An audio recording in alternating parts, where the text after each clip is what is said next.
The battle for Guatemala. Rebels, death squads, and U.S. power. Susanne Jonas. Latin American Perspective Series, Number 5 Westview Press. To Guatemala's 87% majority, to their children. And to my daughter Rebecca. Return to Smiles. 1957, in the middle of the 20th century, in a remote American country, in the cradle of corn. From my own bitter time. I see a child's face. Flooded with a great, wild, collective joy. I see the happy children. Surrounded by inquisitors, hungry policemen, and frightened bureaucrats, and, I'm happy in my fortress of houses and streets and whips and hunger, because I see a sun rising. Full of flowers, and tinsel, and toys. I'm happy for the children of the future, whose nimble new bodies I guard in my poor heart. I'm happy with my joy because nothing can stop the birth of the children at the end of my 20th century into another way of life, into another purer air. I'm happy for the children of the world to come, and I proclaim it at the top of my lungs. Full of universal rejoicing. Otto René Castillo, Guatemala, 1957. Children born at the end of the century will be happy. A man struggling in the middle of the century. Tell you, at the end of this century the children will be happy, they will laugh again, be born again in gardens. From my bitter darkness, I go beyond my own hard times, and I see at the end of the line. Happy children. Only happy. They appear, they rise like a sun of butterflies after the tropical cloud burst. Children flood the world with their song. I see it today. Otto René Castillo, one of Guatemala's leading poets, joined the guerrilla movement in the 1960s. In 1967, he was captured, tortured, and burned alive by government counterinsurgency forces. Contents. Foreword, Edilberto Torres Rivas 15. Acknowledgements 19. Introduction. Theoretical considerations and Guatemalan realities, 3 major protagonists and themes of the battle for Guatemala, 6 notes, 9. Part 1. Revolution and Counter-Revolution, 1944 to 1970. 1, 1524 to 1944 13. Notes, 20. 2. The Democracy that Gave Way 21. Spiritual Socialism in Power, 23. National Capitalism on Trial, 25. The United States Response, 28. Perspectives on the Liberation, 30. Reinterpreting Guatemala's Democratic Revolution, 34. Notes, 38. 341.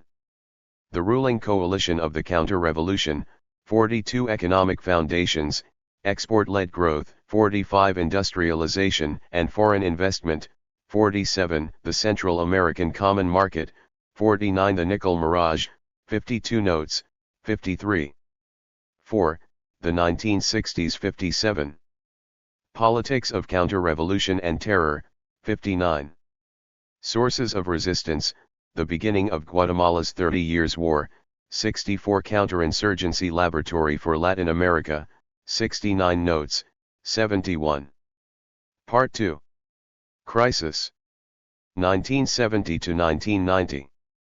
5. Economic Growth and Crises of the 1970s and 1980s 75. Modernization of the Capitalist Economy, 75. Rural Subsistence Crisis, the Other Side of Capitalist Growth, 79. External Shocks and Generalized Economic Crisis in the 1980s, 80. The Neoliberal Response and the Packet Azos of 1989, 83. Notes, 84. 6. Social Crisis 87. Evolution of the Bourgeoisie, 87. The Ruling Coalition and the Role of the Army, 92. Social Crisis and Changes in the Proletariat, 94. Notes, 99. 7. Of Crisis 103.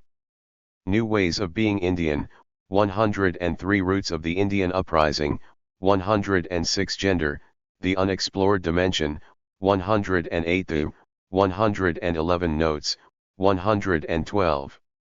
8 of the 1970s 115.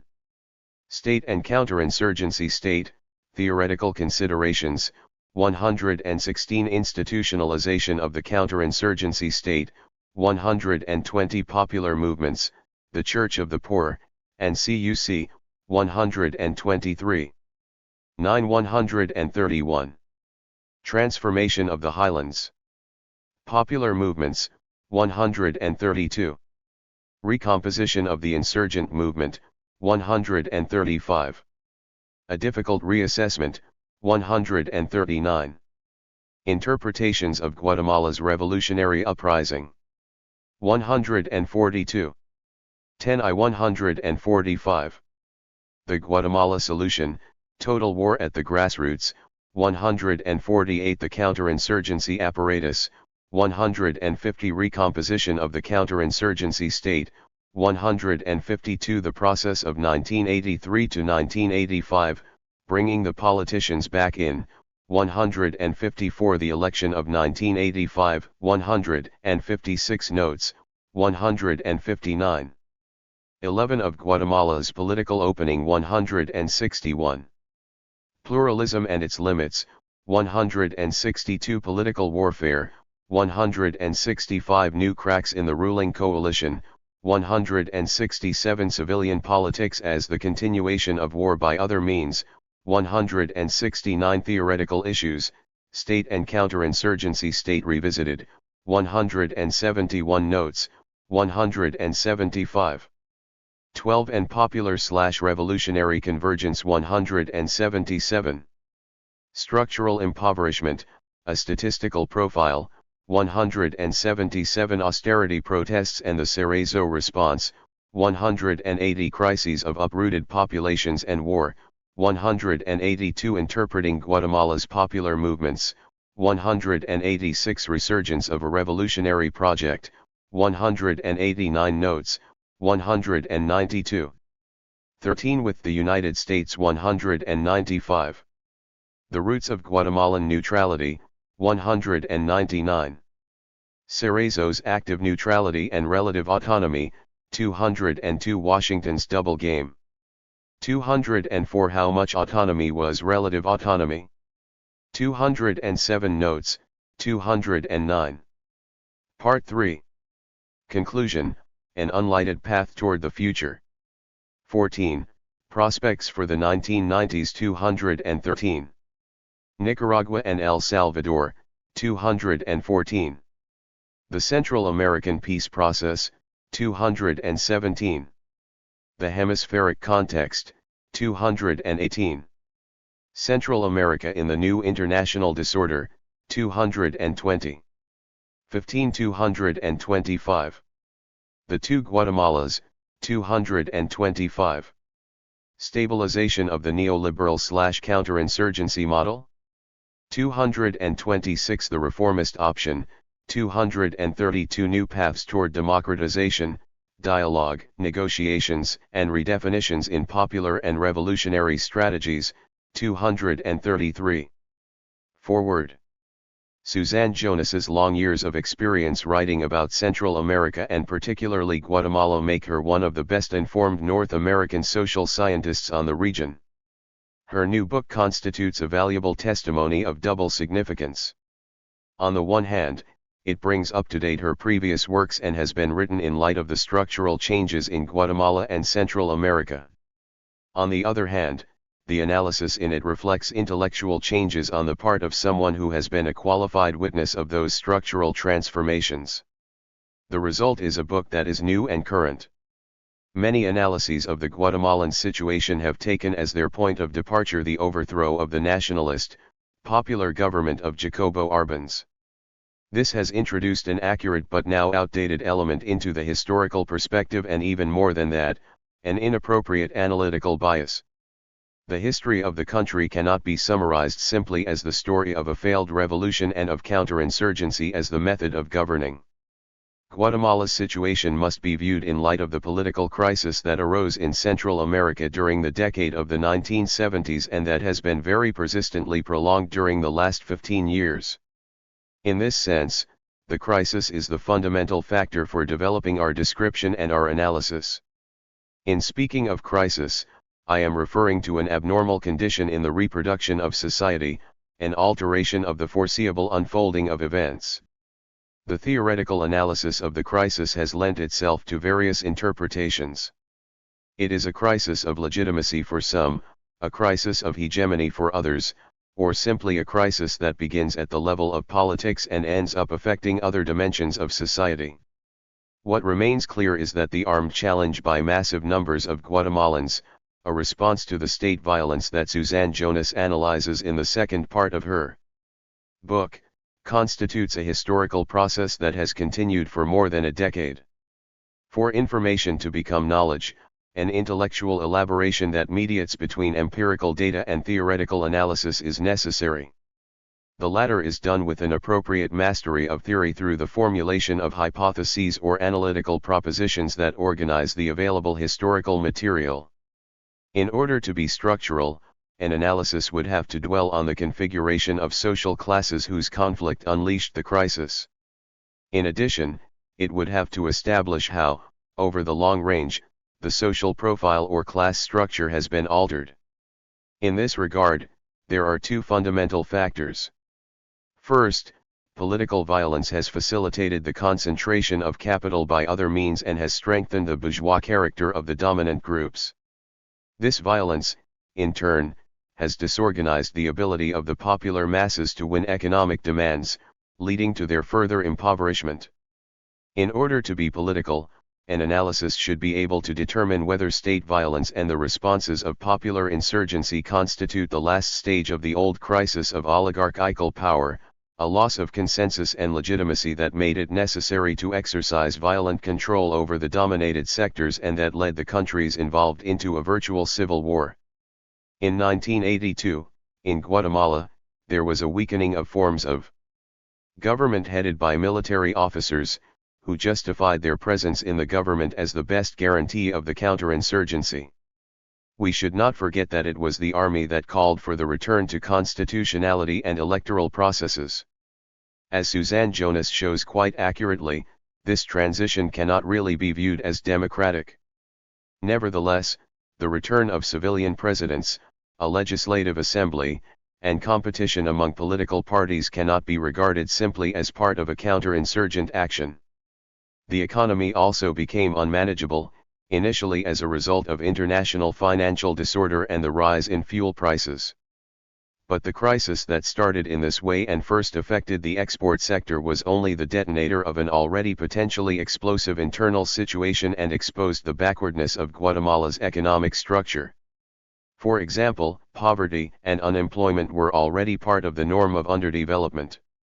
The crisis exacerbated these phenomena, taking them to their current extreme, in which 40% of the workforce is found in the various forms of the so-called informal sector, thus increasing the profound heterogeneity of the country's social structure. The process of informalization is not just economic, and this substructure is best understood as forming part of the complex dynamic of social differentiation in which the logic of production is complemented by that of family survival. Finally, an analysis of the Guatemalan situation in the critical period covered by Susanne Jonas's work needs to dwell on the variations in the political system, the components of an authoritarian culture, and the successive modalities in the decade of the 1980s.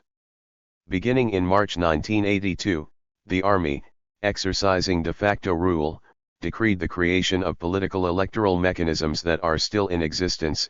It established an independent Supreme Electoral Tribunal, a voter registry, and a law of political organizations.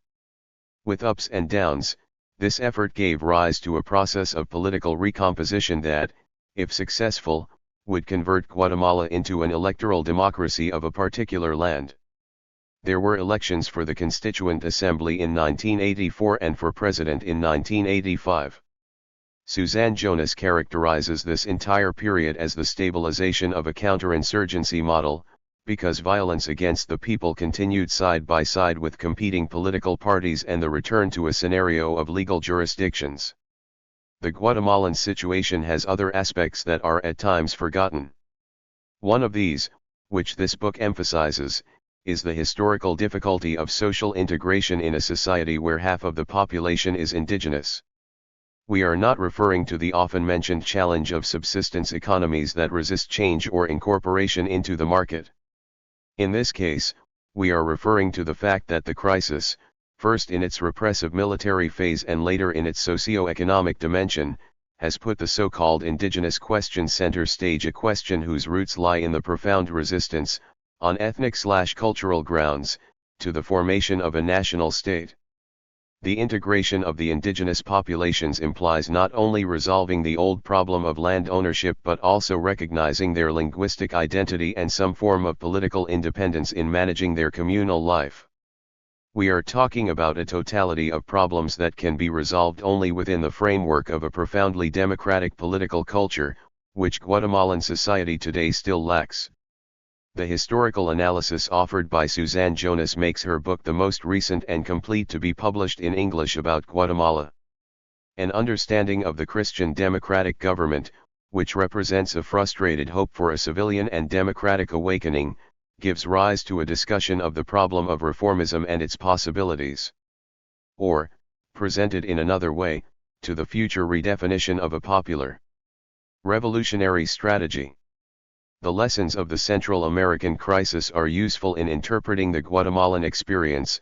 They outline the weakening of the old revolutionary strategy, the end of goals to be achieved through seizing state power, the redefinition of the popular as well as the dominant forces.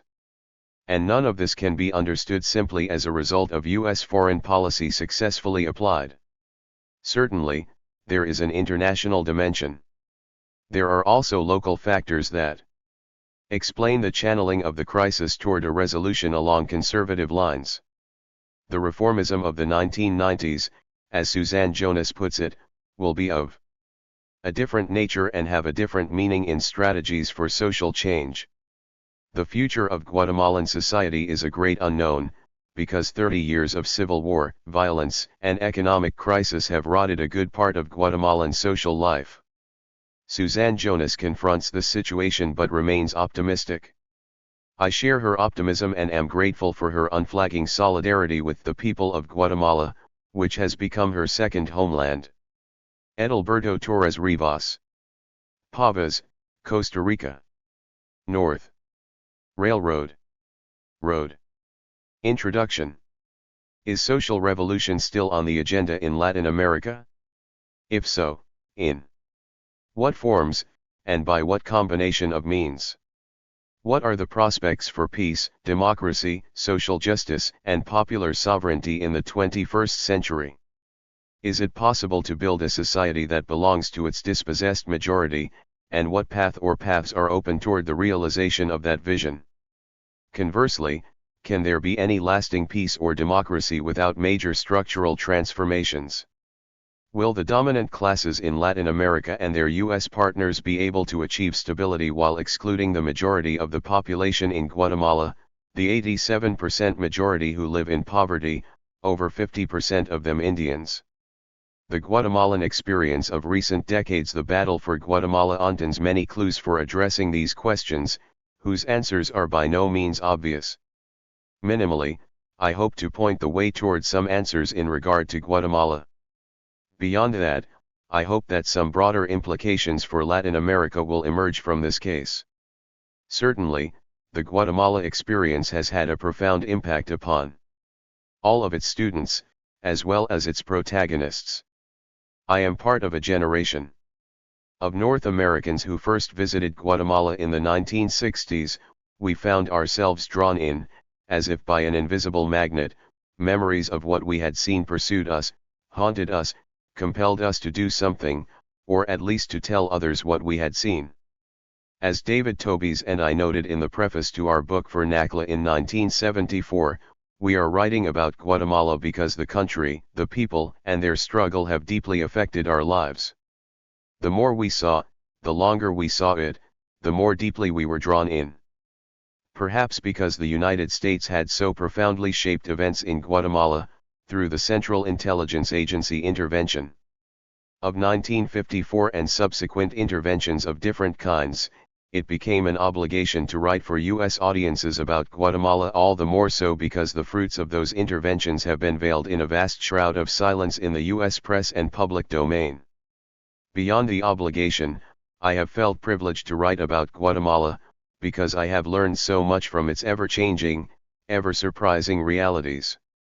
Despite the environmental ravages left by counterinsurgency warfare, it is also a country of breathtaking natural beauty, of lights and shadows and incredible greens. To be there, to write about Guatemala, has always been a labor of love. But there is also great pain and anger in seeing at close hand a country where, by 1991, 200,000 unarmed civilians have been killed or disappeared by government security forces and semi-official death squads during 30 years of counterinsurgency war, and where less than 15% of the population lives above the poverty line. Although this book is analytical in tone and attempts to balance passion with an objective view of often painful realities, its motivation or inspiration is very personal. I have continued to write about Guatemala because I have been touched by the lives of countless individuals over the course of 23 years. These individuals, acting collectively in the social forces analyzed here, are the real players in the battle for Guatemala. In order to see their faces, perhaps this book should be read in conjunction with the poems of Otto René Castillo, Rigoberta Menchu's autobiography, the photos of Jean-Marie Simon, or the many films about Guatemala. This book began as an update or extension of a long chapter on Guatemala that I had written almost 20 years ago for a textbook on Latin America, covering Guatemala's history from the pre-conquest era to the early 1970s. My task, as I defined it in planning this book, was to bring Guatemala's story up to date. As so often happens, however, the process of writing changed the product and the overall conceptualization. What began as an update to cover the years 1970 to 1990 became the heart of the book, to which the several chapters on the pre-1970 period became more of an introduction or background. This is first and foremost, then, not a comprehensive history, but an interpretation of contemporary Guatemala specifically / of the multiple and chronic crises of the 1970s and 1980s. As a consequence of this focus, much of what I had written 20 years ago has been compressed here. Part 1 deals primarily with Guatemala's modern history, beginning with the revolution of 1944 to 1954. This in turn forms the background for understanding contemporary Guatemala in Part 2. In part, this redefinition of the book's focus can be attributed to significant changes during the past 20 years. Some of these are objective changes in Guatemala and in the world. Guatemala experienced a revolutionary crisis being understood here as the breakdown of the social order and structures of domination. This crisis and the subsequent counterinsurgency war of the early 1980s were unique in Guatemala's history, indeed, in that of Latin America, in massively involving the Indian population. There have also been significant changes in the processes of class formation in Guatemala, and non-class factors have taken on a new dynamism as the basis for social conflict. Outside Guatemala, the United States experienced its first major defeat in the Third World and underwent a relative decline of its hegemony among the advanced capitalist Western nations. The capitalist world economy entered into profound economic crises and major reorganizations. In Central America, the Nicaraguan Revolution and the explosion of civil war in El Salvador combined with massive economic crisis to modify hemispheric relations, redefining Guatemala's relationship to the United States. Aside from these objective developments, the last 20 years have seen major theoretical and empirical advances in the scholarly and interpretive literature about Guatemala and Latin America generally. Entire areas of inquiry have been opened up or significantly expanded, for example, concerning Guatemala's indigenous population. This issue and others like it were beginning to receive attention in 1971, but today they have been elaborated at a much more sophisticated level. By contrast, an area that remains almost totally undeveloped in regard to Guatemala is the articulation of gender with class and ethnicity. Theoretical considerations and Guatemalan realities. The project of this book is not to elaborate a particular theory but to interpret the Guatemalan experience. Theoretical issues will be addressed as they emerge throughout the book, with a view toward suggesting in each case the extent to which new realities require new theories or modification of older theories. At the same time, this book is informed by a fundamental worldview or theoretical approach that should be clarified at the outset. I have attempted to develop a historical/structural analysis, a class analysis, in the broadest sense, using the word structural to include both economic and non-economic causal factors. As a starting point, in Torres Rivas's terms, structure understood as the organizational nature and dynamic of the society's productive system. Society is viewed as a contradictory totality in a continual state of flux. Within that notion, the economic dimension is a decisive element of any analysis. However, economic contradictions alone cannot explain the present crisis. Economic processes develop in the context of socio-political conflicts and are conditioned by them. In order to avoid a one-sided structuralism, this analysis views political, cultural, and subjective factors as more than simple reflections of the material or economic base. The complexities and contradictions of the Guatemalan experience are best understood through a dialectical and interactive approach. Human actors are not simply carriers of structures but also generators of them. To put it another way, classes form themselves in the process of struggle. Subjective factors can become determinative. The actors are real men and women, in particular historical situations. The class analysis developed here begins from an understanding of the social categories growing out of the productive structure, but this does not mean that class is always the dominant factor. Class must be related to ethnicity and gender, incorporating factors such as ethnic identities and divisions within a multicultural nation. This is particularly the case in a country where, in Richard Adams's compelling interpretation, the conquest tradition has left a very bloody stamp on Indian-Latino relations. Although feminist studies of Guatemala are scarce, I shall also attempt to reflect the ways in which class analysis itself is being enriched by feminist scholarship in Latin America. Finally, in response to significant changes in the process of class formation, class analysis has been updated, and even the definitions of class have been broadened. From these intellectual threads, I hope to weave a broadened class analysis, adequate to the contemporary realities of Guatemala. 2. I also characterize this analysis as structural in order to distinguish it from a tendency in much of the contemporary literature on Guatemala, which focuses on the apparent dominance of the Guatemalan state, in particular the army. Even among some critics of the counterinsurgency state and the army, the state is reified into the ultimate authority, while the bourgeoisie and class conflict virtually disappear from view. A broad structural approach, by contrast, does not take political actors as totally autonomous, but attempts to link their visible behavior to less visible factors that lie below the surface. By explaining the internal mechanisms of political power, this may provide some keys to the mysteries and contradictions of contemporary Guatemalan politics. Finally, a broad structural approach is the most appropriate for understanding why, despite unparalleled repression, processes of social revolution have been constantly regenerated in Guatemala and remain in redefined forms on the agenda for the future. This cannot be taken for granted or asserted as an article of faith, given the international context of the 1990s, and the widespread belief even in Latin America that revolution has been replaced by democracy as the central concern. Rather, the dynamics of Guatemala must be explained concretely, as a consequence of ongoing structural pressures and multiple levels of response. Perhaps a structural approach will also shed light on the factors that have limited the ability of the Guatemalan insurgents to seize state power and the ways in which they are currently having to redefine what they mean by revolution. These issues, as well as the various options for Guatemala in the 1990s, will be addressed in Part 3.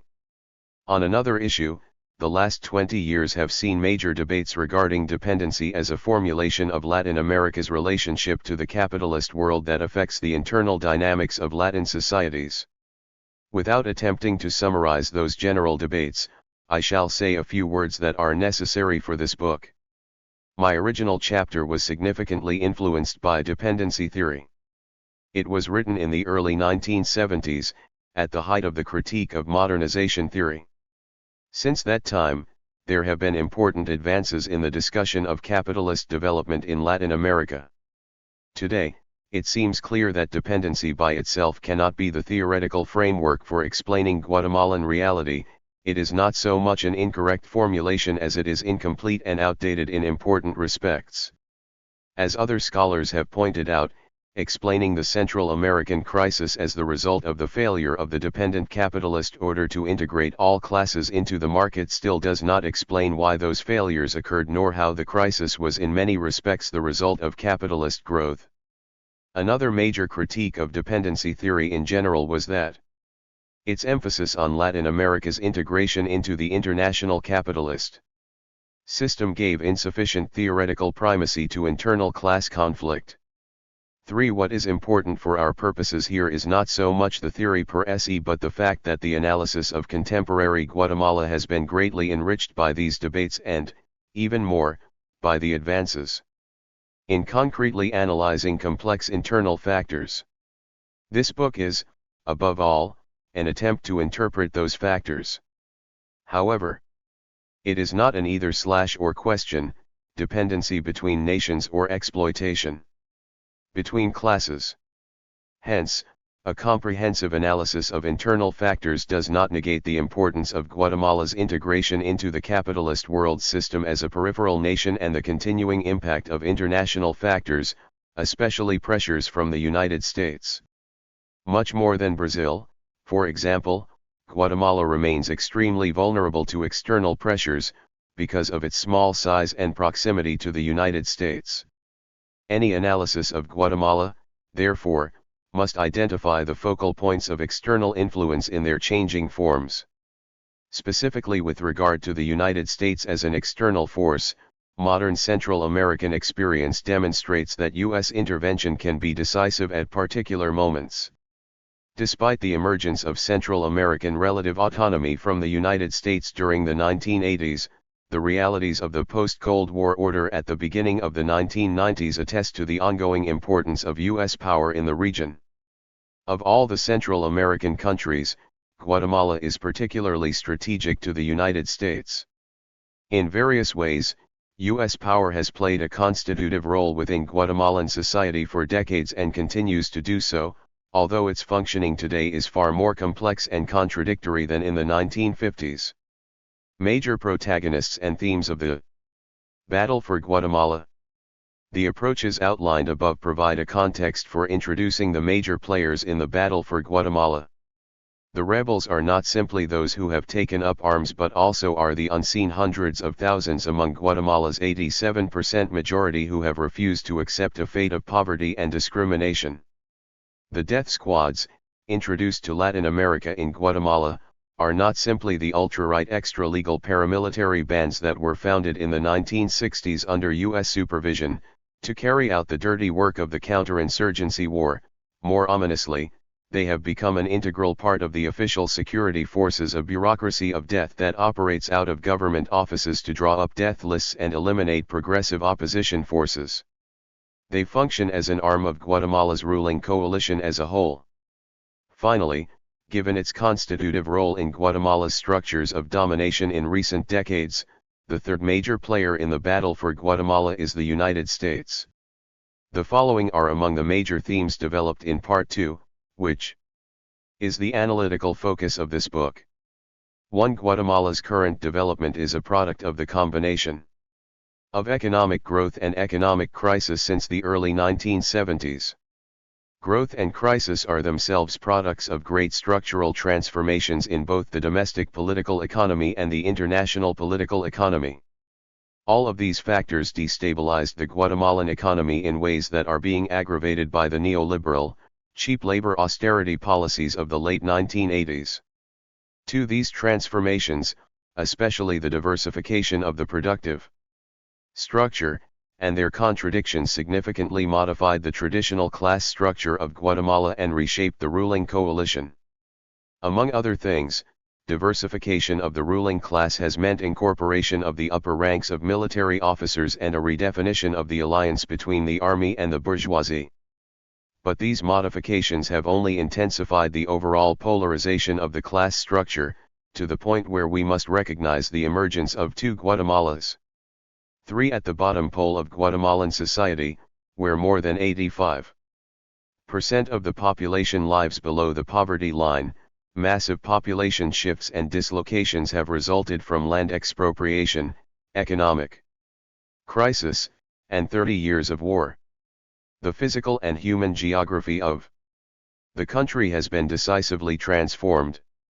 As a result of the particular patterns of class formation among these, the consolidation of the rural semi-proletariat and of the urban informal proletariat, only 35 to 38% of the economically active population is fully employed. 4. The profound changes at the level of society have produced new generations of social movements, first in the late 1970s and again in the late 1980s. In the absence of any serious attempt to meet lower class needs or to use the benefits of growth during the 1960s and 1970s to redistribute wealth, the activities of these movements have exerted new pressures upon the state and the established social order. These pressures have been contained at times by a level of repression unmatched anywhere else in Latin America, but even the repression has not stopped the re-emergence of these movements in one or another form. 5. The specific class questions in Guatemala are made much more explosive by their intersection with ethnic divisions. In a situation that approaches de facto apartheid, issues of ethnic identity and democratic rights for the indigenous majority of the population have become central.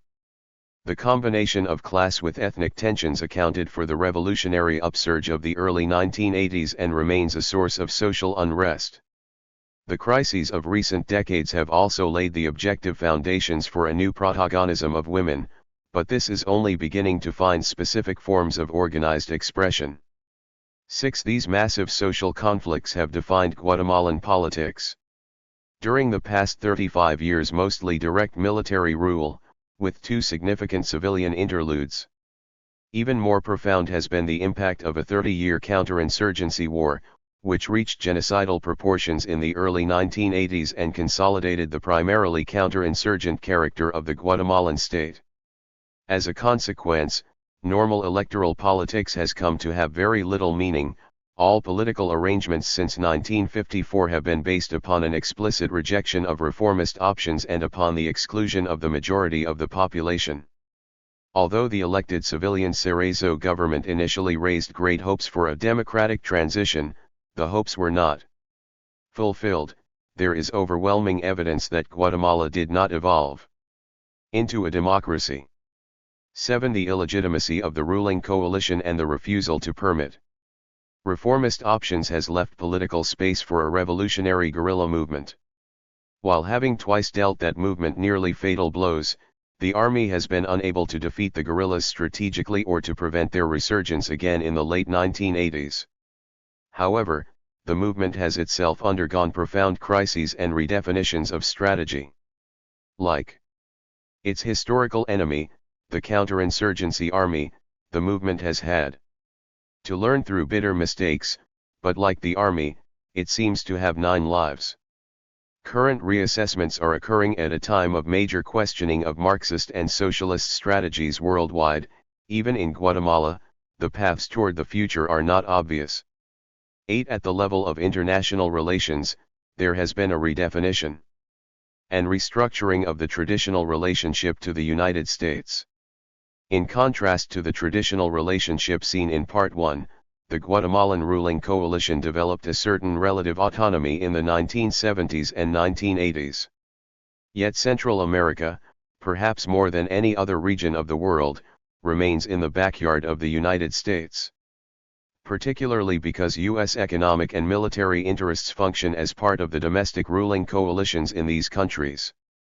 Relative autonomy has proven extremely relative and may have reached its historical limits, at least for the time being, with the exhaustion of the Central American peace process and the ouster of the Sandinistas from state power in Nicaragua. Future progress will require profound internal changes in the Central American countries. Over 20 years ago, Eduardo Galeano wrote, "Guatemala is a key to Latin America. It is a crucible in which Latin American revolution has been forged." To this day, Latin Americans regard both the revolution of 1944 to 1954 and its overthrow as turning points for the entire continent. The uprisings of the 1960s and 1970s to 1980s also took on a significance beyond Guatemala, each in its own way. From the other side, the United States has made Guatemala a test case of its ability to suppress social revolution in Latin America. Guatemala has become a laboratory of counter-revolution, from the CIA intervention of 1954 to the Pentagon-directed counterinsurgency of 1966 to 1968, to the scorched earth Guatemala solution of the 1980s. On all counts, Guatemala remains, in Galeano's words, a source of great lessons, painfully learned. The Guatemala experience abounds with lessons about the bankruptcy of the old order. Perhaps, as well, it holds some lessons about the possibilities for Latin American social transformation in the coming decades. Notes. 1. This shocking figure on extrajudicial deaths and disappearances since 1954 is based on the best available information from international organizations and church sources. 2. In the case of Guatemala, theoretical questions have been raised about the applicability of class analysis, on the grounds that its indigenous population makes it significantly different from classical Western societies.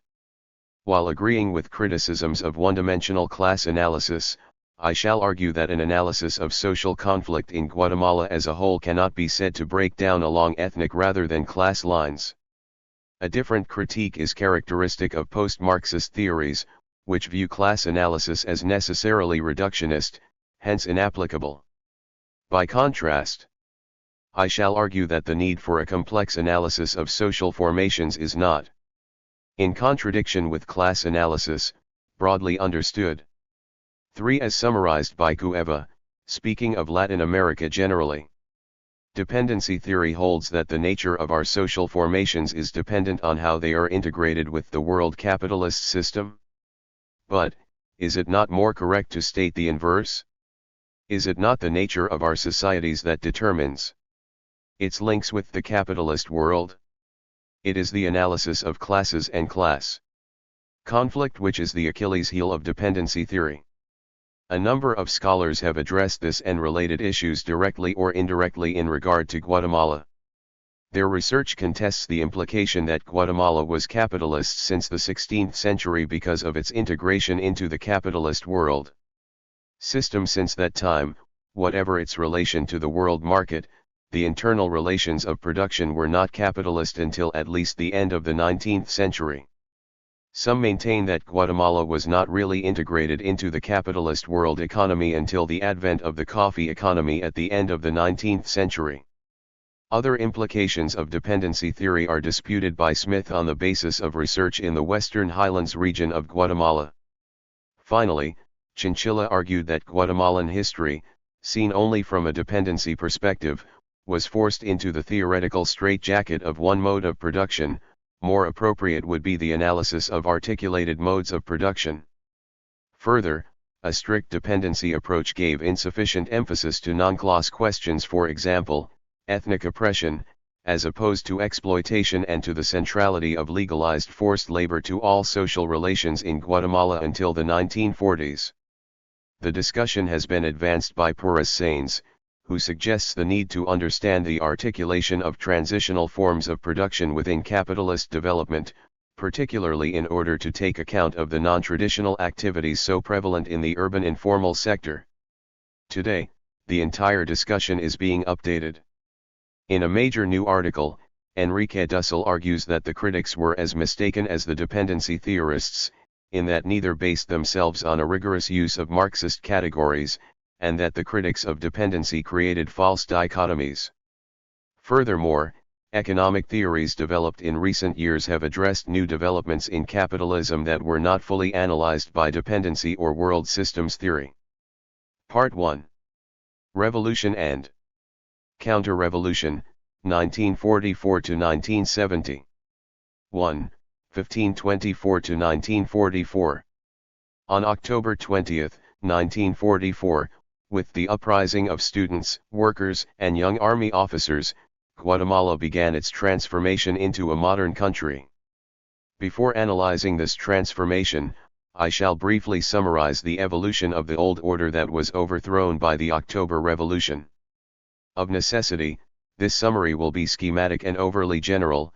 My goal is not to analyze pre-1944 Guatemala as I have done elsewhere and others have done far more completely, but simply to set the stage for the modern and contemporary eras that are the subject of this book.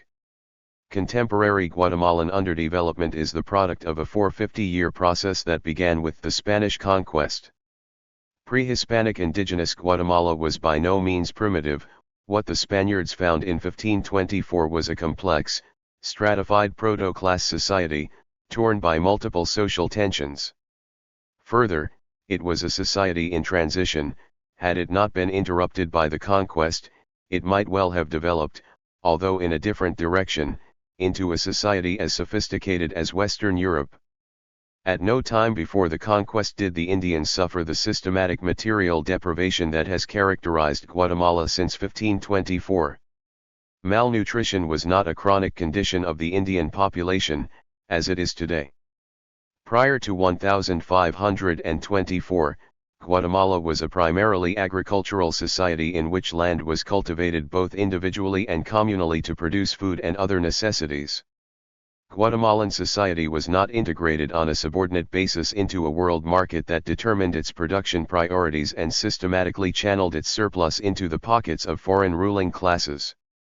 In this sense, underdevelopment as we know it today did not exist in Guatemala prior to 1524, but is the direct outcome of the conquest and the integration of Guatemala into an expanding world capitalist system.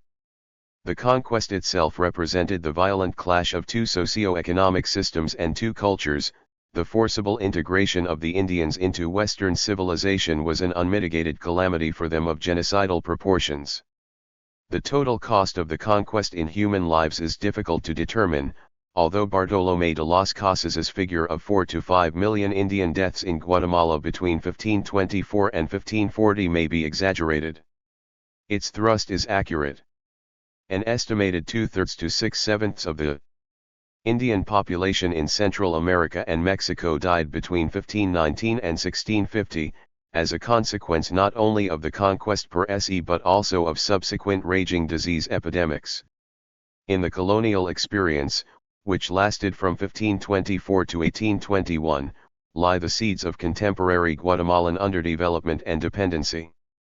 After 1524, economic, social, and political priorities came to be determined by the needs and interests of the dominant classes in Spain. This dependent relation to Spain, which was on the defensive, subordinate to other countries in the international capitalist market, and jealously protecting its colonies from encroachment by other European powers, meant that the fluctuations and depressions in the Spanish economy reverberated sharply in Guatemala. It also established the complementary nature of the Guatemalan economy, production based on Spanish rather than Guatemalan needs and varying with the ups and downs of international market demand. Finally, productive activities were now part of a system that defined wealth not in terms of its direct use to producers or buyers, but in terms of surplus accumulation to enrich the Spanish state, the merchant class in Spain, and its counterpart in the colony. The dominant sector of the merchant class, the urban counterpart of the landed Criollo elite, monopolized export/import relations with Spain. It constituted the embryo of a dependent bourgeoisie, dominant within Guatemala, yet dependent on the international market.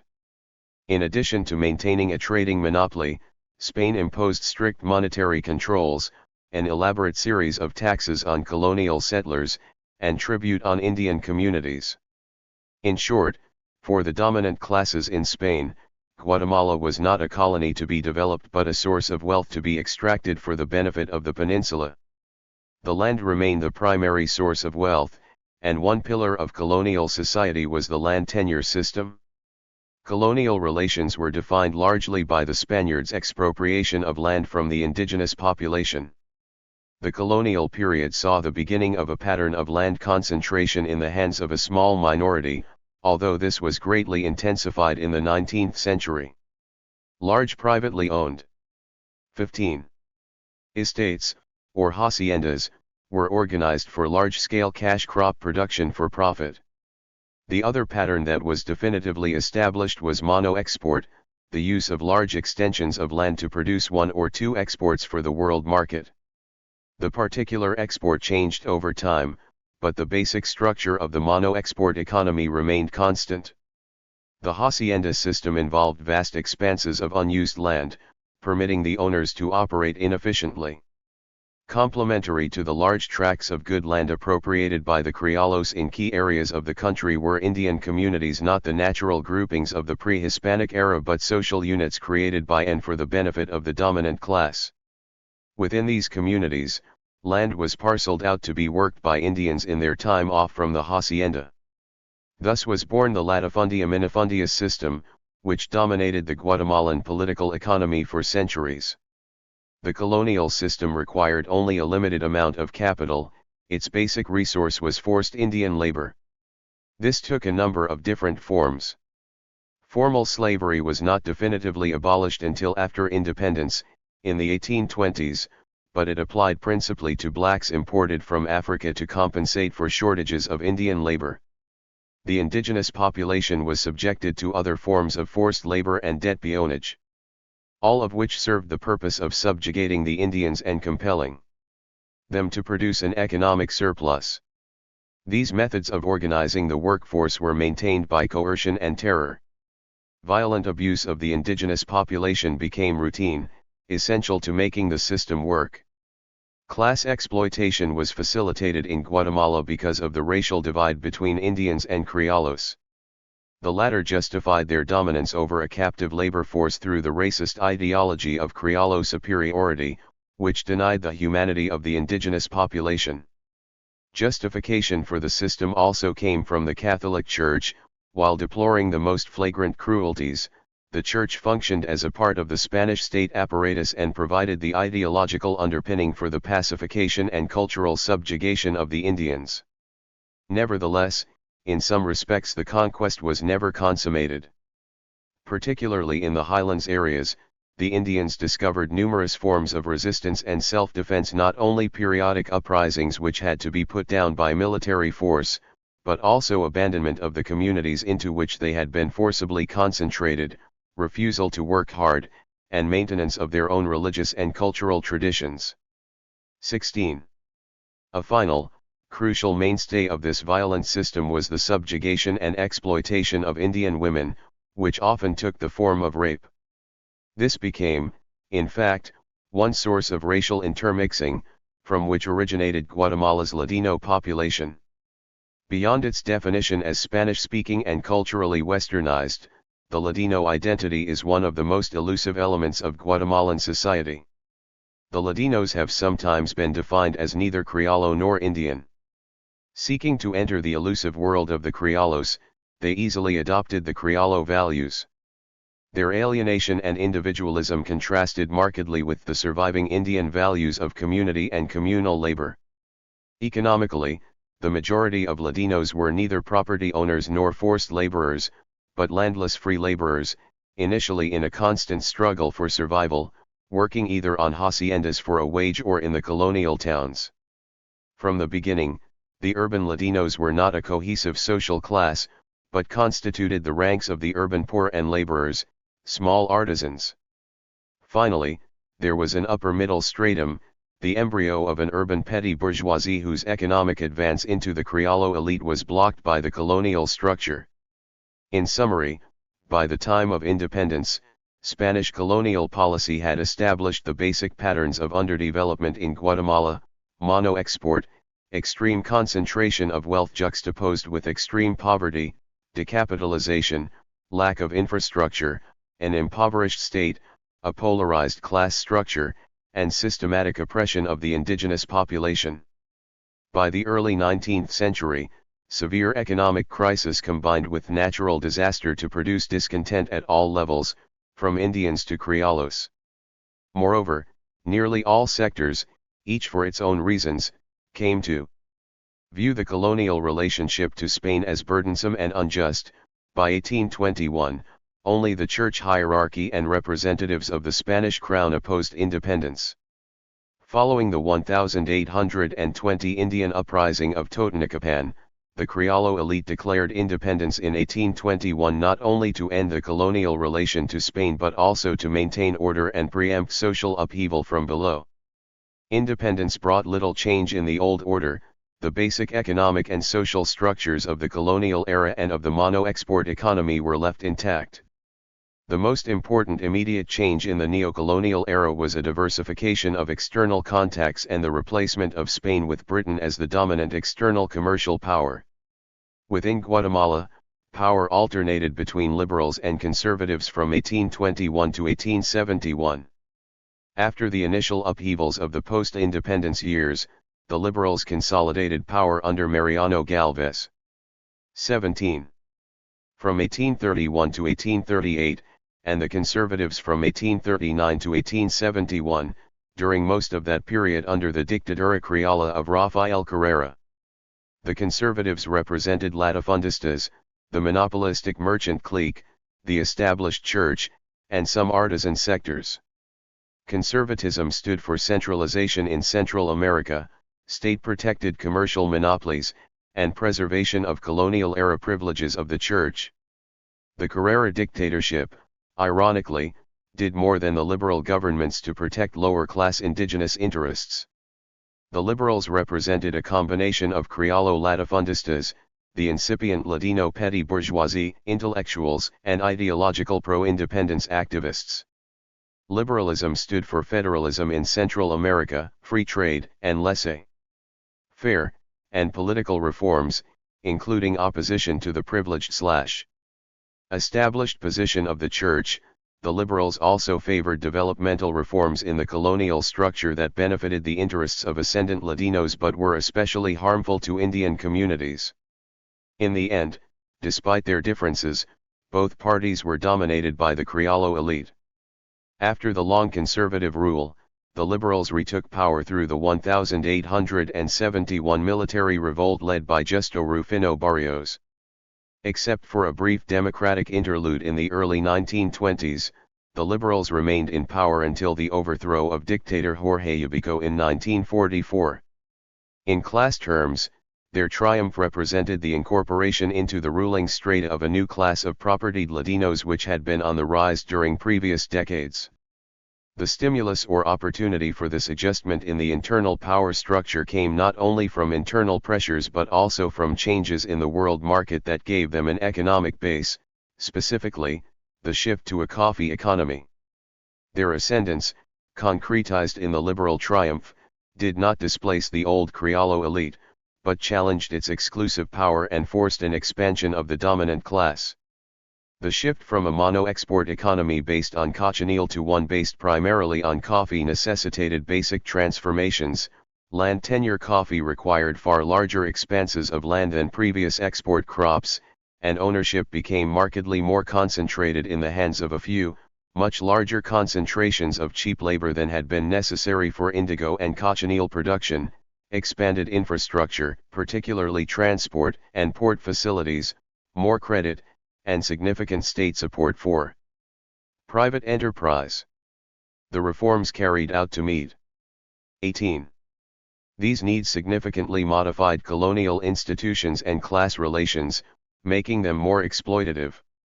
The main sources of land in large concentrations required for coffee were the mass of church holdings, nationalized as part of the liberal reform, and the lands expropriated from Indian communities and other small holders. Entire Indian communities that had previously survived were destroyed in what McCreary called this massive assault upon village lands. The vast reparceling of the land to new finqueros, owners of fincas, or large farms, greatly intensified the use of the best land for export crops. To the extent that Guatemala came to depend on coffee for foreign exchange earnings, the entire economy was subjected to fluctuations in world demand and coffee prices. At the same time, by 1900, Guatemala became an importer of basic food staples and suffered periodic food shortages. The modernizing liberal ideology projected a more active role for the state in protecting and subsidizing private enterprise and in encouraging foreign investment. The political expressions of increased and more centralized state power were dictatorship and coercion, particularly in regard to the mobilization of Indian labor to meet the coffee growers' need for a cheap labor force and to build public works. The government took a much more active role in applying forced labor laws, and debt servitude became much more widespread and systematic, as Indians were forced into debt to guarantee cheap labor to coffee growers. In 1934, debt bondage was abolished, to be replaced by a vagrancy law that required all landless peasants, not just those in debt, to work at least 150 days a year for private growers or for the state. These systems of forced labor also brought the beginning of seasonal labor migrations, which kept down Fincaro's labor costs by making them responsible for maintenance of workers only during harvest seasons. The full power of the state was used to enforce these reforms, with the Labor Department in 1934 becoming an adjunct of the National Police. Indians who resisted their obligations or left their fincas without permission were jailed. In short, liberalism subjected the Indians to the institutionalized violence of a police state, and proved more efficient than previous governments at suppressing periodic revolts by highlands villages. As a consequence, as one historian points out, the Guatemalan army, which was fully established under the liberal state, came to see rural Guatemala as its particular preserve and reveled in its dominant position there. Any attempt to alter that position and organize peasants or rural workers into independent as 19. Associations. More generally, liberalism greatly reduced the autonomy of indigenous communities and institutions, including their subsistence economy. Beginning in the late 19th century, there were also major changes in the capitalist world economy which affected Guatemala profoundly: the expansion of world capitalism, driven by the consolidation of the Industrial Revolution in Europe and the United States, and the monopolistic concentration of wealth in key sectors of the industrial economies, generating capital surpluses that needed outlets in profitable investments abroad. Monopolization resulted in more frequent and more profound crises within these countries, which were more easily resolved through overseas expansion than through domestic reform. Thus, during the last quarter of the 19th century, monopolistic interests began to export capital as well as commodities and to seek increasing control over raw materials resources throughout the world. For Guatemala, this meant a new kind of foreign investment, giving control over important productive sectors of the economy to foreign interests, and producing a new alliance between those interests and the Guatemalan bourgeoisie. Finally, this same period saw the beginning of the definitive rise of the United States as a world power after the end of the Civil War and the consolidation of industrial capitalism domestically. The expansion of U.S. capital, as well as the influence of the U.S. government, became particularly important in Central America and the Caribbean. In Guatemala, U.S. imperialism took the form of three great monopolistic U.S. investments, invited in and given concessions to operate monopolistically by the liberal state. The United Fruit Company totally monopolized banana production and became by far the largest landowner in Guatemala. Its subsidiary, International Railways of Central America, monopolized transport facilities, and Electric Bond and Share totally controlled the country's electrical facilities. Until the mid-1940s, these three monopolies enjoyed unchallenged privileges in Guatemala: unlimited use of much of the country's best land and of all Guatemala's resources, exemption from taxes, from duties on all imports, and from all but a small export tax, unlimited profit remittances, freedom to construct new infrastructures, or to have the government do it for them, and non-regulation of their activities, including their labor practices. They operated truly as states within a state, exerting political power, additionally, to influence government policies decisively, to make and unmake rulers. The key to the maintenance of this system was the very tight alliance between the Guatemalan oligarchy and U.S. interests. The liberal regimes and the oligarchy they represented perceived an overwhelming compatibility between their interests and those of the U.S. investors. The 20. Same economic structure, the same political stability, and so on. In striking contrast to the larger southern cone countries of Latin America, Guatemala under the liberals had no national bourgeoisie, no nationalistic development project, no import substituting industrialization based on an internal market. The power arrangements that prevailed in the liberal order of the early 20th century culminated in the dictatorship of Jorge Ubico, who ran Guatemala from 1931 to 1944. Ubico came to power with overt U.S. support, having begun his career working closely with the Rockefeller Foundation and having attracted the interest of the U.S. State Department as early as 1919. U.S. maneuvering helped secure his election in 1930 against undesirable candidates, and his re-election in 1936, the latter coincided with contract revisions and additional privileges to UFCO and IRCA. Liberalism, then, up to and including the Ubico dictatorship, signified a reformation of colonial class relations, permitting the incorporation of the cafetaleros and their urban counterparts within the dominant Criollo bourgeoisie. It was the logical expression of the Ladino cafetaleros' aspiration to become criollos. Their very ascendancy was based on the general underdevelopment of Guatemala, as evidenced by their intensification of the mechanisms for exploiting the labor force. Liberalism also introduced the paradox of the strong state that yielded control over national resources and production to private interests. Its main functions were to subsidize those private interests and to protect them by preserving law and order. Notes. One among the best analyses of the pre-1944 period are the works cited in the bibliography by Cambranes, Figueroa Ibarra, Gonzalez Davison, Handy, Laval, Martinez Pérez, McCreary, Smith, Solorzano Fernandez, Torres Rivas, Wolfe, and Woodward. 2. The democracy that gave way. 70 years of liberalism had deepened mono-export underdevelopment in Guatemala and had left the nation in a crisis of stagnation. The underlying internal instabilities were finally revealed and the collapse of the liberal order was triggered by external events, the contraction of world capitalism in the 1929 stock market crash and the Great Depression of the 1930s, followed by World War II. The shock of the 1929 crash was transmitted to the Guatemalan economy via the sector most closely linked to the world market, the coffee export sector. During the 1930s, coffee prices fell to less than half of the 1929 level.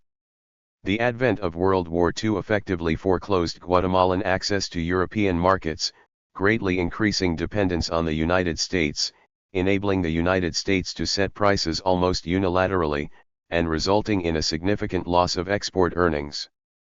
The crisis in the foreign trade sector was translated into general and prolonged stagnation, drastically reduced state expenditures, rising unemployment, and loss of property by smaller producers.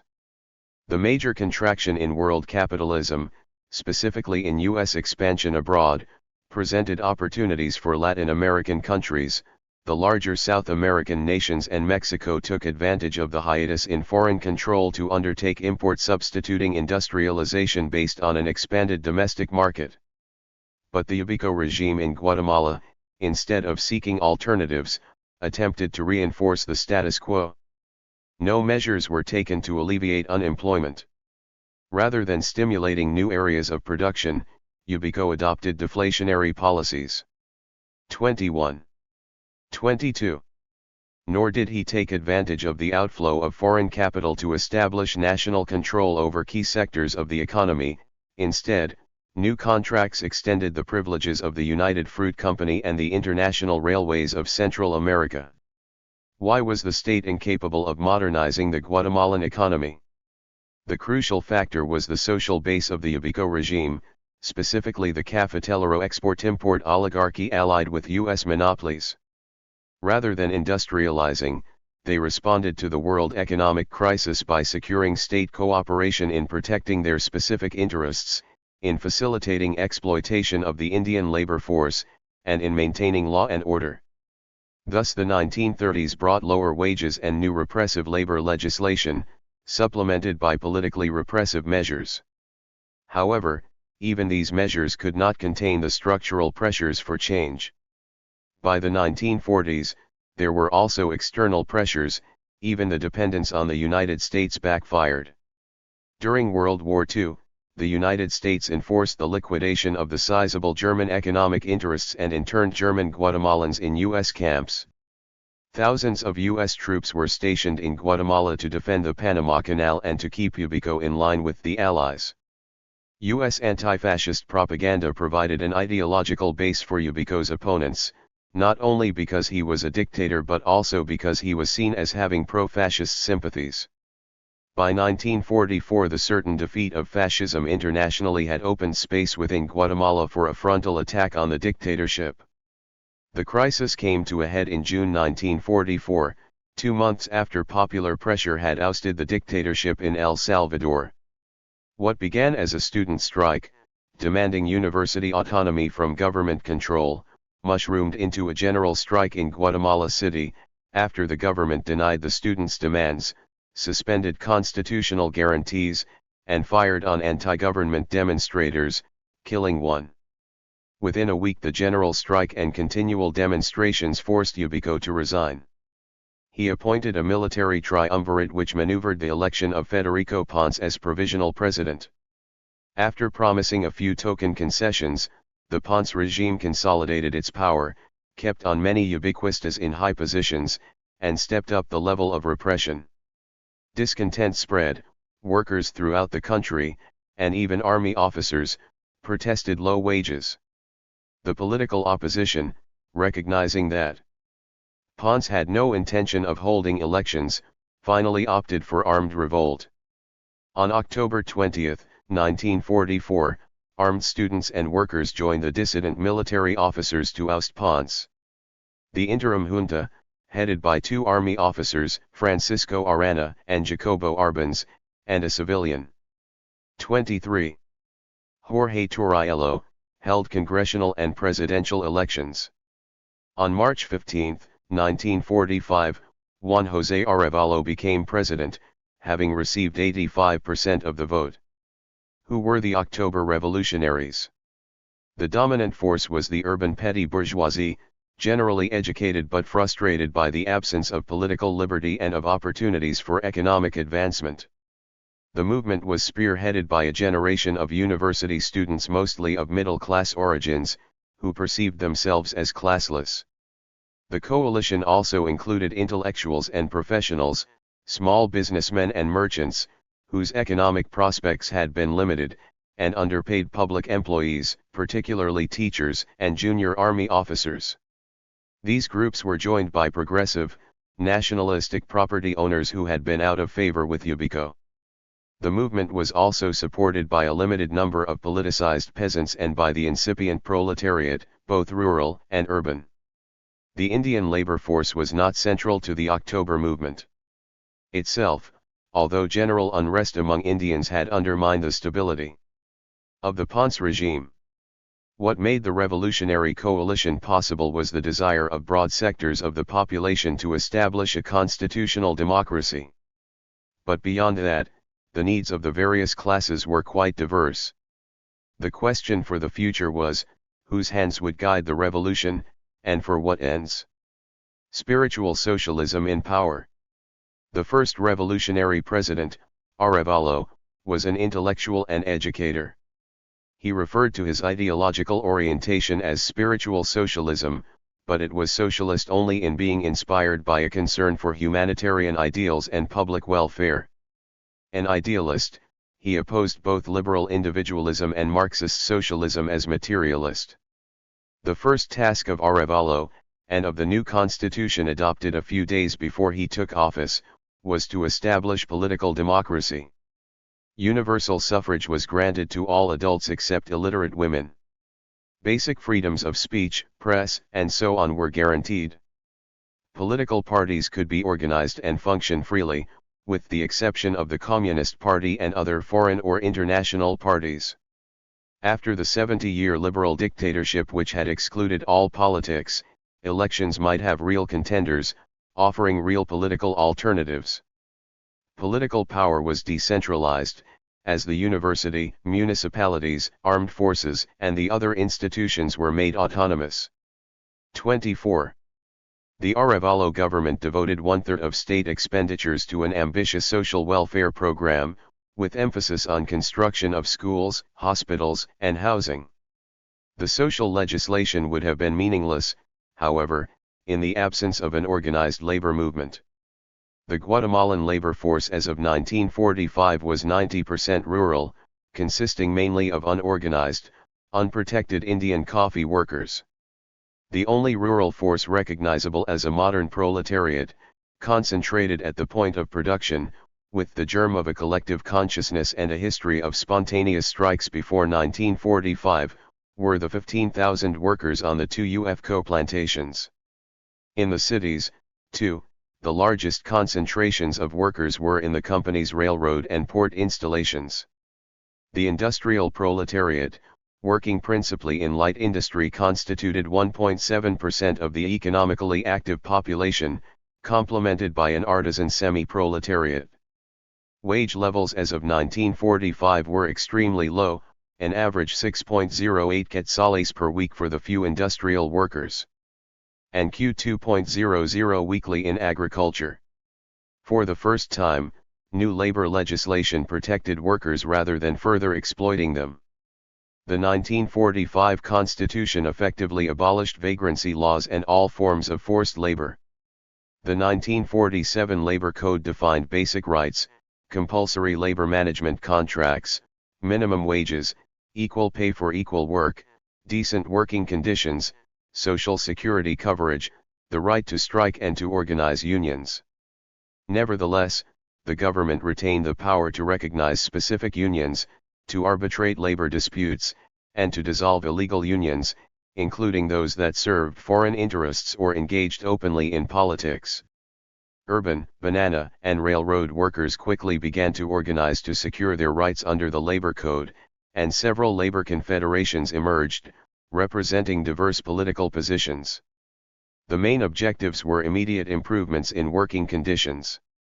By 1950, a number of collective pacts and limited gains had been achieved, despite strong opposition from organized employers. The majority of rural workers did not fare as well. Rural wages rose little or not at all. The 1947 Labor Code made no provision for unionization on fincas employing fewer than 500 workers. A 1948 amendment permitted their organization, but under limiting conditions.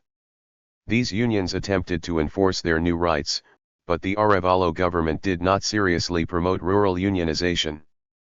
Guatemala's heritage of underdevelopment left no doubt as to the necessity for changes in the nation's productive base. Arevalo initiated a program of investment promotion, directed mainly toward economic diversification. Financing was facilitated through a rationalized banking. 25. System under the state-run Banco de Guatemala. But the real test of Arevalo's intention to transform the economy concerned foreign enclaves and land tenure, both of these areas controlled by deeply entrenched interests. Foreign investments were to be left intact but regulated in accordance with national interests. The government attempted to limit Empresa Electrica de Guatemala rates and to gain compliance with the new labor legislation. IRCA was forced to accept a collective pact. In 1947, the government insisted that UFCO submit to arbitration of wage disputes, both in the fields and in Puerto Barrios, although the company employed numerous forms of pressure and won both cases in the end. By 1950, thus, little headway had been made toward effective restriction of the power or privileges of the three monopolies. New laws regulated the participation of future foreign investors in exploiting Guatemalan resources, while welcoming them in industry. Arevalo's agrarian program was implemented in fits and starts. Most of the former German plantations, intervened during the war, remained under government administration as fincas nacionales to be rented out. Other government programs focused on credit and technical assistance. The 1949 law of forced rentals was designed to stop the widespread fincaro practice of kicking peasants off land formerly rented to them. In practice, this law mainly hit small landowners, leaving the property of the fincaros virtually untouched. Although the Constitution had recognized the social function of property, prohibited latifundia, and permitted expropriation of private property in the public interest. There were no expropriations. All in all, Arévalo's program was one of moderate reforms. Certainly, as one U.S. observer pointed out in 1950, they were not as radical as those of the New Deal in the U.S. or the Labour government in Great Britain. But conditions for the working class had improved and, far more important, labor could organize to demand change. In this sense, the Arévalo government paved the way for more far-reaching changes in the future. National capitalism on trial. By 1949 the scramble for the 1950 elections had begun. Francisco Arana, head of the armed forces, had announced his presidential candidacy, and the right-wing opposition saw in Arana its last hope of turning back the revolution. In the already charged atmosphere of July 1949, Arana was mysteriously assassinated. 1. The assassination touched off a military uprising led by Arana supporters, students and organized. 26. Workers took to the streets to defeat the rightist insurgents, with arms distributed by Defense Minister Arbenz for the government. With order re-established, the campaign continued, interrupted by one more aborted coup attempt, led by Col. Carlos Castillo Armas. In the newly established democratic environment, several political parties had formed, split, and finally coalesced into three major currents. Running against ubiquista Miguel Ydígoras Fuentes and moderate conservative Jorge García Granados, Arbenz was backed by organized labor, peasants, two of the three revolutionary parties and the communists.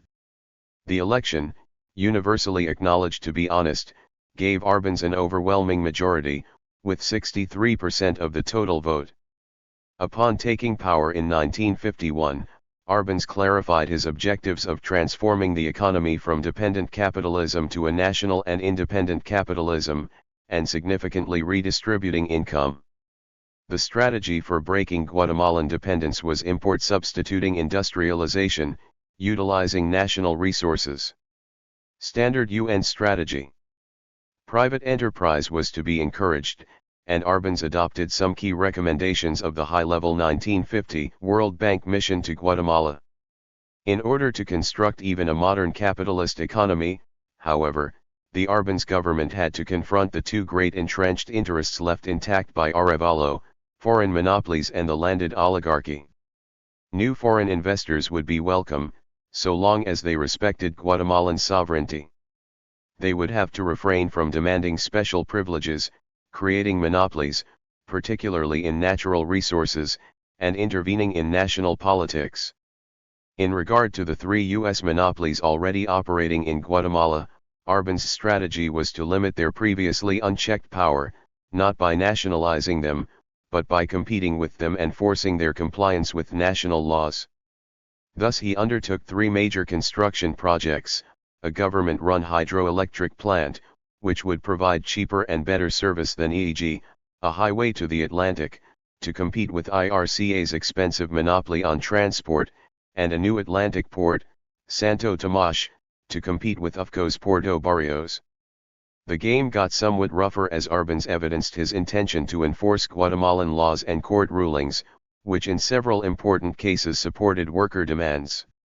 UFCO responded by curtailing its shipping services and laying off 4,000 workers. The Arbenz government then confiscated 26,000 acres from UFCO as a guarantee for payment of back wages. Nevertheless, in the end, the company won renewal of the old labor contract in exchange for $650,000 in back wages. 27. All previous conflicts were a mere warm-up, however, for the storm unleashed by the 1952 Agrarian Reform Law. The precondition for capitalist industrialization on the basis of an expanded domestic market was an agrarian reform. Because the liberal reform of 1871 had given much of the good land to a minority of private owners, no serious agrarian reform could avoid a confrontation with vested interests. The Arbenz government proceeded cautiously, making careful studies and consulting all groups affected. The Agrarian Reform Law was finally approved by Congress in June 1952. The law provided for expropriation of idle land from holdings over 223 acres and their distribution to eligible recipients. Peasants would receive the land either in ownership or in usufruct for life, and would pay for it at a rate of 3% or 5% of annual production. Compensation would be made through government bonds, the value of the land being determined by the owner's 1952 valuations for tax purposes. The law would be implemented by agrarian committees, the majority of members representing peasants. All appeals would be handled in the last instance by the president. Land from state-owned fincas nacionales would also be distributed. In January 1953, the expropriations began. The general objective was to eliminate the fincas with large expanses of unused land, respecting the integrity of well-worked holdings of any size. By June 1954, 2.7 million acres had been affected. Approximately 100,000 peasant families received land, as well as credit and technical assistance from new state agencies. Rural social services were vastly improved. But the process did not go smoothly. Finqueros objected to nearly every aspect of the law and often retaliated violently against the peasants. Impatient peasants, in turn, sometimes took initiatives before settlement of the legal formalities. Spontaneous land occupations and peasant violence were not uncommon, nor did they always discriminate between latifundistas and small landowners. Politically, the agrarian reform polarized the entire country into supporters and opponents of the revolution as a whole. As the largest landowner in Guatemala, UFCO could hardly expect to retain its holdings intact. Of its over 550,000 acres, no more than 15% were under cultivation. In several decrees, the government expropriated from UFCO a total of almost 400,000 acres, offering QL 185, 115 in compensation. This figure was based on UFCO's own previous valuation for tax purposes. 28. The company, backed by the U.S. State Department, claimed the property and damages for the Pacific holdings alone were worth nearly $16 million. The issue was important, not only because of the $15 million difference but also because it climaxed a long brewing crisis. The United States responds. Initial relations between the Arevalo government and Washington had been cordial, with U.S. technical experts and cultural missions actively assisting Arevalo. Because he was receptive to foreign capital, U.S. private investment in Guatemala increased from $86.9 million in 1943 to $105.9 million in 1950. But the honeymoon was short-lived. When UFCO's violations of the labor code became a major issue, the U.S. ambassador suggested that the code be altered, because it discriminated against UFCO. Instead of capitulating to pressure, the government insisted on a legal settlement of the dispute. As nationalism grew in Guatemala, Arevalo canceled a contract with the U.S. educational mission. The 1949 petroleum law virtually closed the door to several U.S. oil trusts, despite U.S. Ambassador Patterson's open pressure on their behalf. Patterson further strained relations by telling Arevalo to fire several cabinet ministers, as well as 17 communists in the government. When he began attending clandestine opposition meetings plotting Arevalo's overthrow, the government demanded his recall. By this time, Arevalo was being denounced as pro-communist in the U.S. press. UFCO's friends and others in the U.S. Congress supported the company's claims and echoed the charges of communism.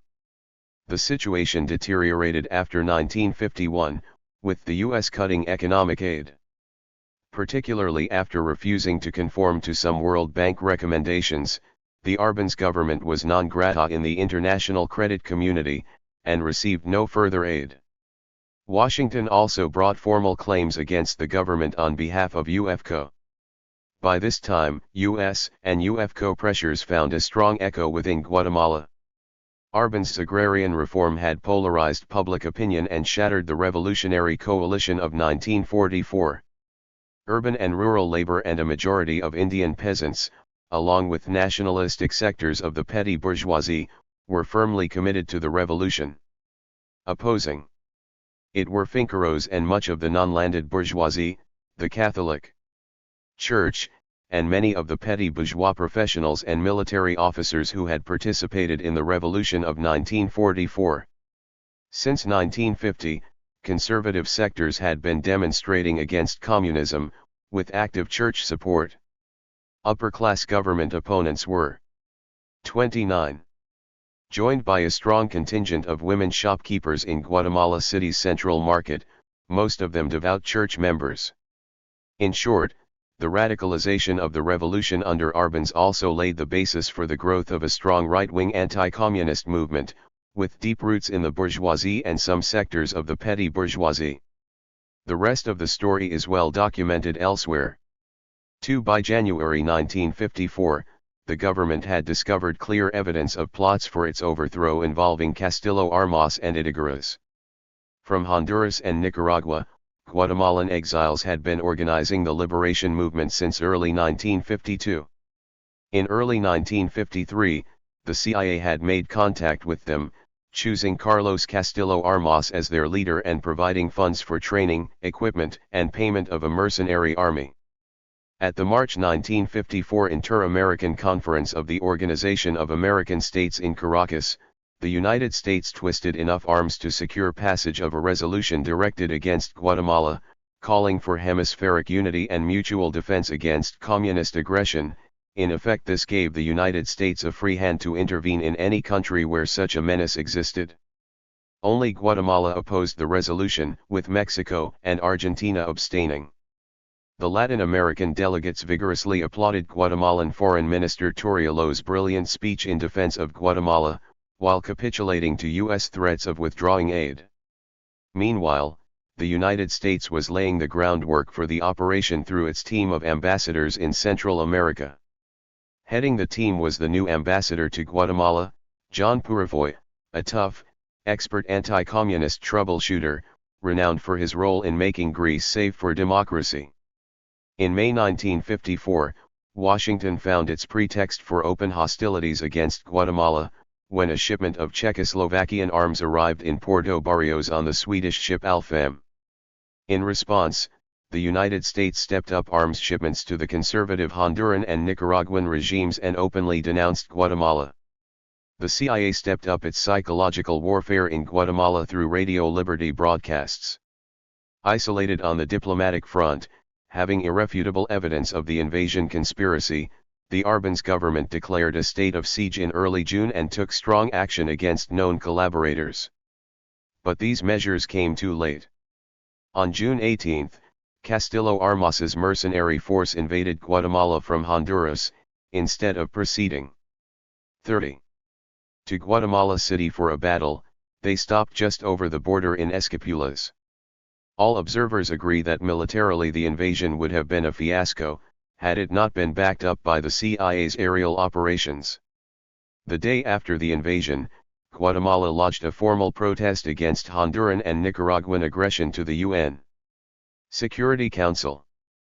But U.S. delegate and head of the Security Council, Henry Cabot Lodge, ruled that it was not a case of international aggression but of internal civil war, and therefore of no concern to the Security Council. After the Council refused to consider it, the Guatemalan case was referred to the U.S.-dominated OAS, which had condemned Guatemala in March. Meanwhile, CIA planes, manned by U.S. pilots, began a regular bombardment of the capital and other cities, to demoralize the Arbenz government. Arbenz lost his nerve as the chiefs of the armed forces defected or refused to defend the government and told him to resign. On June 27, Arbenz resigned, turning over the government to 3 loyal military officers.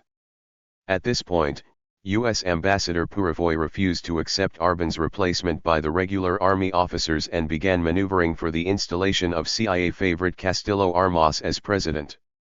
Castillo Armas entered Guatemala City in a U.S. Embassy plane and became president on July 8. Perspectives on the liberation. Any doubts as to the U.S. role in liberating Guatemala were subsequently dispelled by President Eisenhower himself, by several congressmen and diplomats, and by CIA-hired participants. Relying on liberation sources, One expert estimates that the United States spent $7 million on the operation. The U.S. justification for overt intervention in Guatemala was to destroy the communist menace there. Therefore, it is important to determine whether such a menace existed and to what extent this was the motivation. Subsequently, I shall consider the extent to which the U.S. intervention was decisive in overthrowing the Arbenz government. Communism in Guatemala is a controversial issue in Cold War history. Arévalo's spiritual socialism was explicitly anti-communist, viewing communism as contrary to human nature. His actions bore out his words: suppression of the Marxist labor school Claridad, exile of communist agitators, refusal to legalize the Communist Party, dismissal of several government officials associated with the communist newspaper, and a general house cleaning, loyalty to the United States with regard to Korea. That Arévalo was widely denounced in the United States as 31. Pro-communist or a fellow traveler was an early sign of Washington's bad faith toward even a pro-American government. The Arbenz government legalized the Communist Party as the Partido Guatemalteco de Trabajo in 1951, and the PGT subsequently held 4 out of 56 seats in Congress. The PGT developed a strong base within the labor unions and peasant confederations. Several Marxists held important government positions, particularly related to implementation of the Agrarian Reform Law. As he was deserted by many 1944 revolutionaries, Arbenz eventually needed communist support for his more radical measures. Anti-communists found no comfort in the capitalist nature of Arbenz' program because standard Communist Party strategy called for a two-stage revolution in underdeveloped countries. Thus the Arbenz era could be seen as the national bourgeois democratic stage that was to precede socialism. But these facts hardly substantiated the conclusion that Guatemala under Arbenz presented a communist threat to the United States. In reality, U.S. actions were motivated by economic interests as well as ideological anti-communism. To evaluate the Arbenz government in terms of the communist numbers game, as many Cold War scholars did in the 1950s, distorts its nature. 3. Despite the presence of influential PGT members, the Arbenz administration was primarily composed of non-communist parties and individuals. At many critical moments, Arbenz relied more on his military colleagues than on the PGT. The economic measures of the revolution did more to spread private property than to abolish it. Opposition views continued to be expressed freely and openly in meetings and in the press, hardly the communist police state depicted in the United States. The prominence of the communism issue, furthermore, obscures other important issues. First, why was the United States unable to tolerate this national capitalist revolution? Second, why was there so little protest against the intervention either from within the United States or from the socialist world? Third, why did the U.S. intervention succeed? What were the internal contradictions of the revolution that made it unable to withstand the attack? As part of this, what was the role of internal actors, especially the Army High Command, in bringing about the overthrow of Arbenz? The United States could not tolerate the Guatemalan Revolution for several reasons. First, the Arbenz government regulated existing U.S. interests there and threatened prospects for future investments. In the post-war era of capitalist expansion, U.S. investors were unwilling to accept any regulations or to work with revolutionary nationalist governments. The Eisenhower administration was heavily 32. Influenced by UFCO, with the Dulles brothers both members of UFCO's law firm, and UFCO itself played a significant role in orchestrating support for the intervention. The overthrow of Arbenz is one of the clearest examples in modern history of U.S. policy being affected by direct ties of public officials to private interests. For nevertheless, there is considerable debate over the extent to which the ties between UFCO and the Eisenhower administration determined policy more broadly, over the mix between economic imperialism and Cold War policy as explanations for U.S. actions. 5. On the one hand, these ties were too close to be ignored. Behind simple anti-communism as the motivation for the U.S. action lay powerful economic interests.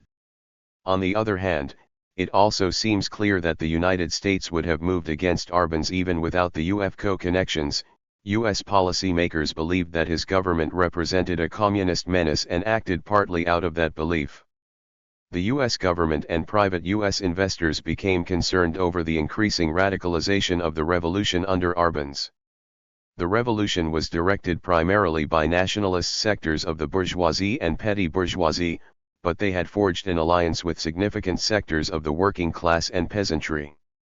Particularly after the 1952 land reform, workers and peasants became more important in this alliance, and their level of mobilization and organization increased greatly. In land invasions, for example, the peasants began to take initiatives without waiting for government permission. From the U.S. point of view as well as that of the Guatemalan army, the situation could well get out of control. Further, the Arbenz government refused to submit blindly to Washington's foreign policy. At the height of the Cold War, such independence was an unpardonable sin, especially coming from a small Central American country. Finally, and no less important, the United States was afraid that the Guatemalan Revolution would spread. Clearly, the domino theory and McCarthyite visions of the Kremlin using Guatemala as a base for spreading communism in the hemisphere were paranoid and groundless. But the Guatemalan Revolution was a positive example to progressive and democratic forces in other Latin American countries. Reformers and revolutionaries came from the entire continent to learn from the Guatemalan experience. Since the end of World War II, the threat of a good example from Third World revolutions has terrified U.S. policymakers. In this sense, Guatemala did challenge U.S. hegemony in the Western Hemisphere, although not in the way depicted in the U.S. Red Scare campaign. 33. Seen in the framework of Cold War history, the U.S. intervention in Guatemala was the first expression in Latin America of a policy initially developed in Greece. In the period after World War II, U.S. capital was expanding worldwide on an unprecedented scale. Workers' movements both in the United States and abroad were viewed as a threat to this expansion, and therefore had to be brought under control. Abroad, the 1947 intervention in Greece set the precedent. The United States poured hundreds of millions of dollars into Greece to crush a revolutionary uprising militarily. The Truman Doctrine provided the justification, stating that the United States must support free peoples who are resisting attempted subjugation by armed minorities. Guatemala was the first application of this logic in Latin America. In this context, the United States made Guatemala a test case and a model for reversing social revolutions in Latin America covertly, without sending the Marines. Many aspects of the model were applied in the 1961 Bay of Pigs invasion against Cuba and in subsequent covert operations, including the 1980s Contra War against Nicaragua. From the broader Cold War perspective, it also becomes possible to understand why there was no significant protest against the liberation within the United States or from the socialist bloc. Within the United States, the intervention was a bipartisan consensus policy, that is, a policy of the U.S. ruling class as a whole. Serious planning for an intervention was begun by top advisors in the Truman administration. The main changes in the plan under Eisenhower were tactical: how to overthrow Arbenz and whom to bring in as his replacement. Democrats in Congress supported the intervention overwhelmingly, with the House adopting a resolution 372-0. By 1954, public opinion within the United States, anti-militarist and pro-peace at the end of World War II, had been molded into the Cold War consensus through a concerted campaign to convert the Soviet Union from World War II ally into the evil empire and to silence policy critics. This consensus lasted until the Vietnam War in the late 1960s. In the case of Guatemala, a carefully orchestrated pro-intervention campaign in the major media and Congress was waged by lobbyists ranging from UFCO public relations operatives to Cold War liberals with financial and political ties to the CIA. The lack of an anti-intervention movement was an artifact of the Cold War within the United States. The Communist Party opposed the intervention in its publications but was far too weakened by McCarthyite attacks to launch a real anti-intervention. 34. Movement, and virtually all liberal non-communist organizations remained silent. The CIO publicly attacked Guatemalan communism, while the AFL leadership went on record as rejoicing in Arbenz' overthrow. The socialist world did little more than protest verbally in the United Nations. The Soviet Union and its allies basically accepted the fact that Central America was part of the sphere of U.S. domination. Certainly U.S. action there did not warrant risking a major confrontation with the United States. These considerations gave the U.S. virtual freedom of action. The only real wave of protest came from popular movements in Latin America. As one pro-liberation writer observed, no one could recall so intense and universal a wave of anti-U.S. sentiment in the entire history of Latin America. Reinterpreting Guatemala's democratic revolution. But why was the revolution so vulnerable to U.S. intervention? The obvious reason was the overwhelming power the United States brought to bear against it. Equally important, however, the revolution was incomplete in some respects and had powerful internal opponents. Any evaluation of the structural reforms must keep in mind the historical context. To reverse a heritage of over 400 years of underdevelopment within 10 years was a monumental task. Even though the revolutionary governments undertook a program of agricultural diversification, and Arbenz began to promote industrialization, they were not in power long enough to break from the economy of mono-export nor from the economic grip of the United States. By 1952 to 1953, 85.2% of Guatemalan coffee exports and 83.2% of all exports still went to the United States, while 62.9% of all imports originated there. The inability to alter Guatemala's basic relation to the capitalist world market and specifically to the United States was related to the objectives of the revolution. Its leaders attempted not to eliminate capitalist structures but to modernize them. Private enterprise was respected and even encouraged in new areas. Foreign capital was welcomed so long as it respected Guatemalan sovereignty. Even the agrarian reform was capitalist in nature. Armed with the vision of overcoming feudalism, the revolutionaries did not question the efficacy of national capitalism in a small isolated country in fighting imperialism or breaking out of a dependent relationship. Only a few years later, 35. Cuba, largely on the basis of the lessons of Guatemala, chose a very different path. A related issue concerns the stance taken by different classes or class fractions in relation to the revolution. The entrenched oligarchy openly opposed it from the very beginning, continually plotted against it, and was glad to collaborate with the United States in overthrowing it. That they were able to do so reflected the degree to which their power as a class and the institutions they controlled had not been destroyed. Aside from the land reform, the property of the bourgeoisie was not touched. Even more to the point, old guard army officers were continually involved in plotting against the revolutionary governments, often in conjunction with U.S. officials.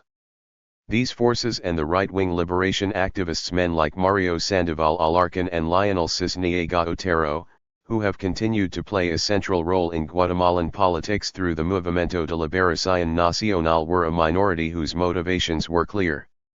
More problematic was the position of those who did not actively collaborate in overthrowing the revolution but did not resist it. At the critical moment, the modern bourgeoisie, based in cotton, banking, and industry, created by the diversification programs of the revolution and initially oriented toward the Guatemalan market, made its peace with the older bourgeoisie and foreign interests. Even some who were directly associated with the revolutionary governments participated or acquiesced in the liberation and were subsequently integrated into the post-1954 ruling coalition. In short, they did not act as a national bourgeoisie, as Arbenz and his allies had hoped. Furthermore, a sizable portion of the urban petty bourgeoisie, professionals, teachers, state employees, administrators in the private sector, small and medium property owners, initial supporters of the revolution, eventually went along with its destruction. These groups needed popular support to come to power in 1944, and thus allied with workers and other popular sectors. Nevertheless, many of them were primarily interested in their own advancement. they were ambivalent about giving workers and peasants an independent power base. For example, after the peasants began taking initiatives, they became skeptical of the agrarian reform. Popular unrest frightened the urban middle sectors in general and was particularly intolerable to the army officer corps. The final overthrow of the revolution was the expression of these latent contradictions. With the exception of an important minority that had been radicalized, most of the petty bourgeoisie would not take the 36 enormous risks that would have been required to defend the revolution. Arbenz himself was part of that radicalized minority, but at the critical moment he was influenced by military colleagues who told him to resign. Most political party leaders did not offer strong support for resistance. Around the country, peasant beneficiaries of the agrarian reform clamored for arms to stop the invasion, and in several towns improvised peasant/worker militias resisted, armed only with machetes and sticks. If Arbenz had given the signal and the weapons, some Guatemalans argue, significant sectors of the population would have defended the revolution with arms. But the military, already feeling its power threatened by popular mobilization, refused to permit the arming of the population. And Arbenz, unwilling to risk a civil war, an outright U.S. invasion, or further destruction by U.S. air power, and demoralized by the lack of support from his military colleagues, resigned and turned over the government to those colleagues. According to several sources, he also acted on the basis of false U.S. promises to allow the gains of the revolution to be preserved by those colleagues if he resigned and the PGT were banned. His colleagues, in turn, were subsequently persuaded to permit the triumph of the counter-revolution. The United States and the Guatemalan right succeeded in large part because they were able to take advantage of these internal contradictions. To summarize, we can no longer describe the overthrow of Arbenz simply as a product of U.S. intervention. For their own reasons, Guatemalan actors, particularly the Army Officer Corps, played an active role. Some analysts give emphasis to the Army's refusal to defend Arbenz as the decisive factor in his downfall. Although this is an important part of the story, the interaction with the United States was always key. Even the divisions within the army were deliberately encouraged by the United States as part of the liberation strategy. Years later, Arbenz expressed the view that the internal situation could have been kept under control. And indeed, it seems doubtful that the internal opposition forces were strong or cohesive enough to have moved against Arbenz on their own. In the event, U.S. intervention was decisive. A final weakness of the revolution was the uneven development of popular forces. The revolution brought significant material gains to workers and peasants and the right to organize on behalf of their own interests. Under Arbenz, the unified labor movement achieved a measure of influence, as did the Peasant Confederation in regard to the agrarian reform. The level of popular organization achieved in just 10 years. 37. Although uneven, was striking enough in some areas of the countryside to arouse the fear of landowners and military officials, particularly after Arbenz suggested the possibility of organizing popular militias in May 1954. But these peasants were never actually given a way of defending themselves when the counterattack came. A related question is the impact of the revolution for two crucial groups, Indians and women. Indians obtained full rights as citizens, and many benefited greatly from social welfare legislation, new labor laws, and the agrarian reform. In some instances, they participated actively in local politics, and for the first time, they were permitted to organize. But the revolution made little headway with the special problems of the indigenous population. Some have argued that the revolution never gained the allegiance of the Indian population or addressed the issues of Indian liberation on their terms, that the agrarian reform left social relations in the countryside intact and even had negative effects for Indian communities by reducing local autonomy. These arguments have been contested by other experts, who make a convincing case that the agrarian reform and accompanying forms of peasant organization benefited and strengthened these communities overall. For women, especially indigenous women, the gains were also uneven. The new constitution provided for formal equality and social welfare, although it denied illiterate women the vote. By permitting the organization of workers and peasants in general, the revolution provided the first opportunity for the organization of working class and peasant women. The Alianza Femenina mobilized women in support of the revolution and made proposals to benefit peasant women, but it did not consistently reach disenfranchised Indian women. Meanwhile, right-wing anti-communist organizations and the Catholic Church built a strong base among other sectors of women and used it politically against the government. But these weaknesses of the revolution are much easier to see from the perspective of hindsight and should not be taken out of the historical context. The real error of the revolution, as Guatemalan writer Luis Cardozo y Aragon once said, was geographical, to be in the zone where North American imperialism exercises its greatest influence.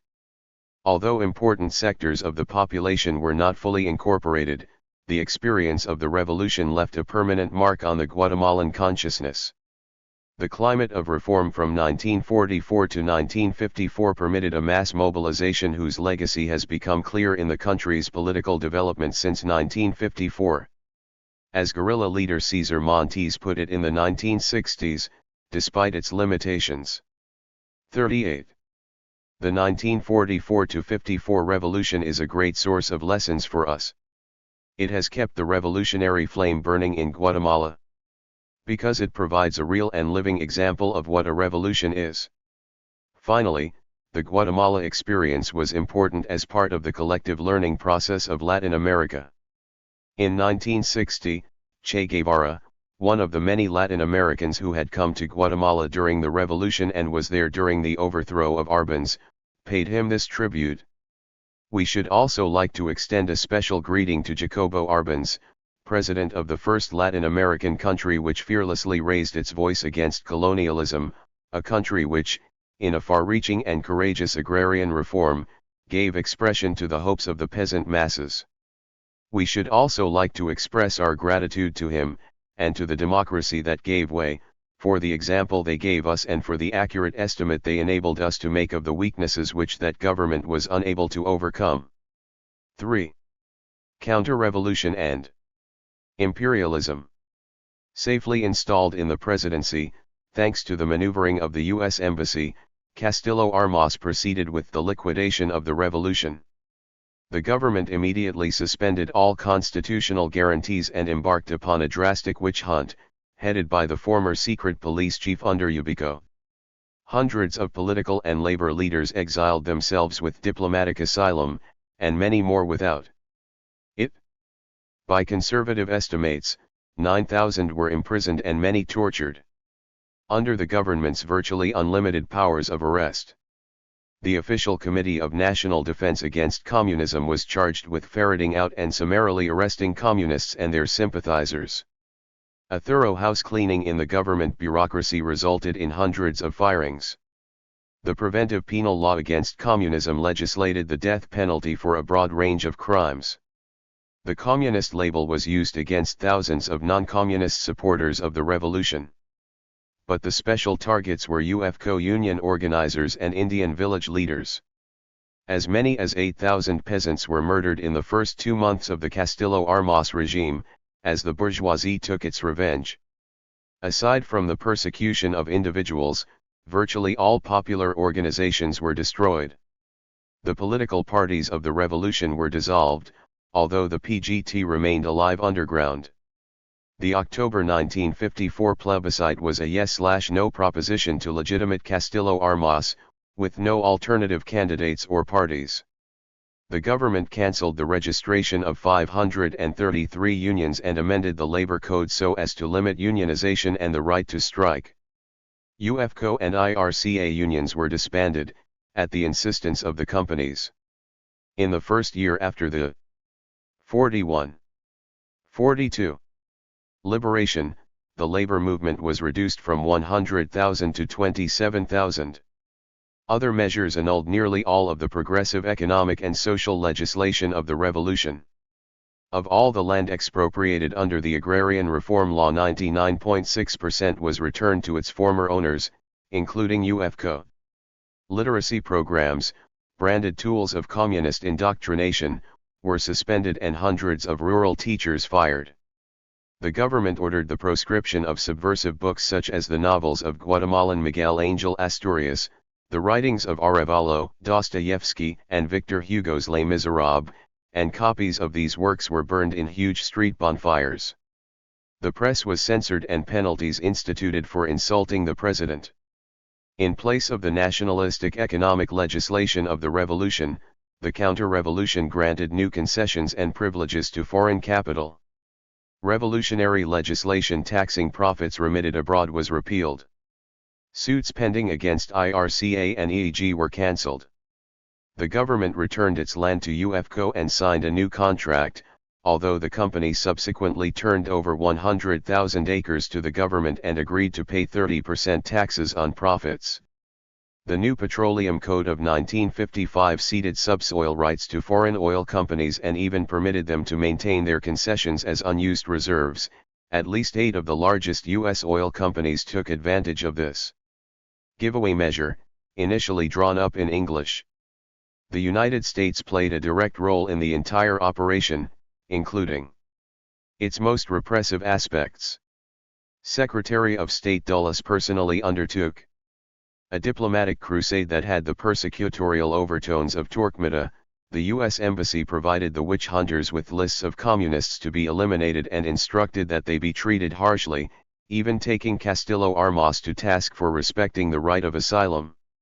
Not satisfied with having overthrown the Guatemalan Revolution, the United States felt it necessary to root out all traces of progressive politics. Of course, Guatemalan actors held this view in their own right. But the United States, still in the grip of McCarthyism, played an important role in giving Guatemalan politics a particularly Manichaean quality or stigma, which persists even today. Absurdly enough, these actions were cast as part of a U.S. strategy of making Guatemala a showcase for democracy. The ruling coalition of the counter-revolution within Guatemala, the counter-revolution initiated changes in the composition of the ruling coalition. The liberation signified, first, the 43. Return to power of the traditional landed and mercantile bourgeoisie, most of whom had never been incorporated into the revolutionary coalition. Given the modernization of Guatemala's productive structure that began during the revolution and was continued after 1954, however, the traditional agro-export oligarchy represented far too narrow a base to hold power by itself. While retaining their hold over agricultural exports, the finqueros had to venture into new productive activities and to incorporate new social groups. Allied with the traditional agro-export oligarchy was a more modern bourgeoisie, in part the product of the revolution itself. The efforts of the Arevalo and Arbenz governments to diversify production and expand exports had generated a new class of property owners, especially cotton growers and industrialists. Despite its initially progressive political stance, this revolutionary bourgeoisie adopted the conservative, defensive values of the older bourgeoisie and behaved after 1954 as a modernized descendant of the old coffee oligarchy. But the majority of the new industrial financial interests acquired their property after 1954. In the context of the post-1954 economic diversification, some in the new bourgeoisie became associated with foreign capital. Many Guatemalan industrialists, for example, sold their assets to foreign investors, remaining associated as minority shareholders. They became in some respects the social base required by foreign capital to operate effectively.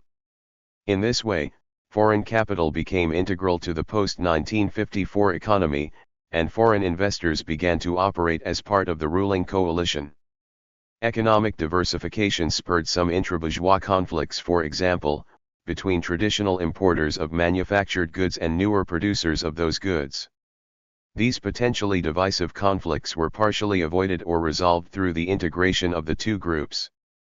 It was quite common, for example, for former importers of manufactured goods to associate themselves with local or foreign interests setting up factories to produce these goods. Similarly, a significant number of the largest export growers expanded into industrial processing. Meanwhile, some industrialists began to acquire land, bringing their interests in line with those of the older finqueros. Despite particular conflicts, then, the Guatemalan bourgeoisie has been notable since 1954 for its unity as a class, as symbolized in the umbrella Private Sector Coordinating Committee, Comité Coordinator de Asociaciones Agrícolas, Comerciales, Industriales y Financieras. 44. The experience of having suffered a challenge to its class domination during the revolution forged its determination to maintain a belligerent united front against any future encroachment, no matter how minimal. This monolithic unity is matched by a particularly exclusionary stance vis-a-vis the popular classes, as will be seen throughout this book. As a further consequence of its very narrow social and political base internally, the Guatemalan bourgeoisie and its allies required U.S. financial, political, and military support, particularly in the early years of the counter-revolution and again in the 1960s.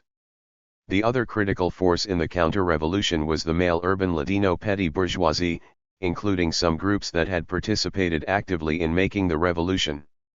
The liberation profoundly split the ranks of the petty bourgeoisie. A small minority continued to defend the nationalistic values of the revolution, with some eventually supporting or participating in the revolutionary movement.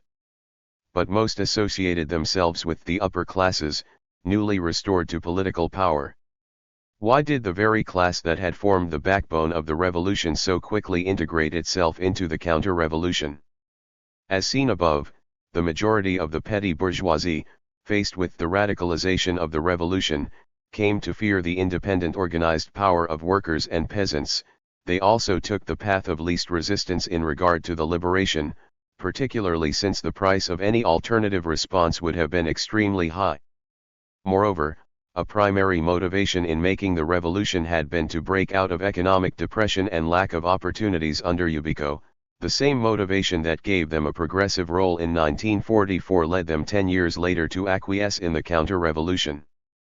Agricultural diversification and industrialization produced a need for lawyers, accountants, engineers, and other university-trained professionals. In the post-1954 balance of power, the straightest road for their advance lay in taking advantage of the new opportunities to service private capital. A small number of them used this position to rise into the bourgeoisie, for example, military officers who acquired land and corporate lawyers who acquired a material interest in the enterprises of their clients. Most of the state bureaucracy, rooted initially in the expansion of state services during the revolution, also adapted to the new circumstances. Primary motivations for the technocrats were aspirations for upward mobility, fear of losing their jobs, and hence strong tendencies toward conformism. These rather typical bureaucratic attitudes were reinforced in Guatemala by the trauma of 1954. Those who escaped the witch hunt and maintained their jobs could be incorporated into the new order. 45. A word must be said about the role of the officer corps of the armed forces in the counter-revolutionary coalition. In fact, the military had never really been displaced from power, because it had been integral to the revolutionary governments. As an institution, it was quite divided. At the time of the liberation, with important sectors resisting or challenging Castillo Armas in June 1954 and subsequently. However, the United States stood firmly behind the Castillo Armas government and oversaw a purge of the officer corps, in order to ensure that it would never again have to deal with a nationalist army. As will be seen, the goal of forging a pro-US Guatemalan army was to be pursued in Washington's extensive military assistance and training programs in Guatemala during the 1960s. Economic foundations, export-led growth. In some respects the liberationistas wished to turn the clock back, to revive the pre-1944 status quo ante. But such a reversion was not feasible, because of definitive changes in Guatemala's economic and social structure and in the post-war international context. In fact, some of the very contradictions that had generated the revolution itself, particularly the crisis in the mono-export model, required a continuation of the capitalist modernization process after 1954, although on very different terms. Post-1954 Guatemalan development was a product of various pressures, among these, pressures for economic diversification in both agriculture and industry, the need of the Guatemalan ruling classes to re-establish themselves firmly in power, the U.S. determination to make the counter-revolution work, and the needs of foreign private capital, which was assumed to be essential for development. But as will be seen, these pressures from the top were counterbalanced by strong pressures from the bottom of society. The combination made Guatemalan development chronically contradictory and explosive after 1954. As part of the post-war expansion of the international capitalist system, Guatemala entered into a 30-year period of export-led economic growth, based primarily on diversification of agriculture. On the one hand, this was necessary in order to overcome the fetters of the mono-export economy, which had fed the revolution. Even after the liberation, going back to mono-export was not a viable alternative. Particularly after the mid-1950s, coffee prices began a long-range decline and the coffee-importing nations introduced quotas. Hence in 1965, Guatemala's export earnings from coffee were no greater than in 1956, although exports were 50% higher. Banana exports, 46, were controlled by 2 U.S. companies and almost totally dependent on the U.S. market, which proved very unstable. On the other hand, there were new opportunities, new technologies, and an appreciable amount of unused land. The first major new export was cotton, stimulated by both the Arbenz government and those of the counter-revolution. This was followed by sugar, for which there was an incentive after the United States cut off Cuba's quota in the early 1960s, and cattle in the 1970s. Even under the counter-revolution, the state played a major role in promoting diversification and modernization of agriculture by national capitalists. This expansion led to growth rates of 4 to 6% virtually every year between 1954 and the late 1970s. Despite diversification, Guatemala remained dependent on a few agricultural exports, hence as vulnerable as ever to the fluctuations in world market prices. By 1965, coffee alone still accounted for 47.4% of exports, while coffee and cotton amounted to 67.5%. Over the short range, this caused a balance of payments crisis. Longer range, it contributed to the crises of the 1980s. Who were the beneficiaries of the great expansion of the agricultural export economy?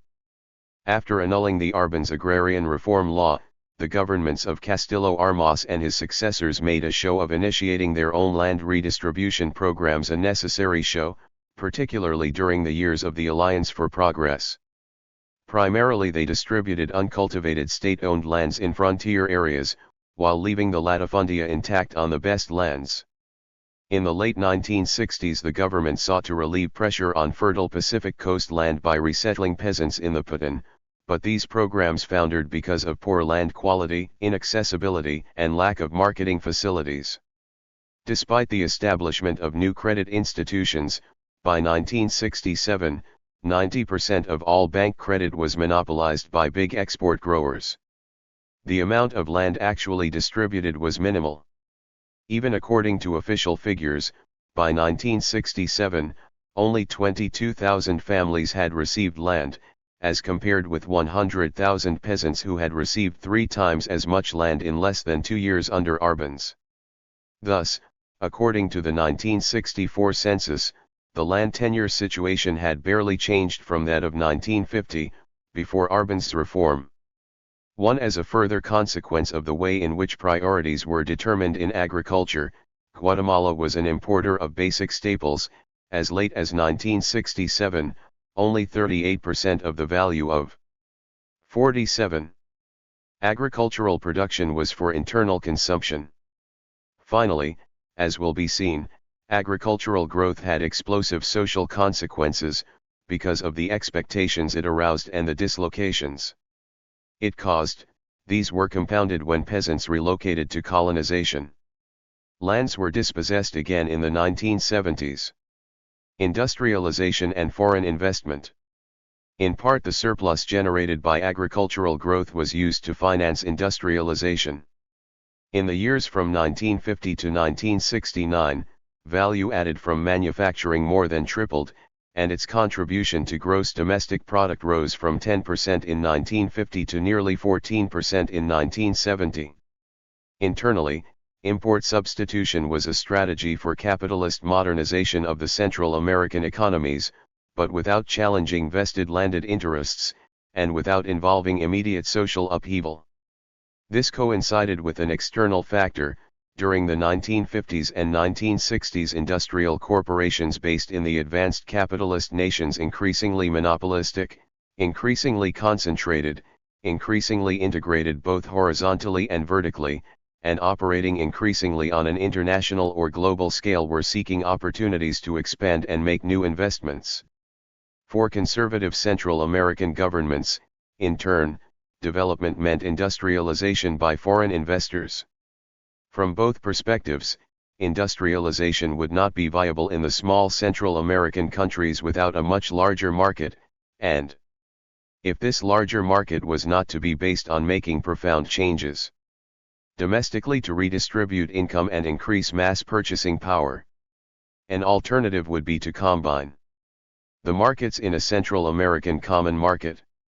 In a sense, regional integration relieved the pressure for basic social transformation. The consumer base could be enlarged by combining Guatemala's middle and upper-class consumer base with those of its neighbors. Industrialization in the post-1954 era also differed from that begun by Arbenz in another significant way, whereas under the revolution it had been fundamentally a policy of economic nationalism, designed to make Guatemala less dependent upon the advanced capitalist nations. After 1954 it became a channel for denationalization of Guatemalan resources, primarily because it came to be dominated by foreign capital. Unlike the Southern Cone experience of the 1930s, Guatemalan industrialization occurred during a period of major expansion abroad by U.S. 48. Capital. One 1968 study estimated that over 62% of all major manufacturing establishments in Guatemala were controlled by foreigners. From the very beginning, post-1954 Guatemalan governments refused to restrict the operations of foreign investors or to regulate the composition of capital in key sectors. The Industrial Promotion Law of 1959, replacing a far more restrictive law of 1947, offer generous fiscal incentives in the form of exemptions from income taxes and from import duties on machinery and raw materials. The indiscriminate application of the measure led to a sharp loss of revenue to the state and rewarded the utilization of imported rather than local raw materials. Furthermore, almost all bank credit went to large firms. This kind of industrialization failed to alleviate Guatemala's serious unemployment problem. Even as industry rose to 14% of GDP by 1969, industrial employment remained at about 11.5% of total employment from 1950 to 1964. The problem was particularly serious, given the high rate of migration to the cities. From 1950 to 1962, industrial employment rose an average of 1.5% a year, while the urban population grew at an annual rate of 5.1%. Industrial technology was capital rather than labor-intensive, partly because foreign corporations had no interest in developing an appropriate technology. Also because so many of them were foreign-owned, a high percent of Guatemalan industries involved little more than assembling or mixing imported components.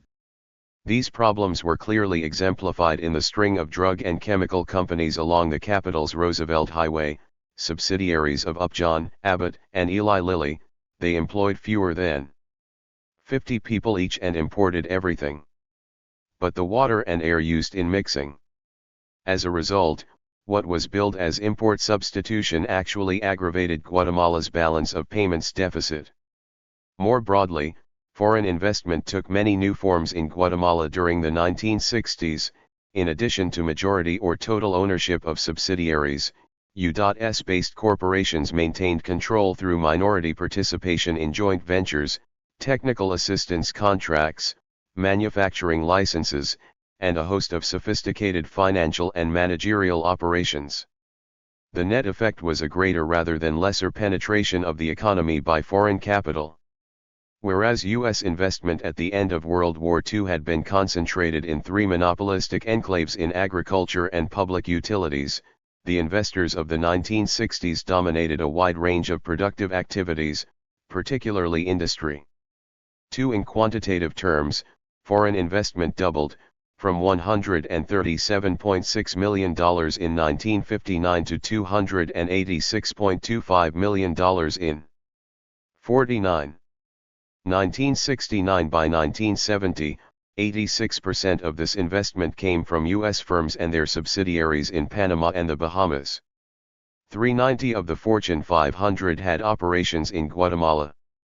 Despite their very prominent role in the Guatemalan economy, according to a 1969 study, foreign corporations employed a mere 2% of the Guatemalan workforce. Given the emphasis on attracting foreign investment, Guatemala's domestic policies were oriented toward creating a favorable climate for such investment. Such a climate implied orthodox fiscal policies, low tax and wage rates, incentives and tax exemptions, non-regulation of profit remittances, restrictive labor legislation, and political stability. Immediately after the liberation, for a time, the United States took a direct role in molding the Guatemalan state apparatus as a facilitator of foreign investment, formulating Guatemala's development strategy and administering it through U.S. foreign aid agencies. The Central American Common Market. During the late 1950s, discussions began among the Central American governments and some sectors of the business community, under the auspices of the UN Economic Commission for Latin America, to define a rational industrialization policy, that is, one that would develop industry for the regional market within the framework of balanced growth. Politically, CEPAL made a strategic decision not to require heavy sacrifices from private sector elites, that is, not to touch their land holdings. The other keys to CEPAL's approach were careful planning, coordination, and policies designed to overcome the historical inequalities between countries in the region and to convince all 5 countries to participate. This took the form of a proposal to allocate integration industries to the 5 countries sequentially, to distribute the gains among them. The United States was initially on the sidelines, but became interested in Central American integration within the framework of the Alliance for Progress. The basic premise of the alliance was to avoid more Cubas by pouring billions of US aid dollars into Latin America and, in theory, promoting basic reforms that would lessen the appeal of revolutionary movements. Central America was a major target area for the AFP because it was viewed as highly unstable, with a serious potential for revolutionary movements, particularly in Guatemala and El Salvador. Less prominently stated, but more 50. Fundamental to the AFP in the end, U.S. aid programs could be used to stimulate U.S. private investment in the region. In Central America, the AFP development formula meant industrialization by foreign investors, who required a market of scale. Thus, although skeptical about Central American integration at the outset, viewing CEPAL as dangerously statist, even socialistic in its orientation, Washington became fully involved by the end of the 1950s. Without going into the details here, the U.S. approach to Central American integration differed significantly from that of CEPAL over the issue of planning and balanced development. Above all, the United States staunchly opposed the integration industry scheme, viewing it as an encroachment on the prerogative of private corporations to choose freely where to invest. Washington also opposed the economic nationalism and protectionism of CEPAL's formula for import substitution, on the grounds that it infringed upon the principles of free trade. The US/CEPAL rivalry was ultimately resolved in favor of the United States because Washington was able to offer the Central Americans large amounts of money, and US aid came on US terms. These terms added up to unrestricted operation of the free market, and absolute free trade and freedom for foreign capital investing in Central America. Specifically, the United States used its leverage to control the operations of the principal CACM institutions, to intervene strategically in key decisions, and to sabotage the integration industry scheme for regulating large-scale investments. In addition, the United States worked closely with the most privileged and recalcitrant sectors of the local bourgeoisies, abandoning the initial U.S. verbal commitments to redistributive land and tax reforms. As a consequence of the above, balanced regional growth became impossible. Foreign investors flocked to the relatively more developed areas, leaving other countries, particularly Honduras, with a very low proportion of the region's industry. This aggravated pre-existing imbalances that had made Guatemalan capitalists major CACM beneficiaries. By 1969, Guatemala enjoyed 32% of the region's foreign investment, as compared with 12% in Nicaragua, and by 1970 it was the only nation whose trade balance was positive with all of the others. Long-simmering resentments about this imbalance exploded after the so-called Soccer War of 1969 between Honduras and El Salvador. The war was less over soccer than over Honduras's refusal to permit the Salvadoran government to continue solving its unemployment problems through massive migration of unemployed landless Salvadorans to Hon. 51. Duras.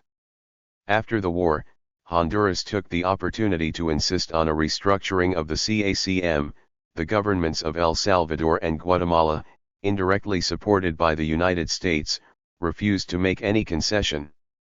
At the end of 1970, Honduras pulled out of the CACM, charging that Hondurans were in effect subsidizing the growth of the Guatemalan and Salvadoran private sectors. The Honduran action led to the collapse of the CACM, and subsequent efforts to revive it were only partially successful. The relative decline of intra-regional trade during the 1970s was followed by an absolute decline during the economic crisis of the 1980s. In the end, even U.S. objectives for the CACM were not achieved. The United States could not stabilize the region because that was in contradiction with the protection of international capital. If the United States had been less dogmatically committed to preserving the freedom of U.S. investors, it could have accepted a degree of planning that would have permitted a greater balance and a more stable CACM. But the insistence on non-regulation ended by making the entire scheme unworkable. And to the extent that there had been any thought of avoiding social crisis in Central America by making reforms and expanding domestic markets, the CACM failed completely. Somehow the Central American elites and the United States hoped to stabilize the socio-economic system, but without really making the necessary reforms. The function of the state and of regional integration institutions became one of creating favorable conditions for private enterprise. Meanwhile, for the lower classes that were to have been incorporated into the market, socio-economic conditions worsened during the 1960s. While the population grew at a rate of 3.2% a year and higher in cities, unemployment rose and industrial employment declined as a percentage of total employment. The gaps in income distribution widened. While industrialists and foreign investors benefited from integration, the costs were borne by the poor. The above interpretation is strongly shared by some economists, while being challenged by others in regard to the role of external interests.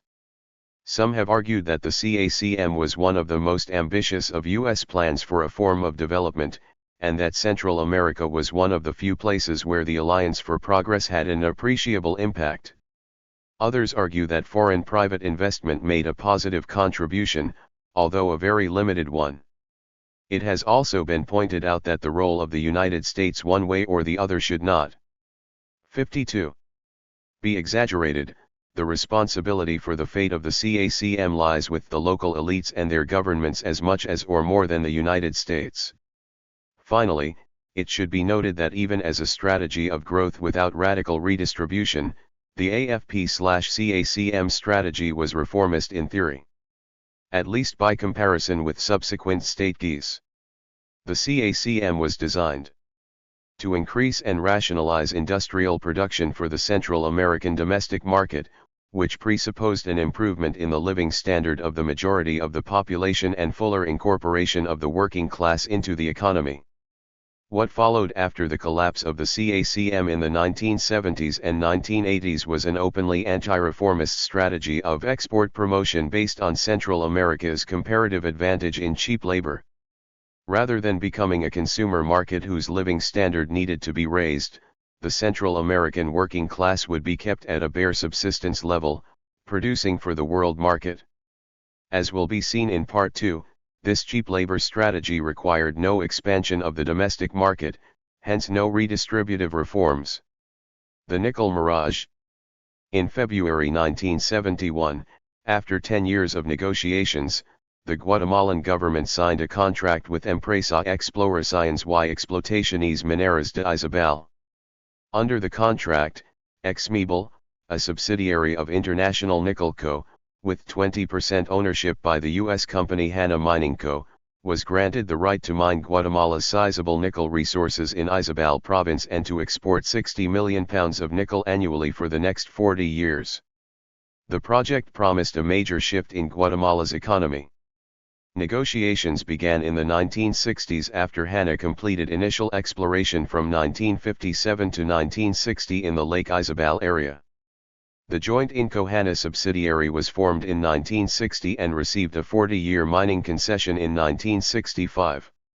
A new mining code, very favorable to foreign investors, had already been adopted in Guatemala. The final contract was not signed until February 1971. During that time, the projected investment quadrupled from $60 to $250 million, the largest single project in the country, doubling all previous U.S. investment. One reason for the long, secret negotiation process was Inco's desire to be assured of favorable market conditions. But even more important was strong opposition to the project from significant sectors of the Guatemalan population, which 53. Forced the government to bargain for better terms than the company had initially attempted to impose. 4. If the contract had gone through on Inco's terms, it would have made Exmebel a privileged enclave, as UFCO had once been. That gains were made for Guatemala during the 10 years of negotiation resulted primarily from the vigorous campaign waged by critics at the National University and other progressives. A number of these critics were assassinated or suffered other reprisals.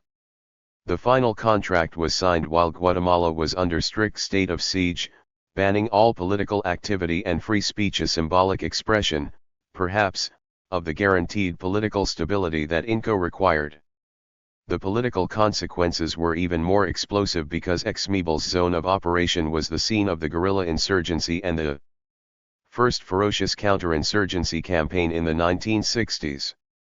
But even after the contract was signed, Inco did not proceed with the investment, claiming it lacked financing. In fact, Inco's stalling tactics were designed to get an investment guarantee from the Guatemalan government and, even more important, to await favorable world market conditions. The great nickel shortage and sky-high prices of the 1960s that had sparked interest in the project finally ended, and during 1971, as part of a general recession in the industrial nations, sales and prices fell sharply.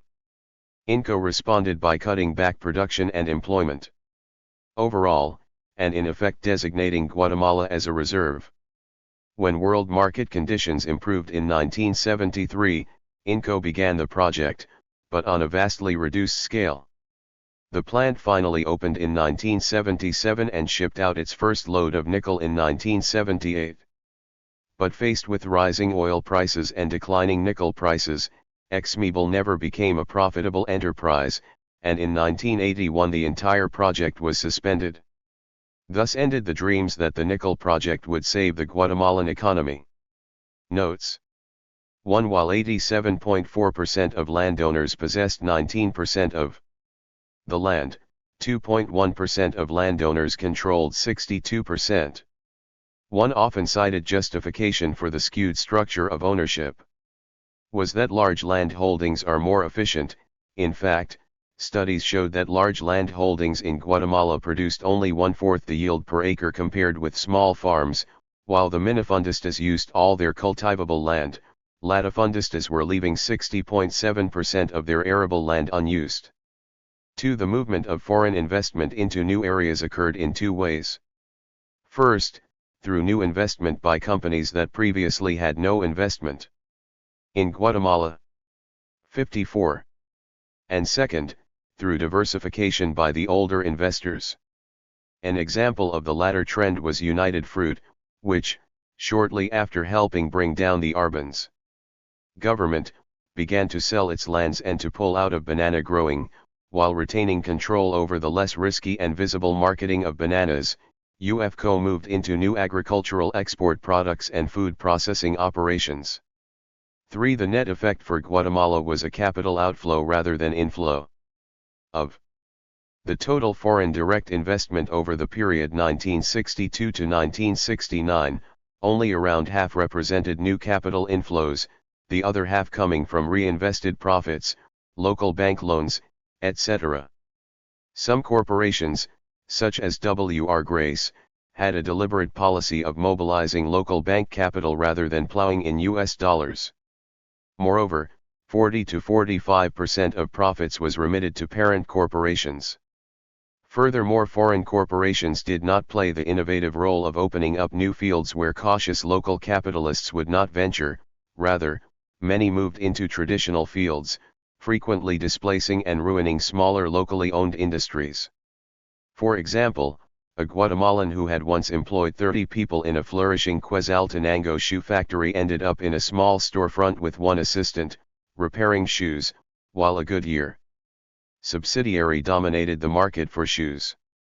To cite another example, at least 7 U.S. corporate giants bought out Guatemalan food industries.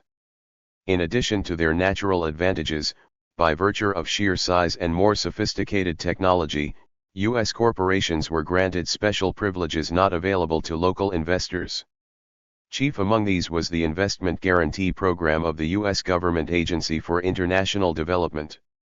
Under this program, U.S. firms were insured against losses from inconvertibility, expropriation, war, revolution, and insurrection, thus providing a hedge against risk in politically unstable areas like Guatemala. In the event of expropriation, aid would compensate the company and then settle accounts with the Guatemalan government, thus elevating a dispute between a U.S. firm and the Guatemalan government to an international dispute between the two governments. The program was so heavily criticized in Guatemala that the Guatemalan government actually applied it sporadically, despite dozens of inquiries from U.S. firms. Finally, despite these privileges, when market conditions took a turn for the worse in 1970, several U.S. firms unilaterally closed down their Guatemalan installations, without any provision for the workers left jobless. 4. Among the main issues were the following: the government eventually 130% participation in the authorized capital. Even this participation as a minority stockholder had initially been opposed by INCO. Despite initial resistance, INCO eventually agreed to refine the nickel in Guatemala rather than in Europe. Vague clauses committed INCO to gradually substitute imports of raw materials, fuel, and services and to rehabilitate mined areas. The company maintained its exemption from a law requiring that 90% of its employees be Guatemalans. Meanwhile, the government agreed to pay for major infrastructure improvements, and the company won generous tax and import duty exemptions. Most controversial were INCO's attempts to gain privileged treatment for foreign exchange generated by nickel exports, by maintaining its dollar earnings abroad and not even registering these with the Bank of Guatemala. This violated even the minimal laws regulating foreign exchange. The final contract permitted INCO to accumulate dollars abroad, stipulating only that the operation must produce a net balance of payments benefit to Guatemala. 4. The 1960s. As a reflection of the power structure described in Chapter 3, the Guatemalan state was restructured after the liberation and evolved in response to the changing emphases of the counter-revolution. Initially, the United States played a very direct role in the restructuring process. Subsequently, a new modus operandi emerged in the Guatemalan ruling coalition, with the bourgeoisie exercising indirect control, and the armed forces becoming central to the functioning of the state. As a primary force behind the overthrow of the Guatemalan Revolution, the United States took responsibility for making counter-revolutionary Guatemala a showcase for democracy. Particularly because the political and economic situation under Castillo Armas was extremely precarious, the United States had to participate directly in administering the government for several years, and this required pouring in large amounts of U.S. economic aid. The principal obstacle was that in the mid-1950s, foreign aid was not yet common, and generally the Eisenhower administration preferred to leave economic development to private investors and the World Bank. Given this overall situation, substantial aid funds could not have been mobilized for Castillo Armas if there had not existed a coalition of forces with a particular interest in getting aid to Guatemala after the liberation. These forces gradually coalesced into a new Guatemala lobby in Washington. The U.S. government also worked through the World Bank and the private consulting firm Klein. 57. 58. And Sachs, which billed itself as providing a private enterprise prescription for sick national economies and promoted orthodox International Monetary Fund-type policies. ICA paid KNS for its consulting services to the Guatemalan government, which in practice meant operating out of the Guatemalan presidential palace as a kind of shadow government. Meanwhile, ICA agencies were set up to parallel Guatemalan government ministries. Guatemala's five-year plan for 1955 to 1960 was written by World Bank advisors. Although exact figures are difficult to obtain, most reliable sources agree that the bill for the U.S. salvage operation for the first few years after the liberation was $80 to $90 million. Almost all of it in donations. The figure is especially striking because at the time, the entire U.S. economic aid program for Latin America was little more than $60 million a year. By the end of the Castillo Armas regime, the United States no longer directly ran the Guatemalan government, but the basic model was in place. Implicit within the strategy of the counter-revolution was a view that the state should serve but not regulate private interests.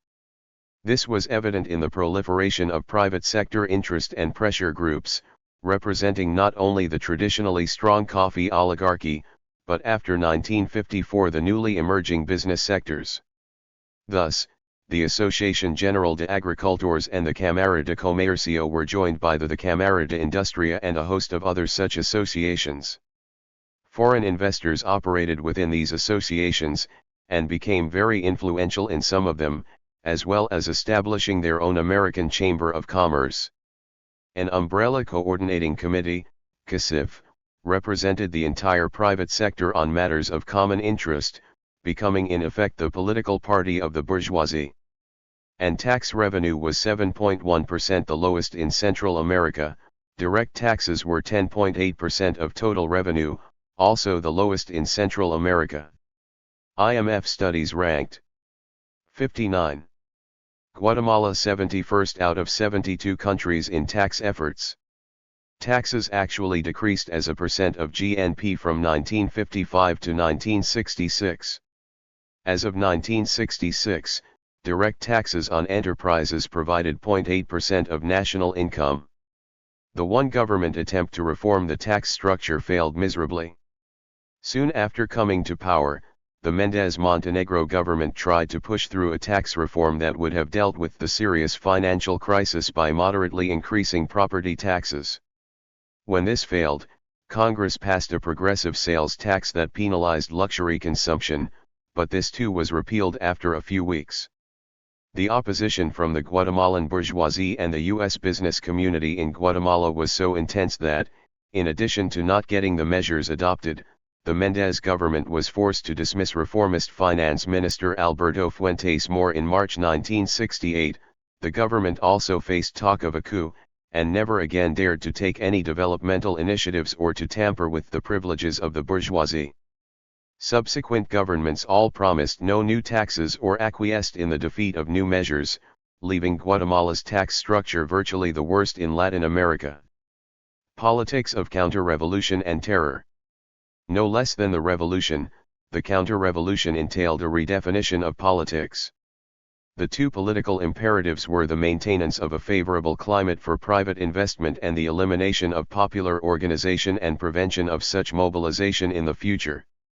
During the initial stages of the counter-revolution, Castillo Armas dispensed with the trappings of normal politics. Soon thereafter, an attempt was made to return to and maintain the forms of democratic politics. Because of the extreme polarization left by the experiences of revolution and counter-revolution, however, normal political activities were considerably distorted. When they took place at all, elections were anything but democratic. In October 1954, Castillo Armas was elected in a Ubico-style plebiscite, in which he received over 99% of the vote. The 1957 presidential election, following his assassination by one of his own guards, was so overtly fraudulent that it was annulled. A new election in 1958 gave the presidency to Gen. Miguel Ydigoras Fuentes, a corrupt ubiquista with close ties to Dominican dictator Trujillo. His even more conservative opponent was bribed by the CIA to concede to Ydigoras. 60. This and subsequent elections in 1959 were characterized by numerous irregularities. The presidential election scheduled for 1963 was preempted by a U.S.-supported military coup led by Col. Enrique Peralta Azurdia, to prevent the candidacy and anticipated victory of former President Arevalo. 2. In the words of one expert, electoral laws are violated, evaded, or just ignored. Electoral fraud is a normal occurrence. Electoral abnormalities are common in rural areas. Moreover, the power structure manipulates the electoral laws in such a way that no party which threatens the interests of the military, the landowners or the capitalists is allowed to participate. The 1966 election, following 3 years of de facto military rule, was generally regarded as honest. The victor was opposition candidate and civilian reformer, Julio César Méndez Montenegro of the Partido Revolucionario, who promised the third government of the revolution. The real fraud came later. Although his election was a clear mandate for structural reform, Méndez was permitted to take office only after literally signing a pact with the army. This pact, brokered by the U.S. Embassy, guaranteed the army a free hand in counterinsurgency operations and autonomy in such matters as budgets, selection of the defense minister and chief of staff. Méndez also promised to exclude radicals from the government, but not to retire too many generals. It was under this civilian government, ironically, that the relative autonomy of the army in Guatemalan politics was established. These events, and particularly Méndez's capitulation to U.S. and Guatemalan right-wing military pressures, set the stage for subsequent elections, in which almost all candidates were military officers. The 1970 election of rightist Col. Carlos Arana Osorio was superficially free of fraud, but was held under conditions of extreme terror. As will be seen in Part 2, the 3 subsequent elections were all openly fraudulent. Even the elections that were relatively clean could not be characterized as free. First, physical intimidation, bribery, and so on, were institutionalized techniques for securing votes, especially in the countryside. Second, there was no choice among serious alternatives, because even a moderate reformer such as Arevalo was not tolerated. All leftist political parties were excluded from participation in elections. The PGT remained illegal by definition. Several small reformist parties were prevented from being registered by not fulfilling requirements for having 50,000 members. The Partido Revolucionario became more centrist after its 61. Leadership purged the entire left wing of the party in the late 1950s. The Christian Democratic Party, initially a rightist party, came under the control of more moderate leadership in the late 1960s and was finally able to run candidates in the 1970 election, although by that time, radicalized sectors were leaving the party. Among mainstream parties, the rhetoric and campaign appeal varied considerably, from the reformist, social democratic image of the PR, to the moderate Christian Democrats, to the official army party, to the openly fascist Movimiento Liberación Nacional, the Party of the Liberation, subsequently known as the Party of Organized Violence. In practice, however, even though some of these parties had limited support among the lower classes, they all basically represented the interests of one or another tendency within the bourgeoisie, petty bourgeoisie, and army. The existence of competing political parties and the occurrence of elections, therefore, should not obscure the fact that politics in counter-revolutionary Guatemala offered no real choices to the indigenous population or to the popular classes generally. The extent of popular disillusion with electoral politics was indicated by the high rate of voter abstention. Of those registered, only 50% voted in 1966, less than 50% in 1970, and of those eligible to vote, only 25 to 26% actually voted in those years.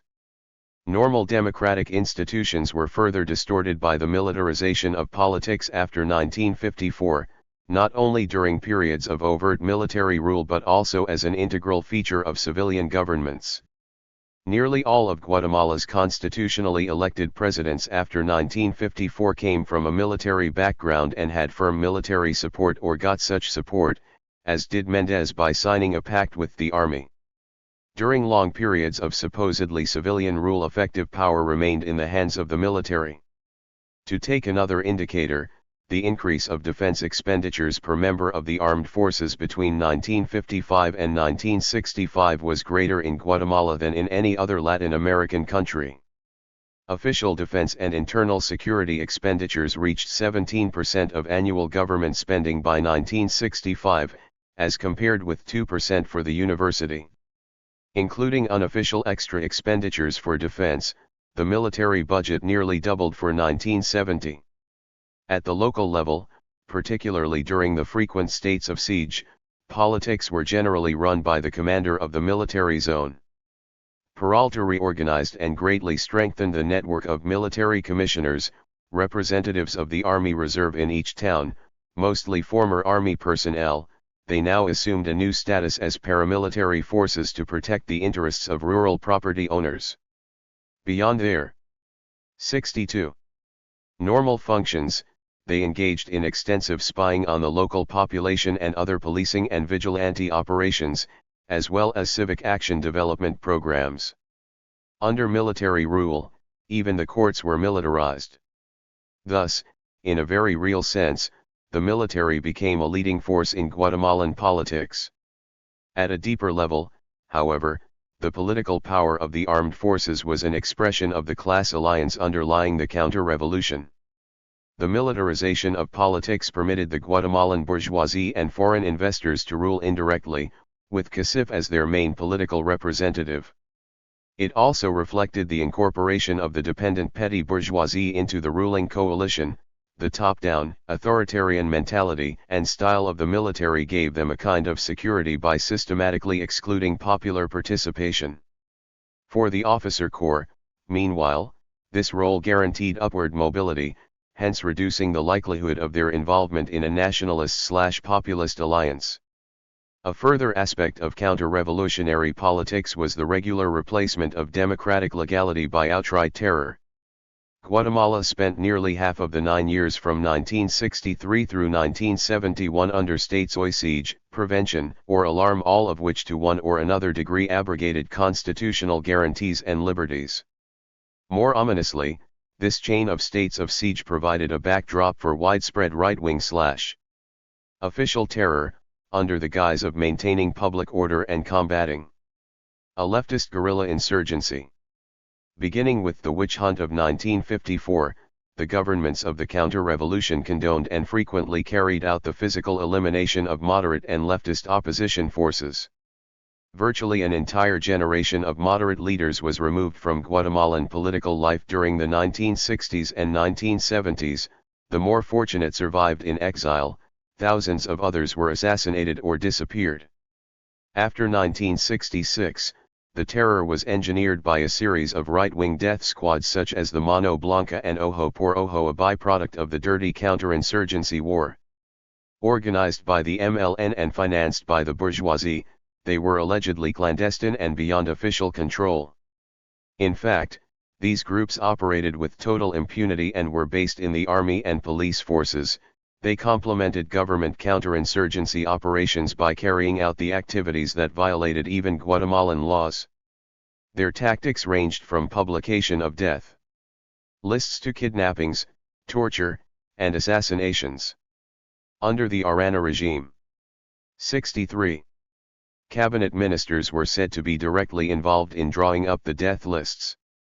Typical of the integration between official forces and the terrorist right was the experience of thousands of victims who simply disappeared, often after being picked up by police or army vehicles, or by unmarked cars.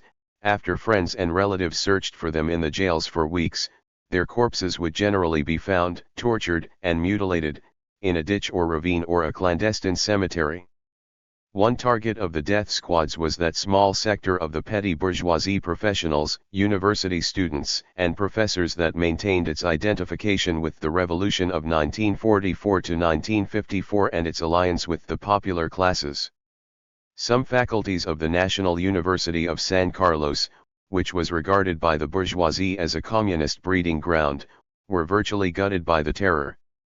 In March 1966, 28 intellectuals, union leaders, and PGT leaders being held as guerrillas were executed by government firing squad and their bodies sewn into burlap bags and dropped into the ocean from army transport planes. In January 1968, the body of Rogelia Cruz Martinez, previously Miss Guatemala, who was known to have leftist sympathies, was found. She had been stabbed, beaten, raped, poisoned, brutally tortured, and left naked for the vultures. Several critics of the ex-Meeble contract were assassinated in broad daylight. In January 1971, moderate leftist congressman and prominent law professor Adolfo Mijangos, paralyzed from the waist down, was shot to death in his wheelchair. But the brunt of the terror was borne by workers and peasants, particularly in the zones of guerrilla activity. Countless numbers of unnamed peasants brought the death toll of the rightist terror to an estimated 8,000 from 1966 to 1970. The labor movement was decimated. Its ranks declined, according to the U.S. Bureau of Labor Statistics, from over 100,000 members under Arbenz to 16,000 by 1962, leaving 1.2% of workers unionized. During states of siege, even normal union activities were greatly restricted or prohibited, with property owners using these times to get rid of troublesome organizers. On numerous occasions, Guatemalan or foreign landowners received army assistance in evicting peasants from land that they had occupied, often for years. In the late 1960s, a law was passed giving finqueros the right to consider themselves authorities of the law and to shoot guerrilla suspects. 64. Along with the thousands of deaths, the protracted violence took a psychological toll on the living. The population was maintained in a permanent state of fear and uncertainty. The apparently indiscriminate nature of the violence, the steady stream of political assassinations in broad daylight, the tales of torture by the mano, the blurring of the distinction between official repression and death squad terror, the omnipresence of police bearing machine guns in the streets, all these were weapons of psychological warfare. The goal was to wipe out from the collective mind of the Guatemalan people the memory of the revolution and to assure the permanent demobilization of the popular classes. To summarize, the particularly brutal character of the counter-revolutionary state in Guatemala was a legacy of the revolution and the violent rejection of it by the dominant classes. These experiences gave a striking internal cohesion to the Guatemalan ruling coalition, much greater, according to one comparative study, than its counterpart in El Salvador. This reflected a determination never again to permit a land reform or a mobilization of the popular classes or the Indian population. Yet this very strength of the ruling classes in imposing their will upon the popular classes was also a weakness, in that it prevented them from formulating a project with any broad legitimacy in Guatemalan society. Sources of resistance. The beginning of Guatemala's 30 Years' War. Although the new order was successful in keeping the lid on politics through top-down repression, it could not stop the extreme polarization nor turn the clock back on the structural changes that were taking place in Guatemalan society. Some of these changes stemmed from economic development of a very skewed nature, some flowed from the combined experiences of the revolution and the counter-revolution. The accumulation of poverty at the grassroots that accompanied the accumulation of capital and export-led growth at the top will be explored in detail in Part 2, but must be mentioned at least briefly here as one factor that contributed to Guatemala's first guerrilla war in the mid-1960s. Under these conditions of extreme polarization, furthermore, the historical memory of the revolution, far from being stamped out, fueled the growth of a revolutionary movement in the 1960s. Finally, the extreme repression fed the guerrilla movement by cutting off all legal avenues in Guatemalan politics, even physically eliminating moderate centrist leaders. In a very real sense, all safety valves were closed off in the post-1954 period, even more so once the guerrilla movement came into 65 existence. We see here the origins of Guatemala's 30 years insurgency/counterinsurgency war. The dynamics of economic growth and diversification, begun under the reformist model of the revolution, continued into the post-1954 period, but without the ameliorating attempts to plan growth with equity. Income was redistributed negatively after the reversal of the agrarian reform in 1954, with 92% of the population seeing its share of GNP and its per capita income significantly reduced from 1950 to the early 1960s. During the mid-1960s, according to the Guatemalan National Planning Council, 90% of all rural families were either landless or owned plots of land too small for subsistence. The half-hearted efforts at land colonization were virtually ineffective in improving distribution. Aside from land invasions, the principal outlets for the rural landless were increasing migration to the southern coast and migration to the cities.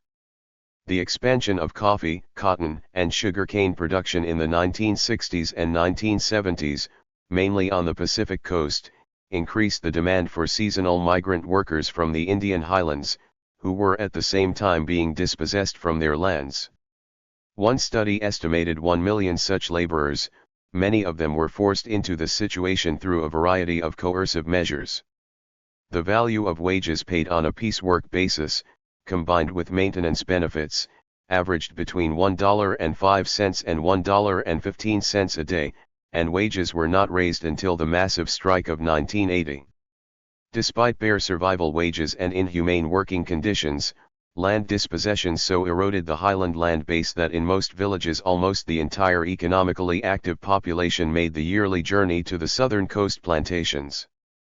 As will be seen, this sector of the population was to become a central actor in the uprisings of the late 1970s. But for the 1960s, the effects of these changes were not felt directly at the political level.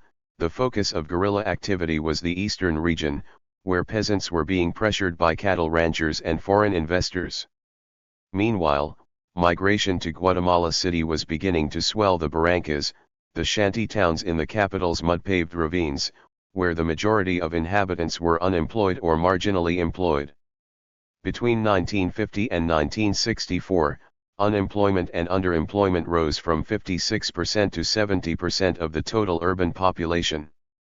Between 1950 and 1962, the employable urban population increased 7 times faster than the number of urban employed, largely a consequence of the kind of industrialization promoted during the 1960s, as seen above.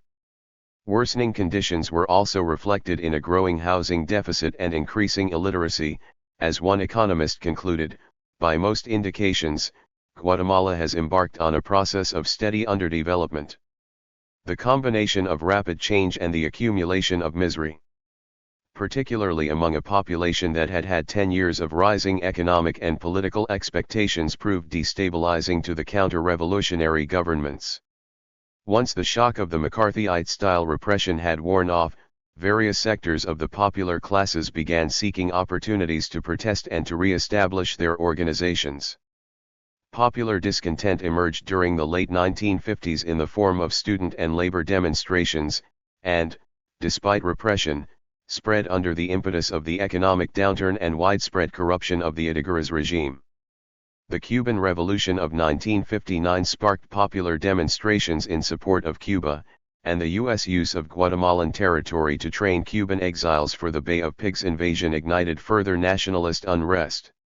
On November 13, 1960, nationalist military officers staged an uprising to overthrow the Echegaray's government. The rebellion was put down after several days, but some of its leaders decided to continue the struggle against Echegaray rather than returning to the army. 2 of them, Luis Tercios Lima and Marco Antonio Yan Sosa, were decisively influenced by their contact with the peasants among whom they took refuge after the failure of the coup attempt. They came to believe that the only avenue to change in Guatemala was armed struggle.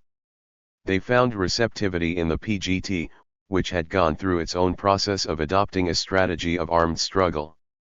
Some claim that efforts to form a guerrilla movement predated the November 13th uprising and even the Cuban Revolution. In any case, by 1962 the radicalized former army officers had founded an armed guerrilla movement, Movimiento Revolucionario 13 de Noviembre, in the Izabal zone in eastern Guatemala. They evolved from a nationalist/reformist perspective to embrace an explicitly socialist program demanding, above all, land for the peasants. In the spring of 1962, following allegations of fraud in the 1961 congressional elections, students, workers, and opposition parties took to the streets for 2 months of demonstrations and strikes, the first significant mass struggle since the fall of Arbenz. A general strike was declared in the capital. Several thousand women in the Frente de Mujeres. 67.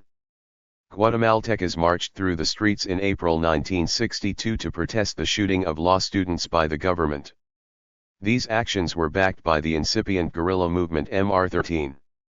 Later in 1962 the PGT formed its own guerrilla front, conceived more as an effort to overthrow the Adigueras government than to engage in prolonged guerrilla war. In December 1962, the organizations consolidated to form the Fuerzas Armadas Rebeldes.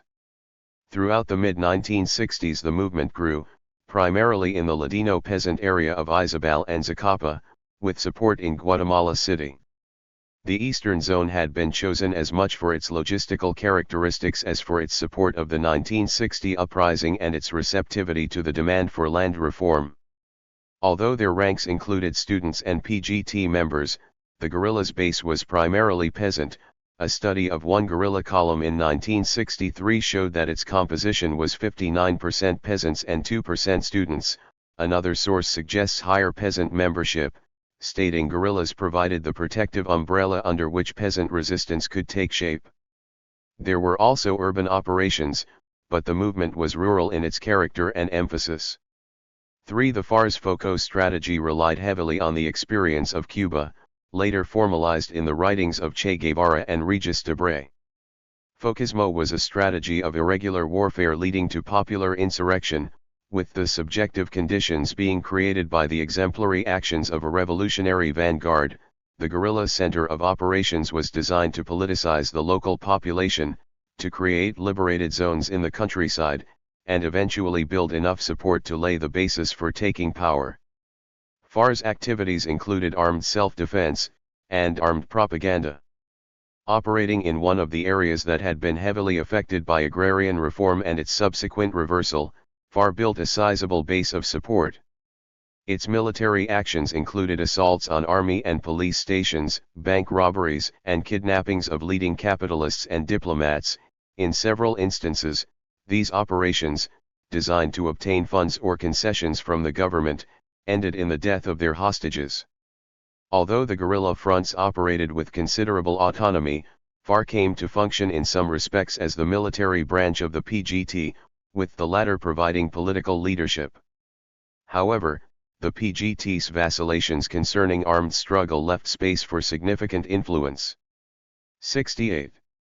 By Latin American Trotskyists upon MR13. FARC remained united from December 1962 to June 1964, at which point it split over ideological/partisan differences. The various forces reunited in 1967, and remained in alliance until early 1968. By that time, the movement had been effectively defeated for the time being, and splintered into several parts. FARC made a decisive break from the PGT, stating, "The PGT supplied the ideas and the FARC the dead." In fact, the turning point in the fortunes of the movement had come in 1966. The two decisive factors were the election of Méndez Montenegro and the greatly intensified counterinsurgency campaign, the latter with direct U.S. participation and guidance. Despite initial resistance to the PGT's line of supporting Méndez in the 1966 election, the guerrillas acquiesced and began a partial demobilization. Eventually they were destroyed by the electoral trap. It was in this context that top FAR leader Tercios Lima was killed in an automobile accident near Guatemala City on October 2, 1966. His biographers subsequently attributed his very presence and vulnerability in that situation to the mistaken strategy. Immediately following Tercios's death, the army initiated a major new military offensive, which had been in the making for some time and had been greatly invigorated by the Mendez government's immediate acceptance of direct U.S. participation. Within a few months, Col. Arana's deadly counterinsurgency campaign in the east virtually destroyed the Edgar Ibarra front and subsequently the Alejandro Leon front of MR-13. Because the campaign was aimed primarily against the civilian population, up to 8,000 peasants fell victim in the combat zone. Following the death of Tercios, other top leaders were captured and killed, including Jan Sosa in 1970. In March 1967, Otto René Castillo, Guatemala's famous poet/guerrillero, was captured, tortured for 4 days, and burned alive. The guerrilla movement of the 1960s was over, although, as will be seen, its survivors regrouped and the movement re-emerged in the 1970s. Survivors of the movement have made extensive self-criticisms of the errors that made them and their supporters vulnerable to the brutal repression of 1966 to 1968. For the flawed conception of the FOCO infected many aspects of their operations, from their choice of the Ladino Orient rather than the Indian Highlands to their voluntarist emphasis on exemplary action. Their peasant base was shallow, although extensive. 69. And in this sense reflected the unresolved problem of organization of the masses. As a result, they were unable to protect the local population or to prepare them in any way for the counterinsurgency onslaught. The area chosen as the focus of operations had great potential because of the land issue.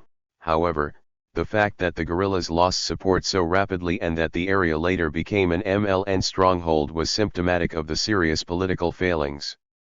Above all, it reflected the guerrillas' inattention to the Indian majority, with the exception of one attempt by Tercios Lima to organize a guerrilla front in Huetenango.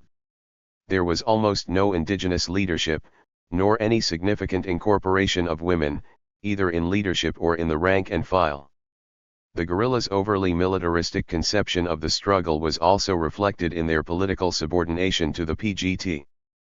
Finally, they were plagued by serious internal divisions, which were more fatal than the lack of experience.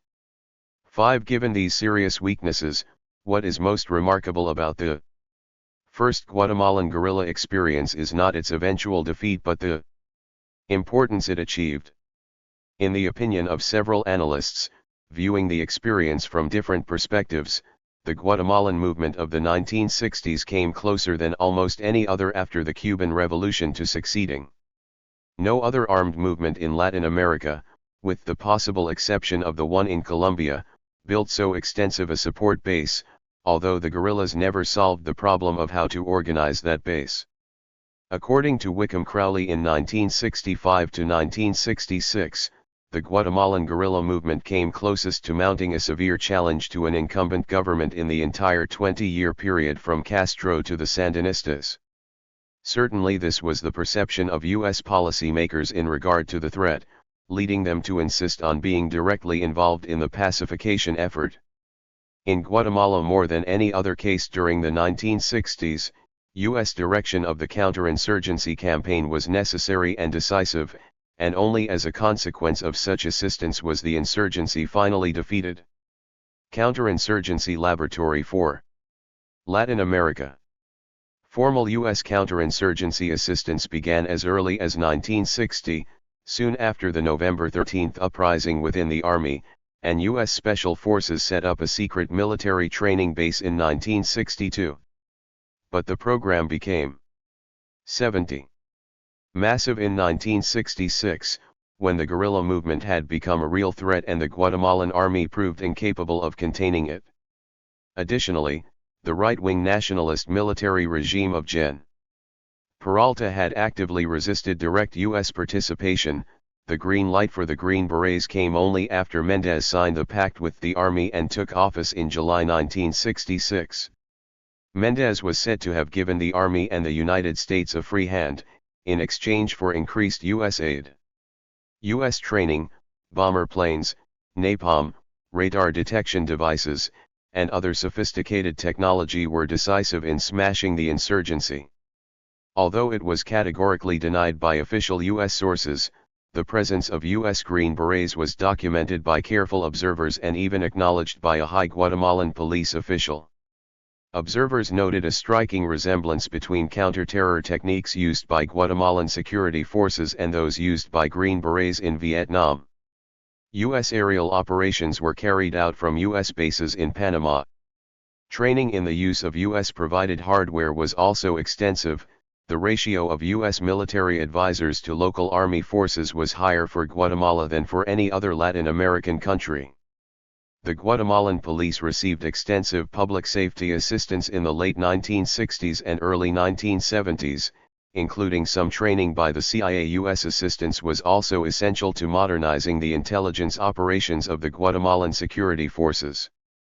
Although the United States claimed that its training would professionalize the Guatemalan security forces, there is substantial evidence of the direct role of U.S. military advisors in the formation of death squads. U.S. Embassy personnel were allegedly involved in writing an August 1966 memorandum outlining the creation of paramilitary groups, and the U.S. military attaché during this period publicly claimed credit for instigating their formation as part of counter-terror operations. Complementing the stick of U.S. security assistance was the carrot of civic action programs, designed to win the hearts and minds of the population in the guerrilla zones. In fact, the first U.S. civic action team in Latin America had been sent to Guatemala in November 1960, and the program was expanded in 1961. After 1966, working through the Ministries of Health, 71, Education, and Public Works as well as the Army, the United States funded and built schools, bridges, and roads, provided irrigation, healthcare, and other services in the guerrilla zone. In this sense, the Alliance for Progress became a convenient cover for the soft war, a forerunner of today's low-intensity conflict. The key was not the amount of U.S. security aid to Guatemala, but its focus. The U.S. national security doctrine was an ideological pillar, shaping the worldview of the Guatemalan army.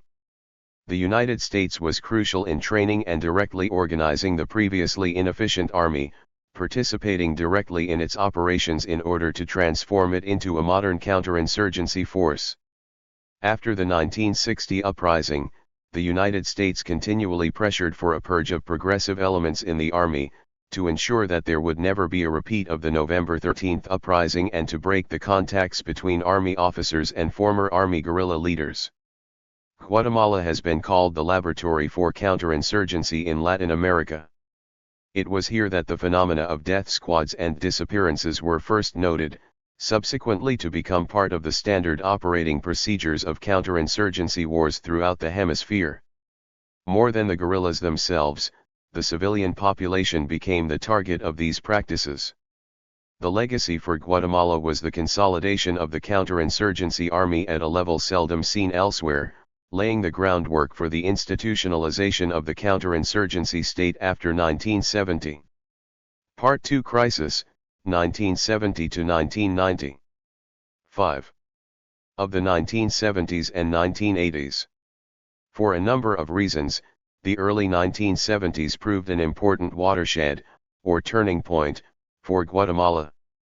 Since 1954, the country has undergone continual internal upheavals, with the very process of domination unleashing further turmoil.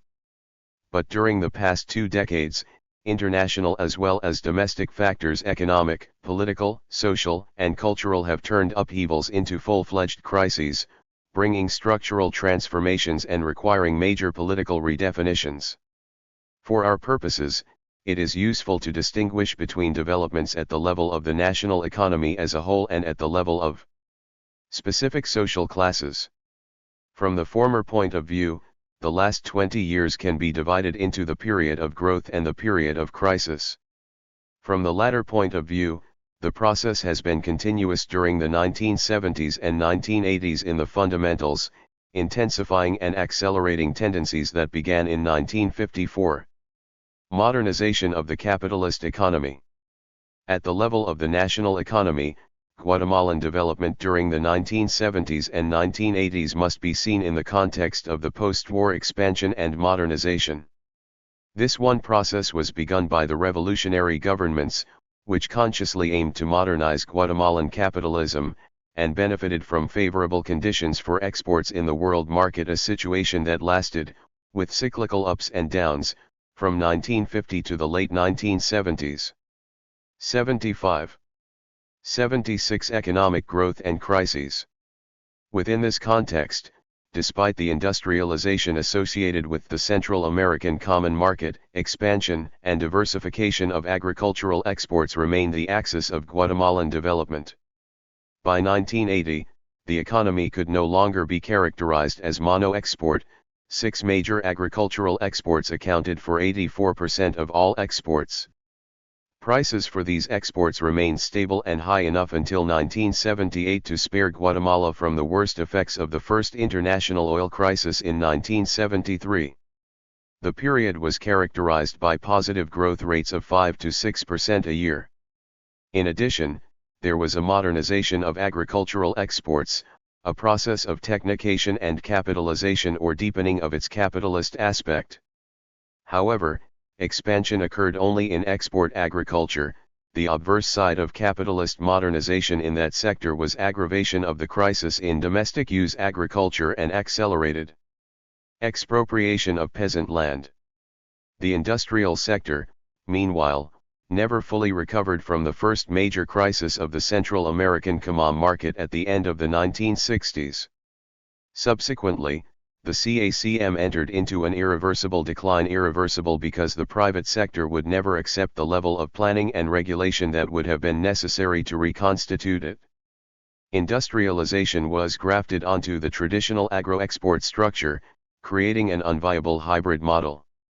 Even though Guatemala suffered relatively less than the other countries and maintained a positive trade balance with them, the CACM had never changed the fundamental dependence on agro-exports, nor had industry significantly increased its relative contribution to gross domestic product. Although the CACM had brought some development in light industry, and in infrastructure projects built to service investors, Guatemalan industry never became oriented toward the internal market, nor did it ever move beyond the first stage, to develop more basic industries. Furthermore, the whole process never generated self-sustaining industrialization, because it remained heavily based on foreign investment. Dependence on industrial inputs imported from abroad actually increased. Thus, with the first oil shock of 1973 and the accompanying rise in the prices of industrial inputs, Guatemala's industrial sector entered into a profit squeeze in the 1970s. This was aggravated after the Nicaraguan Revolution of 1979 and subsequent regional hostilities, which ruptured the CACM as a trading bloc even more under the weight of the economic crisis of the 1980s. Rather than industrial growth, Guatemala experienced industrial collapse or industrialization and disinvestment during the 1980s. In the absence of integration or agrarian reform, import substituting industrialization could not work. However, there was another model that came to be adopted in the early 1970s and remained as of 1990 the principal strategy for economic growth and modernization: non-traditional exports, both agricultural and industrial, oriented toward the world market. The principal idea of this strategy in Central America, as elsewhere in the Third World, was to utilize the region's comparative advantage in cheap labor to attract new world market-oriented foreign investment and to achieve a competitive reinsertion into the world market through new exports. Billed as a strategy that was producing miracles in the East Asian Four Tiger countries, this was supposed to provide new export earnings, while solving the chronic balance of payments and unemployment problems, through a series of activities ranging from non-traditional agricultural exports to tourism to maquiladora industries. Such industries were frequently grouped together in free trade zones, enclaves in which the local government provided special installations, privileges, and subsidies, principally tariff and tax exemptions and unlimited profit remittances.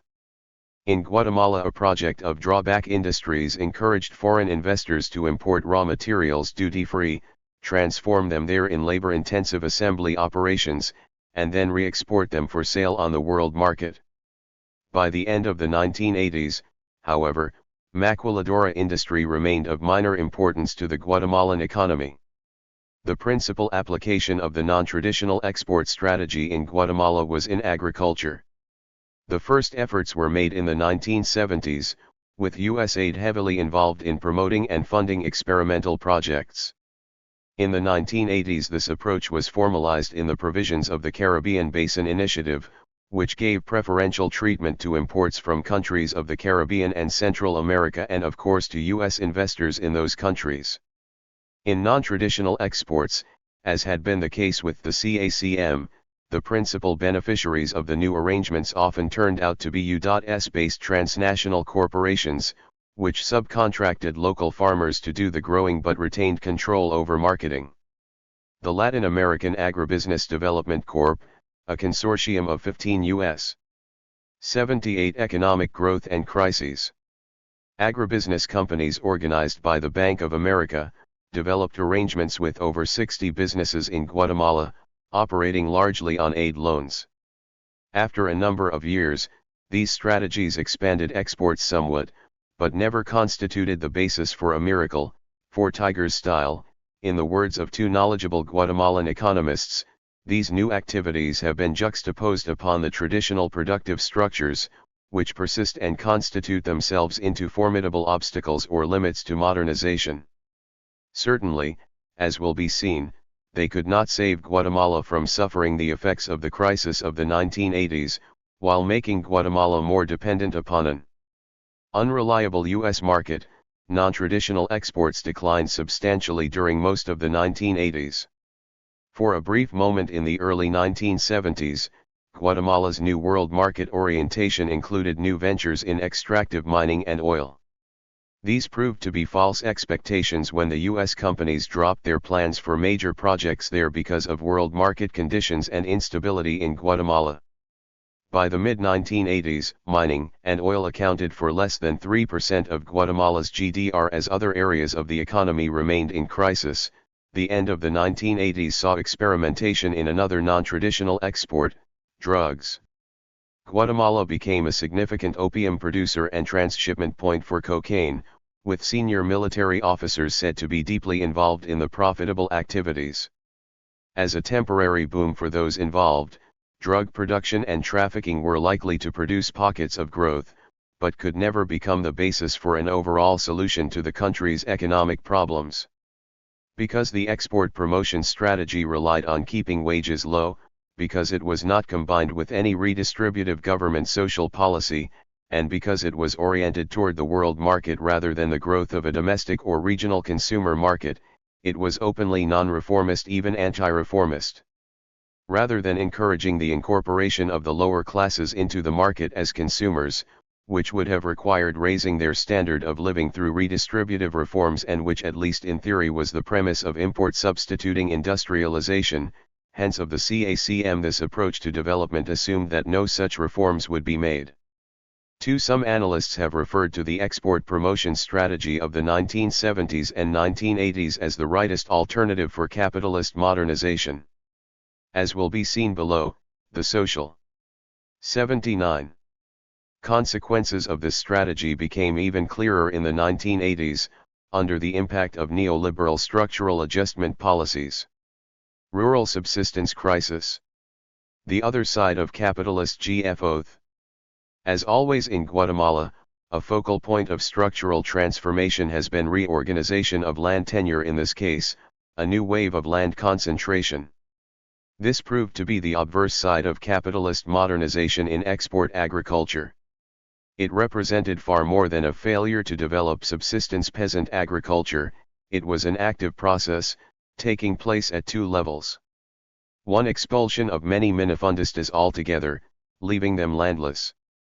In some regions, mozos colonos were kicked off the parcels of land they used to support themselves on the latifundia, with the latter absorbing their holdings. In other regions, as will be seen, This process of violent expropriation was carried out not only by latifundistas but also by the army and the state as part of the counterinsurgency wars of the late 1970s and 1980s. These processes were especially notable on cattle ranches. Subdivision of minifundia into smaller and smaller units, to the point where they no longer produced sufficient food to guarantee survival of the producers, or their reproduction as part of the labor force. In the highlands, the average size of farm units decreased from 1.3 hectares per person in 1950 to less than 0.85 hectare per person in 1975. These processes also coincided with a dramatic population increase of 3% a year, far outstripping food production.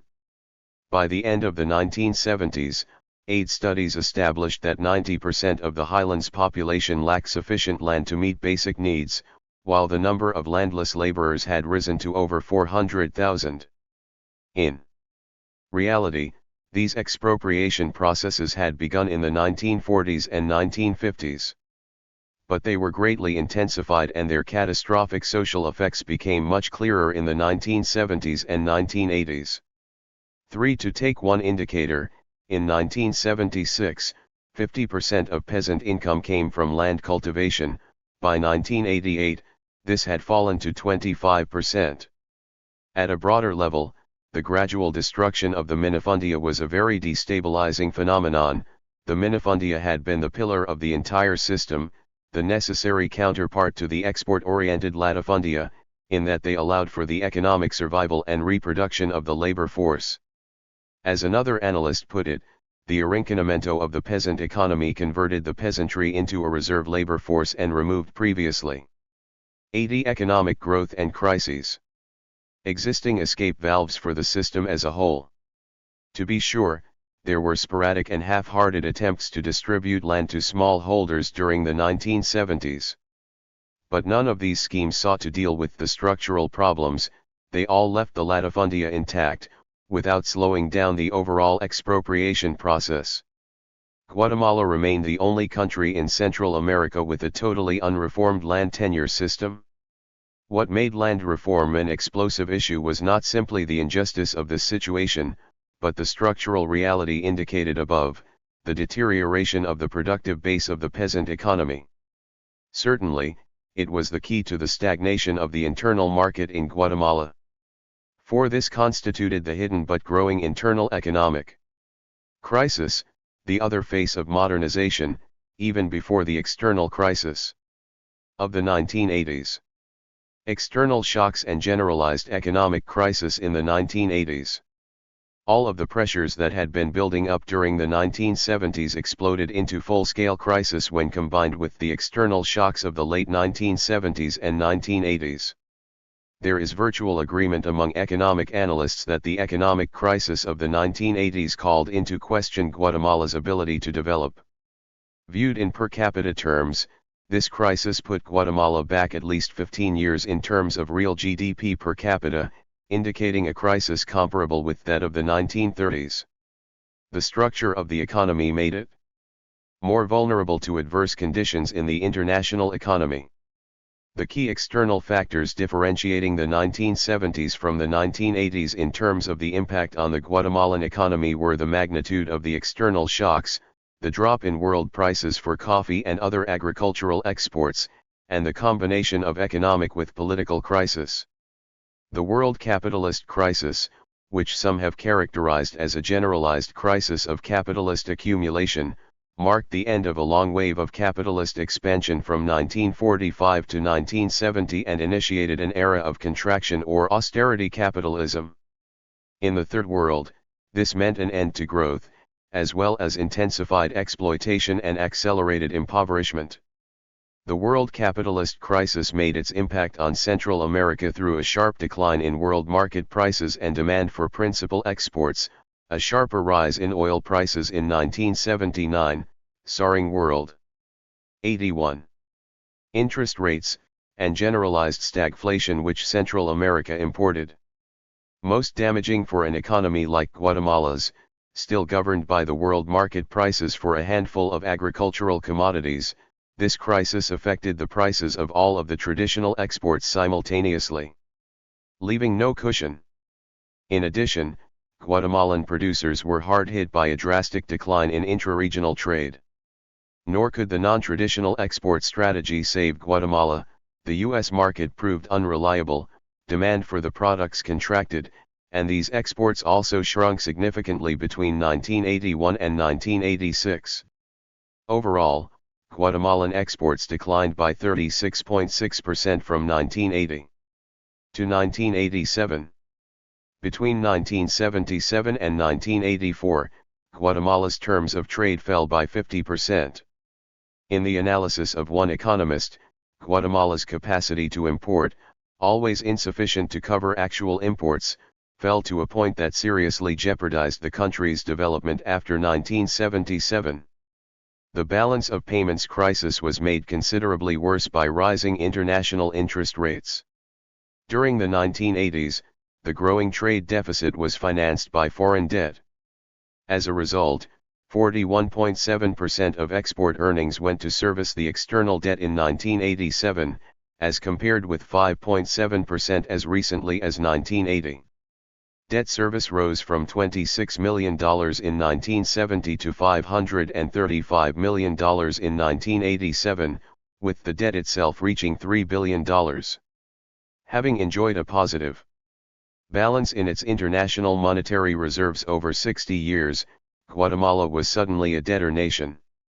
At the same time, Guatemala faced a growing fiscal deficit, compounded by the most skewed tax structure in Latin America, less than 20% being direct taxes, with the private sector's share of taxes actually declining between 1980 and 1986. As a consequence, government tax revenues fell so sharply as to call into question the government's ability to fulfill its functions, in the view of knowledgeable economists. According to its agreements with the International Monetary Fund, Guatemala was supposed to deal with the deficit through recessionary spending cuts that fell on workers and increased taxes. The United States also tried to get the Guatemalan government to raise revenues through mild tax measures, but backed down in the face of ferocious opposition from Guatemala's private sector. In a highly unusual move, both the United States and the World Bank, doubtless under U.S. influence, continued aid during the mid to late 1980s, in the absence of IMF-recommended reforms, and even in the absence of firm agreements with the IMF because of overriding security concerns about the country. 82. Economic growth and crises. To the purely economic aspects of Guatemala's crisis must be added a number of others which are political, but which have taken on structural dimensions since 1979. Primary among these was the regional political crisis sparked by the Nicaraguan Revolution and the outbreak of civil war in El Salvador and in Guatemala itself.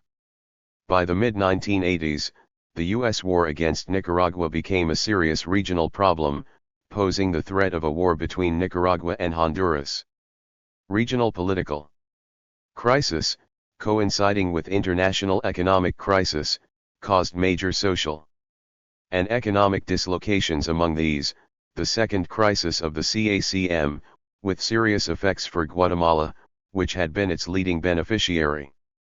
Even more important as a structural factor was the cumulative effect of 3 decades of insurgency and counterinsurgency war in Guatemala itself, culminating in the devastating war of the late 1970s and early 1980s. Among the effects of the war were massive displacement of the rural population, major food shortages, largely the result of army crop burnings, sharply increased rural unemployment, and generally depressed market conditions. In short, the war caused a major socio-economic upheaval. This combination of instabilities sparked a massive flight of foreign and national private investment capital from Guatemala, some cite figures as high as $1.5 billion during the early 1980s. By 1986, private investment had sunk to pre-1973 levels, causing additionally a drastic decline in employment. In 1984 to 1985, 3,300 businesses closed. As laid out very clearly in interviews, the Guatemalan private sector saw in Central America, and certainly in the Guatemalan insurgency, a real threat to its economic interests. Private foreign investment declined, with investors considering Guatemala too dangerous for their operations. According to Department of Commerce figures, U.S. investment dropped from $229 million in 1980 to $198 million in 1983. The Guatemalan wars also affected tourism. Despite the country's striking natural beauty, tourism never became the stable industry that it should have been. The wars not only kept tourists away but also physically destroyed parts of the country. Finally, as will be seen below, the economic crisis was compounded during the years 1977 to 1982 by another artifact of the war, the human rights atrocities committed by the official security. 83. Forces were so serious that Guatemala became an international pariah, and international financial aid was virtually ended. Such aid was restored after the 1982 recomposition and greatly increased after the 1985 election, but only partially cushioned the effects of the economic crisis. These factors, combined with speculation, worldwide inflation, and a sharp rise in prices of imported goods, resulted in an inflationary spiral within Guatemala so serious as to affect not only the working classes but also the middle strata, all this in a country that had had very little inflation previously. For the working class, the situation became disastrous. Even when there were macroeconomic indicators of a slight recovery in 1987 to 1988, largely on the basis of foreign loans, inflation brought per capita consumption down to the level of 15 years earlier. By 1989, well-informed economists acknowledged that claims of recovery were false. Private sector spokesmen agreed, stating that they had not regained confidence in the economy, and continuing to send their money abroad. The neoliberal response and the packet Azos of 1989. During the 1980s, the above situation was made more acute by the turn toward neoliberal structural adjustment policies advocated by the United States and the IMF. Such measures included successive devaluations, which raised prices for basic goods and services in order to control inflation, imposition of real wage ceilings or discipline, moves to open up the economy by dismantling protectionist structures, privatization of various state-run enterprises, removal of state subsidies for social services, cuts in public spending, and a general reduction of the state's role in the economy.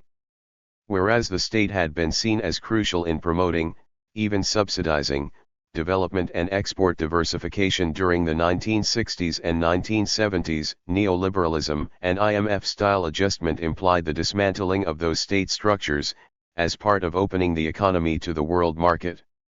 By 1989, the IMF had become the lender of first resort, as a consequence of the debt crisis, and was able to force Guatemala to take neoliberal measures just as the World Bank conditioned an $80 million loan for private enterprise on legislation giving new incentives for foreign maquiladora investors. Despite these measures, the IMF and other multilateral agencies judged the Guatemalan government to be still spending too much, and temporarily suspended credit in 1989, while continuing to pressure for stricter policies. In 1990, after the World Bank stopped disbursements on loans to Guatemala, the 84 economic growth and crises. United States continued supporting the government with large bilateral balance of payments credits. The full meaning of the neoliberal adjustment policies became clear in the packet Azos, or economic shock measures, of 1989. In November 1989, following less drastic measures and under pressure from the IMF, the government allowed the quetzal exchange rate to float, leading to a 30% devaluation. The price of basic fuels rose immediately by 20%, leading bus fares to double. Water and transportation subsidies were eliminated, electricity rates and food prices shot up, the state-owned airline was sold, and discussions began on doing so with IND, the electrical power company. The 1989 economic shock measures had negative repercussions for virtually all sectors of Guatemalan society, the exception being a tiny group of speculators and financiers. Guatemalan industrialists, for example, were unprepared to meet the challenge to open up to world markets, in the absence of subsidies for restructuring.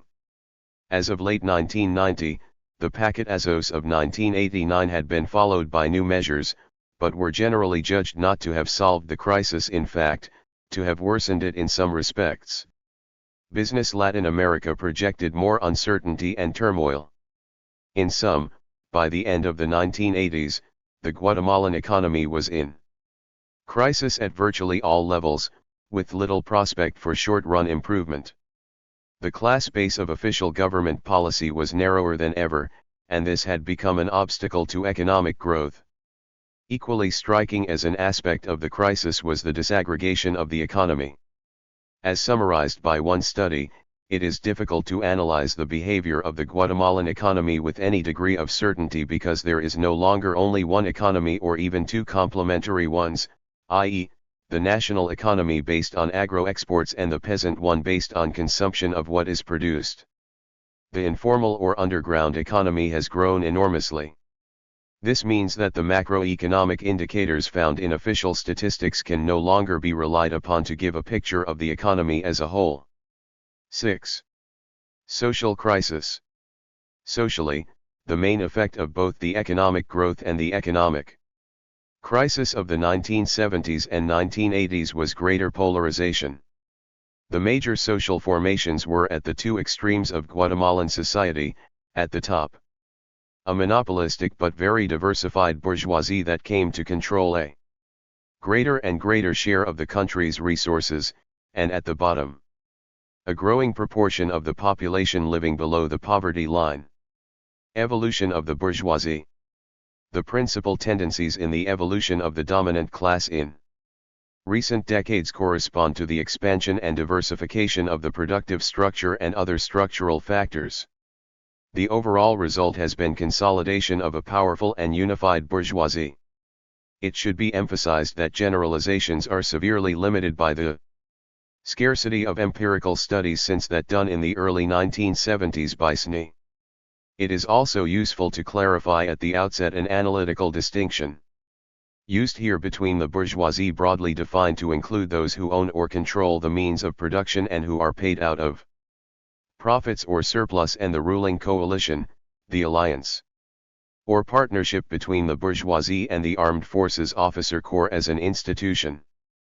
Guatemalan analysts view 1970 through the early 1980s as the period of hegemonic consolidation of a monopolistic sector of the Guatemalan ruling class, tightly linked to transnational capital and international financial capital. This monopoly bourgeoisie is not one group or sector. It represents the totality of the dominant fractions, the most important being relatively undifferentiated in regard to the means of production.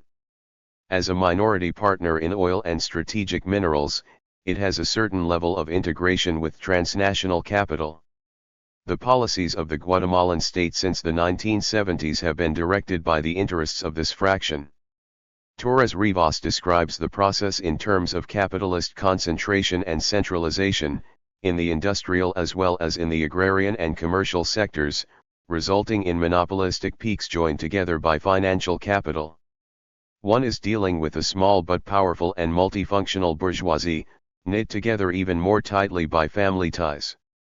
One of the most striking characteristics of the Guatemalan bourgeoisie, and one that has been the center of much theoretical discussion, is the degree to which it has retained its oligarchical character in recent decades. In essence, this discussion is a way of explaining why the Guatemalan bourgeoisie is more intransigent, less pliable, less reformist than even the other bourgeoisies of Central America.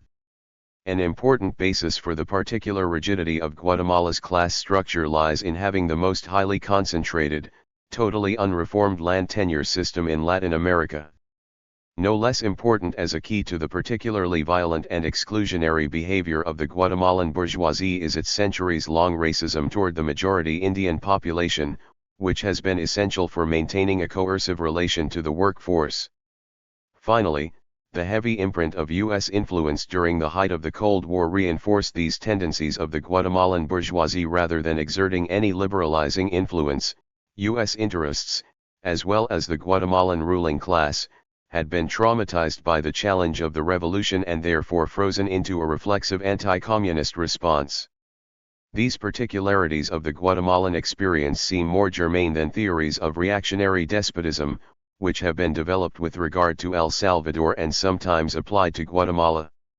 Oligarchical, as Torres Rivas defines it, is a particular way of being bourgeois, which subordinates capital accumulation to other interests.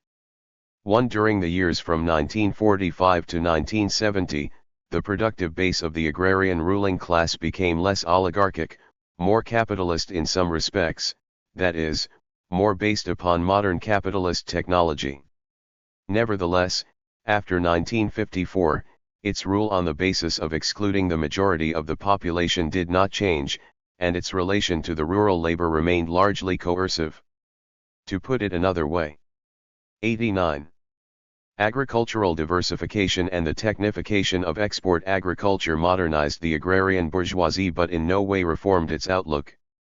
One interpretation concludes from the above that the transformation into a bourgeoisie was incomplete. The oligarchy adopted certain bourgeois traits without abandoning its long tradition of land accumulation and its monopoly over all investment opportunities. Further, the concentration of economic power was intensified, not diluted. This was dramatically illustrated in the key sectors of coffee, cotton, and sugar. 3 coffee enterprises processed 40% of Guatemala's export production. CACM stimulated industrialization was undertaken primarily by the same ruling families, and hence never challenged the power of the traditional agro-export interests. Additionally, many of the new industrialists became junior partners of foreign capital. Hence, Guatemala never developed a sizable national bourgeoisie in the classical sense, that is, an industrial bourgeoisie tied to import substitution, hence interested in development of an internal market. In fact, the revolution of 1944 to 1954 was the only opportunity in Guatemala's history for the development of a genuine national bourgeoisie. In any case, after the collapse of the CACM, industry remained a minor part of the economy, further limited by the economic crisis of the 1980s.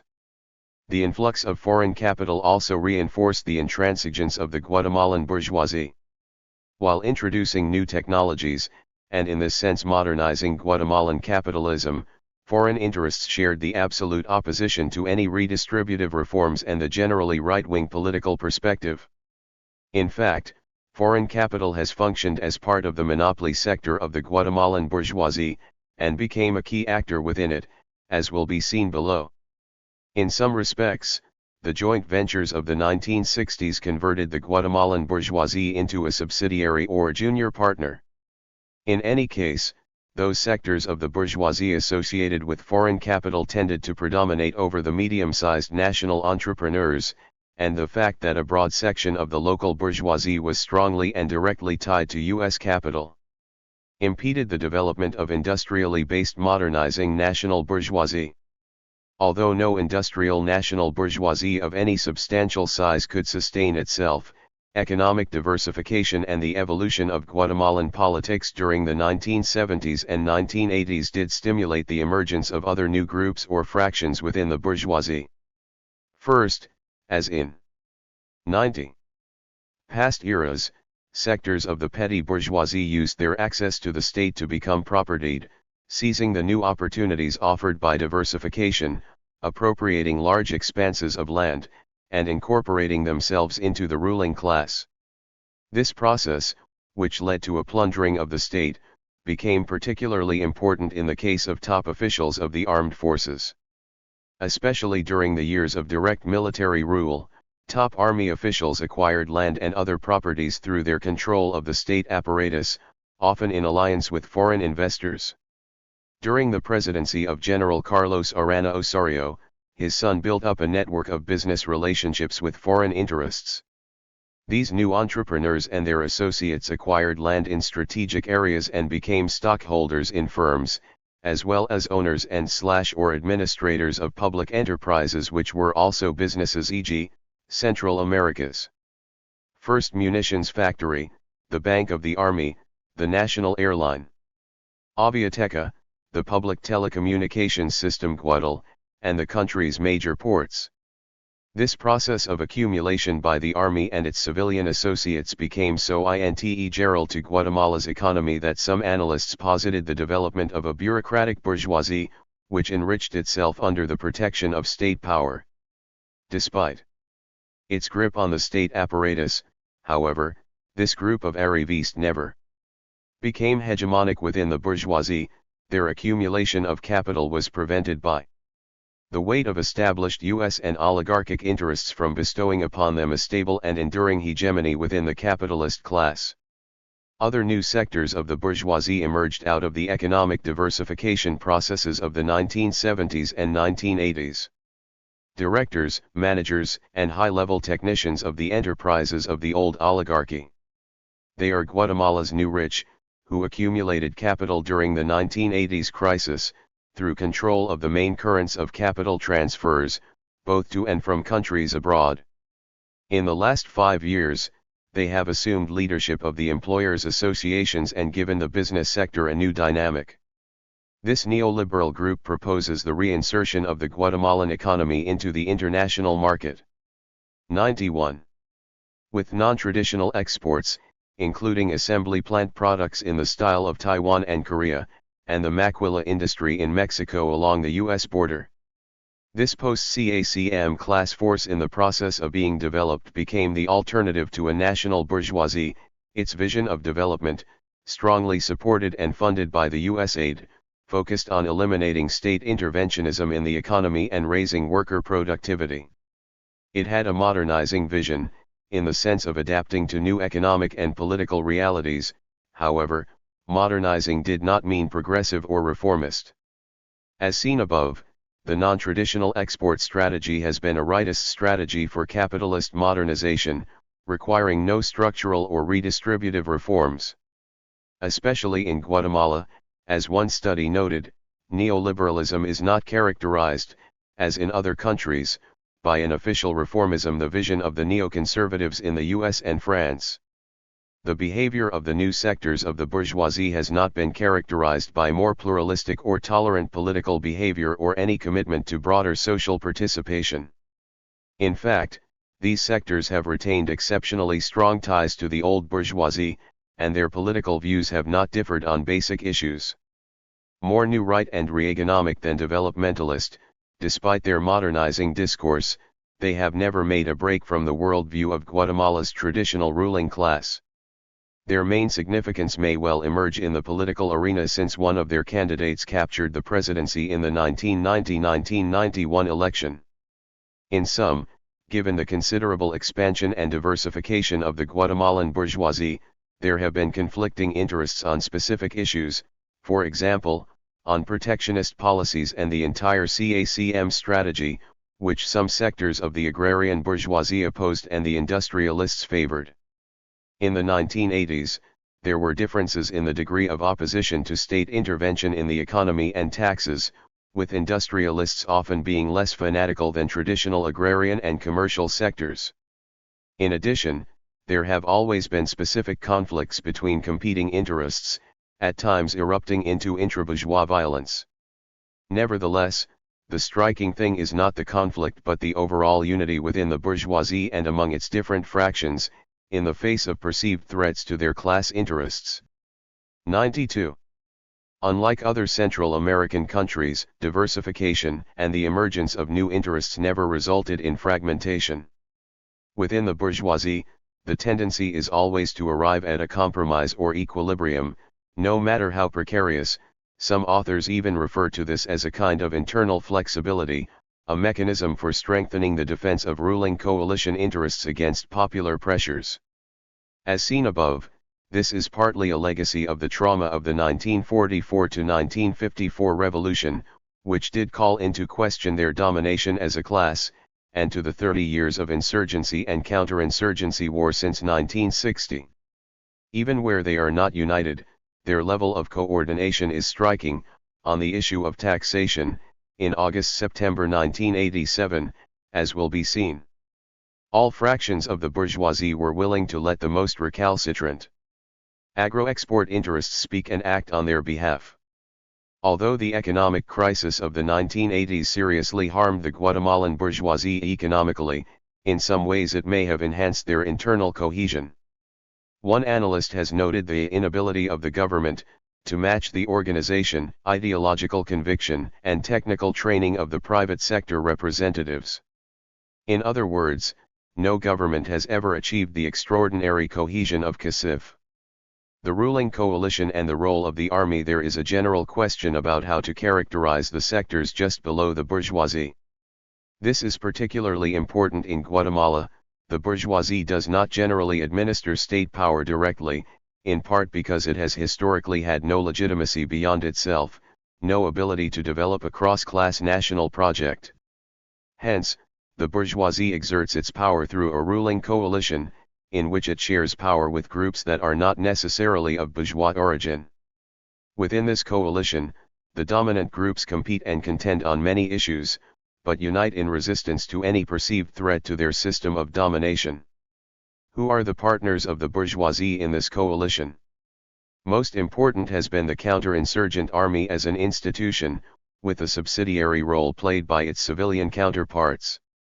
The old characterizations do not capture the essence of these sectors, as well as Portes's elaboration of the bureaucratic/technical class in contemporary Latin American class structure. 93. The defining characteristic of the second-ranking class is that, although it lacks effective control over the means of production, its members exercise direct control over the labor of others as subordinates in bureaucratic structures. It is composed primarily of middle-level managerial and technical personnel in foreign, domestic private, and state enterprises, career functionaries of the state bureaucracies, including the armed forces, and independent professionals employed under contract by the state or private sectors. The essential role of this class is to create and maintain the infrastructure required for economic production and to guarantee the stability of the social order. According to Portes, the dominant class and the bureaucratic technical class jointly control and benefit from the existing social order. In the Guatemalan case, even the CIA has referred to the military oligarchic alliance as the most extreme and unyielding in the hemisphere. It is this partnership that I refer to as Guatemala's ruling coalition.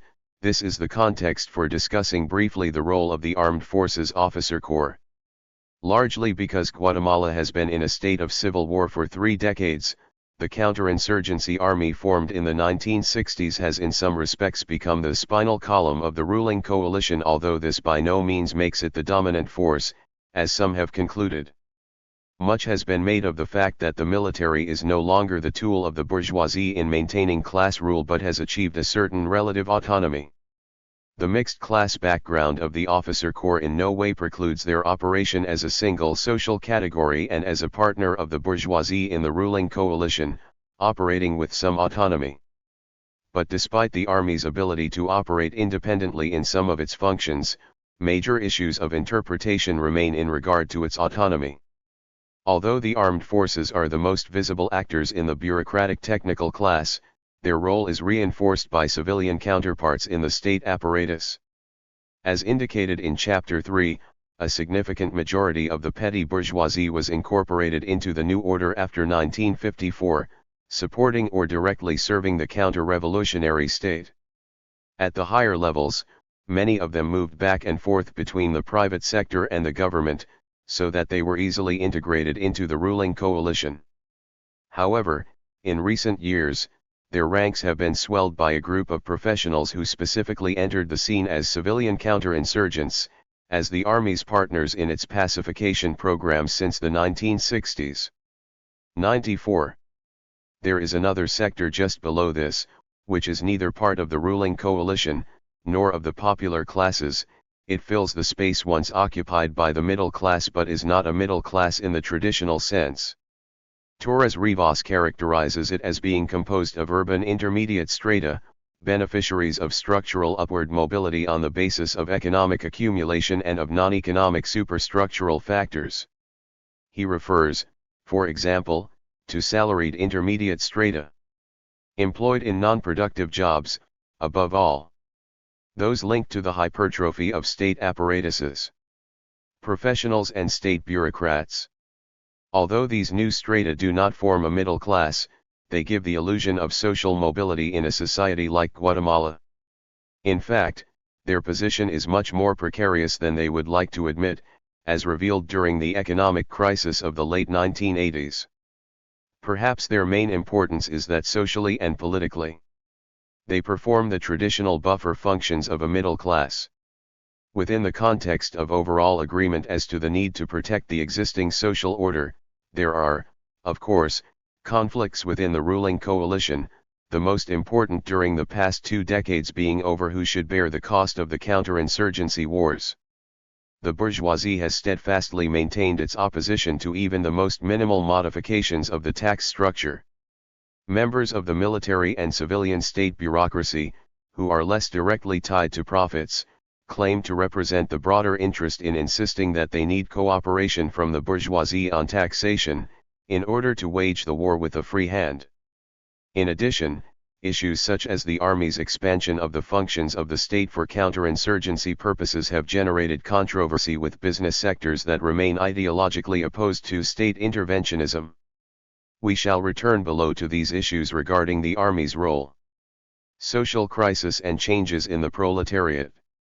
At the other pole of Guatemalan society, both growth and crisis, both capitalist modernization and stagnation, had profoundly destabilizing consequences: increased poverty, social polarization, and population displacements. In short, Guatemala has been experiencing a massive social crisis, virtually without interruption in recent decades, with no periods of recovery or alleviating factors. Briefly, the following are the major structural causes of Guatemala's social crisis. 95. 1. Economically, as seen in Chapter 5, the countryside experienced land expropriation, destruction of the minifundio pillar of the latifundio system, and collapse of the peasant economy. The expansion of export agriculture greatly accelerated this process. CACMA stimulated industrialization, and export promotion schemes further increased income concentration and inequality, without lessening unemployment, while population growth continued at over 3% a year. Largely as a consequence of inflation, real wages fell significantly during the 1970s.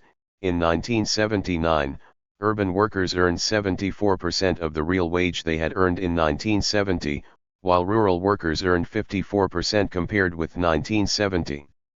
In both cases, real minimum wage rates had fallen as well. These tendencies were greatly aggravated by the 1980s economic crisis and by neoliberal policies that put the burden of the crisis on the lower classes. 2. The massive earthquake of 1976 killed 25,000 people, injured 70,000, and left more than 1.25 million people homeless. Experts estimated that 90% of the destroyed homes in Guatemala City were in poor neighborhoods. In the months following the quake, 50,000 people migrated to the capital, swelling the ranks of several 100,000 homeless already there. 3. The decades of counterinsurgency war, and particularly the scorched earth war of the early 1980s in the Indian highlands, greatly compounded the social crisis. The destruction of 440 highlands villages and killing of over 100,000 civilians displaced 10 to 12% of Guatemala's population, with over 150,000 fleeing to Mexico. Among the internal refugees, hundreds of thousands remaining in the highlands were uprooted and reconcentrated into new villages controlled by the army. Sections of the highlands suffered severe environmental damage. The burning of crops created severe food shortages, leaving many of those remaining in the highlands dependent upon the army for food. Regional markets, as well as the subsistence economy, were totally disrupted. War-related physical destruction and capital flight caused additional unemployment in both the countryside and the cities in the 1980s. Finally, the massive cost of the war required diversion of government resources into counterinsurgency and cutbacks in social services. The political consequences of this social crisis have been explosive. Despite massive repression, it nourished a revival of old social movements, generated new social movements, and fueled a new insurgency.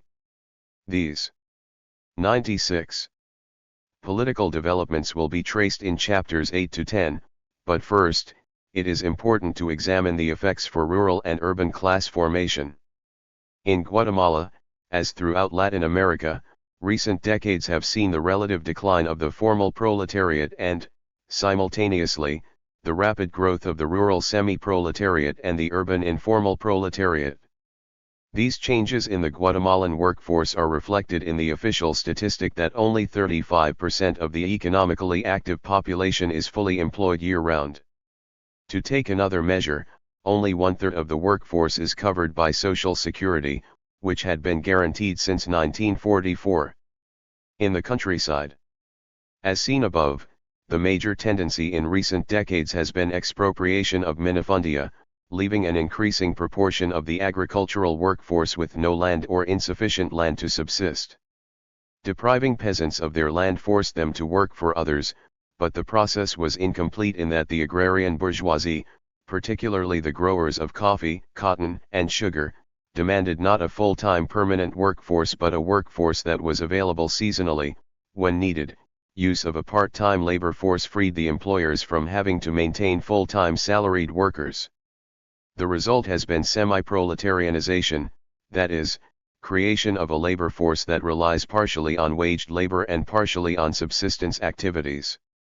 According to one analyst, since the 1960s the capitalist process has destroyed the non-capitalist economy but without generating an equivalent growth in fully salaried work. This explains the apparent contradiction of the increase in salaried work, but not in permanent, stable full-time work. By the early 1980s, only one-third of the agrarian workforce had full-time stable work. In coffee, for example, temporary workers increased from 67% of the total in 1965 to 81% in 1979. The creation of a permanent, super-exploited semi-proletariat put increasing pressure on the labor market and generated socio-economic instability of such proportions as to constitute a crisis of reproduction of the labor force. This process was expressed in the dramatic increase in part-time, seasonal employment on the plantations of the southern coast. Although seasonal migration from the highlands to the southern coast had begun decades earlier, by 1975, it involved 43% of the highlands workforce. Between the 1960s and 1970s, permanent migration diminished, while seasonal migration increased. By the early 1980s, this migratory labor force had swelled to 600,000, the largest proportional stream of migratory labor to be found. 97. In the world. Through an annual cycle of attraction/expulsion, the modern capitalist agricultural sector transferred most of the seasonal unemployment back to the peasant sector in the highlands, where the lack of resources left very little margin for productive activity. This was the heart of the agricultural unemployment crisis.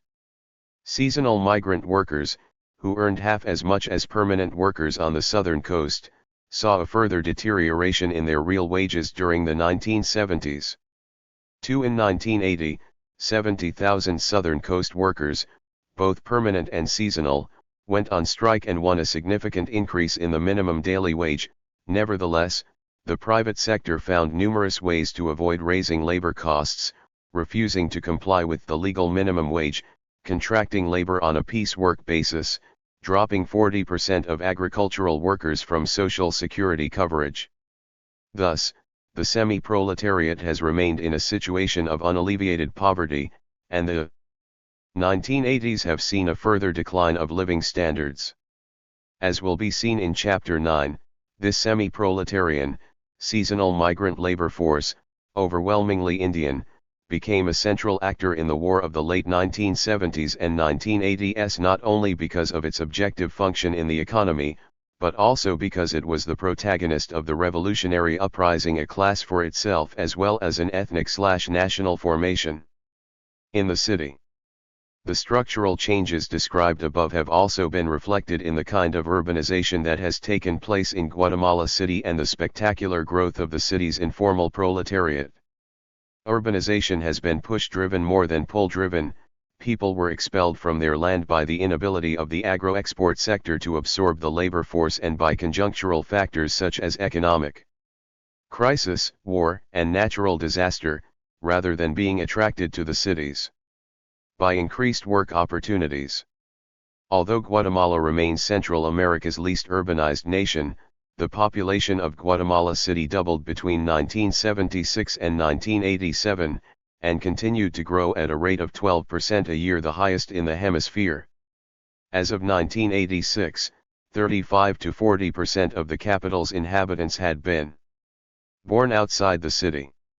The majority of the several 100,000 migrants to the capital have ended up living precariously, encamped in squatter settlements of cardboard and tin shacks on the outskirts of the city. These shantytown areas have multiplied rapidly. By 1987, one-third of the inhabitants of 98 Guatemala City lived in such settlements. The fact that urbanization has been more a consequence of expulsion from the countryside than of attraction by new employment opportunities is confirmed by significant tendencies in the workforce, specifically the growth of the urban informal proletariat. The formal proletariat is composed of those who are employed full-time in the modern capitalist sectors of the economy, both rural and urban, those whom, in Torres Rivas's words, the system rewards by exploiting.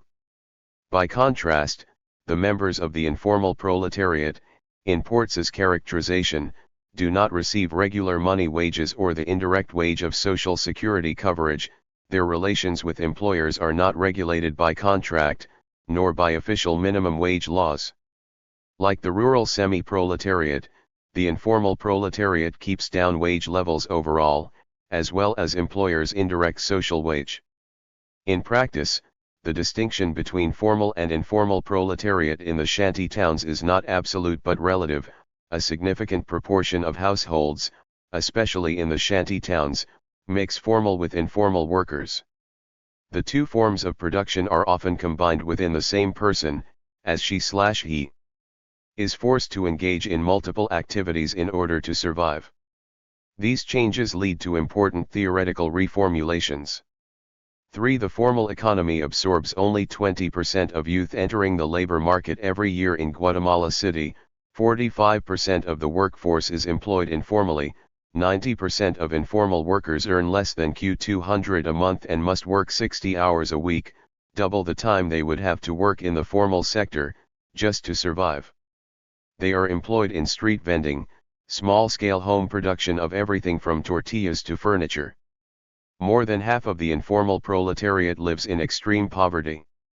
As will be seen in Chapter 7, it is disproportionately composed of women, older workers, and Indians. The employers are the informal petty bourgeoisie, described by Ports as small-scale entrepreneurs who hire on a non-contractual basis. They function as intermediaries between the modern sector and the mass of unskilled and unprotected labor at the bottom of the class structure. According to one study, 44% of micro-empresas in Guatemala City arose between 1980 and 1986, and an additional 37% had developed in the 1970s, a clear sign that, even 99. During the period of expansion, inflation made it impossible to get by on fixed incomes. 4. It is important to note that we are not speaking here of a marginal sector but of one that articulates with the modern capitalist sector and is increasingly necessary to it. Members of the informal proletariat participate simultaneously in capitalist production and in the subsistence economy. Some workers even combine subsistence agriculture with informal wage labor in the cities, in this sense becoming a mobile labor force responding quickly to short-term employment opportunities in either city or countryside. For all of the reasons discussed above, the urban industrial formal proletariat remains very small as a percentage of the total workforce, increasing from 10% in 1962 only to 11.5% in 1975. Most of the growth in the urban proletariat has come in the maquiladora industries that employ primarily women and are explicitly low-wage operations. Despite being a numerical minority, the industrial proletariat, both old and new, remains dynamic and central to the labor movement, as will be seen below. The great mass described above makes up the 87% majority of the population living below the poverty line. Certainly, the existence of impoverished masses is not new in Guatemala, but there is novelty in the overwhelming size of that majority. By the 1980s, far more Guatemalans were living in poverty and in absolute poverty than previously. In just a few years during the 1980s, the figure had risen from less than 80% to 87%, and its centrality to Guatemalan society, as this impoverished majority came to include so much of the labor force. As will be seen, the response to this situation has been a continual regeneration of popular social movements. Notes.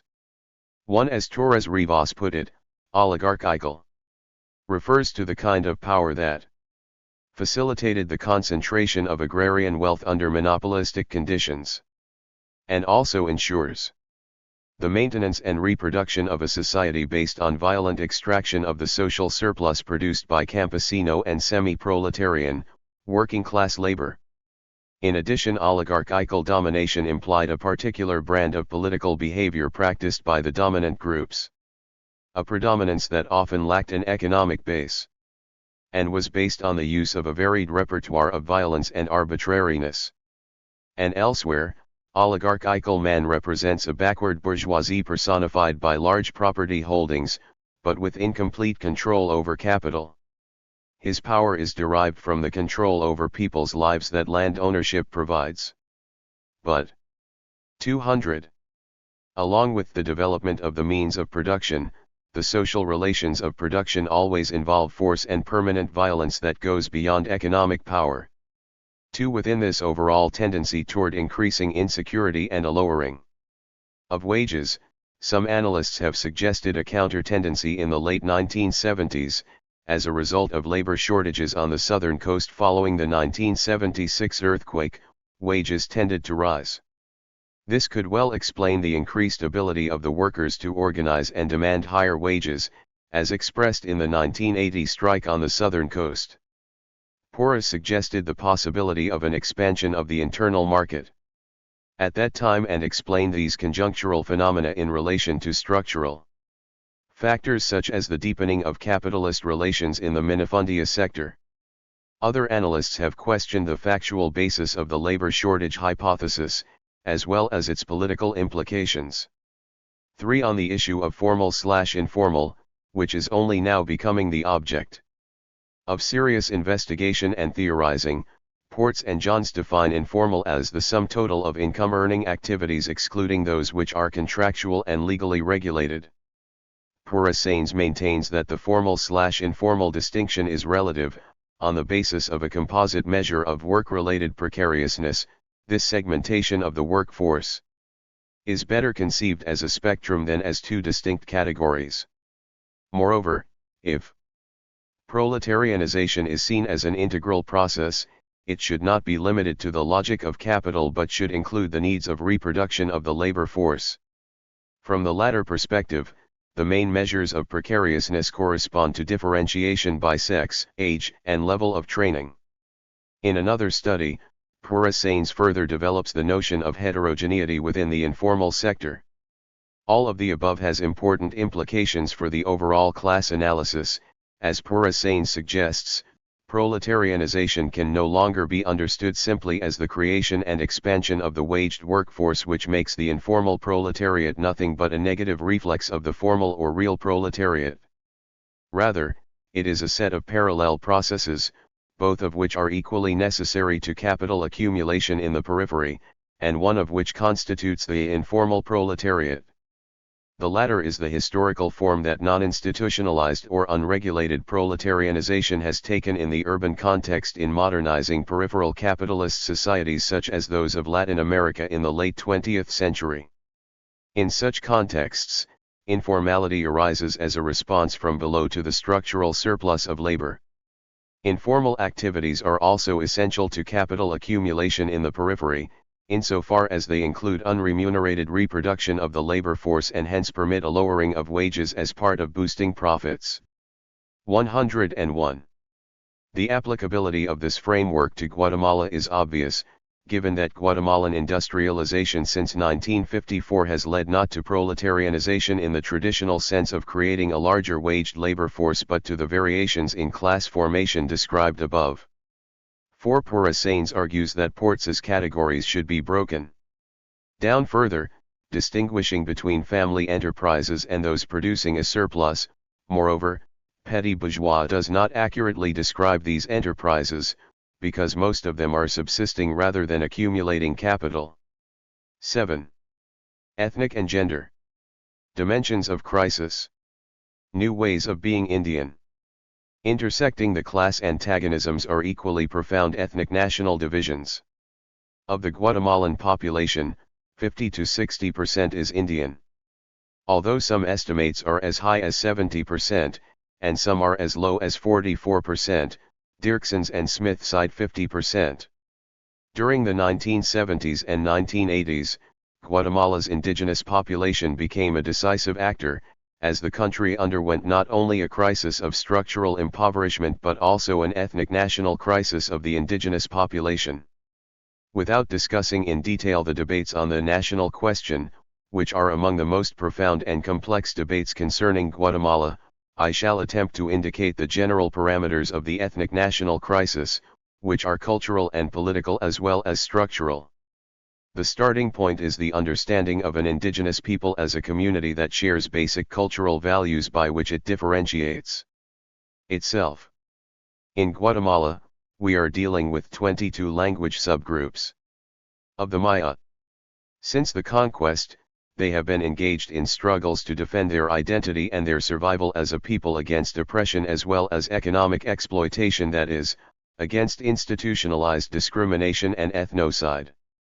Politically, theirs is a fundamental democratic struggle, not only for their civil and social rights but also for equality in a truly multicultural nation. The issue is not identity but justice. Full democracy or majority rule includes discussion of the possible meanings. 103. 104. Of autonomy and self-determination, since Indians are the majority of the Guatemalan population. In regard to identity, Cabarrus and Falla define the main elements as being race, language, and history. Other constitutive elements of their ethnic identity include their religious practices, clothing, ortrage, forms of economic cooperation, and other elements of their vision of the world and of humankind. Ethnicity is not incompatible with class, but it is certainly not reducible to class, and it involves subjective factors in its very definition. Furthermore, ethnic identity is not static or reducible to a particular culture, but is continually being defined and redefined by the members of the community, individually or collectively. Along the same lines, Falla elaborates the ways in which Guatemala's indigenous populations have redefined their identities, expropriating elements of Ladino culture and deriving power from national or regional institutions and organizations. These variations represent further development of their Indian identity, new ways of being Indian. In this way, Falla and others counter various intellectual stereotypes and reifications of Guatemala's indigenous population that were once accepted. Central to traditional anthropology had been an often oversimplified concept of Latinization, according to which the backward Indian would disappear as the result of contact with the modern or civilized Ladino world. This concept was based partly on questionable census figures showing the Indian population dropping from 55.7% of the population in 1940 to 43.7% in 1973. Another traditional view was based on defining indigenous life in terms of closed corporate communities. Within Guatemala, new currents were expressed in the intellectual debate that emerged in the late 1960s and early 1970s. On one side was the traditional PGT view of the Indians as a product of the colonial experience with characteristics of the colonial serf, being incorporated into the proletariat as a result of the abolition of forced labor with no consciousness of their social being, that is, no class consciousness. At the other end of the spectrum, challenging this view as paternalistic was an idealization of Indians as the oppressed class, with Ladino being a purely fictitious identity. In this view, ethnic bonds were much stronger than class bonds. The polarized positions expressed in this debate were subsequently refined in response to the changes sweeping the highlands Indian communities and the awakening there. Although identity is central to understanding the situation of Guatemala's indigenous peoples, there are also structural bases of the ethnic contradiction. The vast majority of Guatemalan Indians are also part of the 87% of the population that lives in poverty. Hence, it is necessary to recast Guatemala's structural crises in their ethnic national dimensions. First, in their class identification, the principal struggle of Guatemala's indigenous populations since colonial times has centered on recovering their land and resisting further expropriation / eviction from their land. Second, the foundation of the Guatemalan economy has been coerced labor, specifically, forced Indian labor at the service of Criollo and Ladino landowners. Hence, ethnic discrimination is a cornerstone of the Guatemalan economy. Even today, when forced labor has been technically outlawed, the major plantations obtain labor largely through the coercive conditions in rural areas. In this regard, a crucial function of the state and particularly of the army since the late 19th century has been to guarantee a permanent cheap labor supply, all the more so since the legal abolition of forced labor. This pits the Indian majority not only against the agrarian bourgeoisie but also against the repressive Ladino state, that is, a state dominated by Ladinos, to which the Indian population has no access. Does this mean that there exists across the board an ethnic division of labor or segregation of labor markets? According to one empirical study, labor markets in Guatemalan cities are totally segregated ethnically, but in the countryside, the process of semi-proletarianization has been indiscriminate or undifferentiated with respect to Indians and Ladinos. Given the different situations in different parts of the country, there is little basis for absolute formulations regarding the primacy of class as opposed to ethnic factors. For the vast majority of Guatemala's indigenous population, then, class exploitation and ethnic oppression are intertwined. Their condition as exploited is part of their condition as oppressed. Nevertheless, there is also a counter-tendency of increasing class differentiation among Indians. In the words of one analyst, while modernization has preserved and even strengthened the indigenous identity, an implicit class division between rich and poor Indians is gaining increased concrete expression. In the 1960s and 1970s there was a regional 106 national restructuring that benefited the upper strata, while impoverishing the great majority. By the late 1970s, hence, the differentiation was much greater than previously, and these tendencies continued throughout the 1980s. Roots of the Indian Uprising. As seen above, the structural transformations culminating in the 1960s to 1980s changed the overall situation of the Indian populations in their class definition. These same factors also had profound effects upon their self-conceptions and became the basis for the vast Indian uprising in the late 1970s and early 1980s. As extensively documented, economic growth followed by economic crisis broke down the objective barriers that had kept the Indians relatively isolated in the highlands. This was greatly intensified by the economic and political crises of the 1980s, when growing numbers of Indians were forced to migrate to the southern coast and to the cities. These changes and displacements brought them into more contact with the Ladino, Spanish-speaking world, giving a new, stronger impetus to their struggle to preserve their Indian identity, although in new forms. First, both growth and crisis brought expropriation of their land, which was overwhelmingly Ladino expropriation of Indian land, whether by landowners or the army. This sharpened their perception of Ladino enemy forces. Second, incorporation of the minifundia into the market economy made peasants dependent on capital for fertilizer and other materials, further breaking down the traditional isolation of Indian communities. Third, developmental initiatives during the 1960s and 1970s, some of them taken by the government itself and funded by the United States land colonization programs, cooperative movements, highways, new transportation, and improvements in communications and the mass media had profoundly contradictory effects. They opened up new possibilities and raised expectations for the Indian population that the government was subsequently unable and unwilling to fulfill, particularly after the onset of major economic crisis. Finally, and also largely as a consequence of war and economic crisis, an increasing proportion of the indigenous population ended up in the shanty towns of the capital and other cities.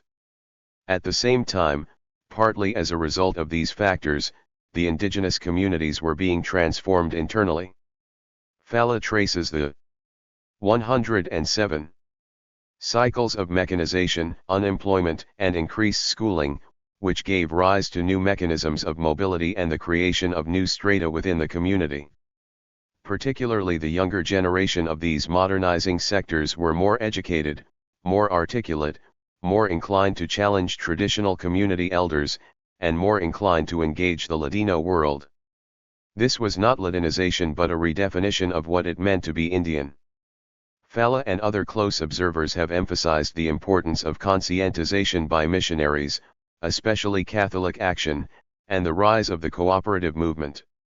At the same time, political parties such as Christian Democrats began extending their activities into these communities, drawing this same stratum and younger generation into national politics for the first time.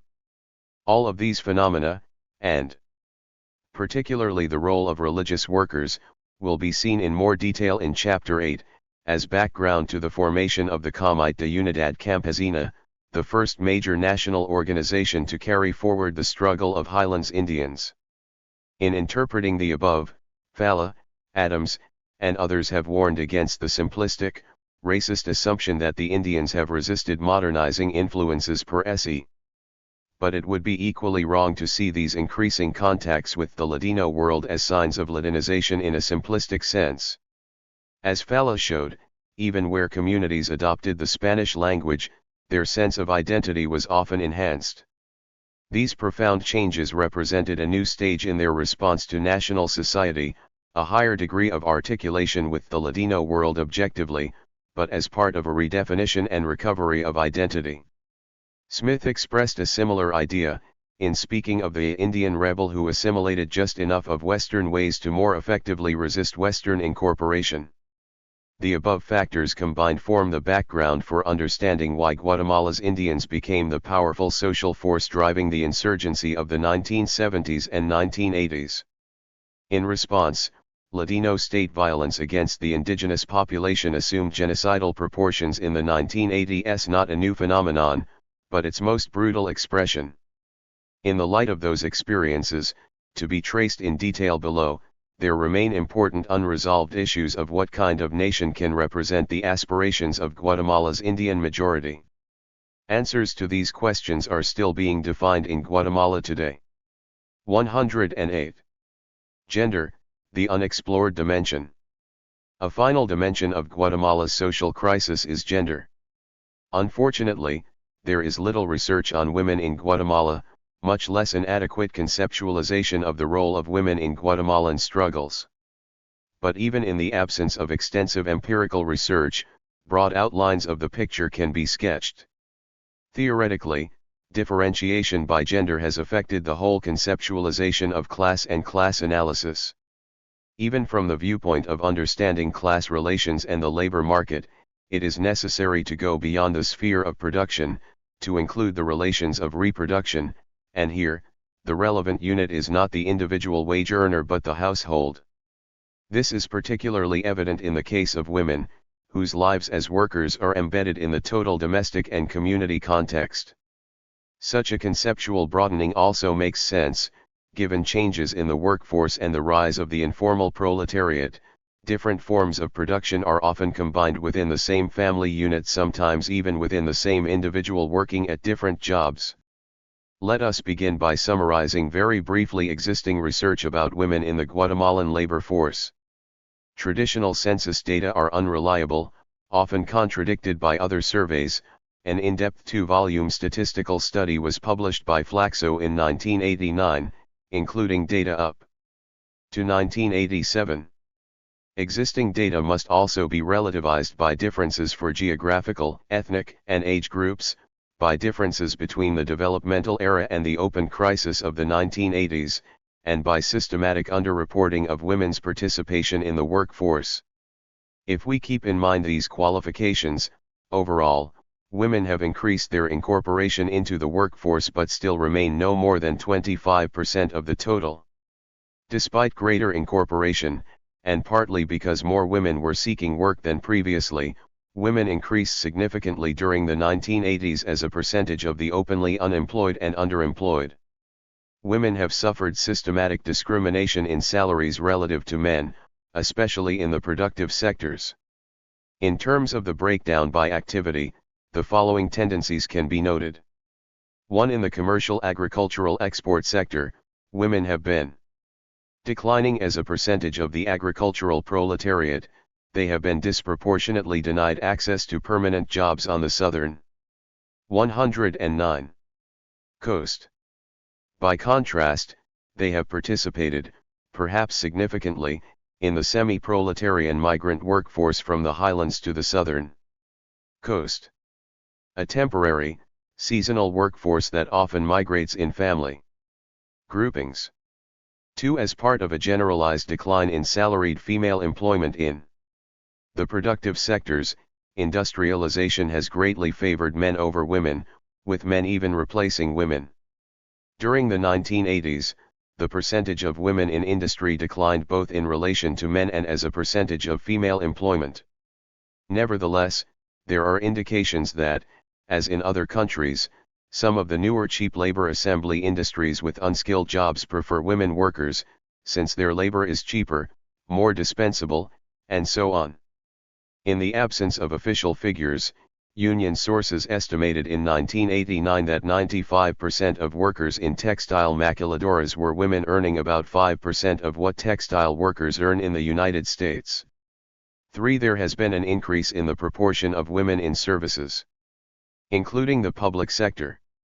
At the same time, women have been declining overall as a percentage of professionals, and 75% of female professionals are in one profession, teaching. 4. Women have been disproportionately found in informal employment in the secondary and tertiary sectors of the urban economy. According to one source, over 70% of women in industry and commerce enterprises are self-employed rather than salaried. More generally, the economic crisis saw an increase in the percentage of women who are self-employed or unremunerated in the productive sectors, with a significant accumulation of women in micro-enterprises. Meanwhile, statistics on employment as domestics range from 20% to 40% of women in the labor force. To summarize, there has been a decline in women's participation in productive sectors of the economy. The most modern and most capitalist sectors are those where women have had the least access to jobs. The occupational structure has become 130 more segregated as a result of industrialization and the expansion of, both structurally and culturally, capitalism has brought about a redivision of labor which has relatively penalized women. From the sketchy evidence available, Guatemala appears to confirm the pattern found in other countries for some tasks and clusters of activities to become feminized. Further, since self-employment has increased faster than waged employment, women are concentrated in the kinds of jobs that are least secure, least covered by contractual obligations. Hence, women's supposed equality before the law is not protected in practice. Similarly, Susanne found a higher degree of work-related precariousness among women in the workforce. But participation in the workforce is only one dimension of women's protagonism in Guatemala's social crisis. To understand the latter, of course, it is necessary to start from the broader reality that women are one key to the production process through their role in reproduction of the labor force. Theoretically, the centrality of reproduction to production is expressed by Susanne's proposal to broaden the notion of proletarianization, including the reproduction of the labor force as an integral part or moment of that process, not a reflex of it. Looking beyond the labor market to the sphere of reproduction, we see that women, as the organizers of survival strategies, are responsible for many aspects of the life of the family or household. Indeed, research by Bosson and others shows that, aside from their role in physically reproducing and maintaining the labor force, Guatemalan women in both urban and rural contexts have engaged in a wide variety of economic activities to supplement household income. Since the 1970s, further, the role of women as heads of households has been notable in the shanty towns of Guatemala City. This situation was greatly intensified by war and crisis during the 1980s, as seen in growing female migration to the cities, where an increasing proportion have become heads of household. Additionally, 38% of urban women are widows. There are other implications of Guatemala's cumulative social crisis for women. First, most social indicators are worse for women than for men and are among the most alarming in the hemisphere. To cite two examples, the morbidity rate is higher among Guatemalan women than any others in the hemisphere. Illiteracy among rural Guatemalan women is 85%, one of the highest rates in the 111 hemisphere. Secondly, indigenous women have been very particularly affected by the counterinsurgency war of the 1980s. Forced recruitment of men into the army and the civilian self-defense patrols has left the women economically responsible for their households. In general, women form a disproportionately high percentage of Guatemalan refugees and displaced populations. All of these developments have greatly modified family structure and gender relations, as well as the consciousness of the women involved. Thus far, these changes have been minimally reflected in legislation protecting women from various forms of discrimination and violence. Finally, if the Guatemalan social crisis is viewed from the perspective of women, it is necessary to address cultural/psychological dimensions of repression. In Nash's words, a focus that takes women into account must analyze the cultural sources of power and privilege as well as the relations in production that give expression to them and reproduce the power.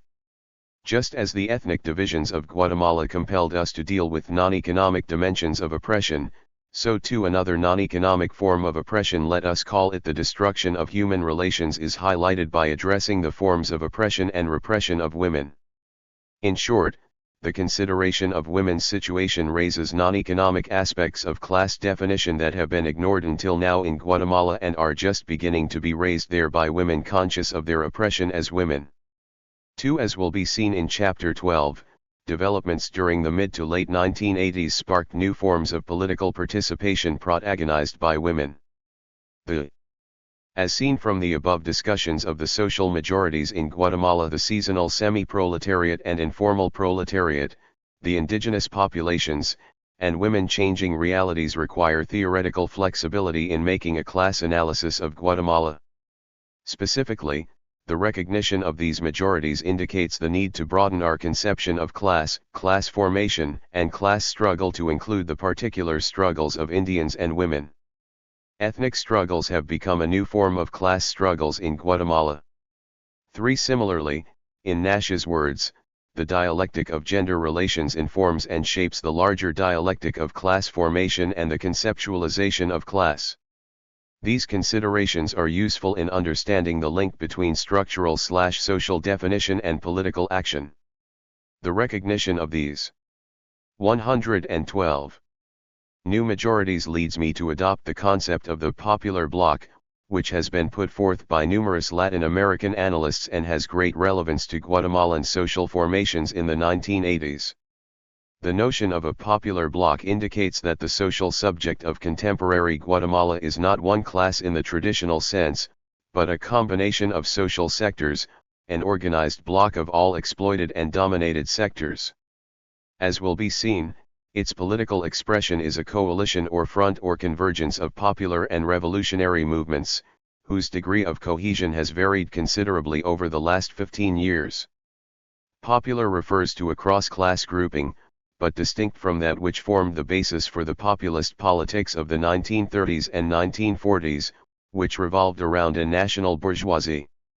Corresponding to the broader notion of class suggested above, popular incorporates conditions related to reproduction as well as production. As summarized by one analyst of Guatemala, referring particularly to urban workers, popular does not imply a denial of the primacy of class in the characterization of urban workers as social agents. These social agents should be characterized in terms of popular classes, not formed only in function of the necessities of capital, but also based in their daily practices of resistance and adaptation to that control. The following chapters will show how these concepts gained concrete meaning in the struggles of the 1970s and 1980s. The specific political expressions of the popular/revolutionary coalition have varied in their degrees and forms of explicit alliance during these 2 decades, but their common interests have persisted. Notes. 1. Some analysts have even argued that class be defined in the case of the Guatemalan indigenous population in terms of culture and community, Indian, conceptualize themselves as a class in struggle with the Guatemalan state. In Guatemala, class struggle has always taken the form of ethnic struggle.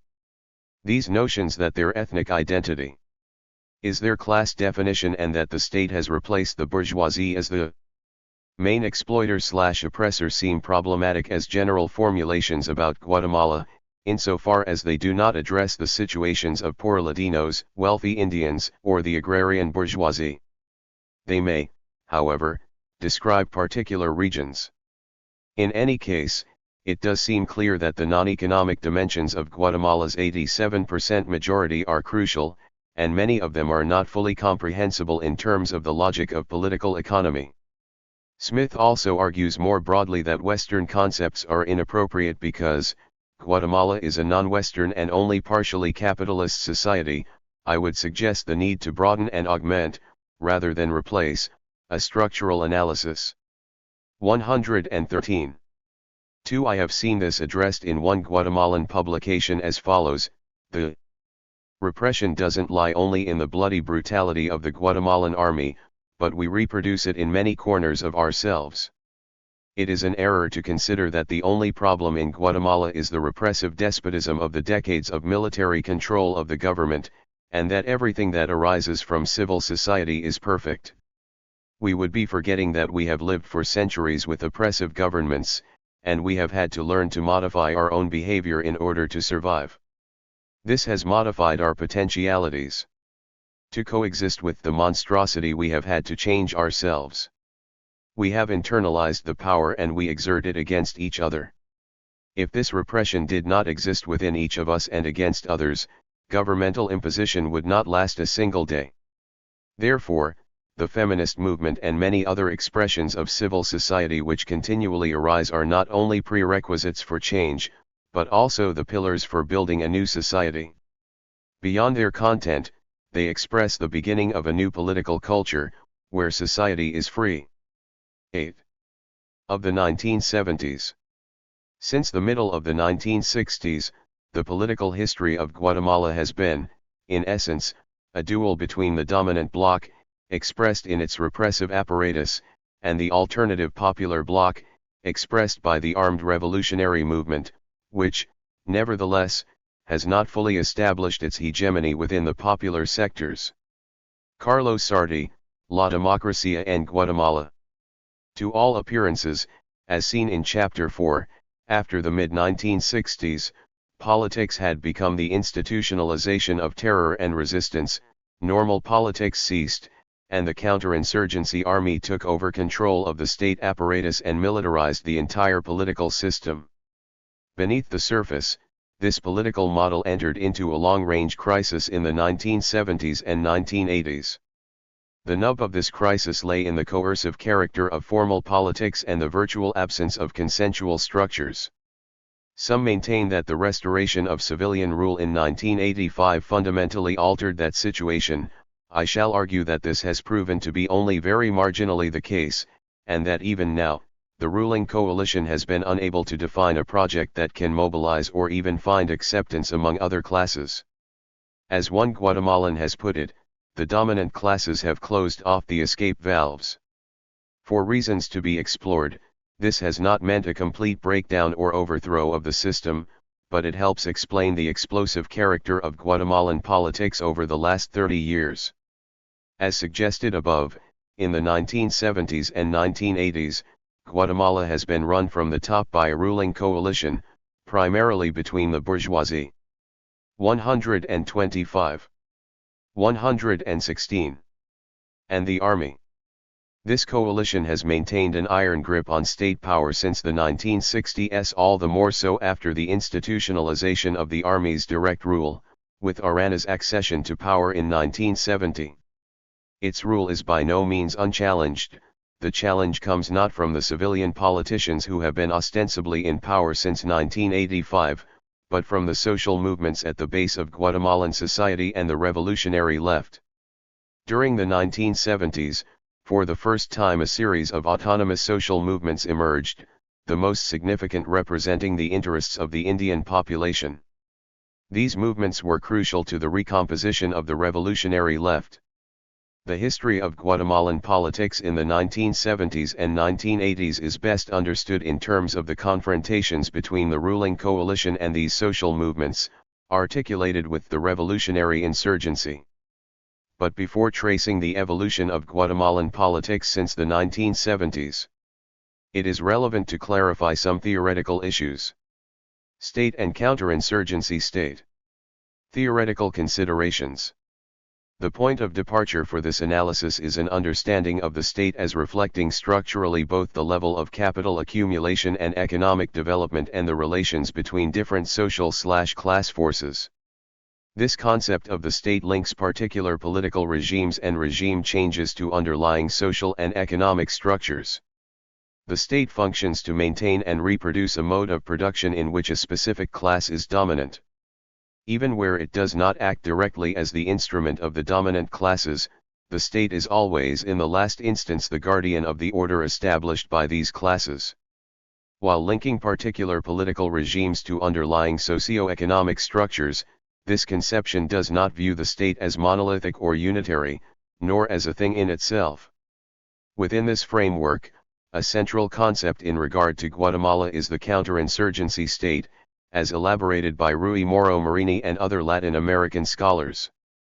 By counterinsurgency state is meant a particular form of the counter-revolutionary state, a variant of the bourgeois state in Latin America, that combines the traditional authoritarian oligarchical state with the institutionalized apparatus created and imposed by the United States in the 1960s to prevent another Cuba.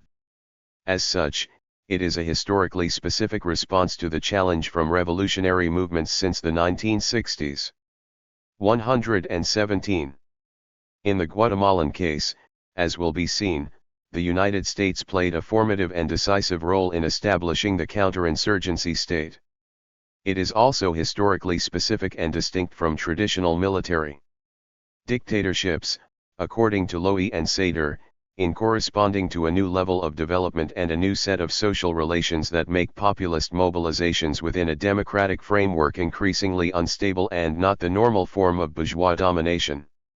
Finally, Marini, Lowy and Sader, and Thomas, in his characterization of the authoritarian peripheral state, all argue that this form of the state was consolidated in part as a response to the generalized, worldwide crisis of capital accumulation beginning in the mid-1970s.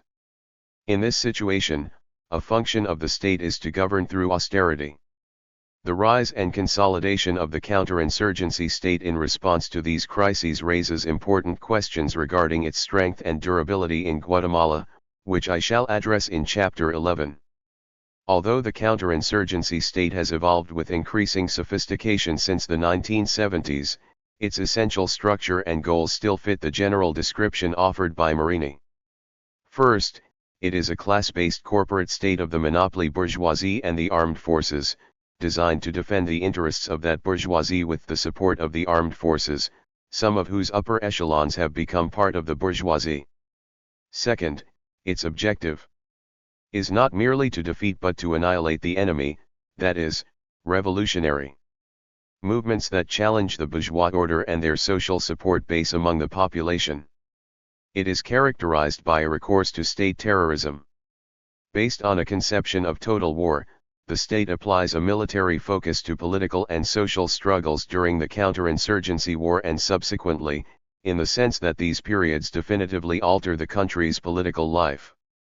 Third, because the counterinsurgency state's goal is to control the civilian population and eliminate significant opposition, it makes truly pluralistic politics impossible. It excludes genuinely competitive elections with candidates from the entire political spectrum and with uncertain outcomes. It exists for the purpose of maintaining control and rules primarily through domination as opposed to hegemony or creation of social consensus. Hence, rather than a state of exception from a democratic norm, it is a predominantly coercive 118 state, which denies the exercise of individual rights and the autonomous functioning of mass organizations. Finally, the counterinsurgency state does not require military government at all times.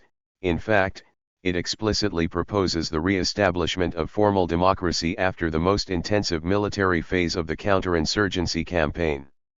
Under certain conditions, civilian regimes can be more effective agents of pacification than military dictatorships. Within the counterinsurgent conception, democratic civilian regimes are restricted and controlled, preemptive of social protest movements, and unable to establish civilian hegemony over the armed forces. Other characterizations refer to the national security state and the militarized state. Particularly appropriate to Guatemala is Loe and Sader's militarization of the state, which is not simply the transition from the purely military to the political, but the overwhelming of the state apparatus as a whole by the armed forces in essence, the colonization of the majority of state and state-related structures by the military, and the partial or total fusion of the repressive apparatuses with other apparatuses of the system of political domination. While analyzing the nature of the state, this characterization does not assume the autonomy of the state vis-a-vis the dominant class. Theoretically, as Hamilton argues, there is a distinction between the state apparatus and those who control it. The fact that the bourgeoisie typically does not directly occupy positions in the state bureaucracy does not make the state autonomous. Such autonomy exists only when the state bureaucracy acts contrary to the interests of the bourgeoisie, only when at critical moments, the activities of the state generate new social relationships and productive forces or inhibit their development, even against the historical interests of the dominant class itself. In the Guatemalan case specifically, as will be seen, the state has not acted adversely to the interests of the dominant class. There have been intense conflicts, especially in the late 1970s and early 1980s, but these have not seriously threatened the class power of the bourgeoisie. Rather, there have been arguments about how best to preserve that power. Rather than autonomy in any absolute sense, what exists is a complex and often shifting balance among different forces within the ruling 119 coalition and in relation to the state. Nor has the army been fully or consistently hegemonic within the ruling coalition, if we understand that term to refer to the force that exerts leadership or overriding influence within the coalition and in which other segments find their natural mainstays and commanders represent the class interest in its vastest outlines represents it as a whole. Ironically, it was during the civilian government of Mendez Montenegro that the army became a central actor within the ruling coalition, because of its centrality in preserving the existing social order against the guerrilla threat. This created the contradictory situation whereby the army became the most cohesive force in that coalition, and at times has given the appearance of acting autonomously. But at the same time, the state, of which the army claims to be the spinal column, has never had the organization, ideological conviction, and technical training of the private sector representatives, nor has it demonstrated any ability to remain neutral in the struggle between labor and capital. To date it has not been able to impose a serious tax reform or a land reform of any kind on the bourgeoisie. As one analyst has noted, further, a more powerful and united Guatemalan bourgeoisie was able at least to contain the economic ambitions of the military largely because, although launched from an institutional base and possessing certain interventionist features, these were most firmly rooted in the opportunities for personal accumulation by senior officers. There was, as a result, an important separation between individual advancement through the state and corporate management of the state. The counterinsurgency state formulation in no way implies diminution of bourgeois power. The army itself, while certainly no longer a simple tool of the oligarchy and while at times appearing hegemonic within the ruling coalition, has not acted autonomously from other forces in society, as will be seen. To put it another way, the apparent hegemony and relative autonomy of the army during the last 2 decades is in large measure a function of the activity of other sectors of society, of which one expression has been a revolutionary challenge. I shall attempt to show that the Guatemalan counterinsurgency state, which gives the army its privileged position, emerged in response to several crises in Guatemalan society, that is, in response to class conflict. Following the overthrow of the revolution of 1944 to 1954, the insurgent challenge to the existing social order during the 1960s required such a response by the state. This was compounded in the 1970s by the international capitalist crisis and its effects upon Guatemala. The 1970s 120 saw the crescendo of a political crisis within the ruling coalition, while at the base, the massive incorporation of the highlands Indian population into the revolutionary movement seriously threatened the established order. The key to the Guatemalan counterinsurgency state at its most elaborated phase during the early 1980s was the army's struggle to maintain its traditional relationship to the rural Indian population, as a labor force, as a community, and as the social base of the revolutionary movement. A central characteristic of the Guatemalan counterinsurgency state, which was one of the first in Latin America because of the insurgent challenge in the 1960s, was the decisive U.S. role in shaping it. As seen in Chapter 4, the United States transformed the Guatemalan army into a modern counterinsurgency army and maintained it directly from the 1960s to 1977. The Guatemalan army is unquestionably a U.S. creation, given the centrality of U.S. national security doctrines and given the level of U.S. military assistance and training at every level, from the formation of death squads in the 1960s to the extensive civic action programs.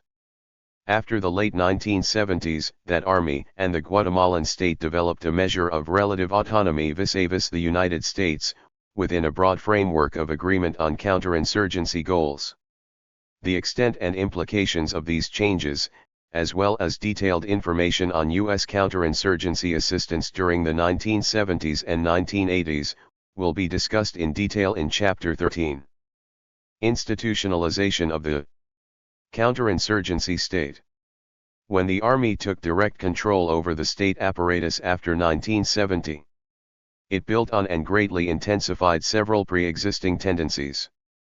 The army came out of the counterinsurgency campaign of the late 1960s greatly strengthened, and this contributed to the militarization of politics. Further, it was during this campaign, under the civilian Mendez Montenegro regime, that the army became a central political force within the ruling coalition.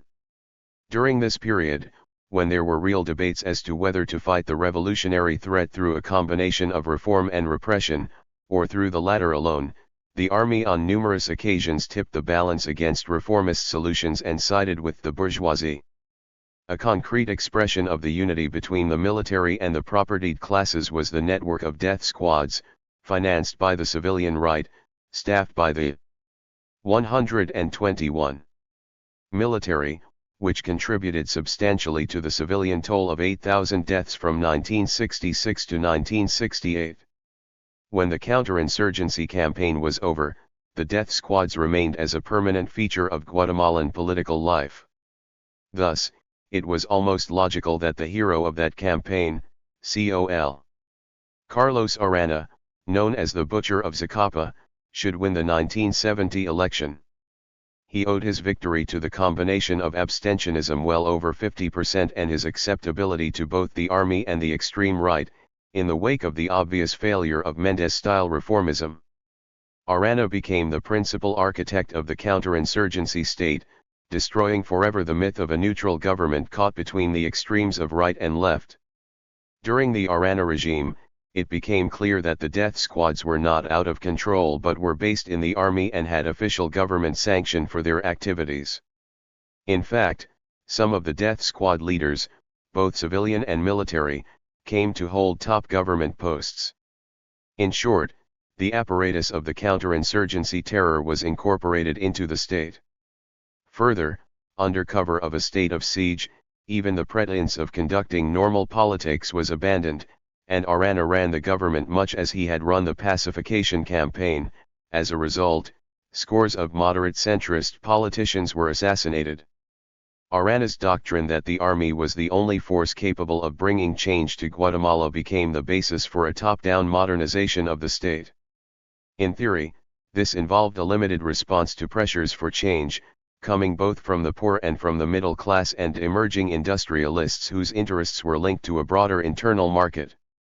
In practice, modernization amounted to making the structures of class domination more efficient, but without making any real structural changes. In this sense, modernization should not be confused with genuine reformism.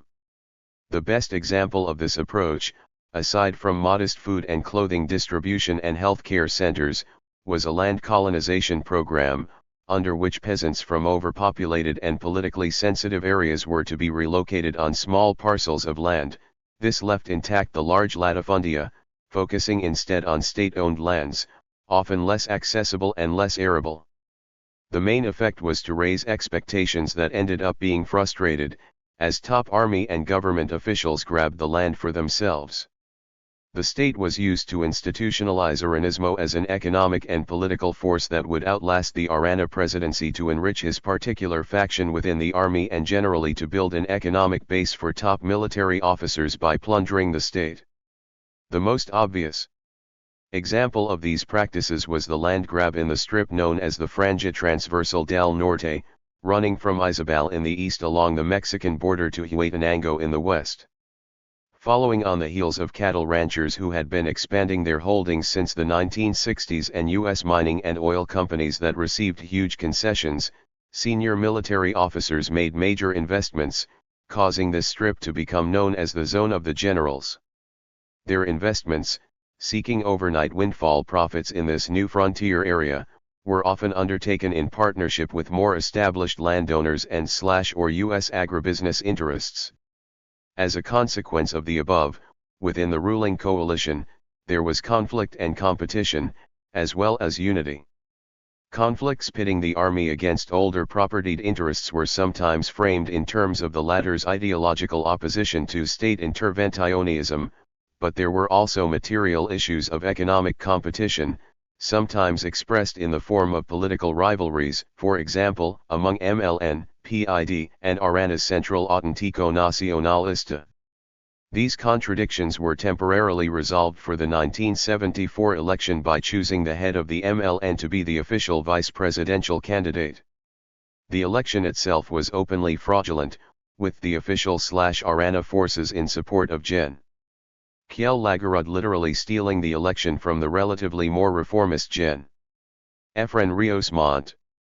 Following the election, the power struggles within the ruling coalition re-emerged and at times erupted into intra-bourgeois violence or gangsterism over material interests and over the balance of power within the government. There was also continuing struggle within the ruling coalition over economic policy, with some sectors of the bourgeoisie continuing to see even the most minimal measures as state interventionism. These tendencies reached their logical conclusion in the third government of open military rule. Amidst massive discontent, the army presided over another blatantly fraudulent election in 1978. Over 2/3 of registered voters abstained, and 20% ruined their ballots in protest, leaving 15% of the electorate voting. The winner, Gen. Romeo Lucas Garcia, was the candidate of the PID/Aranista political factions and their counterparts in the army. 123. The degeneration of the military dictatorship was reflected in a level of repression unprecedented even for Guatemala up to that time, with the Lucas government said to be responsible for 10,000 civilian deaths, including thousands of illegal executions in a government program of political murder. By the early 1980s, the Lucas regime was in a dual crisis. It was in a political crisis, lacking any legitimacy vis-a-vis civil society. This was compounded by a deterioration of the ruling coalition, as divisions multiplied between the bourgeoisie and the military and within the armed forces. Second, there was a crisis of counterinsurgency. Despite its brutality toward unarmed civilians, the Lucas government proved ineffective in combating the real enemy, the guerrilla movement. These crises will be examined in detail in chapters 9 and 10. Popular movements, the Church of the Poor, and CUC. No less important was the revival and development of autonomous social/popular movements at the base, beginning during the later Arana years but developing much more fully under Lagarde.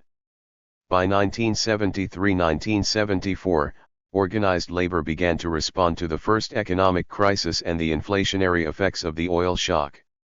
Although this crisis was overcome at the level of the national economy, thanks to the export commodity boom of the 1970s, the popular sectors never experienced any real recovery and suffered from increasing inflation.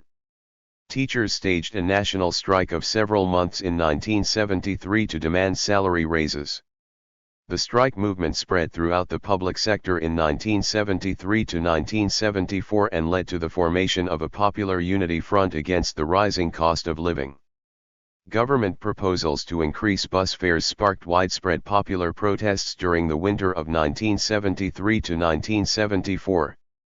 Meanwhile, the contradictions of the government's minimalist land colonization program led to sporadic land seizures, the main incident being the armed conflict between 3,000 peasants and landowners in Sancerrese in May 1973. Under Lagarde, these incipient movements were spurred by worsening objective conditions and a relative but extremely brief political opening. The popular organizations that emerged in both urban and rural settings were qualitatively different from those of the past, in being grassroots movements, autonomous not only in relation to the state apparatus but also in relation to urban middle-class intellectuals. As characterized by Torres Rivas, they expressed the movement of semi-proletarian rural and urban masses and large sectors of the impoverished middle classes, united by their common status as politically subordinated groups, undergoing the same experiences of arbitrariness and violence as the dominated classes. Ideologically, they brought together currents of Marxism, radical nationalism, and liberation theology. Some of the most important urban-based movements were the popular organizations emerging from the rubble of the massive earthquake of 1976. I have called it a class quake because of the gross differential in its impact on different social classes. While the poor buried 25,000 dead and 1.25 million were left homeless, 20% of Guatemala's population at the time, the wealthy kept previous appointments to have their dogs groomed and returned to their bars and restaurants the very next week, ordering the new terremoto cocktail.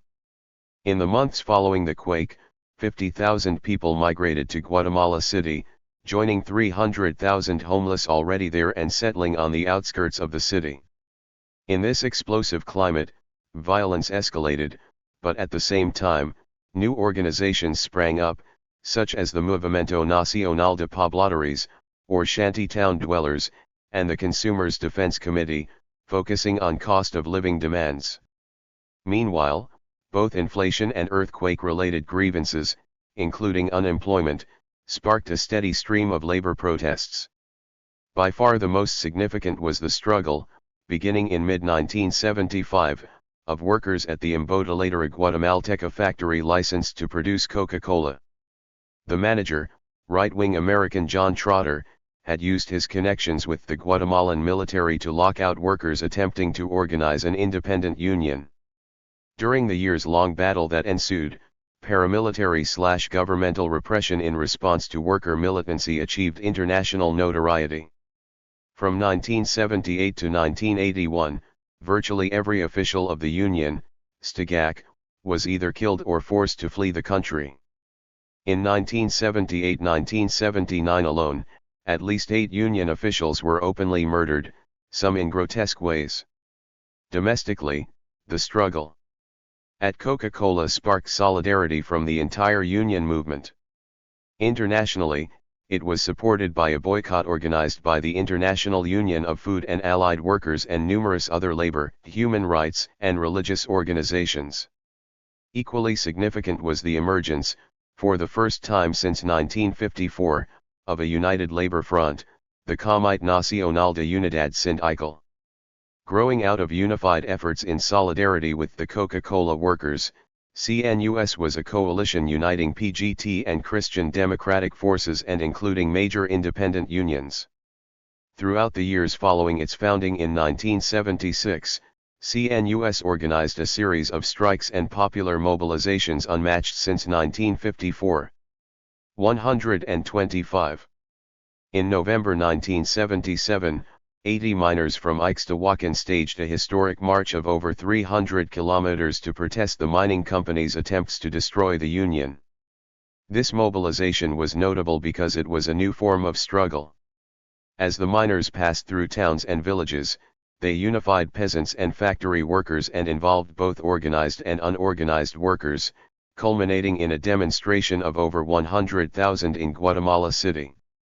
In February 1978, 85,000 public sector workers went on strike for 9 days, after the Lucas government raised prices of basic necessities in June and bus fares in October.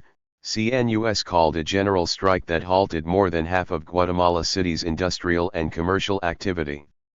These demonstrations were swelled by organizations of shanty town dwellers and consumers, and popular discontent exploded into rioting that even CNUS could not stop.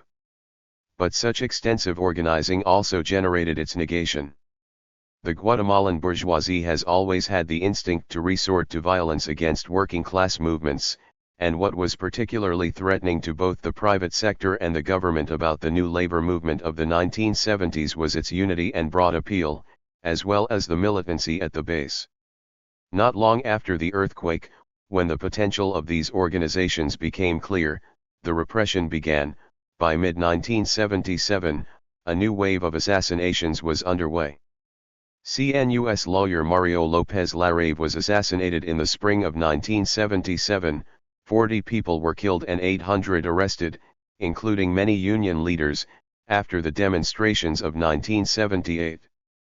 The repression continued into 1979 to 1980, culminating in the abduction and assassination by government security forces of 27 Confederación Nacional de Trabajadores leaders in June 1980 and 18 more in August, virtually decapitating the union movement and driving it underground.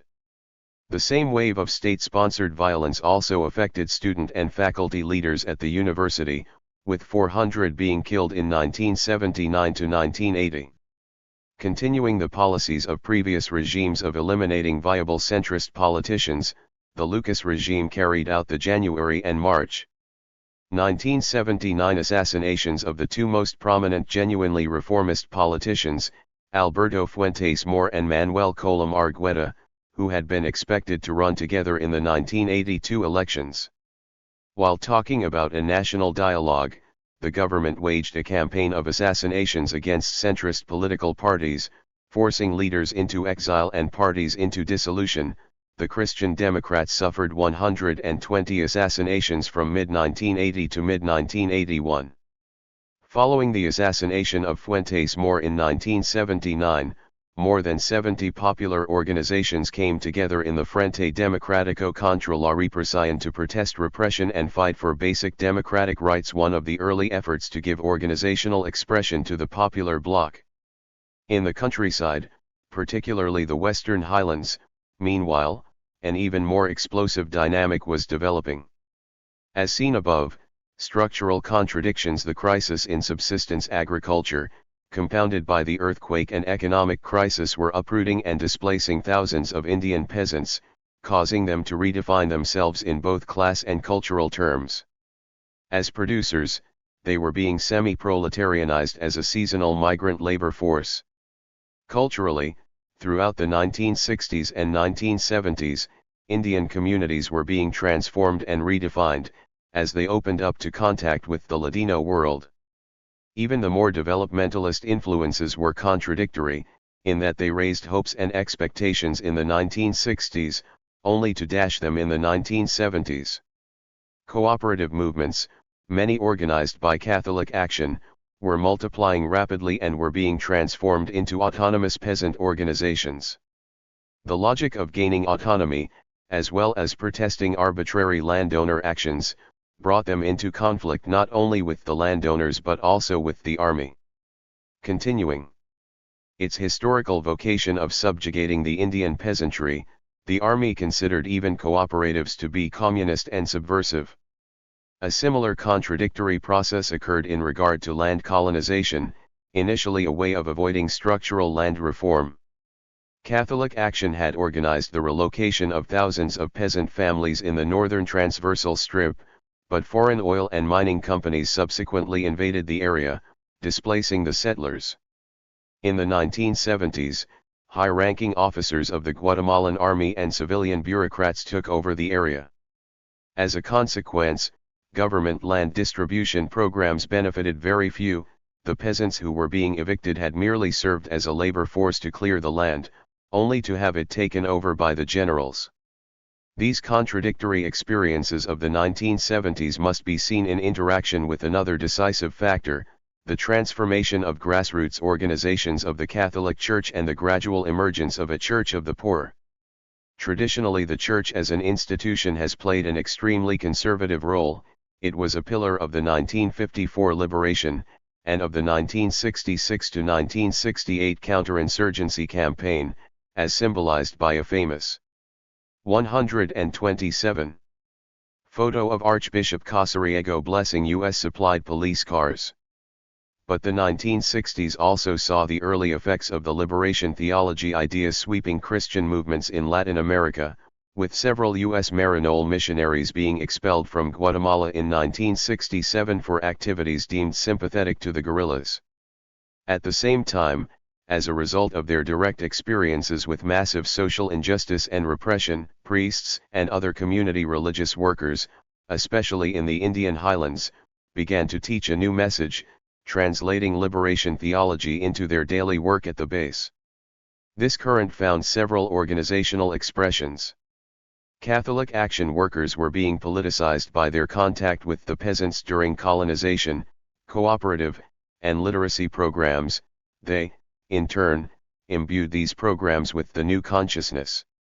In the highlands and on the southern coast, Catholic Action and indigenous activists experimented with the organization of peasant leagues. Grassroots Christian base communities involved in conscientization were organized by catechists and missionaries in the highlands.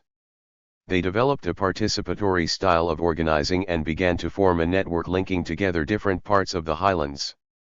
This process was accelerated after the 1976 earthquake, with the formation of self-help organizations and reconstruction brigades in the affected areas. Local priests became, in effect, part of the Indians' redefinition of community, of their development of a counter-ideology, and construction of grassroots popular organizations. As a consequence, priests became prime targets of assassination, death threats, and other acts of repression, as did those few church authorities who sided with the Church of the Poor. In short, the Church of the Poor became a major force in the battles of the 1970s. All these strands were woven together in 1976 to 1978 in the emergence of the CUC as a national peasant organization, including both peasants and agricultural workers, both Indians and poor Latinos, but led primarily by Indians, almost by definition a subversive organization, from the viewpoint of the ruling coalition. In addition, the army was aware by now that several guerrilla organizations were back in operation and were developing a strong base in the Indian highlands. Not surprisingly, repression against CUC was already in full swing by the time it first appeared in public at the 1978 Labor Day demonstration. What brought CUC center stage was the May 1978 massacre at Panzos in Alta Verapaz. 700 K'iche' Indians came together to protest. 128. Eviction from the land they had been working, located in the zone of the generals which was being grabbed up by army generals and developers. In response to peaceful protest by the Indian community, army troops opened fire on the unarmed crowd, killing over 100, wounding 300, and subsequently dumping their bodies into mass graves. Coming in the zone of the generals, the massacre can be interpreted in relation to the particular interests of the ruling clique. Gabriel Aguilera Peralta, however, raises the question of why there was a generalized massacre in the full light of day. He argues that the Panzos massacre must be understood in relation to the strategic value of the zone to the capitalist development of Guatemala as a whole, as well as to major U.S. transnational companies exploring there for oil and minerals, and in relation to the more generalized threat to social peace that was developing in Guatemala during the late 1970s. From this perspective, the massacre was deliberately public in order to terrorize the entire population into abandoning its demands for social justice. The impact of the massacre was massive. It has been generally regarded as a turning point in the consciousness of the Indian population and of committed Christians who had been working with them. Although the counterinsurgency war was already well underway, this massacre constituted an open declaration of war, a clear manifestation of the army's view of the Indian population as subversive. It sparked the largest protest demonstration in 25 years in 1978 and an anniversary demonstration of 100,000 a year later.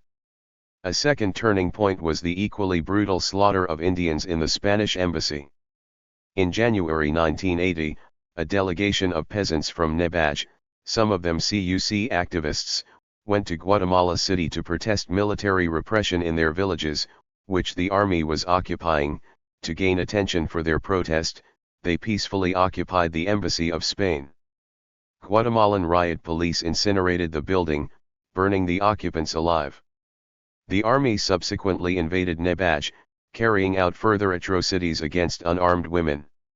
As will be seen, this contributed to the subsequent incorporation of entire Indian villages into the revolutionary movement. But the real threat from CUC materialized in the massive strike of workers on the southern coast sugar and cotton plantations in February 1980. Starting with 750 workers on one plantation, the strike 129 gained support from 75,000 workers and brought the harvest to a halt. Equally frightening to the ruling class, the CUC organized strike united resident agricultural workers with migrant workers, poor Latinos with Indian peasants. The government was forced to increase the minimum wage, but the plantation owners found ways to strike back, and the army retaliated against leaders and participants.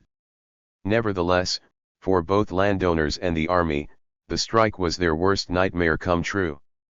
Army flyer in the highlands. 9. By the time CUC launched its strike on the southern coast, class and ethnic struggles in Guatemala were erupting into a bloody war centered in the highlands. In the attempt to understand this process, several issues emerge. How had the popular challenge become a revolutionary challenge? What was the role of the revolutionary left, reconstituted after its defeats of the 1960s? What was the crisis of the counterinsurgency state that left space for these events, and to what extent was it overcome? In analyzing the rapid swings in the balance between popular/revolutionary and counterinsurgent forces, I shall consider both objective and subjective factors that determined the course of the war. First, objective conditions in the Guatemalan countryside: decades of capitalist expansion and growth, the long-standing subsistence crisis, and after the late 1970s the general crisis affecting the agro-export sector all combined to produce upheaval for the majority of rural workers and poor. Second, these contradictions were intensified by government policies during the 1970s, making no serious reforms, while escalating the level of repression in the countryside. Third, the very experiences of the popular movements radicalized some of their participants, while revolutionizing others. The transformation of this Indian population resulted from the particular intersection of class exploitation with ethnic oppression and redefinition. Fourth, following their defeat in 1968, the guerrillas had engaged in a rebuilding process, so that by the mid-1970s, they provided a framework within which the popular movements took on a revolutionary character. 131. 132. Transformation of the Highlands popular movements. We have seen in previous chapters the steady growth and re-emergence of popular organizations during the 1970s. In itself, this could have been nothing more than the cyclical regeneration after an era of intense repression. But there was a qualitative change in some of these popular movements. As a result, several 100,000 Highlands Indians participated as combatants or active collaborators in the revolutionary insurgency led by Guatemala's leftist guerrilla organizations. The Army's ability to contain this challenge through unparalleled force and brutality by the mid-1980s should not obscure its magnitude and significance. The rise of this movement is particularly striking, given that the Guatemalan government was intensifying repression against popular movements throughout the country during the late 1970s. In the city, as seen above, government repression virtually decapitated the labor movement, emasculated the entire political center, and virtually destroyed the University of San Carlos. Although the repression was even worse in the countryside, it had precisely the opposite effect on the Highlands Indian population. The Panzos massacre and the burning of the Spanish embassy are referred to as turning points because it was in their aftermath that thousands of Indians took up arms. CUC itself had been founded not as a revolutionary organization but as a peasant/worker organization, encompassing Indians and poor Latinos, men and women, old people and children. As a mass organization, it expressed the experiences with Catholic action and the Christian base communities, with cooperatives and peasant leagues. But from the very beginning, CUC was different from traditional unions in that it organized in secrecy and specifically did not seek legal union status. The Declaration of Ixinch in February 1980 expressed its goals for a society based on equality and respect, so that our Indian peoples can develop our culture, fractured by the criminal invaders, for a just economy in which no one exploits others, so that the land may be communally held, as it was in the time of our ancestors, for a people without discrimination, in order to end all repression, torture, kidnapping, assassination, and massacres, so that we gain equal rights as workers, so that we don't continue to be used as objects of tourism, for a just distribution and use of our wealth, as in the times when the life and culture of our ancestors flourished. 133. Thousands of Indians made the transition from being members of CUC, supporting the guerrillas, to participating actively in the guerrilla organizations, with entire communities at times becoming incorporated. This process was greatly accelerated after the massacre at Panzos and the burning of the Spanish embassy. Numbers are difficult to establish with precision. A 1979 Guatemalan Army document estimating that over 60% of the Ixil population were with the guerrillas.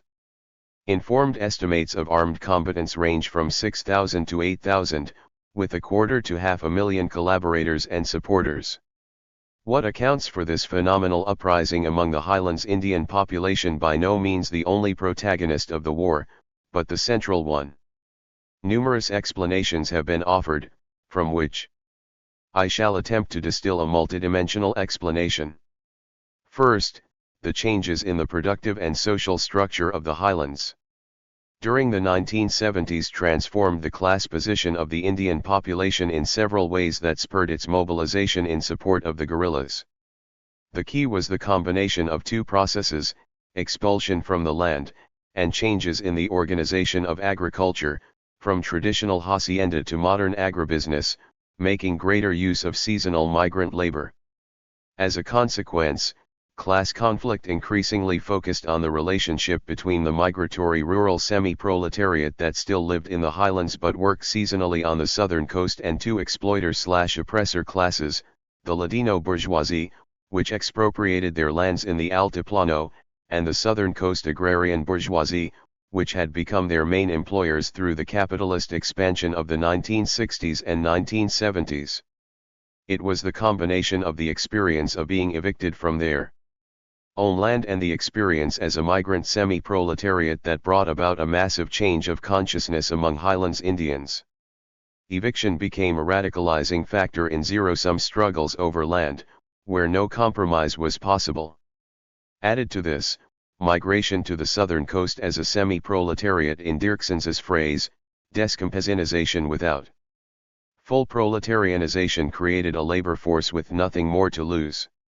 It is significant that the revolutionary movement occurred primarily in the highlands, which provided this migratory semi-proletariat, and not on the southern coast, home of the rural proletariat living there all year long. This same conclusion was confirmed by an extremely knowledgeable Guatemalan analyst in an interview, as follows: the main 134 condition leading to the rise of a revolutionary peasant movement was the rupture of the articulation between the peasant economy and the dominant capitalist economy. This created a population without land and with no real prospect of work in the cities, leading not to proletarianization but to pauperization and formation of a reserve army. Objectively, it generalized discontent among the peasantry, which was only reinforced during the brief periods when their situation improved marginally. Given the peasants' desire not only for land but also for liberty, the crisis of articulation of the agro-export model focused discontent against the state, which was seen spontaneously as the source of the problem. In sum, revolutionary potential was highest among the poor or semi-proletarian peasantry caught between two systems of production and suffering most severely the rupture of the articulation between them. Second, in addition to being among the most impoverished sectors of the rural population in their class definition, these highlands Indians were also an oppressed ethnic group. In such situations, defense of ethnic cultural identity can become a mobilizing factor. This double condition of the indigenous population was key. CUC was unique in that, while putting Indian oppression and Indian culture center stage, and although primarily Indian, it did not project a divisive anti-Latino perspective. Third, taking up arms was not a preference, but a last resort after all other means had been exhausted. The indigenous population had no legal recourse. The Latino-dominated state and its army have always viewed this population, especially when organized, as subversive by definition. If there had been any doubt about this, it was erased with the great increase in repression during the late 1970s, by which time the genocidal era was underway. Having no place to take grievances, particularly as repression became more massive, many in the highlands took up arms or supported armed struggle as a means of self-defense. As other close observers have suggested, a related reason for increasing contact with leftist organizations was to gain support from other popular organizations. Fourth, despite some contact with the Christian Democratic Party, the indigenous population was by and large excluded from regular party politics, as Guatemala has not legalized parties representing the interests of the poor and exploited since 1954. The exclusion of independent 135 social actors virtually guaranteed that the popular movement would have to reconstitute itself outside the political party spectrum. Fifth, given these experiences of upheaval, increased confrontation with Latino exploiters/oppressors, and exclusion from normal political expression, the highlands Indian semi-proletariat also tended to be less susceptible to anti-revolutionary ideologies and developed a revolutionary consciousness out of religious experiences that exposed them not only to liberating doctrines but also to a liberating process. Various anthropologists, among them Fala, Brentnall, and L. E. Bott, describe the religious conversion process as intimately related to a political conversion, that is, joining a revolutionary organization. To the above must be added two other elements, to be considered below. First, the resurgence of a revolutionary left that was actively building a base among the Indian population, and second, the crisis of the counterinsurgency state, from which it emerged only after its ability to rule was challenged in the early 1980s. Recomposition of the insurgent movement. What made possible the growth of a revolutionary indigenous movement was an equally important change in the stance of the armed left vis-a-vis the Indian population and its role in the Guatemalan Revolution. This transformation occurred within the context of a much broader re-evaluation of revolutionary strategy and organizational recomposition after the defeat of 1968. This was the subjective factor in the creation of Guatemala's revolutionary crisis. Even as the guerrilla movement of the 1960s was in disarray from 1968 to 1972, this recomposition process had begun. In fact, recognition of the failures of the FOCO strategy of the 1960s marked the first stage in that process. This re-evaluation, more or less generalized, although with different emphases by different groups, encompassed several major issues. Far more serious than its military failures were the political failures of FOCismo. It was a fundamentally militaristic strategy, not having built a solid mass base and relying on exemplary action to spark revolutionary consciousness among the population. Among other consequences, this strategy had left the population virtually defenseless against army repression and made the guerrillas themselves unable to resist the counter-offensive of the Guatemalan army, definitively bolstered by massive U.S. counterinsurgency assistance. By early 1968, the insurgency 136 had been virtually smashed, largely because of this flawed relationship of the guerrillas to the people and the inadequate mass base. Most seriously, based in the eastern section of the country, the guerrilla insurgency of the 1960s had virtually ignored the Indian population and its needs. The only exceptions had been the early attempt by Tercios Lima to establish an Indian front in Huetenango and the formation of a Kachikal contingent in the Verapaz provinces. In the reassessments and self-criticisms of the movements of the 1960s, this point became the basis for a new strategy. Politically, the guerrillas of the 1960s had subordinated their decision-making to the PGT, becoming in many respects the armed wing of the PGT. This was the source of such decisions as the support for Mendez Montenegro's election in 1966. It was also, they felt, one of the reasons for the decision not to operate in the Indian areas of Guatemala, since the PGT still viewed the Indian population as culturally backward and not revolutionary. Finally, the guerrilla movement of the 1960s suffered from persistent sectarianism and rivalries among the different organizations. Revolutionary Salvadoran writer Roque Dalton observed in 1969 that the Guatemalan movement was seriously harmed by a sectarian zonalization of mentality, according to which the resistance in the city should be autonomous and not a servant of the guerrilla.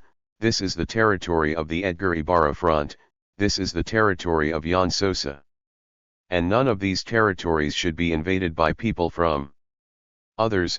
This combatant is with Nestor, that one is with Neito. These phrases illustrate that zonalization. Someone said that what has existed in Guatemala until now has been a collection of revolutionary movements acting simultaneously. In 1968 FAR formally broke from the PGT over the latter's ambivalence and lack of commitment to armed struggle, and different fractions of FAR began to develop their own political strategies. The FAR proper survived into the 1970s, although at first as a mere skeleton. Throughout the 1970s much of its work was within the labor unions and the mass movements of Guatemala City and among plantation workers on the southern coast. The other major base of FAR operations was the Petén region. Learning from the errors of the 1960s, FAR developed a new conception of the war, based in mass work and in the radicalization of popular sectors through the process of fighting for their own interests. 137. Without these mass struggles, according to FAR leaders, the armed struggle could not have developed in the 1980s. As early as 1967, survivors of Tercios Lima's Frente Guerrillero Edgar Ibarra had criticized the strategy of FAR and the PGT and called for a restructuring of the guerrilla movement. After the break from the PGT in early 1968 and from the old FAR, they deepened their critique of FOCismo, of militarist errors, and of the class analysis that had ignored the Indian question. FOCismo was superseded by a strategy of prolonged popular war, heavily influenced by the Vietnam experience. As described in Mario Peirez's Days of the Jungle, the dissidents re-entered Guatemala in early 1972 and established a base among settlers and cooperative members in the Ixcan region of El Quiche, spreading their influence throughout the highlands. Their theoretical recognition of the centrality of the ethnic-national question within the overall context of class struggle was confirmed by their experience after re-entering the country. They learned, further, the centrality of the migration experience. Some days later we entered the first villages. We had at last arrived at the populated Indian areas, with their ethnic complexities and innumerable roads. We were in a world completely governed by the laws of commerce, and we soon discovered that the principal consequence of these laws was annual migration. The Indians picked coffee and cotton, cut cane, and returned to the village for the feast day, speaking Spanish, dressed like Ladinos, and just as poor as when they left. For several years, this group, which came to be known as the Ejército Guerrillero de los Pobres and became the strongest of the guerrilla organizations until the early 1980s, built a social base in the highlands without engaging in any military activities. Its first action in 1975, the killing of the notorious Tiger of Ixcan, Luis Arenas Barrera, unleashed a wave of repression in the area, the first of many. The mass strikes and demonstrations in Guatemala City following the 1976 earthquake, according to Payeras, created a context for bringing to national attention the genocidal actions of the army in the highlands. After 1976, the EGP focused on organizing in the countryside, viewing mass participation as the decisive factor in the popular Revolutionary War. This was expressed most clearly in its association with CUC after CUC's emergence into public view following the Panzos and Spanish Embassy massacres and the Southern Coast Strike. 238. Another split off from the FAR of the 1960s, known at first as the FAR/Regional de Occidente, also criticized the earlier strategy as racist for having failed to address the Indian question and focused its efforts in the Indian highlands. It operated clandestinely for 8 years until 1979, when it made a carefully planned emergence as the Organización del Pueblo en Armas, operating primarily in the area around Lake Atitlan in the Indian highlands and on the southern coast. While initially over 90% of its members were indigenous, ORPA subsequently organized within the urban labor movement and emphasized the need to make broad alliances with progressive middle-class intellectuals and professionals.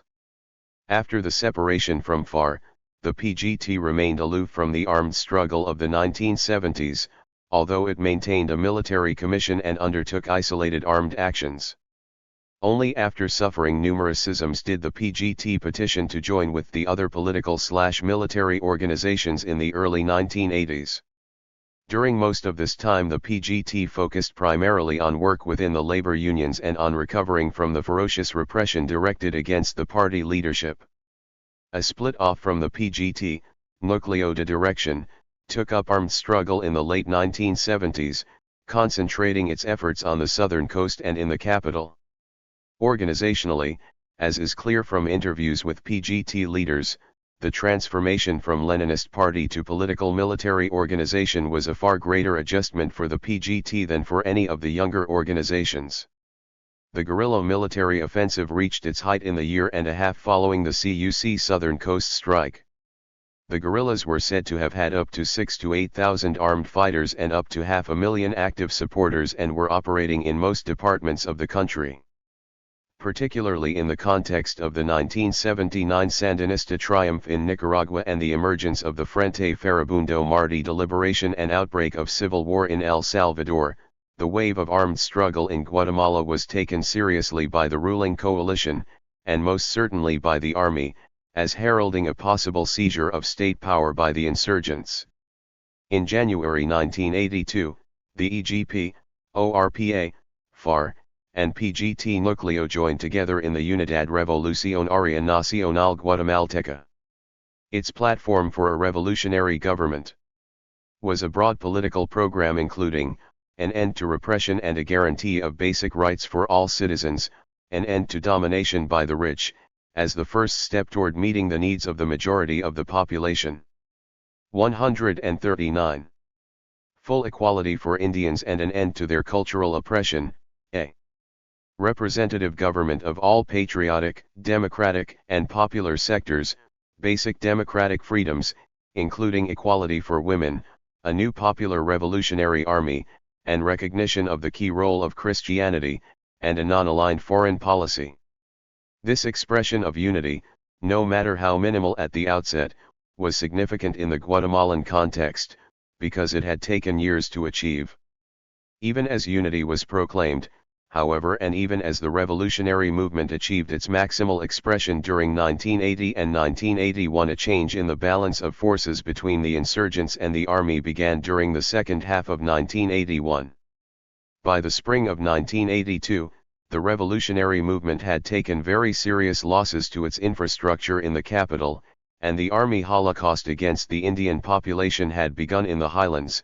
The URNG had lost the initiative, and some of its weaknesses were coming to the surface.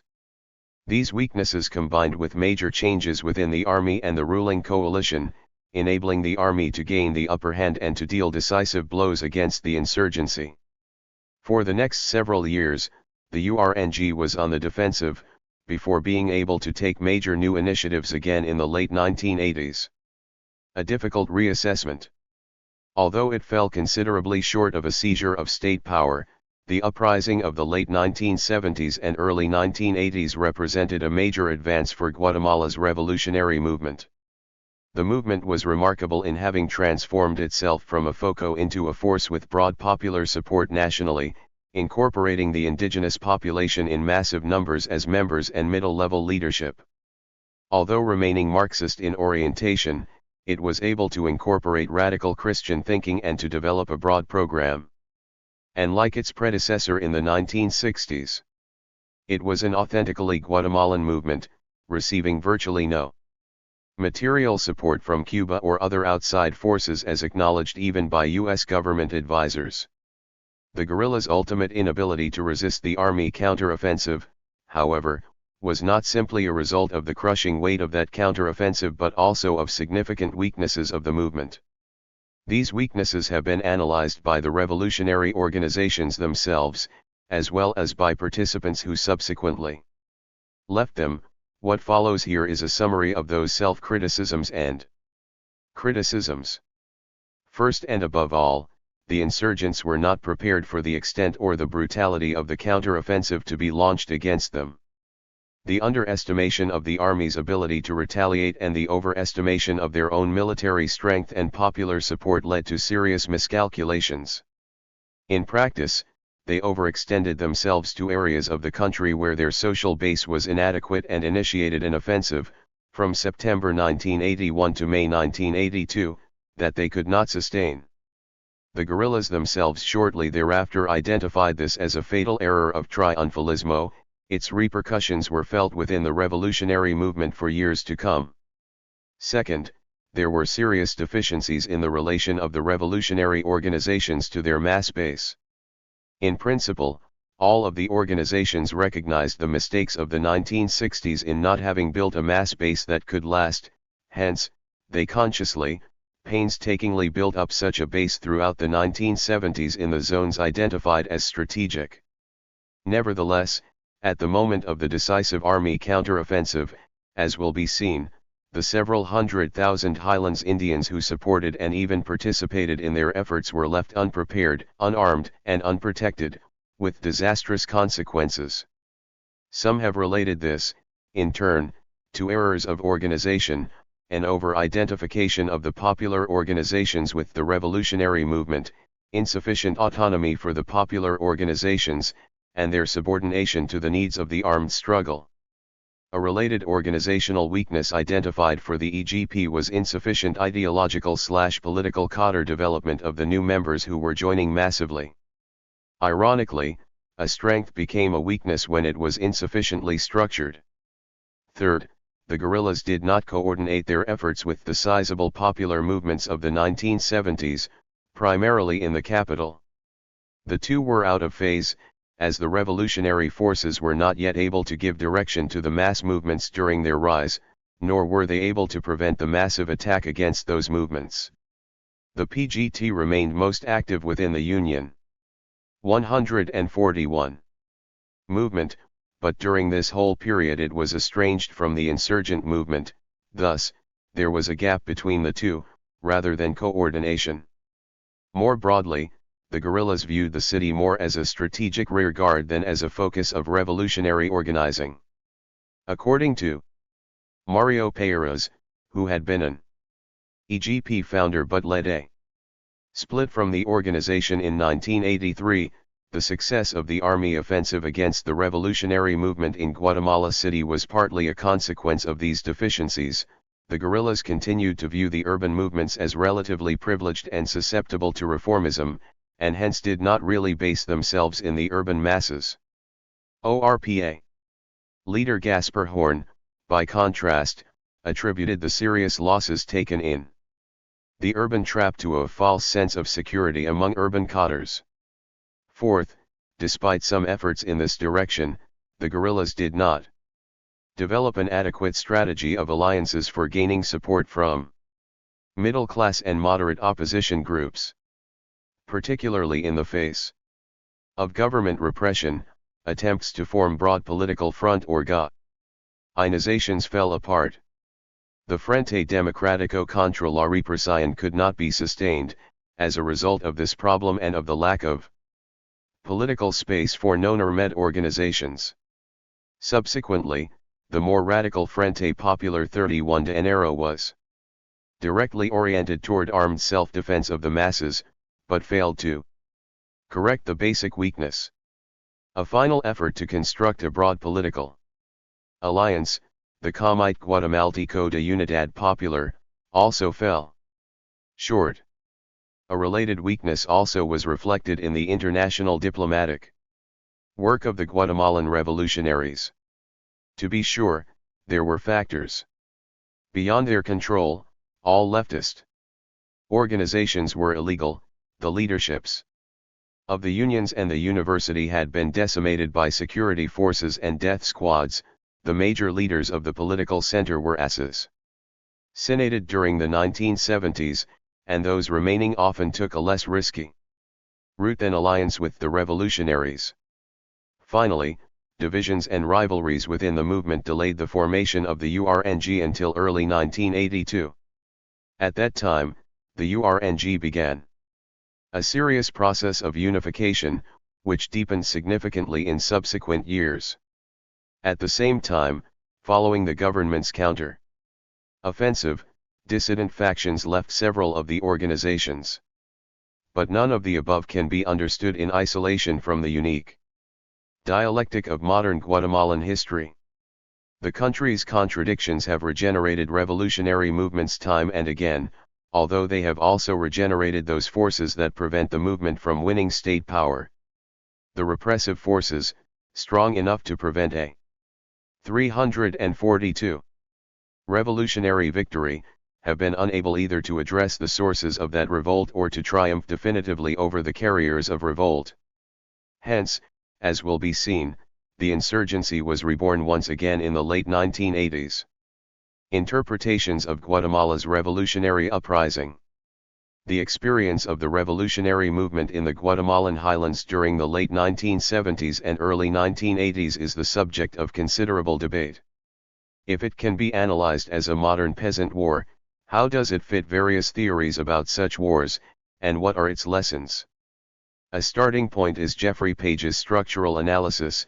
According to Page, who was one of the first to address the issue, the Guatemalan uprising could not be explained primarily as a consequence of the peasant subsistence crisis. The moral economy thesis, that is, that peasants mobilized to meet disruptions resulting from rapid change and endangering the subsistence minimum. Nor was it simply a result of the shift in guerrilla strategy, since earlier efforts to organize in the Indian highlands had failed. Rather, it was best explained by a class conflict analysis, as a consequence of major changes in Guatemala's political economy and class structure. The locus of the conflict in the 1970s was between military agribusinessmen and a migrant semi-proletariat. Other analysts of Central America and of revolution in the Third World have taken up the discussion of the Guatemalan case, and of Page's hypothesis, which was further developed by Dirksen's. Flora and Torres Rivas also present a structural analysis but attempt to broaden it, incorporating the analysis of state structures as well as export agriculture to explain the revolutionary uprising and its failure in Guatemala. Wickham Crowley also agrees with Page's emphasis on the Indian Highlands population as a migratory labor force. However, he argues, Page's own data do not disprove alternative theories, and in fact, the two explanations may complement each other. The key factors are proletarianization, the attack on the subsistence economy, the decline of patron-client ties between the Indians and their exploiters, the rise of the guerrilla organizations, and the strength of the state in containing them. Certainly in the Guatemalan case, most scholars agree, the revolutionary movement cannot be analyzed apart from its dialectical relation to the ruling coalition. 143. Kincaid also agrees with the centrality of a partially proletarianized peasantry, but gives a great deal more emphasis to organizational/political and cultural factors, the growth of the cooperative movement, transformation of the Indian communities internally, and the reassertion of ethnic identity within these communities. After government repression intensified in response to organizing efforts, these communities actively incorporated themselves into the guerrilla struggle, in large measure for self-defense.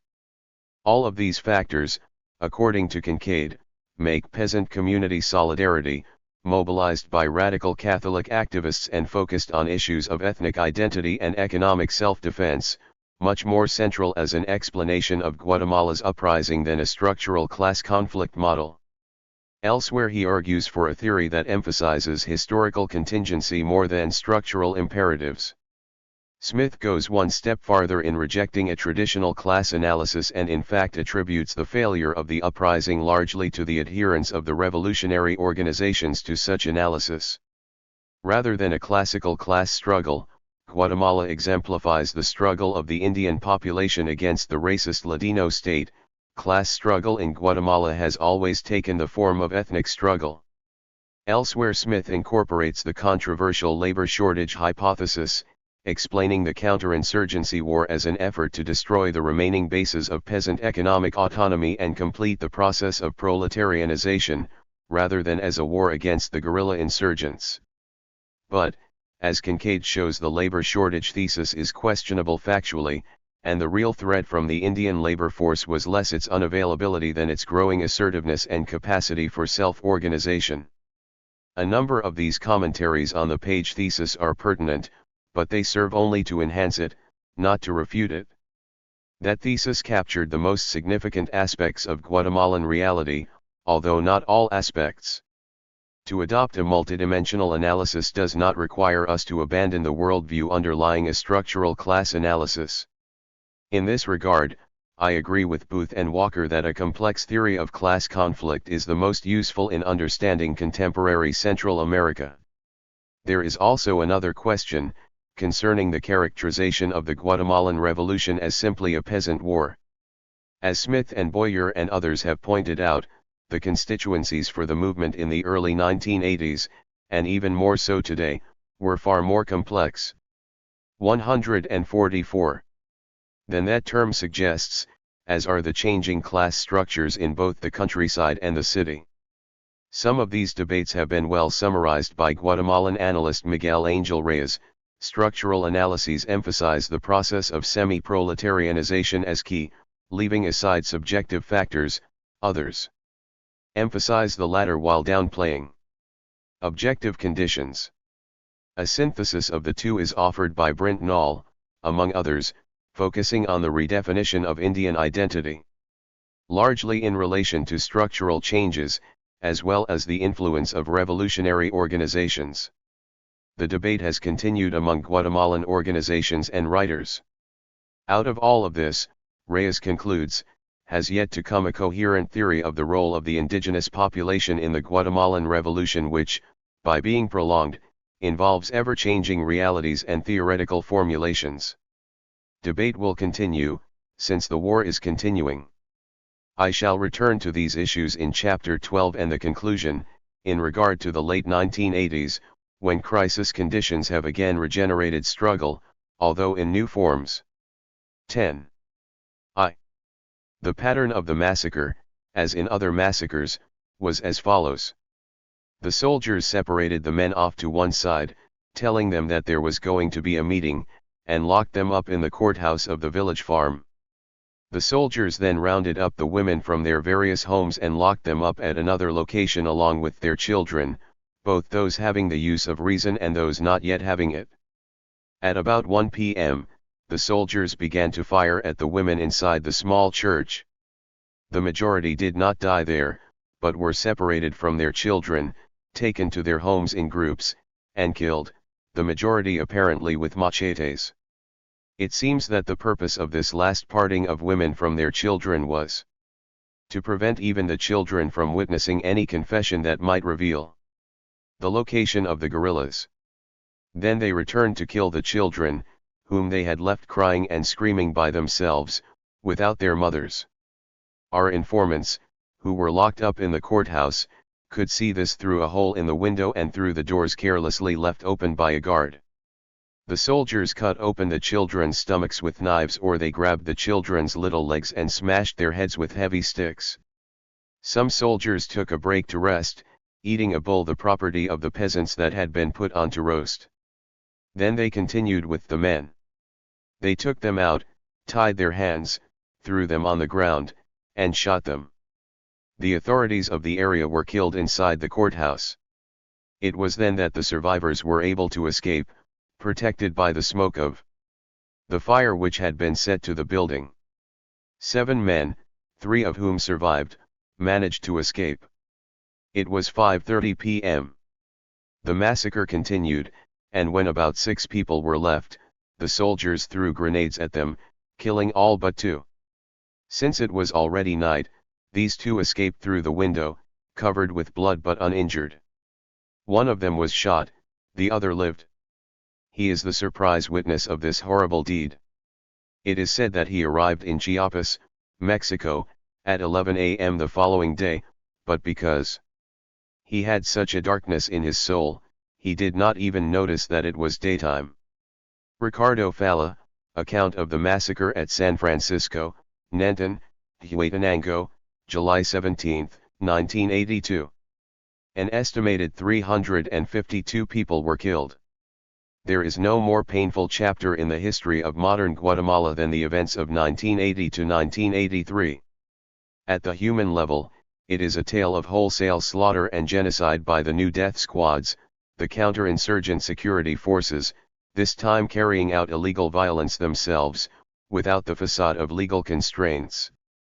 That this Holocaust was almost unknown and unimagined in most Western countries, certainly in the United States, is a testament to the great silence about Guatemala, an indifferent, at times complicitous silence, perhaps because the victims were overwhelmingly Indians.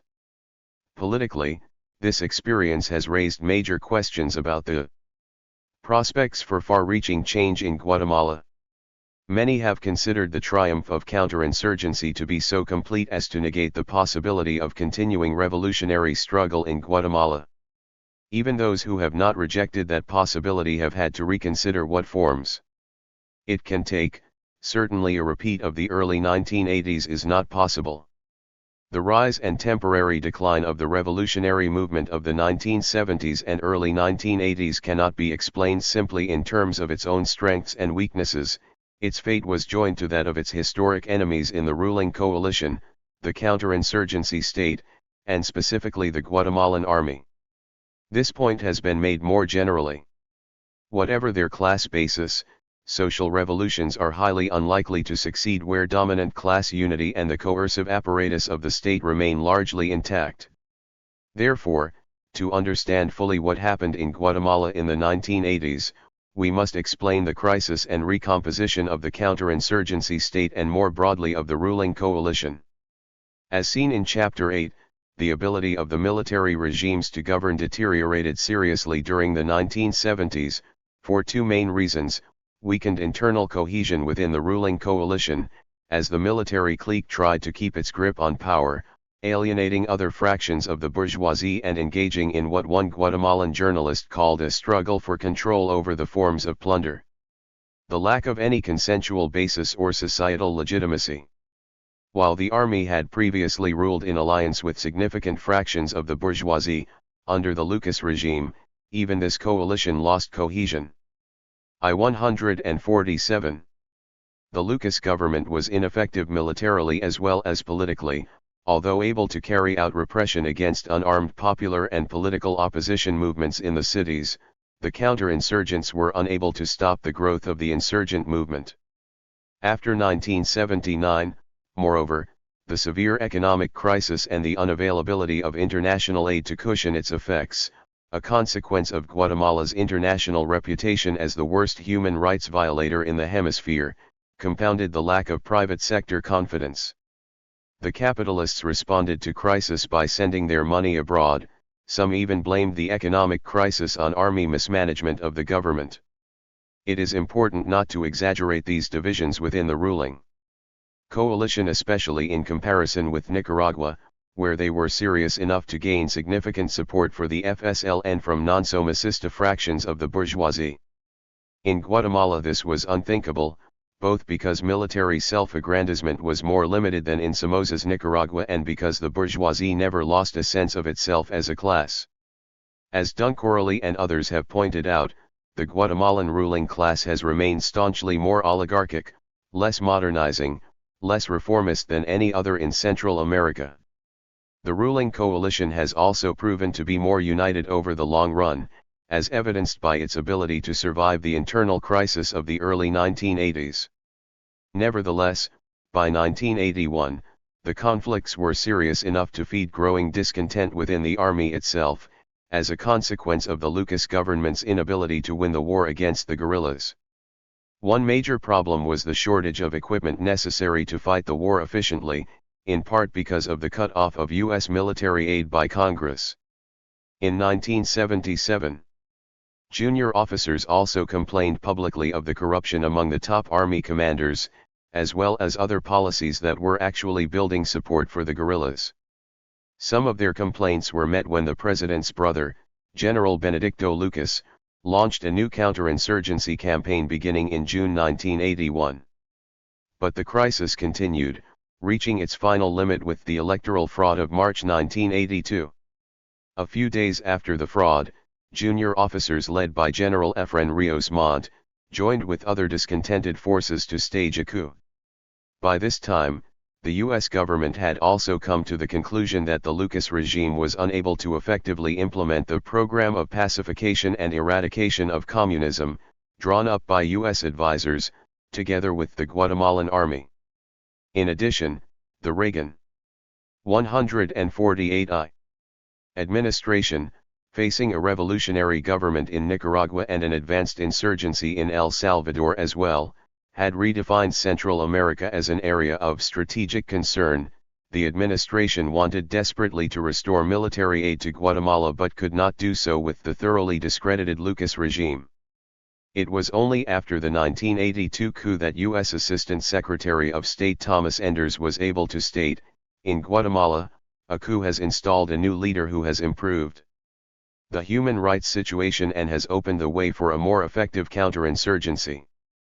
Significantly, Rios Montt was part of the modernized, technified sector of the Guatemalan army, trained in special warfare. During the mid-1970s he had served as head of the Department of Studies at the Inter-American Defense College in Washington, developing close ties with the U.S. counterinsurgency establishment. The Guatemala solution. Total war at the grassroots. What was the nature of the recomposition that began with the coup of 1982? What forces were behind it, and what did they hope to accomplish? The first goal was unquestionably military. The army had to make major changes in order to win the counterinsurgency war. The second, far more complex set of goals was political and would take years to implement. Although these two aspects of the recomposition can be separated for analytical purposes, they are integrally related. The global military political vision of the counterinsurgents is best captured in Carlos Figueroa Ibarra's image of the Guatemalan state as a centaur, half beast, half human, oppressor of the lower classes, but also director of society as a whole. To those who have studied this in detail on the basis of interviews and primary documents, what is most striking is the unity and single-minded determination of all those involved in the campaign against law subversion. Inherent within this vision was the assumption that the planned genocide that left 100 to 150,000 civilian casualties was necessary to establish social peace. The human rights crimes were simply beside the point, because the Indian population was subversive by definition. The military counter-offensive was already well underway by the time of the coup, having been begun in mid-1981 by Gen. Benedicto Lucas. Part of the campaign was carried out in Guatemala City, with the fall 1981 lightning swoop on the urban infrastructure of the guerrilla organizations. This had been accomplished through advanced counterintelligence techniques, shared with Guatemala BV, Israel and Argentina. By this time, the popular movements based in U-149. The city natural allies of the insurgents had already been smashed, and the strike against its urban infrastructure was crucial in putting the revolutionary movement on the defensive. The major thrust of the counter-insurgency campaign, however, was the Scorched Earth War in the highlands from 1981 to 1983. The goal was literally to drain the sea in which the guerrilla movement operated and to eradicate its civilian support base. The principal techniques included depopulation of the area through scorched earth burnings, massacres of whole village populations, and massive forced relocations. Entire sectors of the population became military targets, leading many scholars to identify these policies as genocidal. Falla called it genocide in the strict sense, because it involved massacres of people such as the elderly and children who did not yet have the use of reason and therefore could not be considered guerrilla collaborators. The ideological bridge is the concept that guilt and crime are transmitted biologically. It is racist. The statistics are staggering. Over 440 villages were entirely destroyed, well over 100,000 civilians were killed or disappeared, there were over 1 million displaced persons. Accompanying these massive population displacements was the deliberate destruction of huge areas of the highlands to deny cover to the guerrillas and to assure that the region could never again serve as a theater for revolutionary operations.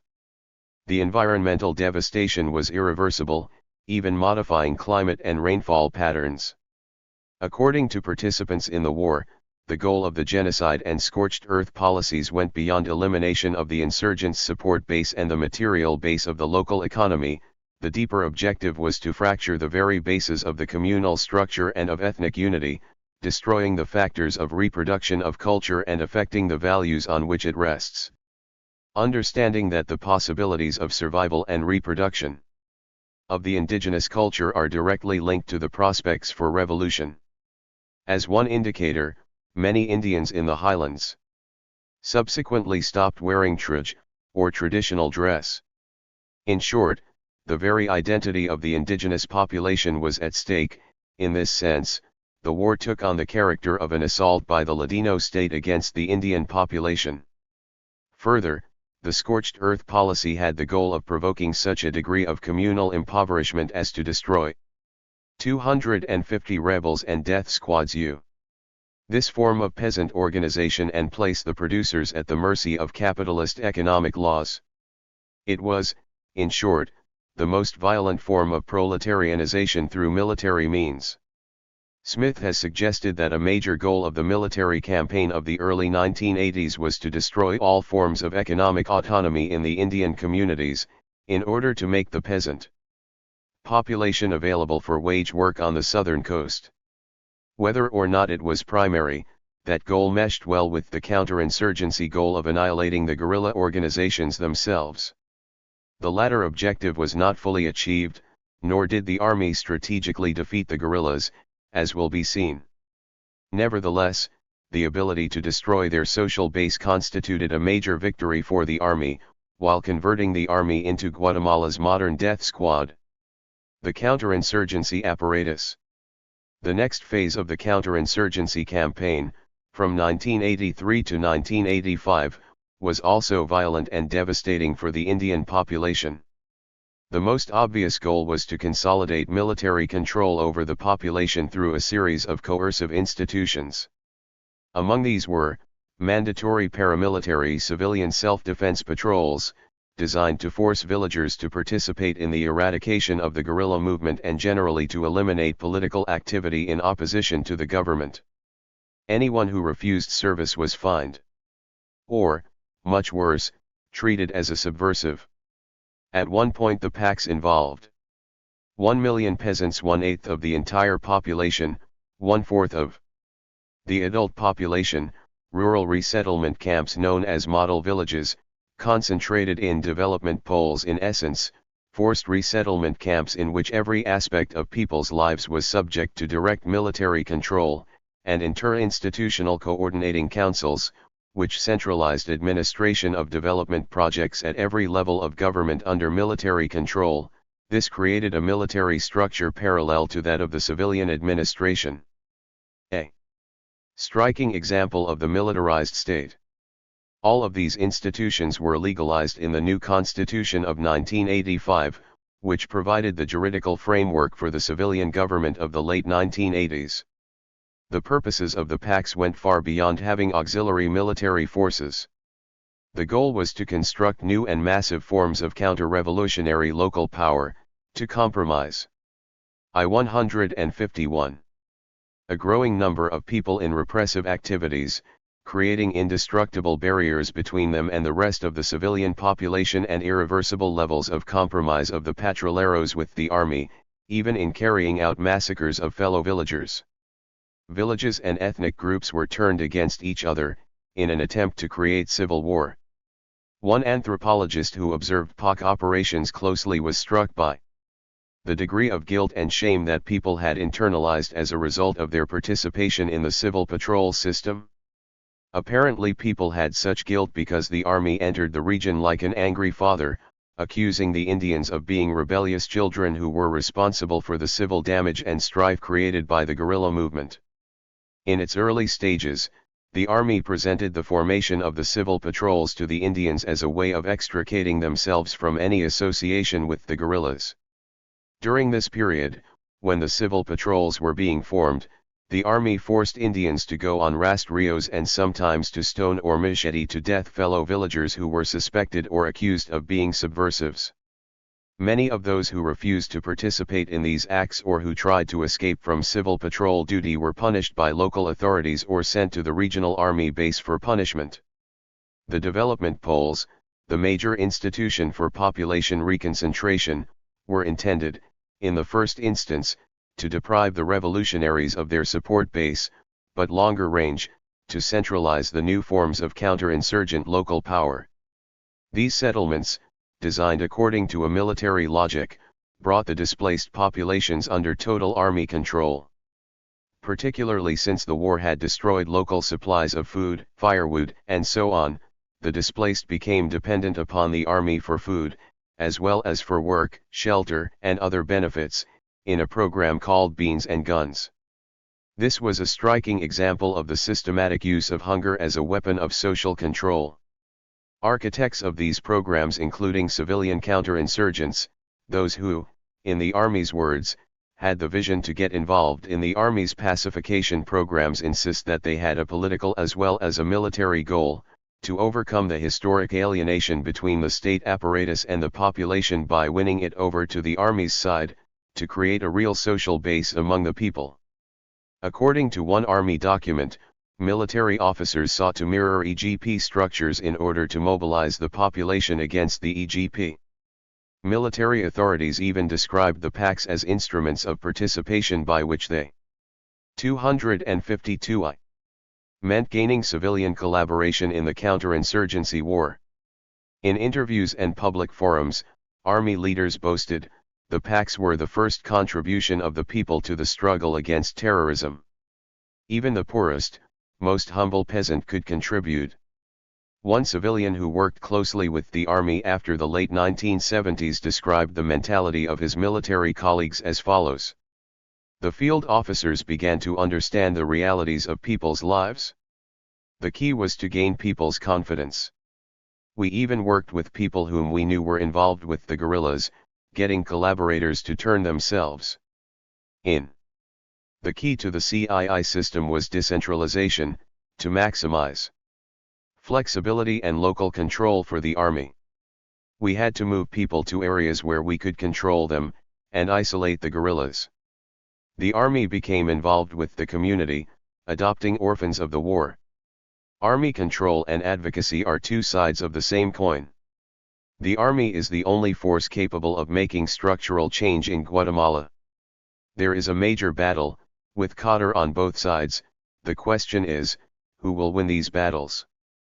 This perspective is useful in comprehending the sophistication and the depth of military penetration into the fabric of normal daily life in rural Guatemala. It shows the army's conscious attempt to overcome the alienation between the state's repressive apparatus and civil society. What it fails to mention is that all of this was a product of the most extreme coercion, none of it was voluntary.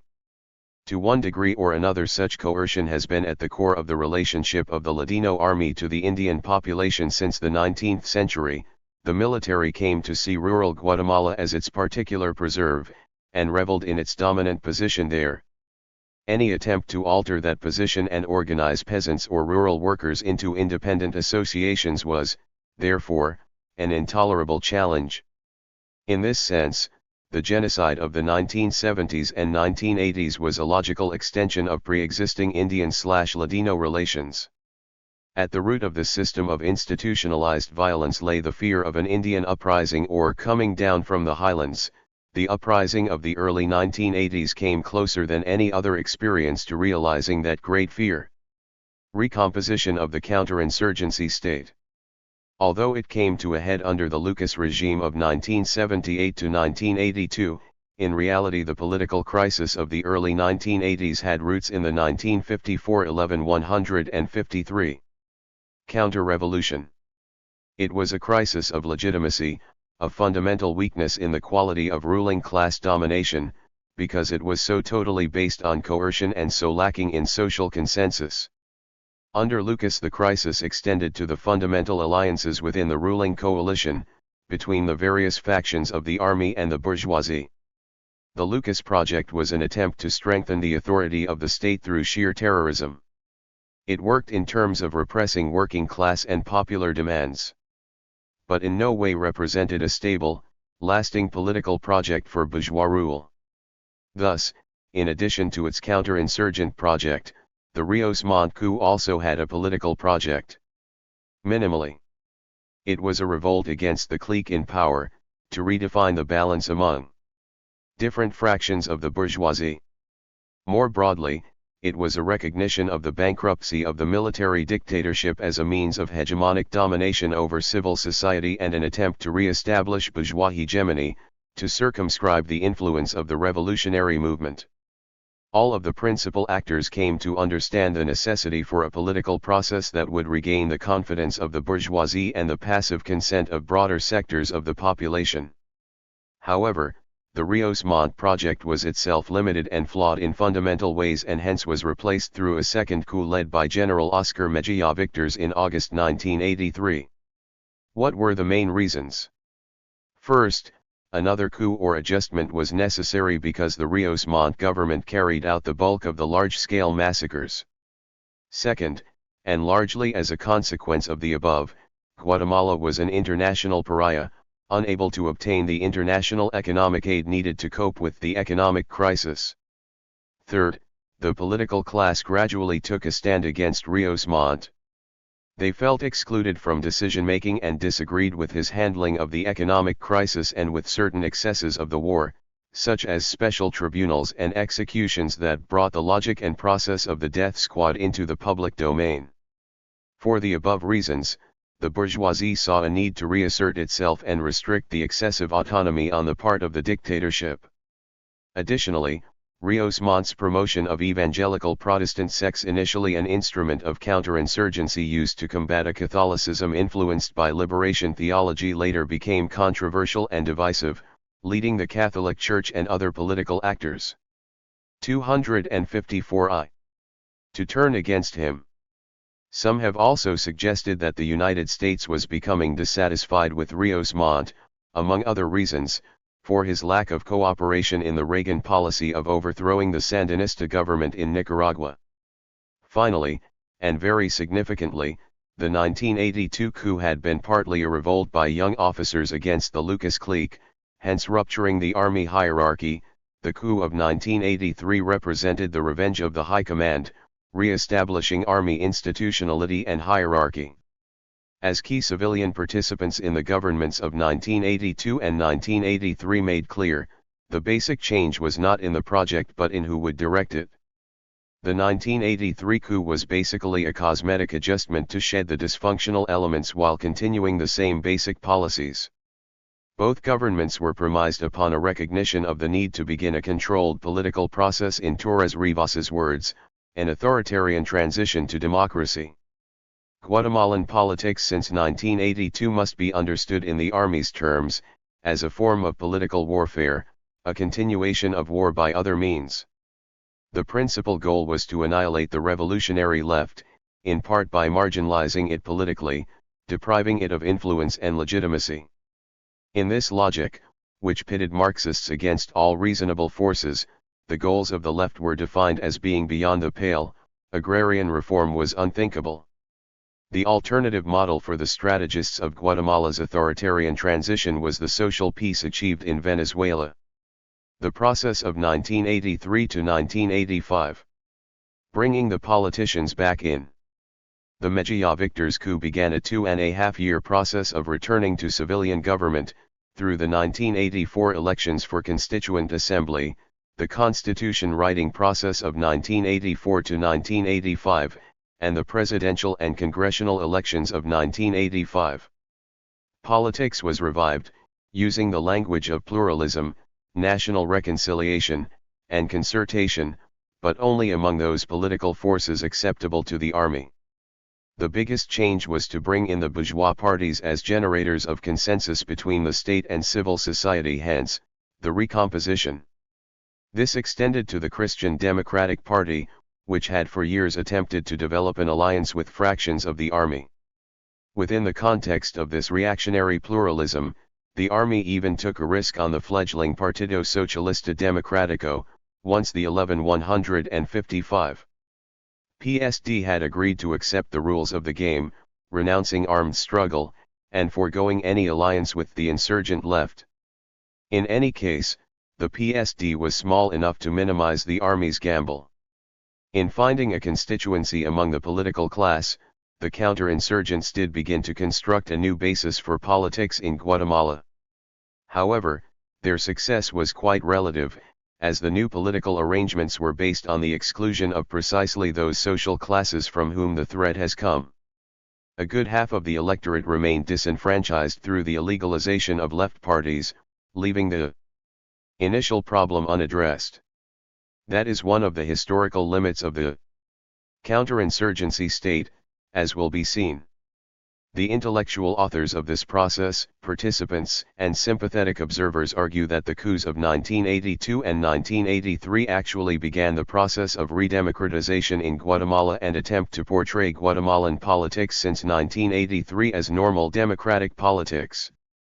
In fact, given that the return to politics was based on the 100,000 plus deaths and 440 villages destroyed, and given the very restricted rules of the game, it was more a process of legitimation than of restoring true legitimacy. And it was in this process of legitimation that the politicians were to play a key role. The first step was the June 1984 election for a constituent assembly, whose job would be to draft a new constitution as well as laws governing the 1985 presidential election. The major participants were the traditional bourgeois parties, the Christian Democrats, and the neoliberal New Right Union del Centro Nacional. Most significant are the statistics indicating political exclusion, abstention, and protest. Of a potential electorate of 3.7 million, only 43% cast valid ballots, the rest spoiling or leaving their ballots blank, not registering, or not voting. The election, which gave the most votes to the Christian Democrats, was at least free of the open fraud and military intervention that had characterized elections since 1970.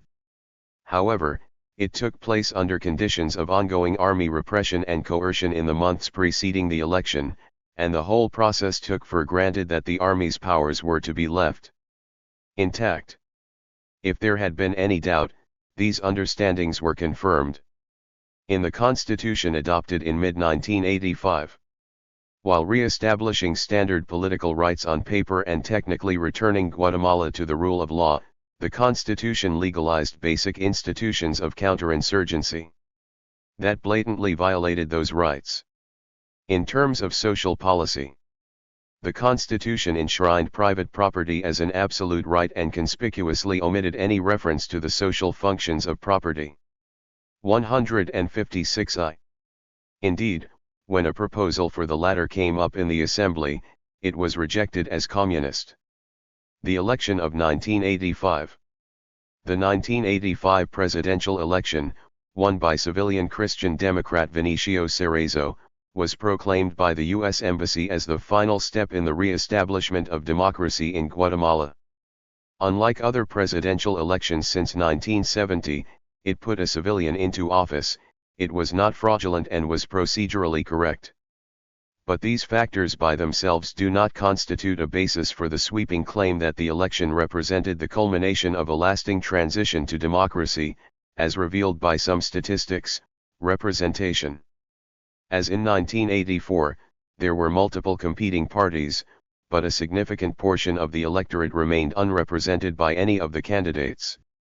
Aside from the tiny Social Democratic PSD, no left-of-center parties participated. Even in the case of the PSD, some of its leadership remained in exile.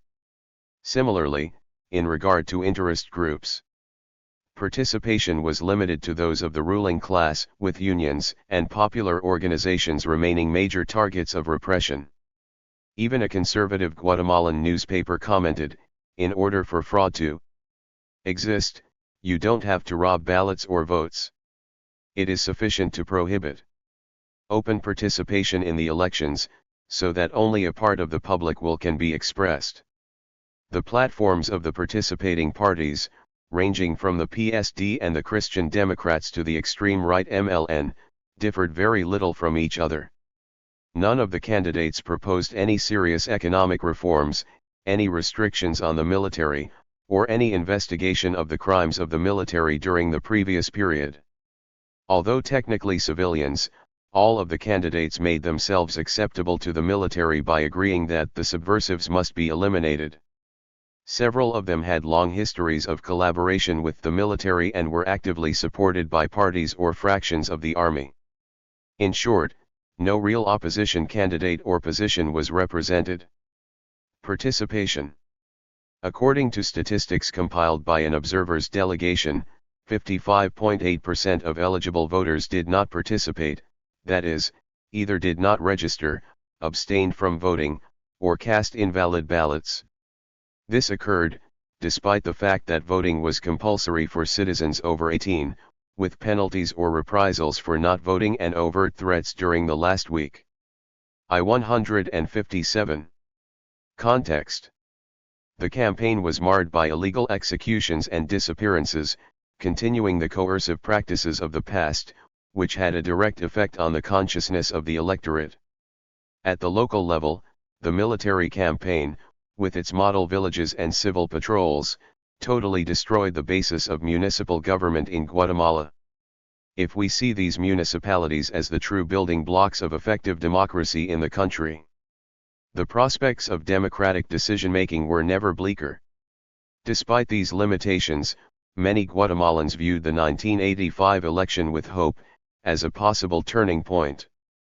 Certainly, they saw it as an opportunity to express their rejection of military dictatorship and their desire for democracy and reform. Those who voted gave a 70% mandate in the runoff election to Cerezo, who was the most progressive of the major candidates. From this perspective, moreover, the election was an opportunity for some political parties to reorganize on a more normal basis and to revitalize political activity. Some Guatemalan analysts refer ironically to the contradictory experience of the election and rejection of military government as being perhaps Guatemala's best hope to begin a democratic transition. Others have referred to it as a consulta publica, a controlled attempt at legitimation within the context of the ongoing counterinsurgency war. Or it is described as a facade democracy, which combines formal legality with illegal violence and in which the army remains the fundamental source of power. Whatever the shades of interpretation, there is agreement on one fundamental point, even taking into account the democratic aspirations of a majority of Guatemalans. The election was part of the war and it did not involve a real transfer of power from military to civilians. Once the army had completed the genocidal phase of its military campaign, and once the institutions of the counterinsurgency state were legalized. In the 1985 Constitution, elections and civilian government could proceed without requiring a fundamental change. And in practice, although the balance between civilians and military changed in some important respects after 1986, much of the power remained in the hands of the army. Cerezo himself acknowledged upon taking office that he held no more than 30% of the power. For these and other reasons, the 1985 elections did not initiate a fundamental break from the counterinsurgency state, although a civilian counterinsurgency state has its own particularities. The Guatemalan army viewed the 1985 election as a third stage of its 258I campaign, as reflected in the 1982 National Plan for Security and Development.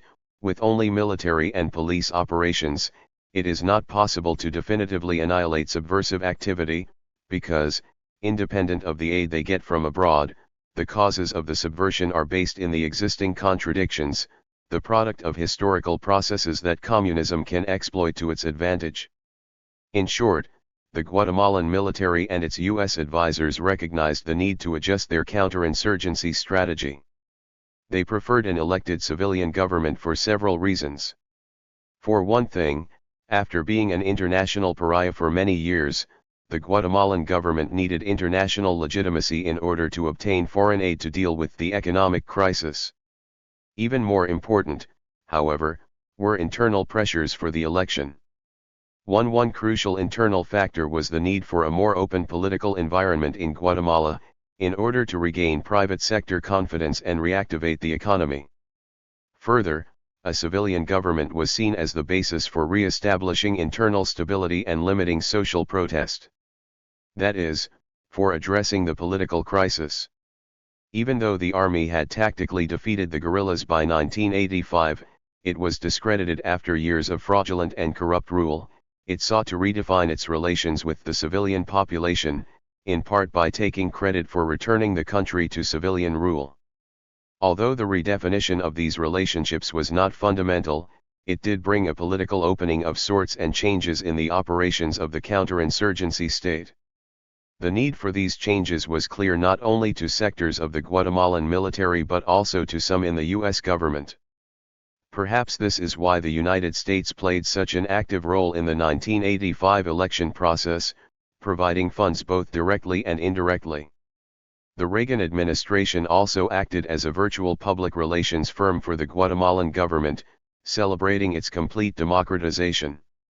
In the regional context, the United States was interested in Guatemala as a counterexample to Nicaragua to prove the Jeane Kirkpatrick thesis that right-wing authoritarian regimes pose no threat to democracy because they inevitably evolve toward democracy or liberalize.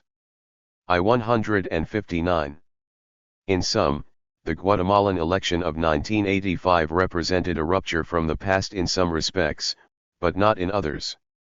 It was not openly fraudulent but was severely restricted and non-representational of large sectors of the population. That election, therefore, opened up a period of liberalization, rather than genuine democratization. More than anything else, it should be viewed as a necessary adjustment for dealing with Guatemala's economic and political crises. 11. Of Guatemala's political opening. In the summer of 1987, one returned to Guatemala for the first time since the end of direct military rule. From 1987 to 1989 I made 4 trips to Guatemala, 2 of them extended, at different moments of the Cerezo period.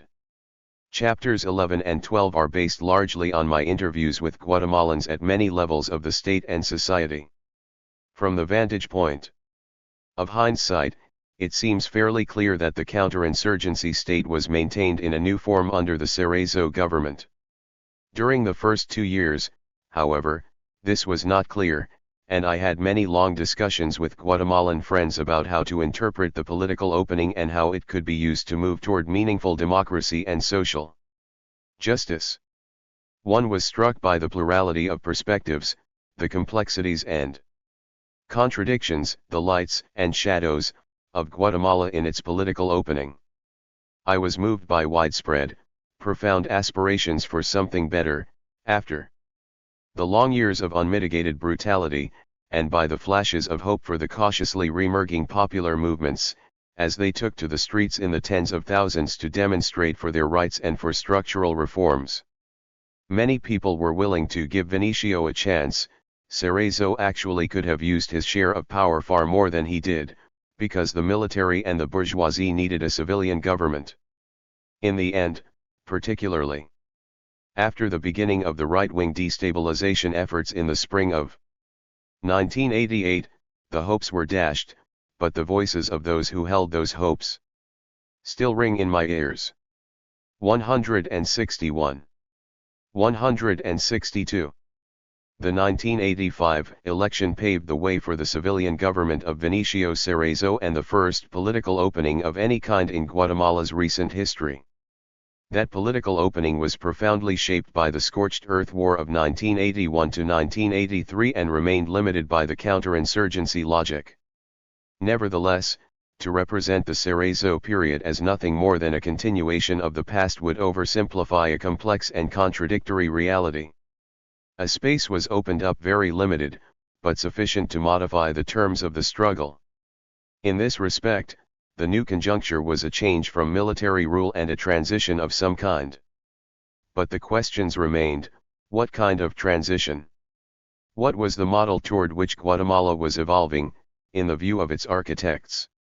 Could a political opening born of pacification and still controlled by the army really evolve into a democracy?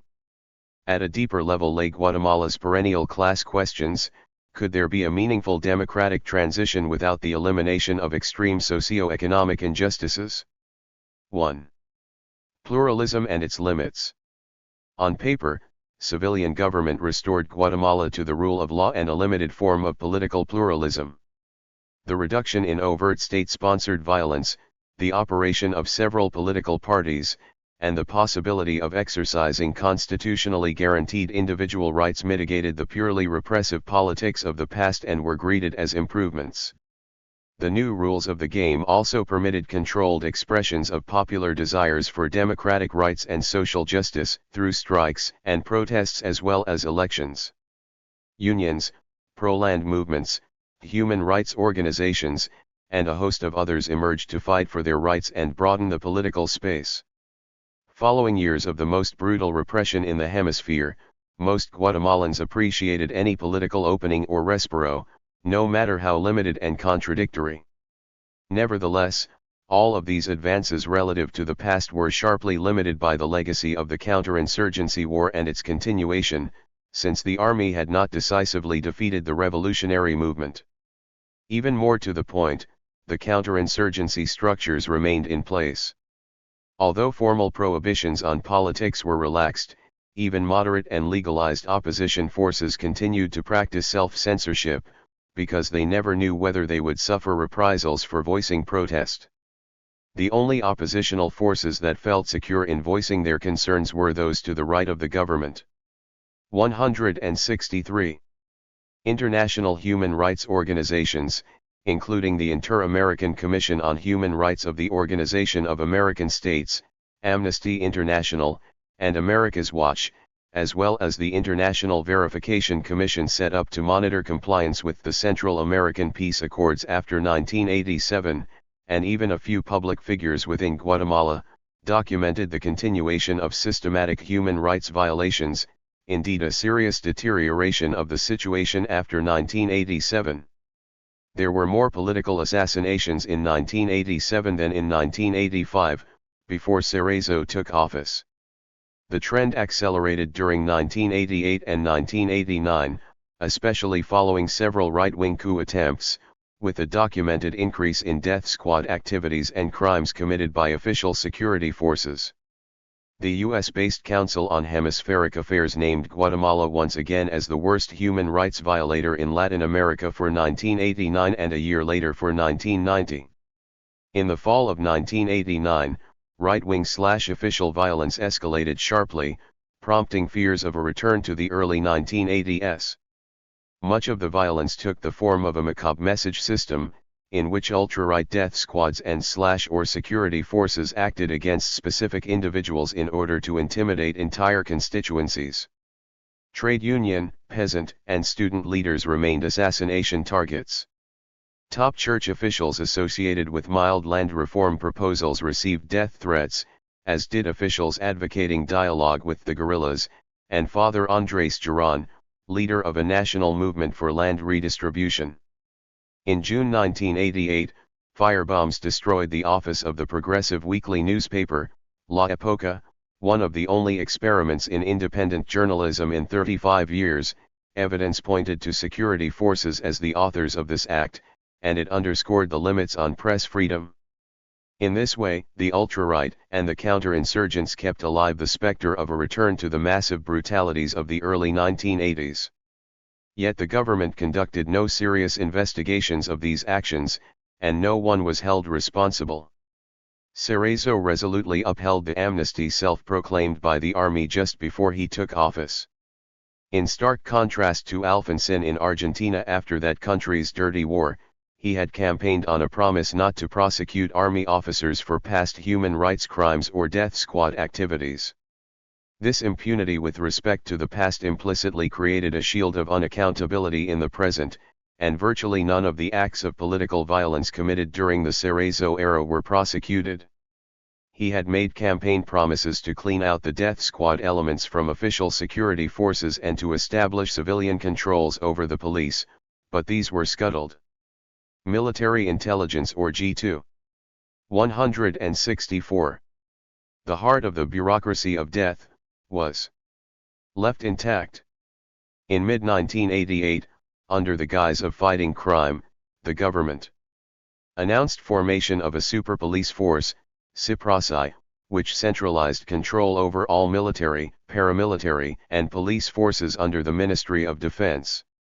It was also a way of improving the efficiency of operations, such as the one to militarize and seal off the entire zone of the January 1989 CUC strike on the southern coast. SIPRASI was also associated with the formation of PACs in the capital and streamlining security operations to eliminate procedural guarantees in the 1985 Constitution. Perhaps the clearest example of continuing repression was the massive problem facing Guatemala's refugees.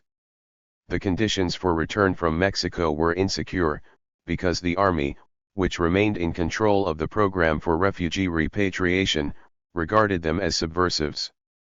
Upon their return, refugees were required to take amnesty, an implicit admission of having been guilty of ties to the guerrillas. It was widely recognized that the government repatriation program fell far short of international humanitarian standards. Despite a persistent government campaign for their return, most of the refugees refused to come back until given guarantees of their safety, of liberty to return to their own villages, and of an end to the PACs. This pattern continued into 1988 and 1989, with only 13% having returned by the spring of 1990. Top officials of the Catholic Church also refused to participate in the government program because of insufficient guarantees to returnees. The chasm separating Guatemala from genuine pluralism and reconciliation became clear in the official response to the Central American Peace Accords of August 1987, which theoretically committed all 5 governments of Central America to make democratizing reforms and to negotiate an end to internal wars.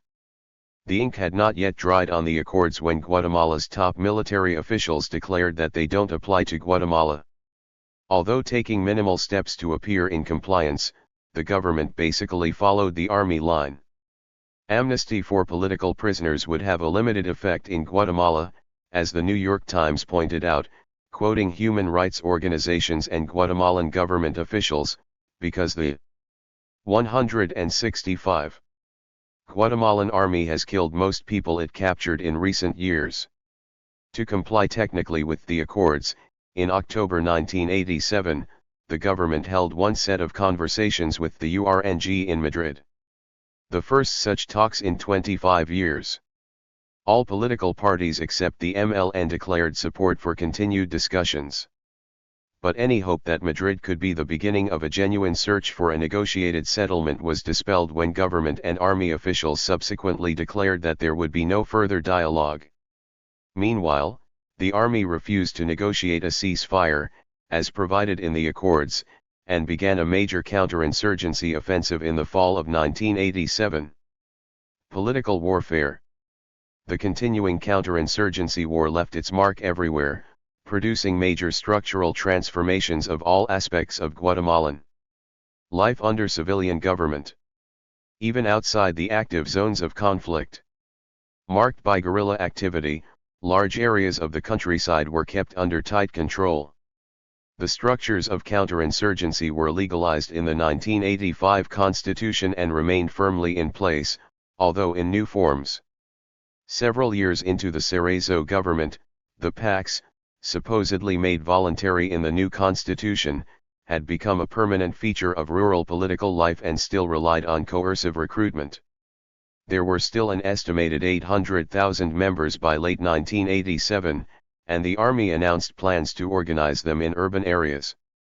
Cerezo had campaigned on a promise to allow villages to vote on whether or not to maintain a PAC, but in the face of army opposition to the idea, he did not implement it. There were innumerable cases of reprisals against those resisting PAC duty, from blacklisting them as subversives to kidnapping and assassination. The other major institutions of the counterinsurgency war also persisted in the era of the democratic opening, although in forms more adequate to the new conditions.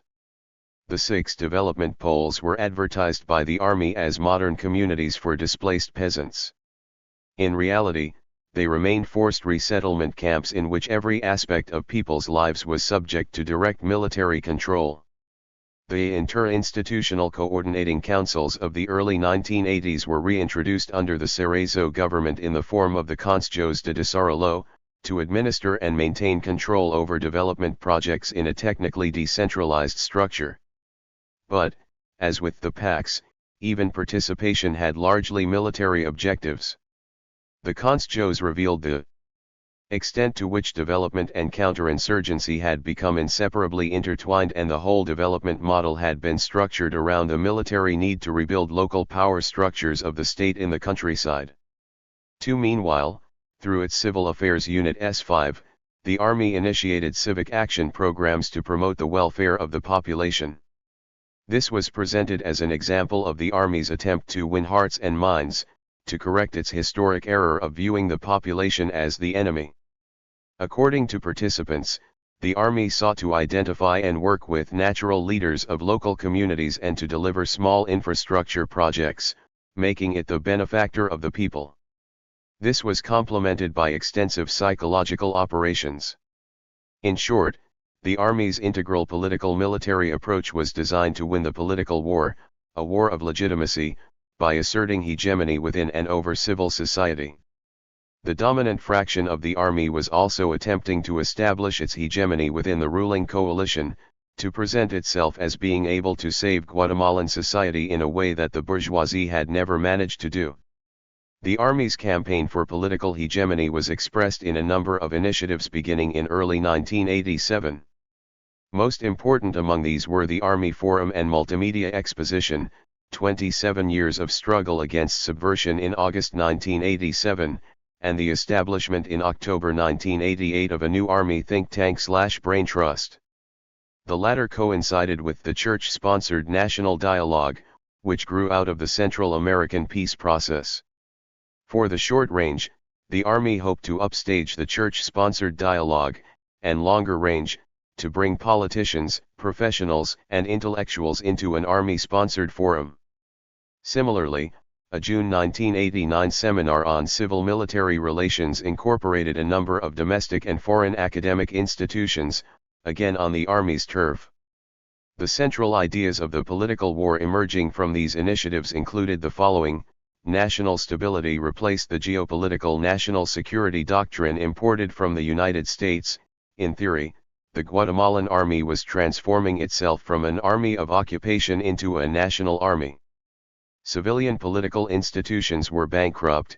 The army, having delivered the country to democracy, was the only source of leadership for Guatemalan society. Further, under the doctrine of army fundamentalism, the military should be seen as an integral part of civil society.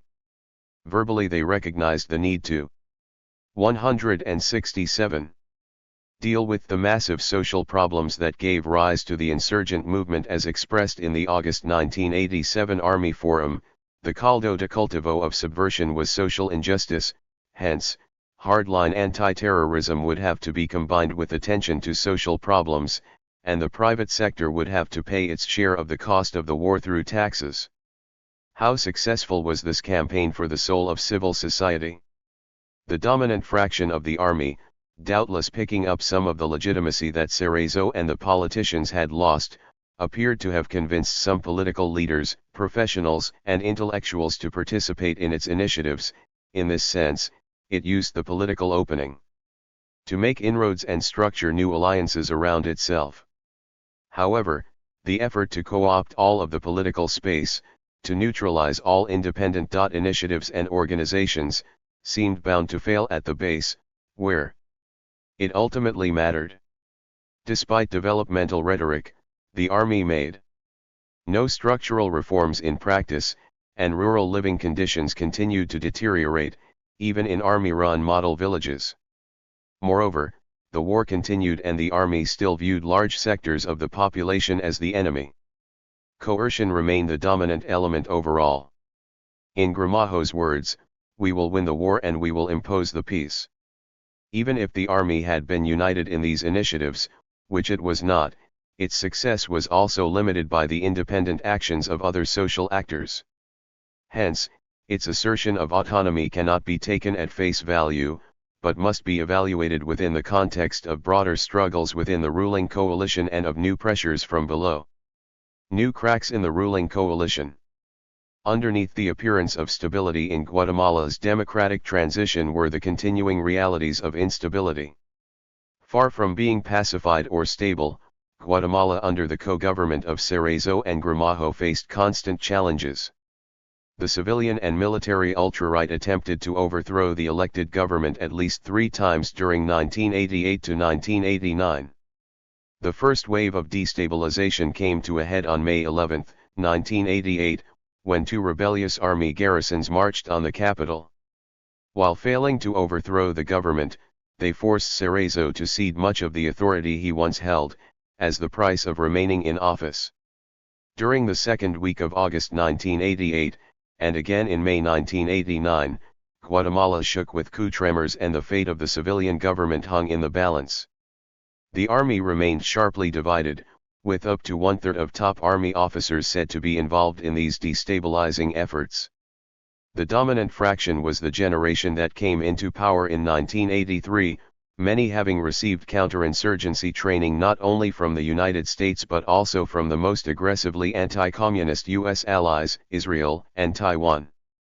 The dissidents were younger front-line officers who, together with the civilian ultra-right, engaged in golpista activity. However, the divisions remained quite relative, as revealed in interviews, insofar as all factions were committed to winning the war. Pro- and anti-coup factions within the ruling coalition reached an uneasy compromise, destabilized the Cerezo government just short of overthrowing it. Through this process, the right gained compliance with most of its demands, no attempt to limit the activities of right-wing terrorists in or out of the security forces, no talk of land reform, no new taxes, no dialogue with the guerrillas, no relations with socialist countries, no regional policies favorable to the Sandinistas. In short, these coup attempts, cumulatively a coup in stages, became a form of struggle within the ruling coalition. What were the underlying sources of disunity within the ruling coalition? First, in regard to the counterinsurgency war, there was no fundamental disagreement, as all tendencies believed that it was necessary to wage war to prevent war. However, as will be seen, there remained serious divergences over who should pay the cost of the war, and who was responsible for the failure to win. The latter became particularly acrimonious after the 1987 to 1988 Army campaign, promised as a final offensive, but in fact unable to contain intensified guerrilla activity, a failure for which the field officers held Gramajo responsible. Second, there was a serious difference in regard to the civilian government, with the Gramajo faction seeing it as necessary to the counterinsurgency project, in terms of getting foreign aid and achieving internal stability and economic recovery. Others in the ruling coalition viewed civilian rule as a chance for the class enemy to regroup. Because the army could not control this process, they concluded, Gramajo's national stability was an illusion. By 1988, there was also generalized discontent with the Cerezo government. In interviews and unpublished documents during 1988, many of those who claimed credit for having put him in power argued that he had squandered the opportunity through indecision, incompetence, and corruption. Third, no one in the ruling coalition advocated serious structural reforms, but those allied with Cerezo saw the need for reformist rhetoric. There was a major disagreement over taxes, not tax reform, in the sense of revamping the tax structure, but closing loopholes and increasing government revenue. The bourgeoisie as a class has battled with every government since the 1960s over taxes. The dispute erupted into open 169. Warfare in September 1987, when the bourgeoisie staged a work stoppage to protest the government's tax package. In this case, the government persisted, but promised to make no further reforms. Underlying the tax battle were divisions over the role of the state in running the economy and the role of the agro-export bourgeoisie in determining state policy, which sparked anew the mutual suspicions between the bourgeoisie and the army. The army insisted that it was no longer a tool of the oligarchy and exhorted the latter to collaborate in financing the war. Meanwhile, sectors of the bourgeoisie expressed doubts about the capacity of the army and its civilian allies to run the state or to overcome the economic crisis. They also feared that the army's call for more taxes foreshadowed greater state intervention in the economy. Fourth, while united in its opposition to taxes and suspicions of anything reformist, the bourgeoisie was also internally divided on some issues. The civilian ultra-right viewed the Christian Democrats as watermelons, bearers of Marxism and liberation theology, and Sandino-communistas who would perpetuate themselves in power and lay the groundwork for democratic socialism. Hence, they continually sought to overthrow the Cerezo government. Other factions of the bourgeoisie, both traditional and new right, were more interested in protecting their economic interests within the electoral system. Although generally non-golpista, these latter groups were not committed to civilian government in principle. Indeed, their vacillations about the best way to protect their economic interests accounted for much of Guatemala's instability. Fifth, there were profound divergences over Guatemala's role in the Central American region, and the policy of active neutrality toward Nicaragua. The dispute cut across military/civilian lines, because this policy originated with the military governments of 1982 to 1985, and became particularly divisive within the army. As will be seen in Chapter 13, this reflected disagreement not only about coexistence with the Sandinistas but also about the internal implications of that regional policy. Proponents of active neutrality saw it as being in the national interest, while their opponents saw this policy toward Nicaragua as inconsistent with anti-subversive policies in Guatemala. Civilian politics as the continuation of war by other means. One of the most memorable statements of the August 1987 Army Forum was the pronouncement that in Guatemala, we are reversing Clausewitz. Here, politics is the continuation of war by other means. 170. In theory, the parties, or the political class, as some call it, could have played an important role in a period of democratic transition under Cerezo, and at a time of economic crisis. But in practice, the parties by and large subordinated themselves to the army, accepting their role in a reactionary pluralism that excluded the left. The Christian Democratic Party had been pursuing a strategy of co-government with the army since the 1970s, and this was certainly the basis for its 1985 campaign. In itself, however, this would not have required a surrender of the party's autonomy. Cerezo came into office with an impressive electoral mandate, and even within the limits set by his alliances with the bourgeoisie and the army, he could have found considerable room for maneuver if for no other reason, because the army had deliberately paved the way for him to take office and needed him politically to achieve its own objectives. He could have done far more to build on a popular base that was mobilizing to fight for its own interests as a counterweight to military and oligarchic pressures. This potential autonomy was greatly reduced by the various coup attempts of 1988 to 1989. The other political parties also functioned by accepting the army's terms. When the army initiated the political opening of the mid-1980s, these parties accepted the deal offered to them by the army, participation within the limits dictated by the counterinsurgency war. For the 1985 election, this meant that none of the parties proposed any serious economic reforms or restrictions on the military, all accepted the army's premise that the subversives must be eliminated. None of this was problematic for the traditional parties which represented primarily one or another faction of the ruling coalition. For the center-left parties, mainly the PSD, it raised serious questions: how could they develop a social base in the popular classes, while simultaneously accepting the army's rule, prioritizing participation in the electoral game, and following the logic of co-government? They remained on the horns of the dilemma throughout the Cerezo period. Their effectiveness as fortifiers of the democratic process was further weakened by internal fragmentation. At a time when objective conditions should have favored their growth as the only visible and legal instruments of progressive politics, the parties of the democratic left proved less effective than those of the right, at least in the short run, in taking advantage of the space left by the discrediting of the Christian democratic government. 171. Theoretical issues, state and counterinsurgency state revisited. Civilian counterinsurgency state. From the mid-1960s until 1985, Guatemala was recognized as the archetypical counterinsurgency state. More controversial among many Guatemalan political analysts and actors is the application of this concept to the civilian Cerezo regime.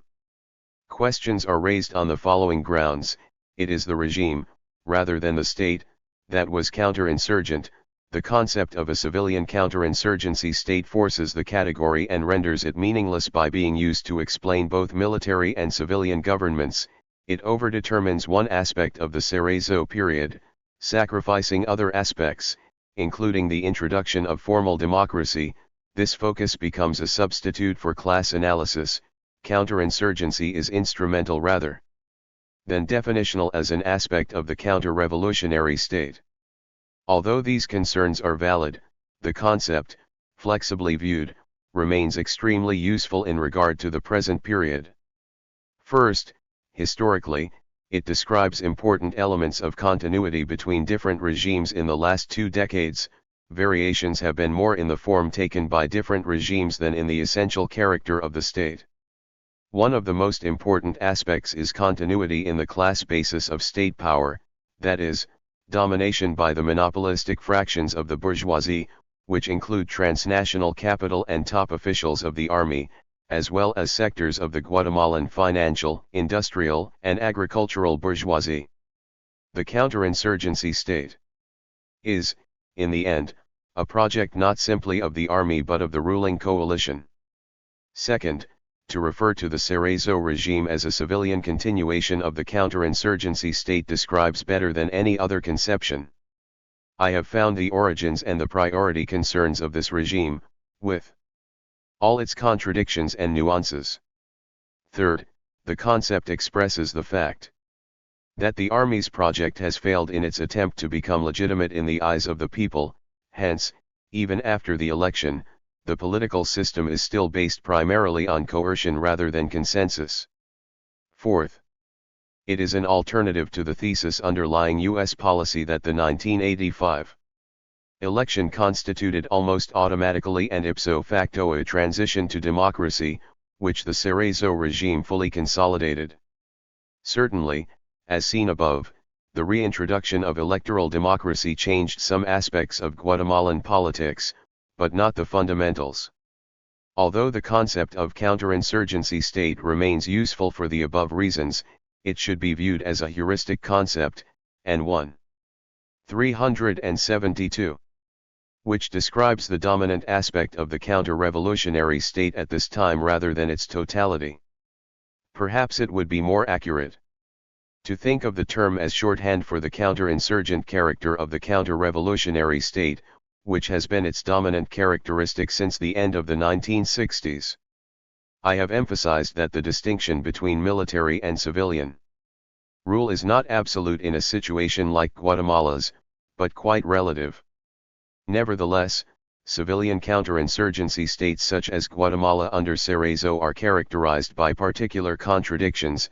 They have a dual character, reflecting a dialectical balance between popular demands for democracy and the requirements of counterinsurgency, between pressures for a genuine democratic opening and constraints upon that opening.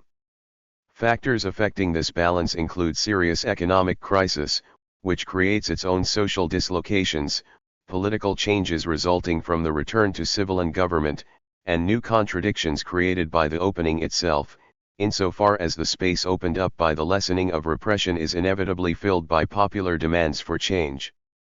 Permanent counterinsurgency or permanent crisis.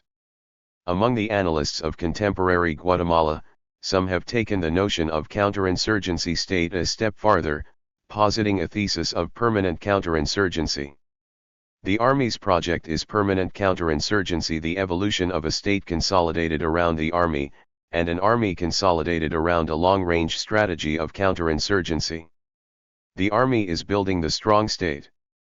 Its building blocks are counterinsurgency, on the one hand, and the legitimacy of civilian government, on the other. The strong state aims to reduce the destabilizing effects of a sovereignty divided between the army and the oligarchy.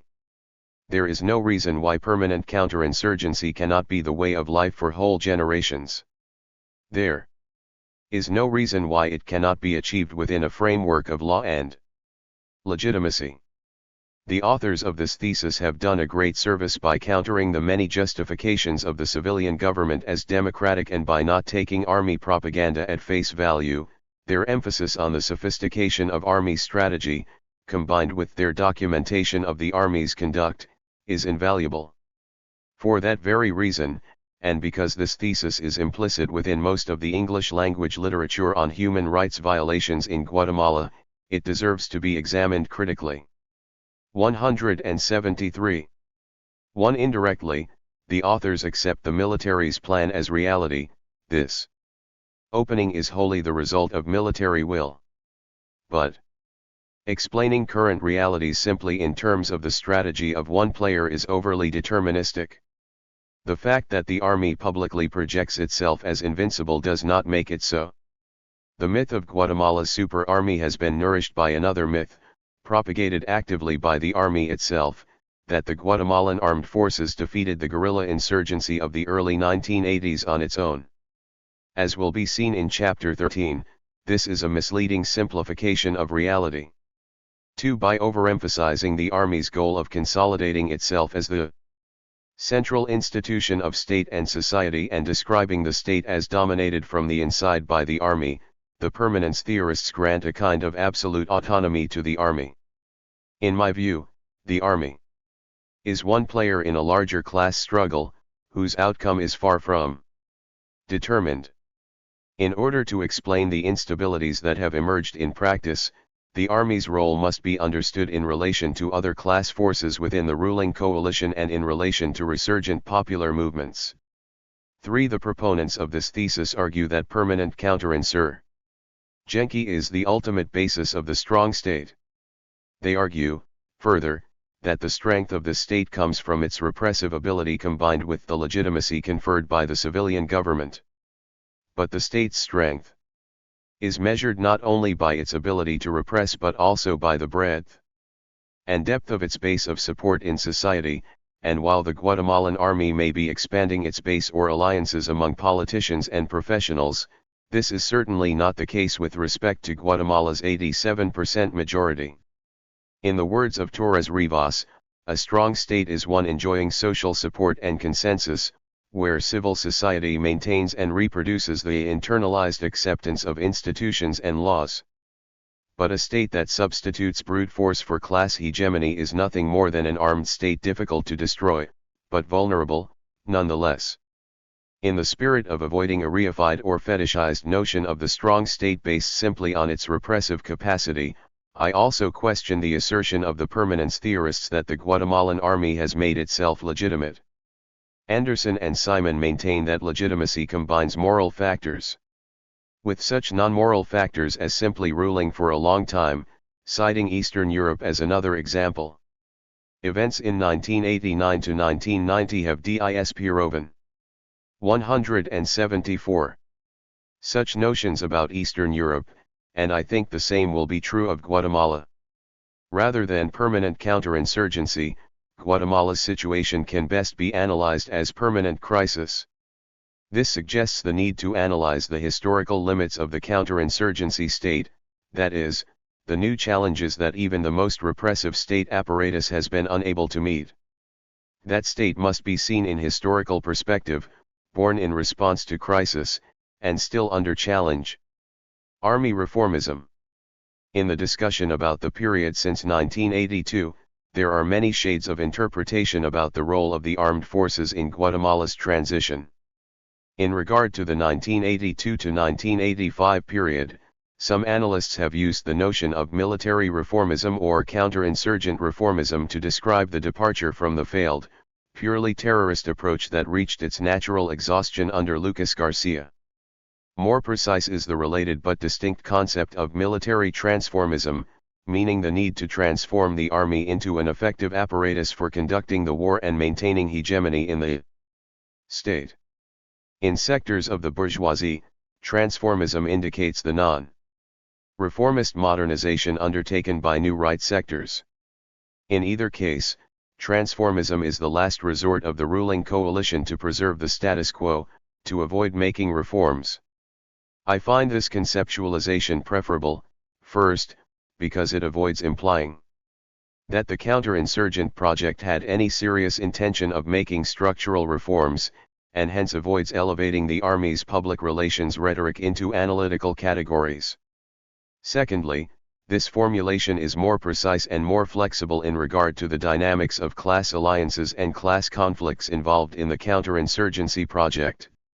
A more recent formulation, replicating these important nuances in the interpretation of the counterinsurgency project, is the modernization of the state, referring to the adaptation of the counterinsurgency project to forms that are more adequate to the modalities of class domination in the late 1980s and that incorporate the mechanisms of politics that are so important under a civilian regime. This formulation makes clear that modernization does not mean democratization. It also reminds us that the primary issue is not military versus civilian but counterinsurgency as a project of the ruling coalition overall, in which civilians have played an important role from the start. 175. 12 and popular/revolutionary convergence. Even more powerful than the coup activity of the ultra-right as a source of instability in Guatemala's reconstituted counterinsurgency state was the structural economic crisis of the 1980s, aggravating the country's already severe social contradictions. Cumulatively, as seen in chapters 6 and 7, economic crisis and war produced important modifications in the class structure and ultimately brought into existence a new social force, the 87% majority of the population living below the official poverty line. Simply put, during the late 1980s, the power of the economic crisis to regenerate social ferment among that 87% majority proved greater than the ability of the counterinsurgency state to repress it. Structural impoverishment, a statistical profile. The central social characteristic of Guatemala remains increasing concentration of wealth amid pervasive poverty. All of the countries in Central America share this characteristic, but Guatemalan poverty is particularly extreme, on several counts. First, the inequality of resource and income distribution is greater and has increased very sharply during the 1980s. The percentage of the population living below the poverty line jumped from 79% in 1980 to 87% in 1987, The Guatemalan labor minister in 1989 used the figure of 85%. Additionally, according to CEPAL and USAID, the percentage living in extreme poverty increased from 52%, 277, 178 in 1980 to over two-thirds of the population in 1987, and up to 72% by 1990. Income distribution, always very unequal, worsened significantly from 1970 to the mid-1980s. The wealthiest 20% of the population, which had received 47% of national income in 1970, absorbed 57% of national income by 1984, and the wealthiest 10% increased its share from 41% in 1980 to 44% in 1987. Meanwhile, the poorest 50% fell from receiving 24% of national income in 1970 to 18% in 1984. In the countryside during the 1980s, the top 2% of the rural population was receiving 40% of income, while 83% of the rural population was receiving 35%. Guatemala's land distribution is the most unequal in Latin America. The largest 2% of Guatemala's farms cover 67% of usable land, while 80% of farms account for 10% of the land. Other studies cite the official Guatemalan government figures from 1979. The largest 3% of farms cover 65% of arable land, while 54% of farms use 4% of arable land. In another indicator of the worsening situation, in 1976 50% of peasant income came from cultivation of land. By 1988, this had dropped to 25%. Yet Guatemala is the only Central American country that has not adopted any land redistribution law. The 1985 Constitution made a major concession to the landed oligarchy by eliminating the reference in previous constitutions to the social function of property. Guatemala also has one of the world's most regressive tax systems, with less than 20% being direct taxes on income and wealth.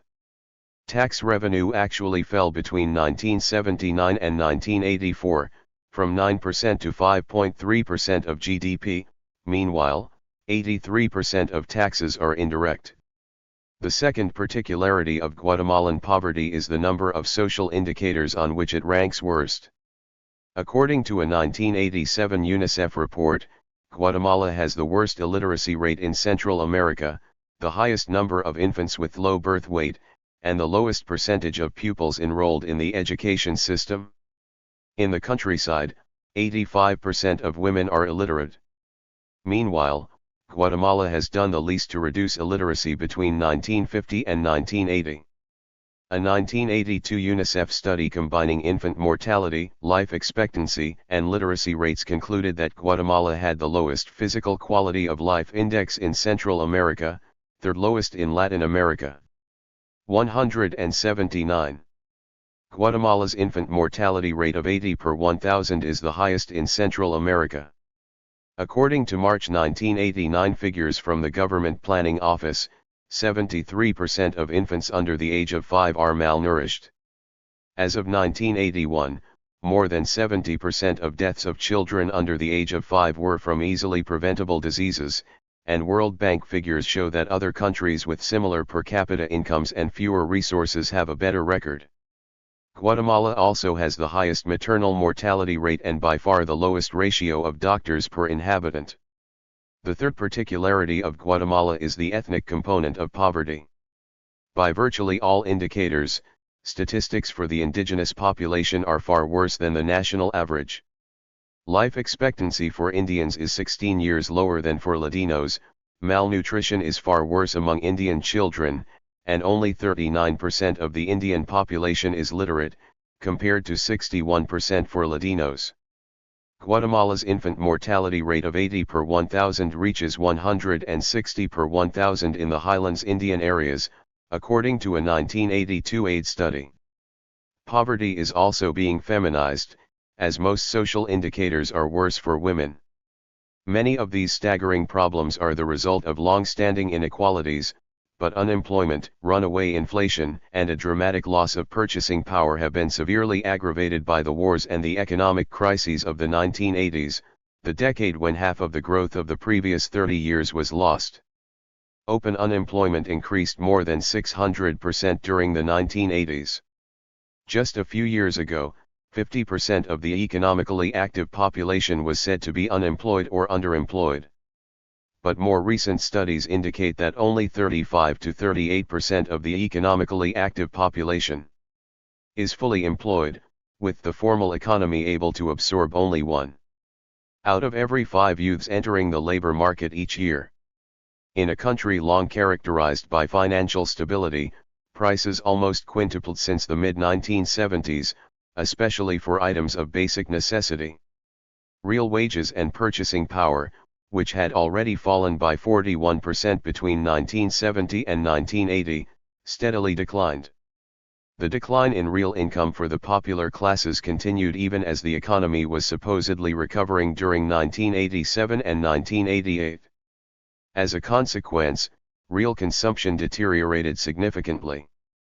Purchasing power in 1989 was 22% of what it had been in 1972, the 180 situation worsened dramatically after the neoliberal economic paquetazos of 1989, with food prices increasing 37% over the consumer price index.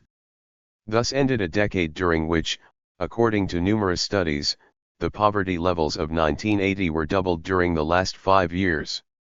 Austerity protests and the Cerezo response. Cerezo responded to these extreme problems of the majority of the population with a mixture of demagoguery about concertation, or conciliation of class interests, inaction, intimidation, and repression.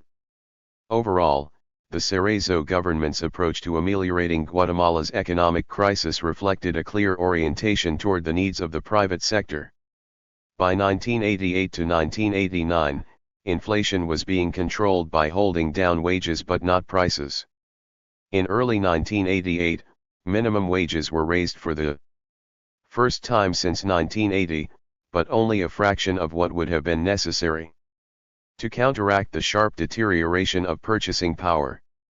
The currency was stabilized, construction was stimulated, non-traditional exports were expanded, as well as trade with all possible partners, and the revival of the Central American Common Market became a priority. But there was no global program for reducing unemployment, and social services were cut back. In short, economic recovery for the private sector was accompanied by austerity for the popular classes. But austerity programs proved inherently destabilizing. Already before Cerezo took office, while Guatemala was still under the Mejia victor's military dictatorship, the first austerity protest exploded in August 1985. Guatemala was in the midst of economic crisis, evidenced in a precipitous rise in prices and unemployment, a serious decline in export earnings, capital flight of over $1 billion and a rapidly increasing foreign debt. Under pressure from the IMF to reduce the budget deficit and public spending, the government raised urban bus fares by 50%, bread prices by 100% and milk prices by 38%. In response, students, shantytown dwellers, housewives, and market women took to the streets. The new independent trade union Confederación Unsitragua announced a general strike for pay increases on a par with the skyrocketing cost of living. The movement was backed by government employees technically prohibited from striking, and even by CUSG, the official union confederation, formed by 181. The AFL-CIO's American Institute for Free Labor Development during the Rios Montt regime. Although the initial call was for peaceful demonstrations, the government's violent response provoked bus burnings and riots on a scale not seen since October 1978. The government ultimately regained control of the situation through repression.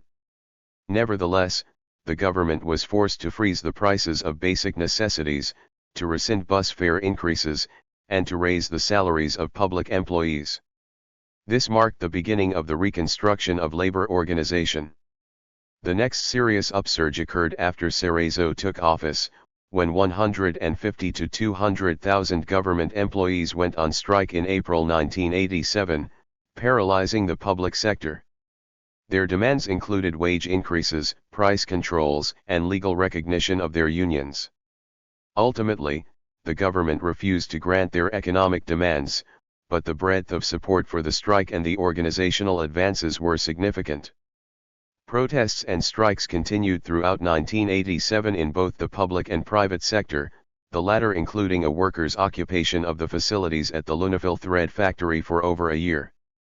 These advances were finally consolidated at the beginning of 1988, with the formation of the Unidad de Acción Sindical y Popular, a coalition of major union federations, the University Student Organization, AEU, human rights organizations, and the revived Peasant Federation, CUC, still branded subversive by the government. Of the union organizations, the most important included, UNCITRAGUA, composed largely of unions representing private sector production workers, CUSG, representing agricultural and urban workers and founded as an official union in the Rios Montt era, but joining with other unions in UASP after 1988, confederations of white-collar public sector workers and bank workers, and several independent unions, one of the most important being the Union of Electrical Workers, STIND. All told, less than 5% of the workforce was unionized. The January 1988 UASP mobilizations, the largest in 10 years, demanded increases in minimum wages and opposed government attempts to raise electricity rates. By March, UASP had demonstrated sufficient strength to force the government to sign a series of agreements addressing worker demands. In practice, the government never fulfilled even these minimal concessions, leading labor organizations to regard the March Accords as a manipulation. 182. By the summer of 1988, the government was lifting controls on prices of basic necessities and transport, provoking a new series of UASP protests. During the summer and fall of 1988, even at a time of rightist pressures and increased repression, street demonstrations of 30 to 40,000 people occurred regularly, building up toward an attempted general strike in the public sector. Although far from strong enough to paralyze the economy, the strike was a surprising show of force and an important experience in building the movement. Coming on the heels of two right-wing coup attempts, the escalating popular mobilization served as a counter-pressure on the Cerezo government. In January 1989, 50 to 70,000 agricultural workers on the southern coast staged a strike at the height of the cane-cutting season. Like the February 1980 strike, it was led by CUC and incorporated both temporary and permanent workers. The major demand was for higher minimum wages, which had not been increased since 1980, despite a 400% increase in the cost of living. The strike was broken after a week, as the army and the government stood squarely behind the growers, sealing off the area with troops, and militarizing the sugar refineries. However, the strike and CUC itself, just beginning to act publicly again, after years of having been driven underground, received broad support from other sectors of Guatemalan society. Despite government charges that CUC was subversive and illegal, top church officials took this opportunity to emphasize the legitimacy of CUC by including it in the national dialogue. Finally, in the summer of 1989, 50,000 teachers staged a 2-month strike. As so often in Guatemalan history, the teachers' strike quickly spread to other sectors, primarily state employees. In the end, the government was able to manipulate the situation to its advantage, and the strikers won nothing. One observer noted a closing of the space for negotiation that existed at the beginning of the Cerezo government, an impression that was confirmed by a wave of right-wing violence and repression against strike participants in its aftermath. Underneath a veneer of militants, moreover, many of the weaknesses of the labor movement surfaced, as will be seen. Crises of uprooted populations and war. Guatemala's new popular bloc is the product not only of austerity, but of Guatemala's multiple crises. As seen above, war and economic crisis during the 1980s uprooted a significant percentage of the population. Of the 1 to 1.2 million people displaced by the war alone, 200,000 emigrated abroad, 100,000 to the southern coast, 150,000 to Guatemala City, and 750,000 were displaced within the highlands. These displacements did not end in the mid-1980s. 10,000 Indians in the Ixtal area were affected by the Army's 1987 offensive. The ongoing situations of war and crisis also generated new waves of migration abroad, not only to Mexico but also to the United States. Although precise figures do not exist, there were 100 to 200,000 in the United States as of 1985, and the numbers have been rising. Within Guatemala, the displaced population swelled the ranks of the popular bloc in the city. As seen in Chapter 6, the large migration to the capital as a result of the war, coming on top of migrations from the 1976 earthquake and economic causes, led the city's population to double between 1976 and 1987, creating a broader axis of urban poverty. The human crush came to be felt everywhere in the capital, in buses, parks, and stores jamming downtown streets with vendors of everything imaginable. On the outskirts of the city, shanty towns have expanded rapidly, with 1/4 to 1/2 million people. Precise statistics are not available, living in precarious squatter settlements, many of them through land invasions, both organized and spontaneous. By 1987, 1/3 of the inhabitants of Guatemala City lived in precarious settlements. One study found that, of the economically active population living in the huge El Mezquital shanty town, 51% worked, of whom only 44% had stable, salaried jobs. Increasingly, as in other Latin American countries, these communities began to include people from the working class and even the middle class. But the majority were poor. According to one survey, 5/6 of families earned less than Q300 a month, 75% of the dwellers lived in poverty, 50% in extreme poverty, 82% had deficient services or no services, with 83% needing health centers and 64% needing drainage, and there were multiple deaths from typhoid as a result of lack of safe water. There has been a marked feminization of poverty, as half of the families in the huge El Mezquital shanty town, for example, are headed by women. Most homes in these shanty towns are in the massive cardboard and tin shacks, with virtually no basic services. Epitomizing their pre-184 carelessness, homes in these settlements have been sliding into the capital's steep ravines during the long rainy season. Another artifact of growing poverty in the capital has been the sharp increase of homeless street children, between 5,000 and 10,000 by 1990, many of them among the over 100,000 war orphans. Those who survive in the streets or the city dump are more fortunate than their companions who are victims of violence by the security forces. In these shanty towns, organizations of slum dwellers, or pobladores, began making concrete demands related to housing and services. Running water was secured for one area, for example, after a resident deposited the corpse of a young girl who had died from typhoid on the steps of the National Palace. One study of 88 asentamientos found that 67% of the population was organized into one or another community group. However, the potential for popular organization in these neighborhoods has been difficult to realize. Competing with popular organizations in the shanty towns have been a host of religious organizations, international agencies, and official or quasi-official organizations. Even the army attempted to establish a base, with a campaign to organize packs in the shanty towns.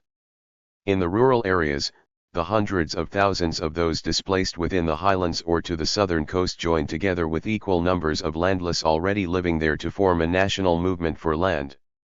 Members of over 100 peasant associations formed a national confederation in late 1987, led by Catholic priest Andrés Giron and representing 500,000 landless peasant families nationally, to press the demand for land. Many of the participants had experienced the Highlands War of the early 1980s and were now carrying on the struggle to correct Guatemala's great injustices in a new context. President Cerezo, seeking to avoid a confrontation with Guatemala's intractable landed bourgeoisie, had long promised not to undertake any land reform. He proposed instead making land available for peasants to rent or buy, but there were no resources for buying, and renting was on exploitative terms. Cerezo's one experiment in land distribution was revealing. In response to the demands of the pro-tierra movement, the government distributed 6 farms on the southern coast to 6,200 peasant families. But the beneficiaries were left without credit, tools, or technical assistance, without health care, nurses, or vaccines to treat rampant diseases, without schools or teachers, a monument to lack of governmental concern. Land invasions carried out by other autonomous organizations were defined by the government as illegal and repressed. In short, by the late 1980s, the land issue remained unaddressed, the movement was spreading and 185. A potential source of pressure, although weakened by organizational and ideological problems, vulnerability to government manipulation, and so on. Guatemala's reconstituted popular movement also included human rights groups organized around demands that were openly political and directly related to the ongoing counterinsurgency war. Their issues were some of the most explosive, because of the magnitude of the human rights crimes. The most prominent was the Grupo de Apoyo Mutuo, an organization of wives and mothers of the disappeared and other human rights victims, formed during the latter part of the Mejia Victor's regime. Under the slogan "Alive You Took Them, Alive We Want Them Back," GAM represented the basic demand that the government investigate the fate of the thousands of disappeared civilians and set up governmental organs to deal with human rights violations. Implicitly, their campaigns raised the issue of holding military officials responsible for their crimes. Such a demand would not be fulfilled, given that Cerezo was only allowed to take power by promising to respect the army's self-amnesty and not to address this issue in any way, but GAM's very existence and continual agitation on human rights issues was a constant reminder of great unredressed grievances. In the highlands as well, several organizations were formed to address issues of the continuing counterinsurgency war. Among these was CERJ Runujal Junam, founded to empower Highlands Indians to resist forced service in the PACs. By mid-1989, at least 7,000 Indians were refusing PAC duty, despite reprisals including assassination, kidnapping, intimidation, charges of being subversive, and so on. Another organization, Conavigua, was formed to express the demands of thousands of Highlands widows. Their organizing, along with the presence of over 100,000 children left orphans, served as a grim reminder of the changes in family structure wrought by the war. A council of displaced Guatemalans, CONDEG, represented 100,000 internal refugees, mostly living in the capital and on the Pacific coast. Christian-based communities and other grassroots religious organizations, both Catholic and Protestant, began to reappear. Finally, at least 25,000 Indians have resisted the Army's relocation/control programs in the 1980s by fleeing to remote areas of the departments of El Quiche and Huetenango and forming permanent communities in resistance. After surviving for years in silence, these communities of population in resistance held 186. Their first General Assembly and issued their first public statements in 1990.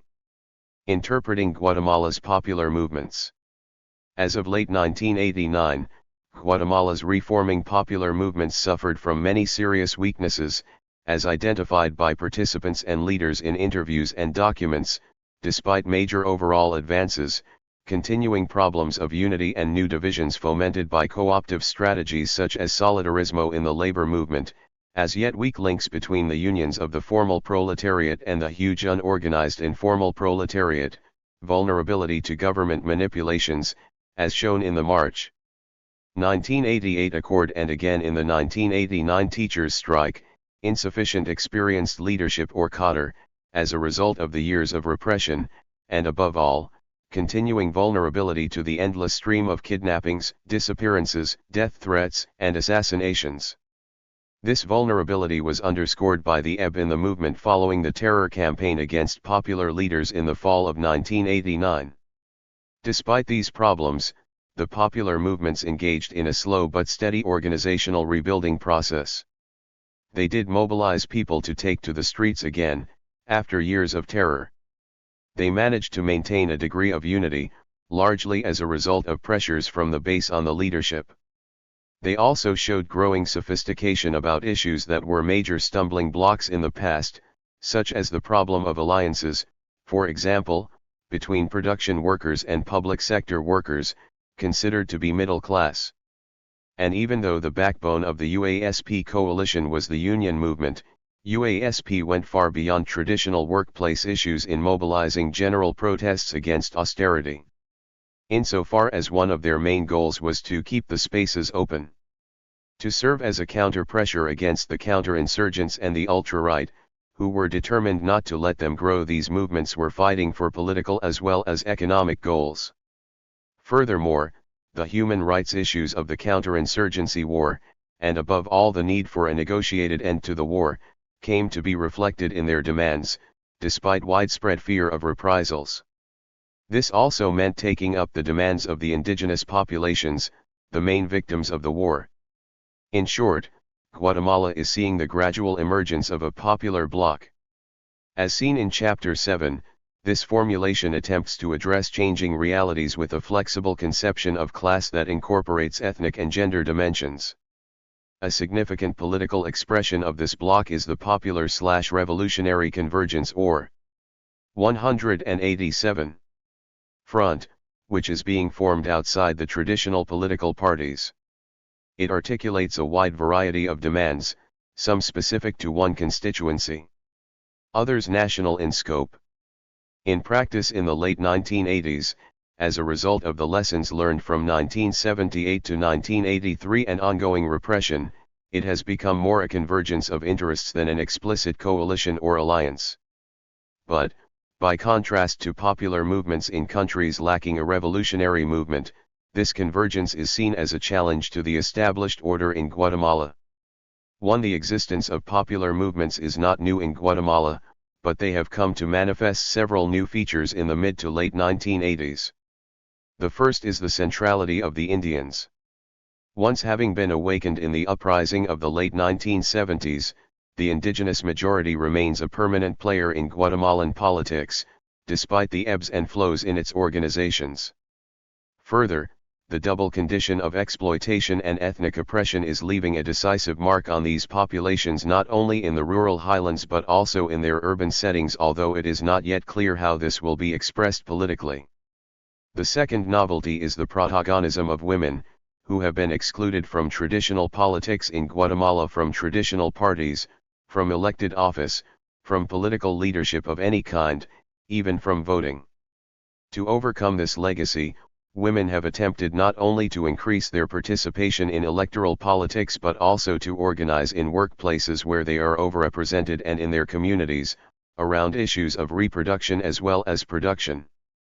In rural areas, meanwhile, many women have found organizations based on Indian traditions to be more open to them than Western-style political parties.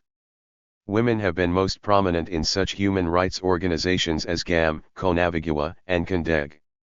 At all levels, however, women's participation is limited by the traditional problems of discrimination and illiteracy and by the ongoing need for clandestineness. Third, although urban popular movements appear in the first instance primarily reformist or economist, there is potential for their radicalization. For one thing, austerity protests tend to become more explosive in authoritarian situations where the poor bear the brunt of crisis and adjustment. 188.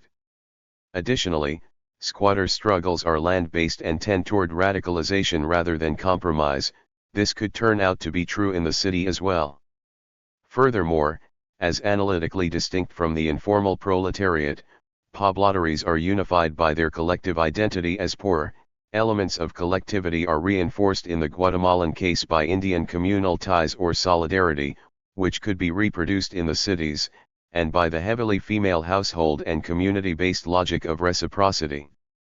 A fourth new element is the growing role of the Catholic Church within this convergence. As seen above, Catholic action and the Christian base communities influenced by liberation theology played a crucial role in the Indian awakening of the 1970s, so much so that right-wing fundamentalist Protestant sects were used as part of the counterinsurgency response. Through the mid-1980s, the hierarchy of the Catholic Church did not break from its traditionally conservative role, despite pressure from the Conference of Bishops to take a progressive stance. In the late 1980s, after the accession of a new Archbishop, Prospero Pinados del Barrio, and most notably after their declaration Clamor por la Tierra, the Catholic bishops became increasingly outspoken on issues of social justice as well as human rights, and increasingly critical of the government, especially the army. The church authorities adopted a popular Christianity, previously identified with the Church of the Poor, now taking on the demands of the popular movements and contributing the legitimacy of the church. This new role became evident in 1988 to 1989, when the church became the principal organizer of the National Dialogue, designed to incorporate all sectors of society into discussion of the war and its causes, in effect, to pressure the ruling coalition to negotiate with the URNG by articulating the broad consensus on this issue. More recently, the Conference of Evangelical Churches and other Protestant groupings have come to support the dialogue and other progressive campaigns, although some of the fundamentalist sects retain very right-wing positions. Finally, as participants stressed in interviews, the emerging popular/revolutionary convergence is ideologically pluralistic and broad enough to allow the popular movements to follow their own organizational dynamics. CUC, for example, is not an organization of the EGP, as it had become in the early 1980s.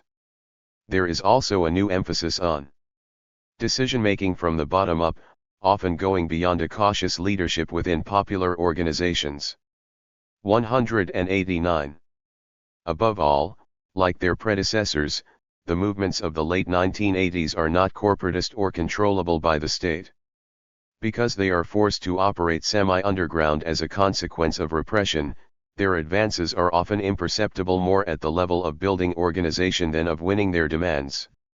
Nevertheless, their continued existence and growth is in itself an act of defiance of the counterinsurgency state. Resurgence of a revolutionary project. By the late 1980s, the context for political action was also shaped by the resurgence of the revolutionary movement. Even while having destroyed much of that movement's social base in the highlands in the early 1980s, the Guatemalan army had been unable to inflict a strategic defeat upon the insurgent forces or to win the war definitively, as it claimed. Hence, the organizations of the URNG survived the Holocaust and remained, even at their low point, the nuclei of future insurgency. Nevertheless, their inability to resist the army's counteroffensive of the early 1980s, combined with the recomposition of the counterinsurgency state in the mid-1980s, implied a political defeat for the left, requiring once again a profound reorganization and redefinition of strategy. The first challenges to organizational survival were internal. In the wake of the disasters of 1981 to 1983, several of the organizations underwent divisions over strategy, the most serious being within the PGT and the EGP. The PGT remained virtually paralyzed as a consequence of its successive leadership crises and internal splits, and took years to recover. The EGP had been most severely hit by the Army's counteroffensives, leading to disarticulation of 3 of its guerrilla fronts and serious internal problems, and in February 1984, a significant group of dissidents split from the EGP. In addition to their criticisms of EGP strategy and conduct of the war and the inadequacy of the EGP self-criticisms, the dissidents claimed that it was impossible to carry out serious debate over these issues within the organization because of its hierarchical and over-centralized structure. The dissident group formed a new organization that emerged publicly in early 1989 as Octubre Revolucionario, with the goal of building a new Marxist party. Despite this fracture, which carried particular weight in international circles, by the end of 1984, the EGP had laid the basis for addressing its problems and participated actively in the recovery of the insurgent movement. For the URNG as a whole, the mid-1980s were years of difficult, slow but steady advance toward unity of vision and coordination of actions. 290. Most important, the URNG took on its own personality as a unitary expression of the revolutionary movement, above and beyond the member organizations. There were significant modifications in the relationship among the different organizations, with the EGP playing a far less hegemonic role than previously and the FAR and ORPA carrying relatively greater weight. During the years of its internal disarray, the PGT remained outside the URNG, being reincorporate only in 1989. In regard to the war itself, the initiative had clearly passed to the army by 1982 to 1983, and for several years, the insurgent movement was on the defensive. By 1985, there were signs of renewed ability to sustain a steady level of operations. By mid-1987, the recovery of the movement was evident. The Army's pronouncements of having reduced the revolutionary left to a mere nuisance were more propaganda than reality, as belied by the Army's own actions. During the second half of 1987, the Army undertook a major new offensive, Operation Fin de Ano, involving up to 20,000 soldiers and purporting to liquidate the guerrillas by the end of 1987. They engaged in a continuing stream of such counter-offensives during 1988 and 1989, spending up to 49% of the national budget on counterinsurgency, according to URNG leaders. By late 1989, the URNG had escalated its challenge, inflicting a growing number of casualties on the army and operating in zones close to the capital. In fact, the various coup attempts of 1988 to 1989 were largely motivated by dissatisfaction within army ranks over the failure to win the war as claimed by the army leadership. At the same time, the URNG was redefining its political strategy and essential task, in view of the election and transition to civilian rule, that is, to a potentially legitimate government. The democratic transition challenged the insurgents politically, insofar as it gave the government a level of domestic and international credibility that it had not enjoyed for decades. But it also brought an opportunity, a political opening within which the revolutionary left could take its own initiatives and become a significant force in civil society. At the moment of the 1985 election, the URNG condemned it as a new stage of the counterinsurgency plan. But very shortly after Cerezo took office, in February 1986, the URNG declared that it would not be an obstacle to a democratizing process if this was the intention of the Cerezo government. In May 1986, the URNG began to clarify its positions about the minimum basis for a 191 democratic solution in Guatemala, restructuring and cleansing of the security forces, elimination of paramilitary bands, trials for human rights criminals, dissolution of pacts and model villages, and full freedom of association and movement in the rural areas. These positions became the basis for the first URNG proposal for a dialogue with the government, in October 1986. For the next several years, the URNG made a series of such proposals, all based on more or less the same goals: purging and restructuring of the security forces, demilitarization of Guatemalan society, accountability for human rights atrocities, humanization of the war. In response, the government combined escalating military offensives with refusal to negotiate until the guerrillas laid down their arms. The one exception came in the wake of the signing of the August 1987 Central American Peace Accords, which prescribed negotiations for all three countries involved in civil wars. Even while the army continued to maintain that the war in Guatemala was over, obviating the need for peace talks, it did permit the government to meet with the URNG for talks in Madrid, the first such talks in the 27 years of Guatemala's civil war. However, it immediately became evident that this was purely for the purpose of not being accused in international circles of violating the peace accords and did not represent a serious interest in negotiations on the government's part. Shortly thereafter, both the army and Cerezo reiterated that there would be no further talks, and the army began its final offensive. The government also kept Guatemala off the agenda at subsequent meetings of Central American presidents. Throughout the late 1980s, there was consistent pressure from most sectors of civil society, including all major political parties except the ultra-right MLN, for continued discussions to end the war. Despite the army's intransigent rejection of negotiations, the URNG persisted, and greatly increased its presence in Guatemalan politics. The legitimacy of the URNG's claim to participation in an overall solution was recognized both internally and internationally. For the URNG, the emphasis on negotiations was part of a broader modification of strategy. This involved, in the first place, giving far more weight to political aspects of the struggle, while at the same time increasing its military capacity.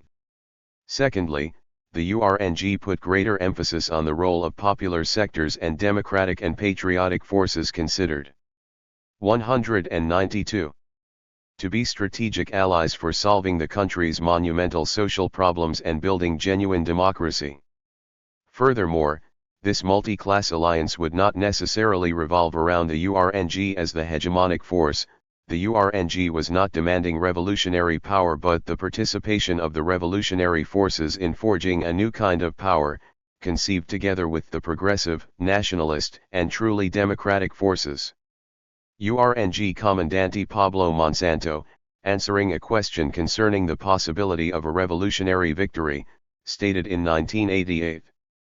The world has changed in favor of progress, of freedom, of democracy, of revolution. We believe that those forces work in favor of our process. The objective conditions exist in the country for that process to triumph and the subjective conditions are beginning to come about through that dialogue, that process of political participation, of political space which the revolutionary movement is beginning to win. The formulations concerning alliances reflected new thinking about the relationship of revolutionary forces to the popular movement as the latter re-emerged.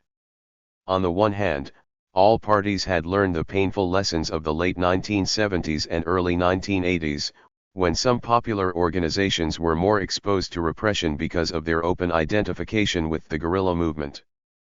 On the other hand, it was also important to overcome the disarticulation that existed in the 1980s between the revolutionary left and popular movements. The challenge was to define a new relationship, taking into account a necessary degree of autonomy of the popular organizations. One example of this incipient redefinition was the attempt by UASP, in negotiating with Cerezo in March 1988, to incorporate the URNG demands for demilitarization and an end to the war not because the URNG controlled UASP, but because the popular interests coincided with those demands. Herein lay the hope for the constitution of a popular/revolutionary convergence, to carry the struggle into the 1990s. Notes.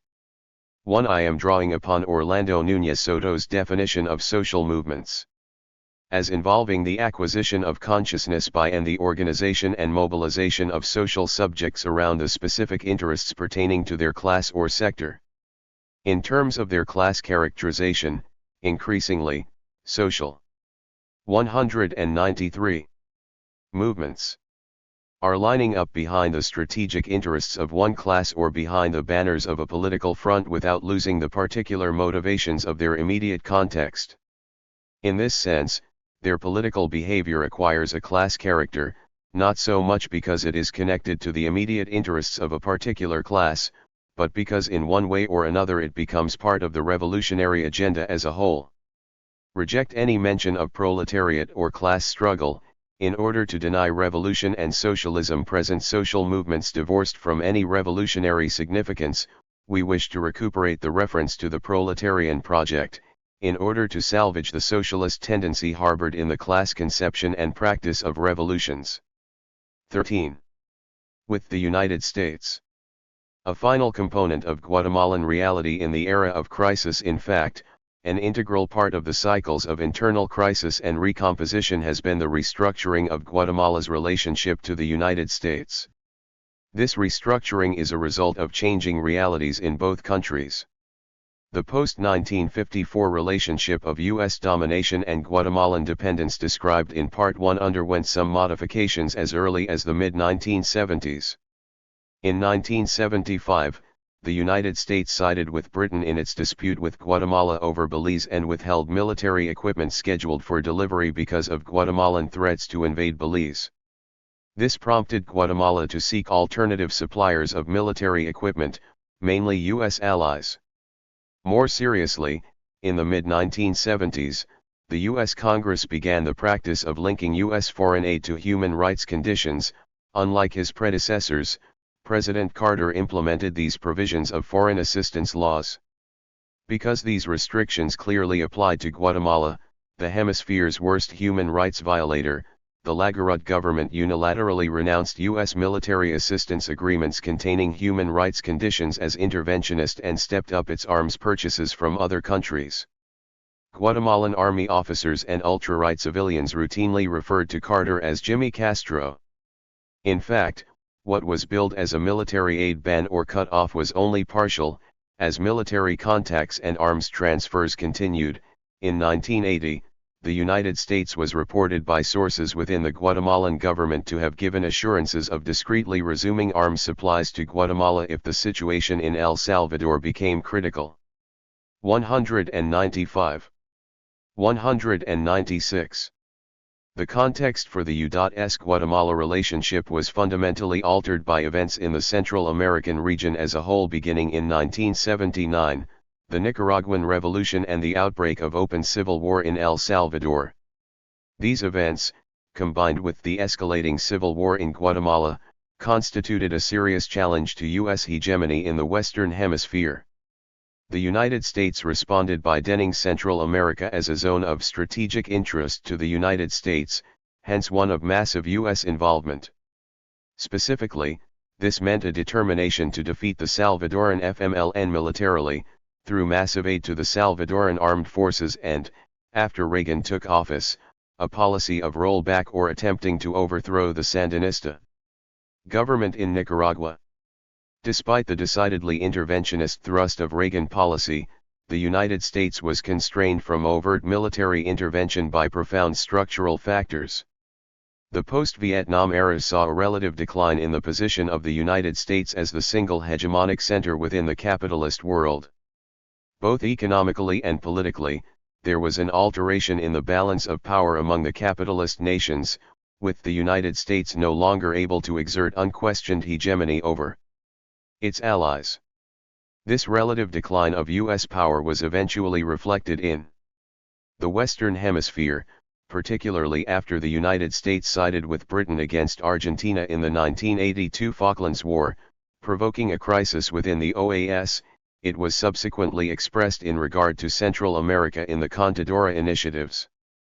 Even more dramatic was the growth of the Vietnam syndrome within the U.S. after the defeat in Vietnam, shattering the Cold War consensus that had existed since the late 1940s.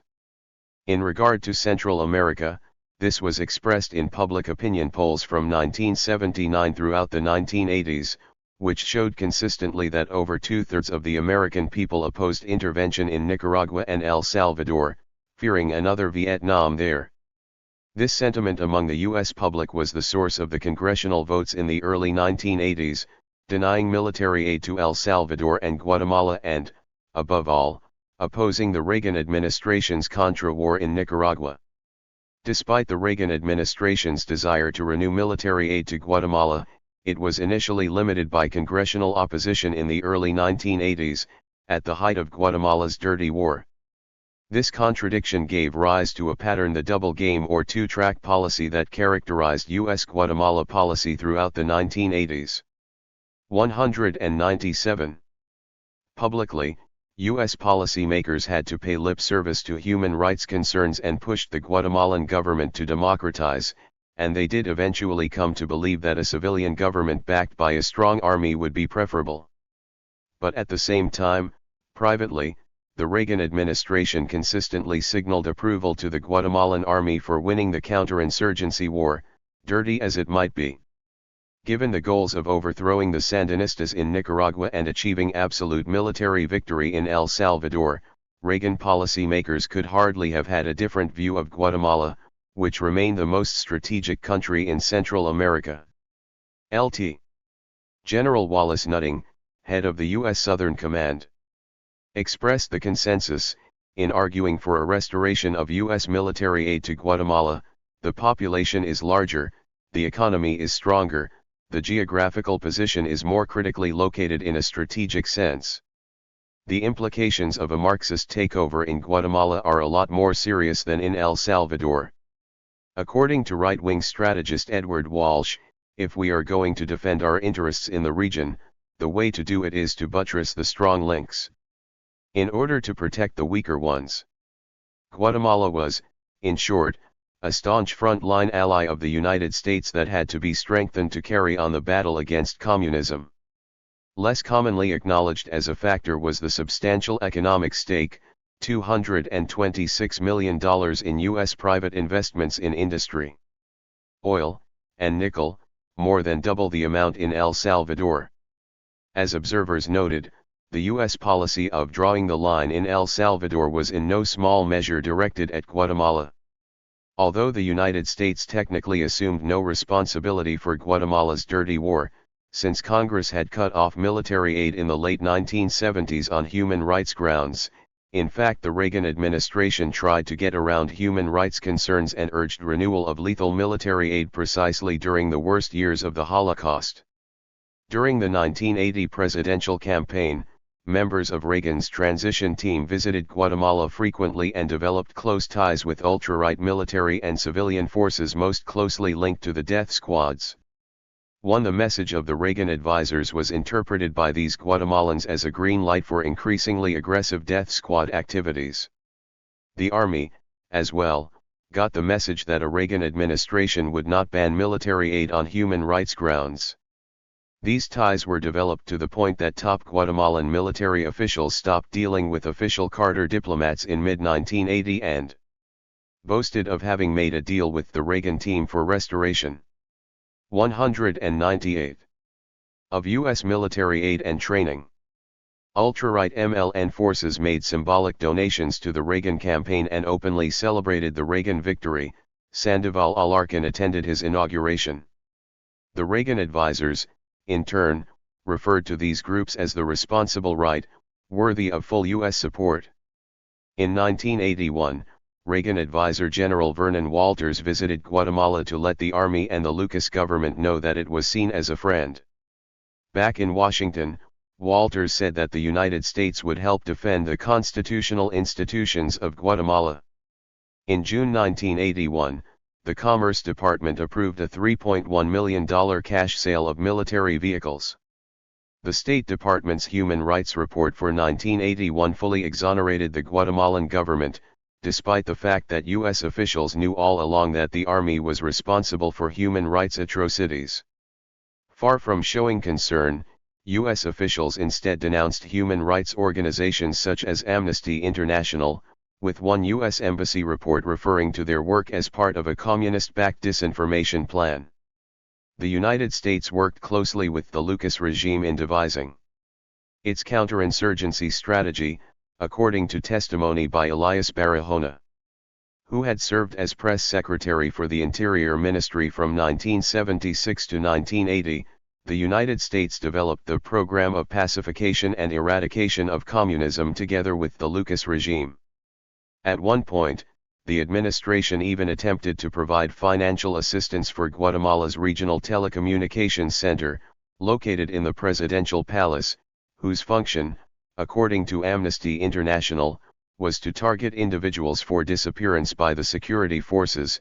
The administration was deterred only by congressional threats of legal action for violation of UN human rights laws.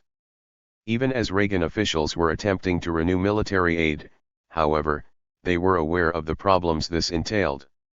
Aside from congressional opposition to the brutality of the Lucas regime, Washington had to recognize that it was politically unviable and militarily ineffective, unable even to implement the counterinsurgency plan developed jointly with the United States. According to news reports at the time, the United States certainly knew about and approved of the March 1982 coup. By mid-1982, Assistant Secretary of State Enders argued that Rios Montt had improved the human rights situation and opened the way for a more effective counterinsurgency, and by late 1982, President Reagan was telling Congress that Rios Montt had gotten a bum rap. In early 1983, the administration unilaterally lifted the arms embargo and renewed arms sales to Guatemala. The January 1984 Kissinger Commission bipartisan report on Central America praised Guatemalan security forces for making a break from the brutal practices of the Lucas regime and recommended full resumption of military and economic aid. The Reagan administration's argument that Guatemala's human rights situation had been improved since the Rios Montt coup flew directly in the face of generalized opinion in the international community, which had treated Guatemala as an international outcast after the burning of the Spanish embassy in 1980. This view of Guatemala was not altered by the 1982 coup, as reflected in a December 1982 UN resolution condemning the Rios Montt regime for its massive human rights violations. The resolution was overwhelmingly approved, with opposition coming only from the United States and its close allies and/or other military dictatorships. The roots of Guatemalan neutrality.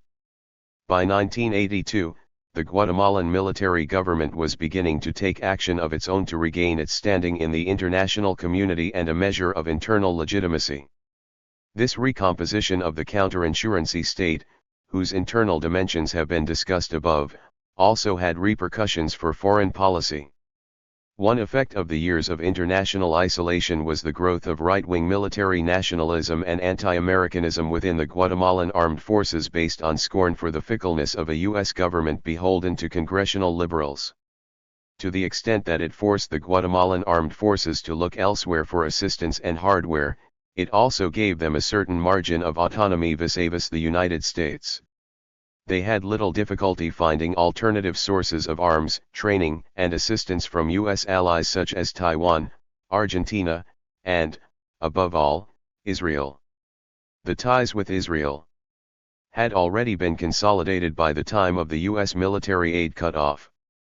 Israeli advice was also key in developing the pacification strategies of the 1980s. 200. The conjunctural factor of a temporary cut-off of U.S. military aid coincided with longer-range considerations to produce a measure of relative autonomy vis-a-vis the United States. Throughout the 1980s, the Guatemalan Army developed a doctrine of national stability, touted as a substitute for the national security doctrine imported from the United States since the 1960s. The latter, as described by Guatemalan Army officials, was more appropriate to a superpower in the era of Cold War confrontation with another superpower and to an invading or occupying army. By contrast, Guatemala needed a national army, suitable for a counterinsurgency war. This logic brought an inevitable questioning of Guatemala's total dependence on the United States and the total subservience to its goals, such as the war against Nicaragua.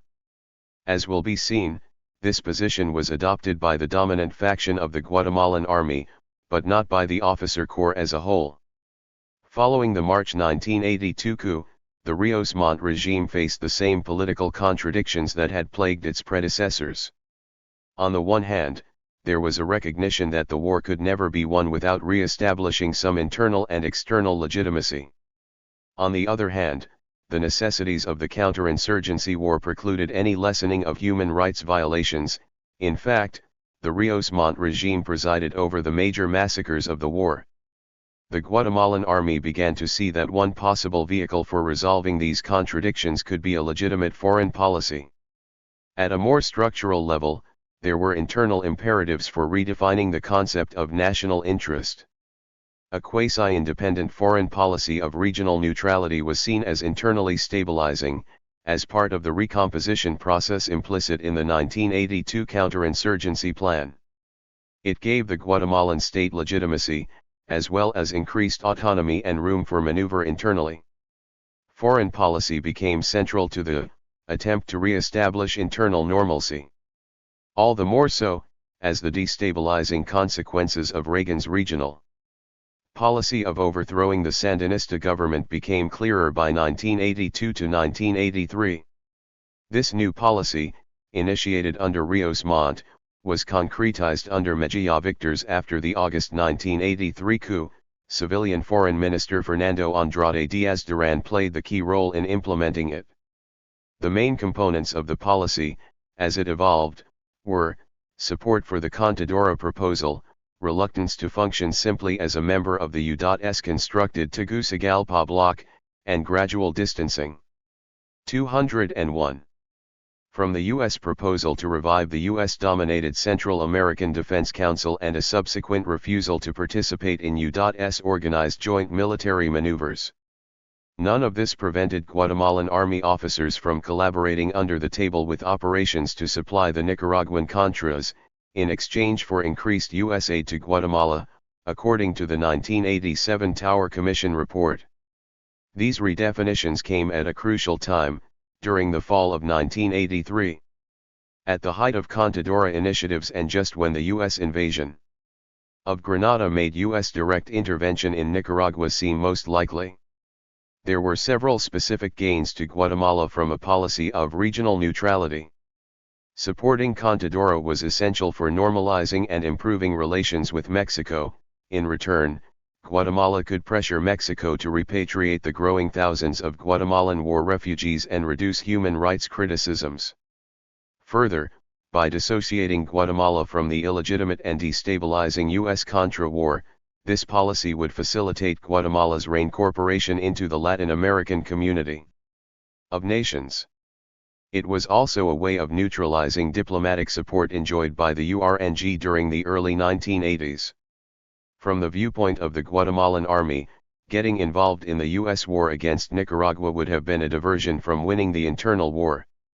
An important faction of the Guatemalan army believed that what happened in Nicaragua was not of great significance to Guatemala, because Nicaragua is 2 borders away. By contrast, the prospect of a regional war, which U.S. policy had made a distinct possibility in 1983, was seen as a threat to the stability of Guatemala. The longer-range goal was re-establishing Guatemala as part of the international community, in order to gain access to international aid and to restabilize and reactivate the economy. Breaking the direct, visible dependence and establishing a margin of autonomy vis-a-vis the United States paved the way for diversifying sources of economic support. Ironically enough, this strategy also contributed to a reconstruction of relations with the United States. By getting the U.S. Congress to lift the sanctions against Guatemala, it proved an indirect route to winning over liberal Democrats in Congress who opposed Reagan's Contra policy. Meanwhile, Guatemalan army officers could rest assured that, no matter how annoyed the Reagan administration might be with them for not supporting its Nicaragua policy, it had no choice but to support this. 202. Most effective of counterinsurgency armies for holding the line in Guatemala. Cerezo's active neutrality and relative autonomy. Upon taking office in 1986, Cerezo built upon the policy of regional neutrality inherited from the military governments. The new ingredient in Cerezo's active neutrality policy was to take initiatives and develop a high profile as a regional peacemaker. The regional peace process began in the spring of 1987 with the Arias Plan and was brought to fruition with the signing of the Central American Peace Accords in August 1987. The accords committed the 5 Central American nations to the principles of peaceful coexistence within the region, an end to the Contra war against Nicaragua, and negotiated solutions to the civil wars in Nicaragua, El Salvador, and Guatemala. In addition, it prescribed democratization procedures in all 5 countries, although focusing mainly on Nicaragua. Beyond their specific provisions, the peace accords represented for the first time in decades of civil wars the possibility of taking steps toward peace and democracy. They also represented an historic moment, insofar as the 4 U.S. allies in the region openly defied Washington by calling for an end to military aid to the Contras. Despite the publicity given to Costa Rican President Oscar Arias, Guatemala was crucial in altering the correlation of forces in the region and throughout 1987 to 1988 remained central to the peace process in regard to Nicaragua. As seen above, the Guatemalan government could afford to take this approach because, in the view of the dominant fraction of the army, there was no border with Nicaragua, and the Sandinista revolution did not directly threaten Guatemalan stability. Further, this regional stance allowed the army to focus on its priority, which was the internal pacification of Guatemala. Economic considerations also became increasingly important. A regional settlement was a precondition for re-establishing the Central American Common Market, among whose main beneficiaries would be Guatemalan businessmen. Finally, at the diplomatic level, this stance gained the Guatemalan government the friendship of Contadora governments, particularly Mexico. With the additional advantage of a civilian government, Cerezo managed to greatly reduce international human rights monitoring by the UN. 203. And to gain additional aid to Guatemalan security forces from West Germany, Italy, Spain, Venezuela, and Mexico as well as the United States, all of this despite generalized recognition that Guatemala's human rights situation remained unacceptable. It had a similar effect on liberal Democrats in the United States, both in and out of Congress. Nevertheless, to present active neutrality simply as a functional policy for the army and now the civilian government would be an oversimplification. Although it began as part of the army's stabilization project, it had some contradictory consequences internally. For one thing, the ruling coalition was by no means unified about active neutrality. Ultra-right politicians and army officials stated in interviews that Guatemalan neutrality just plays into the hands of the Nicaraguan Marxists. Nicaragua will always remain a threat, the Marxists never give up, and coexistence with Nicaragua is inconsistent with anti-subversive policies within Guatemala. Further, they believed, this was just one more indicator that Cerezo was paving the way for socialism, as Free did for Allende in the 1970s. As revealed in interviews, active neutrality and other foreign policy initiatives, such as opening up trade with socialist countries, were among the key issues being violently negotiated by the extreme right with its coup attempts during 1988 and 1989.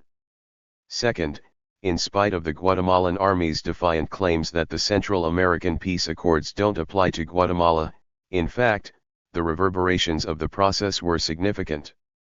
With their social democratic vision of pluralism and social justice for Central America's future, the accords created a standard by which the inequalities and lack of democracy within Guatemala became acutely obvious. For this reason, and because they raised the issue of negotiations with the URNG, the peace accords and the process of national dialogue initiated in its wake significantly expanded the political space for progressive actors in Guatemalan civil society and for the URNG's call for negotiations. Recognition of these realities contributed to golpista activities by those who never had any tolerance for a democratic transition. In these respects, active neutrality began as a factor of stability, but later accentuated the instabilities within Guatemala. As one Guatemalan analyst put it, the lack of a real social base for the army's stabilization project implies a built-in instability or overheating. This is seen most clearly every time an issue of social/economic justice comes clearly to the fore, which is precisely what happened with the regional peace process. 204. Washington's double game. In addition to the internal contradictions mentioned above, active neutrality further complicated Guatemala's relations with the United States. There are really two sides to the picture of U.S. Guatemalan relations in the 1980s. One side is the uncompromising U.S. support for Guatemala's counterinsurgency war, despite Guatemala's reluctance to get involved in Washington's war against Nicaragua. Since Guatemalan army claims to have won its war alone, and U.S. claims to have had very little to do with it since the late 1970s, are so widespread, a few points should be emphasized. Some Guatemalan officials and U.S. analysts even argue that the Guatemalan army won the war of the early 1980s because it had no U.S. assistance in contrast to the Salvadoran army during the same period. While series linked this to the Guatemalan army's success in relying on the people to defeat the URNG, Guatemalan army officials were more direct in implying that the lack of direct U.S. aid freed the Guatemalan army to wage an all-out war, unimpeded by human rights restrictions. The Guatemala solution. The argument that the Guatemalan army did it alone cannot be dismissed out of hand and contains elements of truth. However, it is also extremely misleading in several respects. First, the involvement of the people was based entirely on coercion, rather than volition. Second, Guatemala did receive some military aid from the United States during the years of the Dirty War. As seen above, the Reagan administration lobbied continuously to renew military aid, and there were increasing loopholes in the ban on such aid. Meanwhile, aid was available from U.S. allies. As seen in Table 13.1, there was economic aid from the United States to Guatemala and, as early as possible, economic support funds, which is general budget support. ESF is generally recognized as a bailout to friendly but embarrassing governments. It postpones the need for tax reform, and it is disguised military aid insofar as it frees up local funds for counterinsurgency. ESF funds would have been renewed sooner, had it not been for the embarrassing involvement of Guatemalan security forces in the assassination of a USAID employee in 1983. Third, the One It Alone thesis discounts the longer-range reality that the U.S. has been building up the Guatemalan army since the late 1950s. Many experts consider the first Guatemalan counterinsurgency war, in the 1960s, to be perhaps the clearest example in which U.S. Even in the 1980s, Guatemalan army officials repeatedly stated in interviews that the Guatemalan army remains strategically aligned with the United States in the East-West context. In all of these respects, then, Guatemala's relative autonomy was not perceived as a threat in Washington, as was that of a truly independent country such as Nicaragua. Furthermore, after the return of civilian government in 1986, the United States used the legitimacy of that government to step up military aid. $7.5 million was approved for fiscal year 1988, in addition to over $50 million in economic support funds, and $2 million for training the police force, headed by a top official of Army intelligence. Security assistance was further increased in subsequent years until FY 1990. After 1987, direct U.S. military involvement increased steadily. In the spring of 1987, U.S. pilots and helicopters flew Guatemalan troops into a war zone. By 1989, U.S. military personnel were directly involved in counterinsurgency operations in open combat zones, Green Beret training of Guatemalan Army paratroopers, joint exercises with Guatemalan Army units, including Kabylie Special Forces, the self-named Messengers of Death, transport of supplies and personnel to conflict zones and repair of planes, road building, medical service, and other civic action projects. In 1989 to 1990, U.S. forces became more directly involved in drug war operations, together with the CIA and Drug Enforcement Administration, many of these operations targeting guerrilla zones. Nevertheless, the above considerations are only one side of the picture of U.S. Guatemalan relations in the 1980s. At another level, active neutrality became a serious enough contradiction that, while officially supporting the Guatemalan government, the United States was at the same time shoring up its natural allies, extreme right forces who did support the overthrow of the Sandinistas. In the Guatemalan context, this meant strengthening the destabilizers and coup makers. To give one example, during the summer of 1988, Secretary of State Schultz and his subordinates waged an intensive diplomatic campaign to get U.S. allies to isolate Nicaragua, possibly even to prepare for direct confrontation with Nicaragua, all of this as part of an overall attempt to reverse the regional peace process and reconstitute the Tegucigalpa Group. Within Guatemala, the United States exerted strong pressures to gain compliance, alternating threats of economic reprisals with promises of $75 million in additional aid. The U.S. pressures had the effect of emboldening the ultra-right, WASH 207. Ington's natural allies on the regional question, and stirring up the Nicaragua debate within the army. In the very week following the Schultz visit, Guatemala was shaken by strong coup tremors, which a number of politicians linked to the debate over Nicaragua. At least, as one Christian Democrat put it, the Schultz visit was a detonator, giving the right a new excuse for destabilizing the government. The above illustrates the two-track policy that Washington developed to deal with the contradictions in its relations with Guatemala. This began as early as the Rios Montt era, with the United States on the one hand agitating for a renewal of military aid to the democratizing Guatemalan government, while on the other hand pressuring Guatemala to abandon its independent regional policy. In the era of the civilian government that it ostensibly supported and on 2 occasions saved from right-wing coups, the United States was indirectly encouraging its destabilizers. From the viewpoint of promoting democracy, this double message system was a dangerous game. Ultimately, these pressures, both internal and external, had a decisive effect in watering down active neutrality. In August 1988, Guatemala was pressured into hosting the Schultz meeting with the 4 governments without Nicaragua. While resisting U.S. pressures for a virtual declaration of war against Nicaragua on this occasion, Guatemala after mid-1988 took no new diplomatic initiatives of any significance and kept a very low profile in the Central American peace process. As Guatemalan Congressman Edmund Mulet put it in mid-1989, there was a marked return to traditional positions which put us in the backyard and corresponded to U.S. interests. In 1989 a noticeable shift to the right occurred throughout Central America, with the March election of Arena in El Salvador and the December U.S. invasion of Panama. Guatemala remained silent on the invasion and subsequently recognized the U.S. installed Andara government in Panama.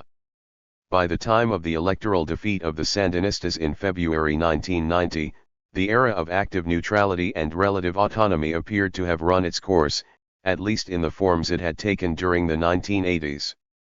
Militarily, as well, after mid-1988, Guatemala moved perceptibly back into the U.S. fold, reorienting its military equipment from Israeli to American, with the purchase of 20,000 M16 rifles in the winter of 1988 to 1989. Apparently the counterinsurgency war was going badly enough for the army to require a realignment with the United States. How much autonomy was relative autonomy? How much relative autonomy did Guatemala achieve, and what difference did it make? Over the long range, the 208 Central American Peace Accords continued the process that began with the Nicaraguan Revolution, a redefinition of the region's relationship to the United States. Relative autonomy on the part of the pro-U.S. governments and military establishments in Central America involved a modification of the traditional relationships of domination and dependency. The rejection of Reagan's Contra policy represented a significant challenge to U.S. authority, given the region's historic subordination. But it was not inconsistent with a less extreme anti-Nicaragua policy nor with counterinsurgency wars in Guatemala and El Salvador. Although a divergence of immediate interests developed between these governments and the Reagan administration, the longer-range counter-revolutionary objectives converged. On the one hand, then, relative autonomy was very limited in a number of respects. During the 1970s, there had been a quadrupling of foreign investment in Guatemala. With the profound economic crisis of the 1980s and intensified civil war, Guatemala no longer provided a stable investment climate, and U.S. investment declined. At the same time, the economic crisis and the explosion of foreign debt created a need for more international aid. What changed was not so much the level of U.S. involvement in the economy, but the specific forms, making the relationship much less purely bilateral and giving a much more significant role to multilateral institutions in which the United States remained a dominant player and/or to U.S. allies. Structurally, the IMF and Israel filled the same needs, and geopolitically, they represented the same interests, rather than any diversification of dependency. Second, the geopolitical balance did not fundamentally change. Even though the relative decline of U.S. global power had repercussions in Central America, U.S. power declined far less in Central America than in other areas.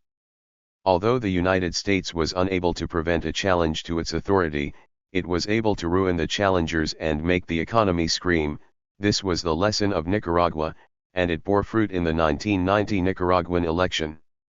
Third, there was virtually no change in U.S. alliances with domestic forces in Guatemala, as U.S. interests continued to function as part of the ruling coalition and U.S. power remained a pillar of that coalition, not as visibly as in El Salvador, but a pillar nonetheless. Fourth, there was no basic change in U.S. goals or strategic interests. The United States aimed to keep the Guatemalan ruling coalition strong, for primarily the same reasons as in the past: first, in order to defeat the guerrilla insurgency; second, to maintain the country as a rampart against revolutionary change. 209.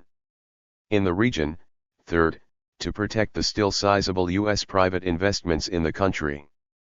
Hence, the United States greatly increased ESF allocations to Guatemala as soon and as much as it could, and later in the 1980s, when Guatemala failed to meet IMF standards for standby credits, the United States continued to send aid rather than cutting it off and helped neutralize the negative effects of austerity measures.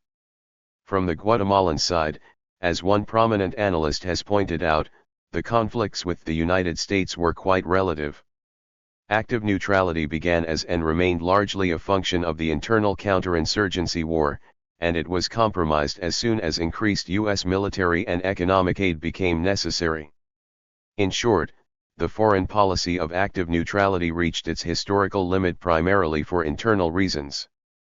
The escalation of human rights violations eventually reduced the effectiveness of diplomacy as a stabilizing element of the Guatemalan counterinsurgency state. Second, even though that strategy did gain the government many of its objectives for a number of years, real autonomy could not be achieved solely by a foreign policy adaptation.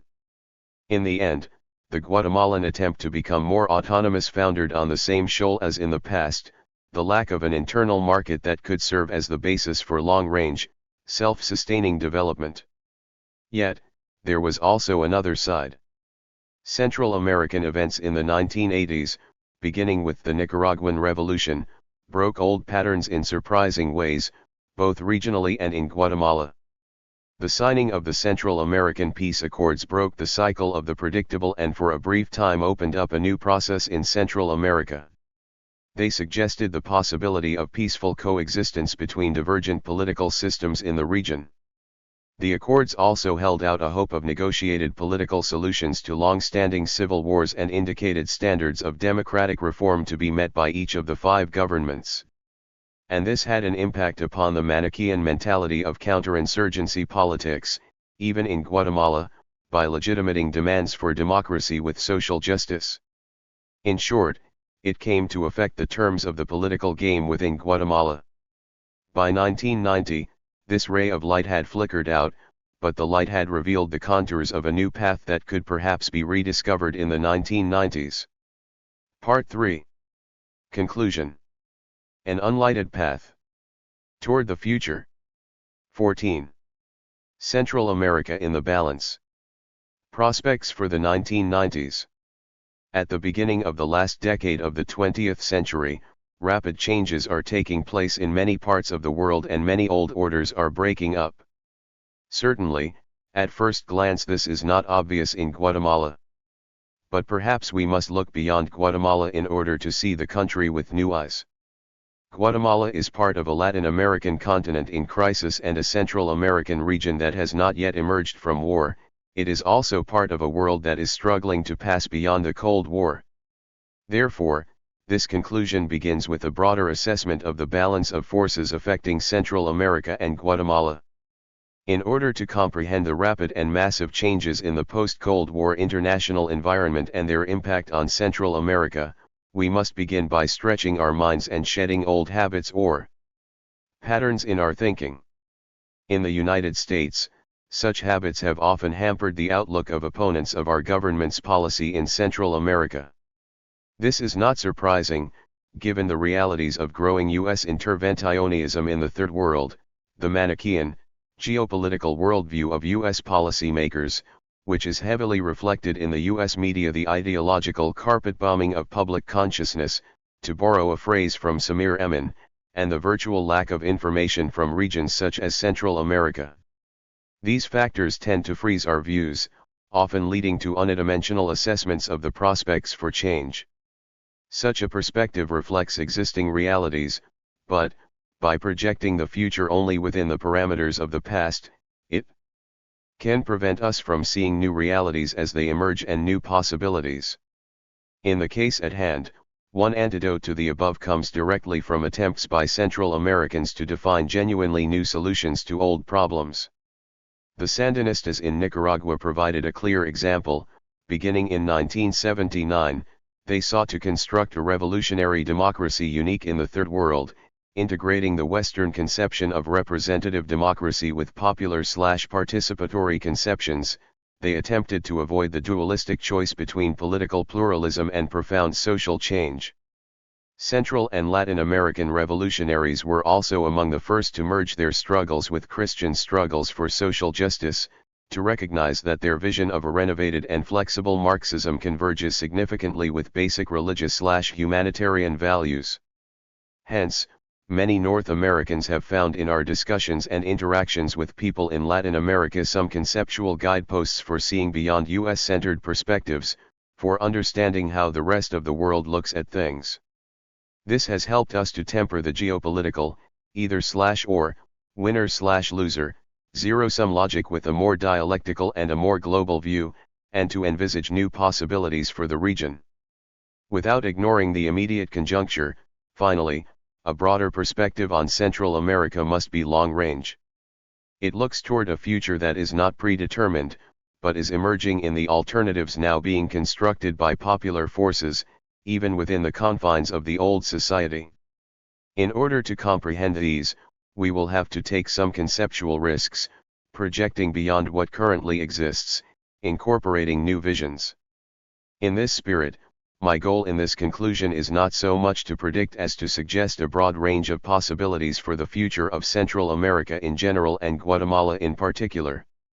Nicaragua and El Salvador. Particularly in the wake of the February 1990 electoral defeat of the Sandinistas in Nicaragua, the future of Central America has appeared overwhelmingly negative. Certainly, the cost of the 1980s upheavals has been painfully high in human lives. Over 200,000 have been killed in Nicaragua, El Salvador, and Guatemala, and this has led to questions about whether the gains were worth the cost. But from a longer-range perspective, the balance is less one-sided than might at first appear. Following 2 decades of upheaval and resistance before the Sandinista triumph in 1979, the struggles of the 1980s have seen advances and setbacks. But above all, these revolutionary processes have permanently 215 transformed the region and its people, and they can be expected to continue into the future, albeit in new forms and on new terms.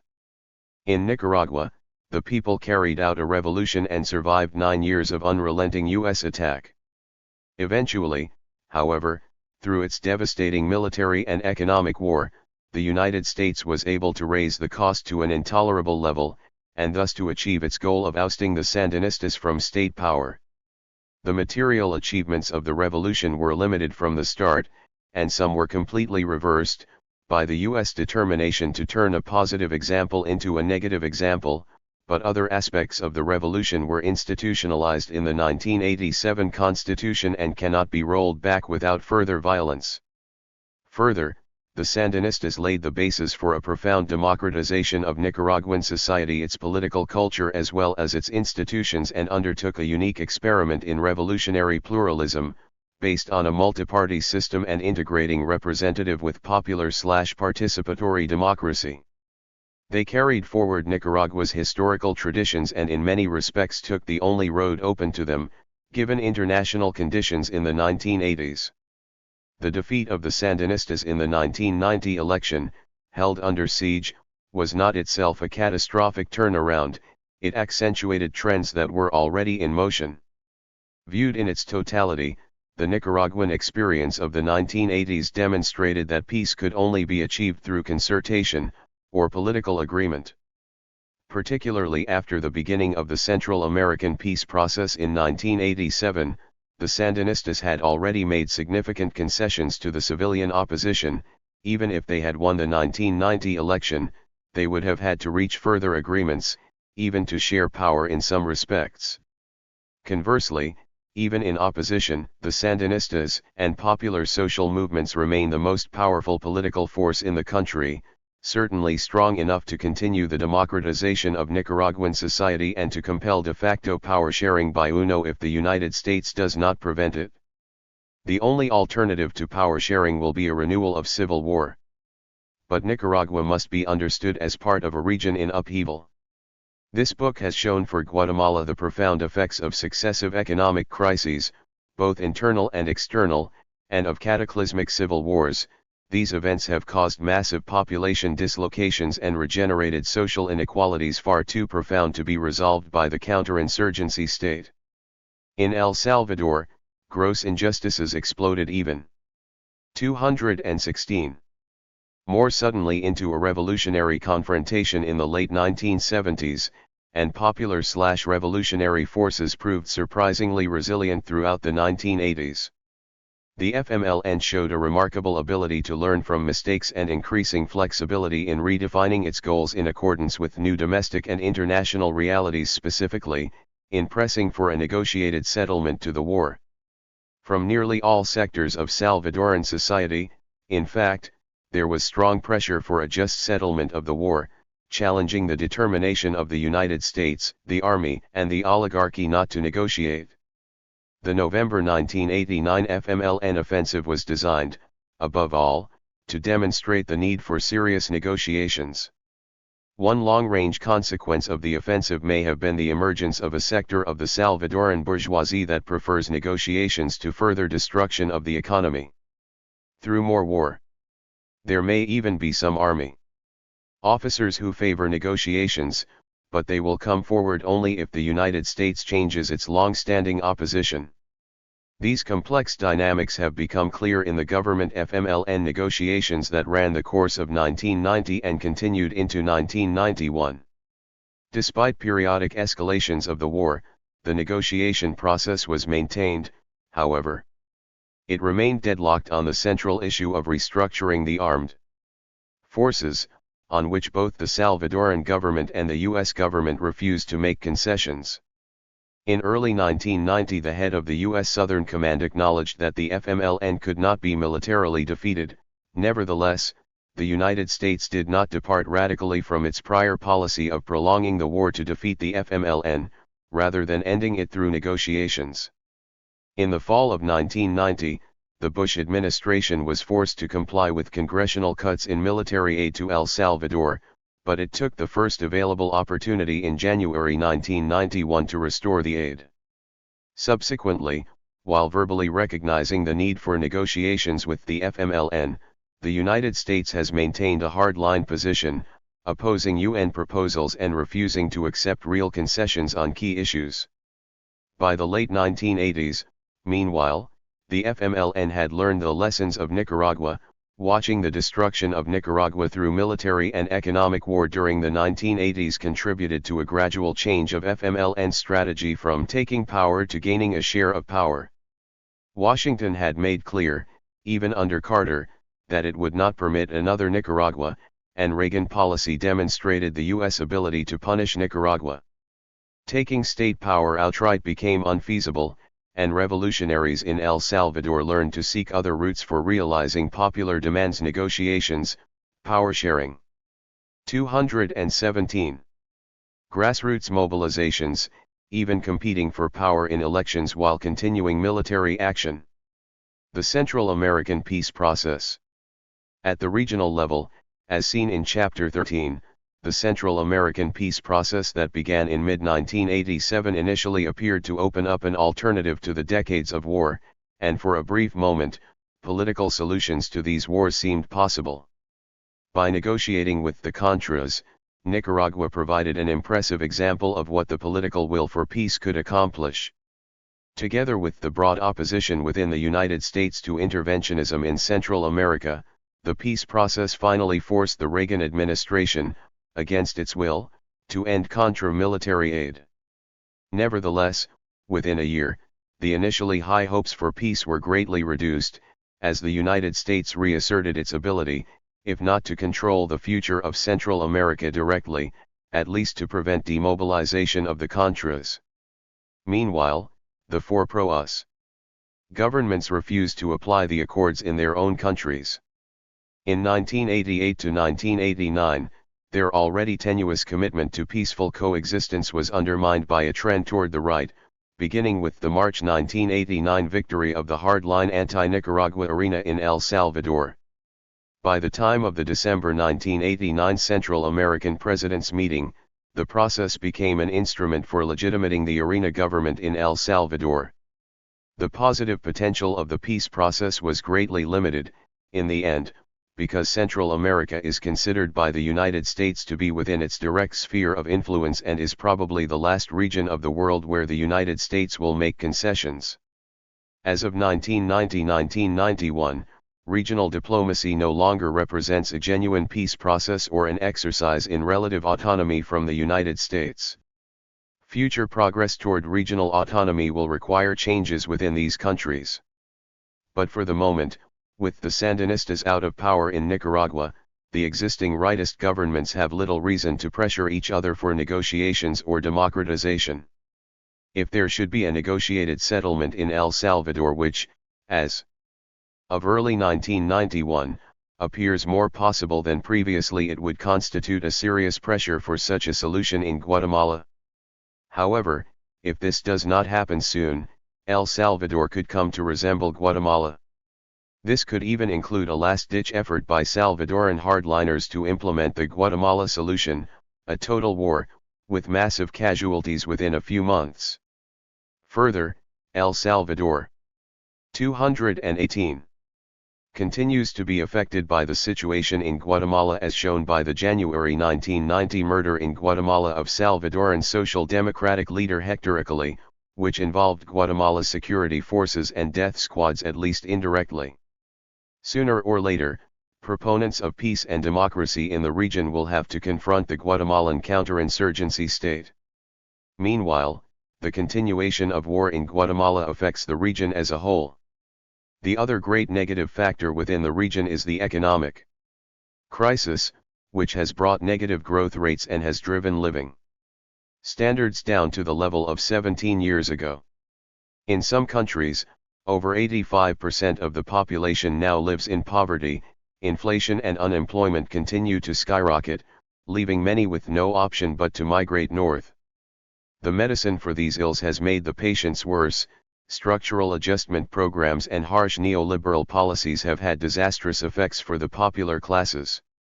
Less regressive alternatives to neoliberalism, including the recomposition of the Central American common market on the basis of reformist policies that would expand the domestic market as well as new exports, appear unviable for the moment. Such proposals lack sufficient financial resources from their supporters in the UN and Western Europe, and are opposed by the United States and the major lending agencies. Yet these negative factors have regenerated popular protest and maintained Central America as a zone of upheaval and challenge to the United States. Indeed, many of the very contradictions that produced the Nicaraguan Revolution have deepened, since the 1980s brought greater inequalities and economic crisis, not growth. The continuation of protest does not by itself imply new victories, but the revolutionary processes are likely to continue into the foreseeable future, both in traditional forms and in new forms. The hemispheric context. Within the larger Latin American context, the balance is also mixed. On the one hand, significant and unprecedented advances for popular and leftist forces in Brazil and Mexico portend the possible spread of democratic models for far-reaching social change on the continent. In Mexico, the challenge to one-party rule by the PRI, and in Brazil, the prospect of replacing 25 years of military dictatorship and counterinsurgency politics with broad-based popular politics, represented important steps forward. Although their advances remain slow and uneven, difficult to sustain, and thus 219 far programmatically weak, broad popular/left blocs are likely to emerge in a number of countries. On the other hand, there are two overwhelmingly negative factors. The first is Latin America's structural impoverishment. By almost all indicators, according to the UN and Inter-American Development Bank, the standard of living in Latin America is much lower today than 10 years ago, and there is no indication that this tendency will be reversed. Further, The economic crisis of the 1980s ended the era of growth for nearly all Latin American economies. The debt crisis has left virtually all countries dependent on the IMF, but neoliberal IMF policies have seriously aggravated the social crises. Neoliberal dogma is running rampant.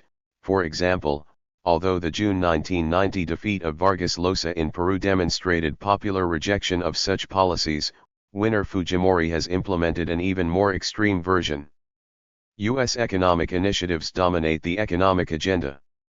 Meanwhile, genuine economic alternatives for Latin America that combine growth with social equity and ecological considerations, that seek to define a more favorable relation to the world market and that must be regional in scope remain to be defined in concrete proposals.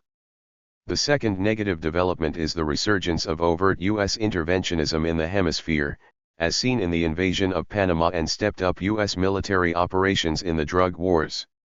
Such interventionism has generated nationalist responses from broad sectors of Latin American society and from some governments, but the latter have been so weakened by economic collapse that their protestations are mainly verbal. These assertions of relative autonomy vis-a-vis the United States echo earlier expressions. Such expressions will likely continue. The clock cannot be turned back to 1965, when the OAS sent troops to support the U.S. invasion of the Dominican Republic, but thus far their impact remains quite relative. The other main target of U.S. interventionism is Cuba. Almost uninterruptedly since 1959, U.S. policy has been governed by an obsession with Cuba that has made new thinking almost impossible, especially towards Central America and the Caribbean. U.S. triumphalism over victories in Panama, Nicaragua, and the Persian Gulf could make the 1990s particularly dangerous for Cuba. The future of Cuba will depend primarily upon the ability of the Cuban government and society to respond to internal pressures for political change and to resolve the economic crisis, but at the same time, there are ominous signs that the United States sees an opportunity to go for broke, to reclaim the 220 entire hemisphere again by destabilizing the Cuban government. If such efforts were to succeed, the impact for Latin America would be devastating. Central America in the new international disorder. Internationally, the end of the 1980s initiated an era of profound and unexpectedly rapid restructuring, including the end of the Cold War and perestroika in the socialist world.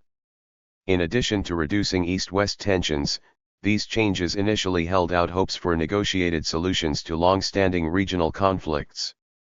In principle, the end of the Cold War removed the communist/socialist enemy and hence the basis for rigid, Manichaean anti-communist thinking in the United States, and it laid the basis for a de-escalation of conflicts in regions where the Soviet Union could actively advance peace. The realities of Soviet internal crisis and international weakness have subsequently vitiated the potential for a major Soviet role in the Third World. Combined with economic changes in the international capitalist economy that further impoverish most areas of the Third World, the new conjuncture leaves progressives in the Third World with fewer options than ever. For Central America, at least in the short run, these changes reduce the margins of maneuver or relative autonomy vis-a-vis the major external power, the United States, and leave uncertain prospects for peace. In this case, peace would require an evolution in the thinking of U.S. policymakers as profound as that which initially occurred in the Soviet Union. Such new thinking in Washington would imply abandoning all the premises of the Cold War and redefining U.S. interests.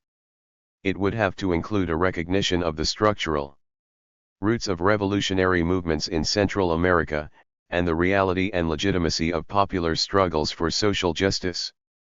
Thus far, rather than any such evolution in the mentality of Washington policymakers, there has been a hardening of U.S. interventionism in Latin America. But the world is changing, at a pace and in ways previously unimagined. U.S. economic power worldwide is undergoing a relative decline, even if that fact is virtually obscured by the stunning U.S. military victory in the Persian Gulf. And even though that U.S. military triumph portends a Pax Americana in the immediate future, the long-range social and political contradictions and destabilizing consequences of U.S. actions may frustrate U.S. objectives.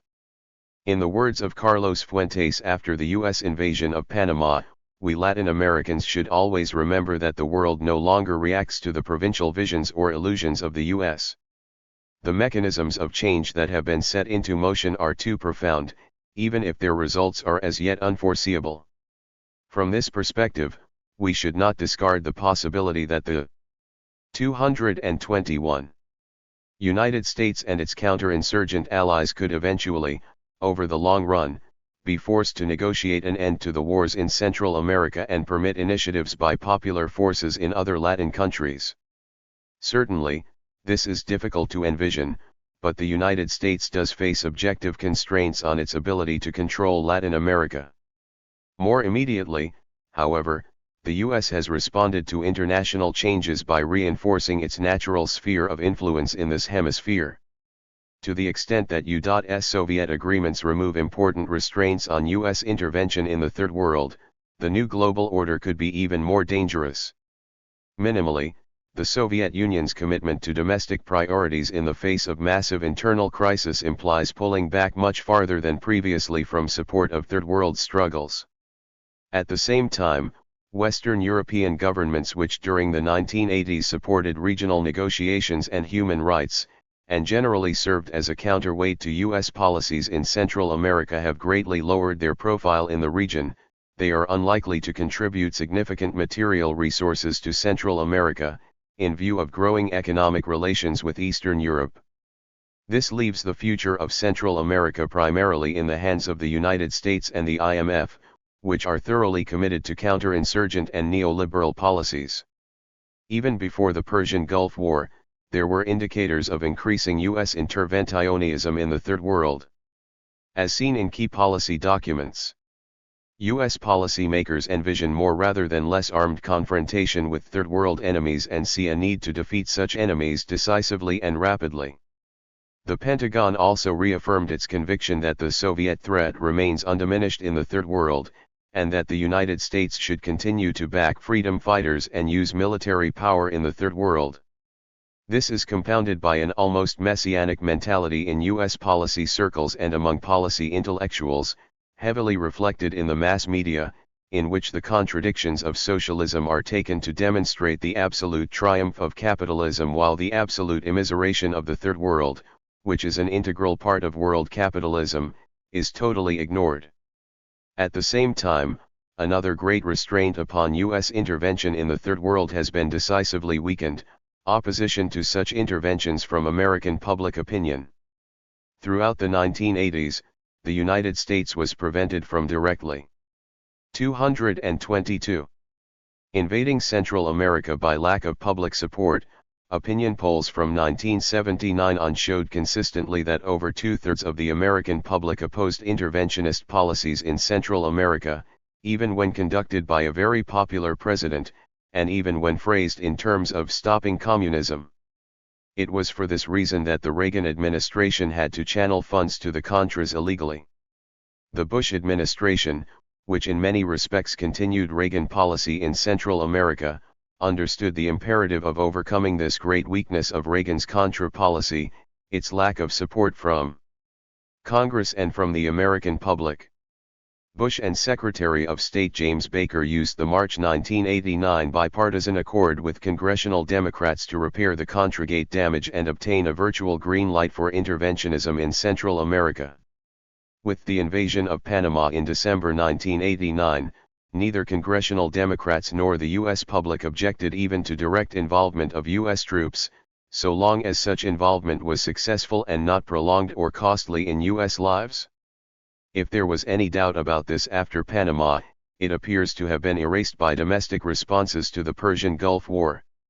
This very negative development is perhaps an expression of what Fred Halliday has identified as a quasi-totalitarian anti-internationalist, anti-third world political culture running rampant throughout the advanced capitalist world.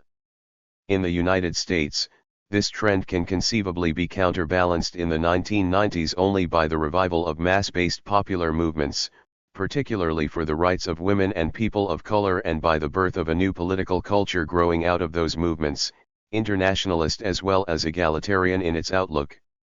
The problem of U.S. power in Central America is in large measure the problem of how the dominant class maintains its grip over American public opinion.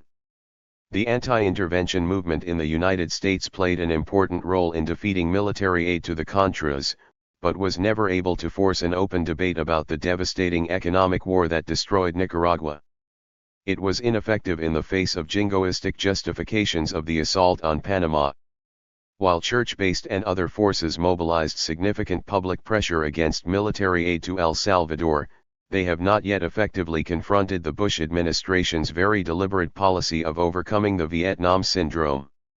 223. And reconstructing the bipartisan consensus in regard to Central America. By the early 1990s, a revival of broad-based movements in the United States seems possible, especially among women and minority communities. In principle, the end of the Cold War has created space for demanding a peace dividend for communities ridden with poverty, joblessness, homelessness, and drugs problems of particular concern to people of color and women. It also created space for challenging a bipartisan consensus based on outmoded Cold War ideologies in areas like Central America. But all of these potential openings within the United States are in danger of being closed in the wake of the Persian Gulf War and the increased likelihood of further U.S. military interventions in the Third World. To summarize, the post-Cold War order is not necessarily the opposite of the Cold War in the Third World, but rather a highly volatile transition period whose outcome is uncertain. The most negative factors are structural immiseration and the decreasing international restraints upon U.S. interventionism, at least in the short run. For Central America, the most positive factors are still those on the ground. If anything can stay the hand of intervention and challenge its creation, the counterinsurgency state, it is most likely to be some combination of popular and revolutionary forces, which accumulated strength and a great deal of political learning during the 1980s. These forces are not strong enough to triumph outright, but they are too strong to be defeated or discounted. The immediate future looks extremely difficult for the popular classes in Central America, but longer range, the contradictions of structural crisis and U.S. intervention could favor popular/revolutionary forces in those countries where they are well organized, broadly based, and able to develop strategies appropriate for new conditions. Perhaps we can dare to hope that the prolongation of the Central American struggles into the next decade will bring concrete gains and, within a very difficult international environment, expand the limits of the possible. 15. As of early 1991, the battle for Guatemala, already raging for 35 years, continues, with its outcome as uncertain as ever. At stake is not only the configuration of state power but also the soul of Guatemalan civil society, to whom shall the Guatemalan nation belong? What is the prospect for a Guatemala that no longer excludes the majority of its population, in which the bourgeoisie and the army must share power? With the 87% majority, and in particular with the 50 to 60% that are Indian? If Guatemala's recent history is any guide, the battle will be prolonged. In fact, the outcome cannot be conceptualized as simply either/or, victory for one side and defeat for the other. Within each of the two main camps, the ruling coalition and the popular/revolutionary convergence, as well as between them, there are major debates over the shape of the future. Therefore, it is useful to understand the perspectives and logics of the major contenders. The two Guatemalas. The structural transformations that have changed the face of Guatemala during the last 20 years are continuing not unidimensionally, but with certain marked tendencies prevailing. Foremost among these are polarization and continued immiseration for the 87% majority of the population. 2/3 of the population is only partially employed or unemployed. These figures may well grow higher, as formerly middle-class sectors are being pushed down by neoliberal austerity policies. And if world coffee prices continue to drop or remain low, according to one Guatemalan expert, there will likely be a new wave of dispossession of small and medium-scale coffee growers in the eastern part of the country. 225. 226. Although these remain the dominant tendencies, there are counter-tendencies. In some areas, crisis is partially or temporarily alleviated through new non-traditional exports. Hence, there will be new poles of survival, some of these in indigenous communities. In the opinion of informed economists and sociologists, however, the new miracle exports are passing fads rather than firm bases for long-range economic recovery or development. Similarly, in the capital and other cities, new maquiladoras and micro-empresas may absorb some of the poverty and unemployment, but not enough to stem the tide. In this sense, we can project degrees of poverty within overall impoverishment, largely as a consequence of these ongoing structural transformations. It may not make sense to conceptualize the future of Guatemala in terms of one or another model for the country as a whole. It may be more relevant to postulate the emergence of two Guatemalas, all the more so in a society rent asunder by extreme racial discrimination, a form of apartheid in all but name. Given the dominant tendencies toward polarization of Guatemalan society, there may be at least two projects for the future, one for the 13% of the population that does not live in poverty, the other for the remaining 87%. Stabilization of the neoliberal/counterinsurgency model? A major projection from this book is that, because of its profound contradictions, the Guatemalan counterinsurgency project can never be stabilized.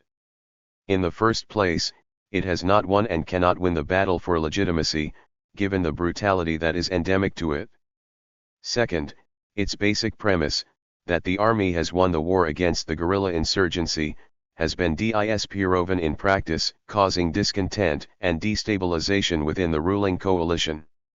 Finally, neoliberal economic policies are not only intensifying social conflicts but also limiting growth of the national economy.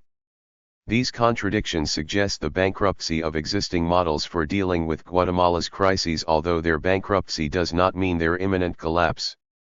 As shown in Part 2, the crisis of the total war model of the early 1980s made necessary the political opening of the mid-1980s. But within a few years, the contradictions of the civilian counterinsurgency state emerged. Despite the widespread hopes aroused by the return to civilian rule, the Cerezo opening brought neither pluralism nor social justice. The maintenance of the counterinsurgency apparatus virtually assured the continuation of the old patterns of violence and human rights abuse. To the extent that the government restricted the space for popular forces, furthermore, it curtailed the exercise of formal 227 democracy and pluralism for the country as a whole. Finally, by virtually all indicators, living conditions deteriorated significantly for most Guatemalans from 1985 to 1990, and Cerezo government policies only exacerbated the situation.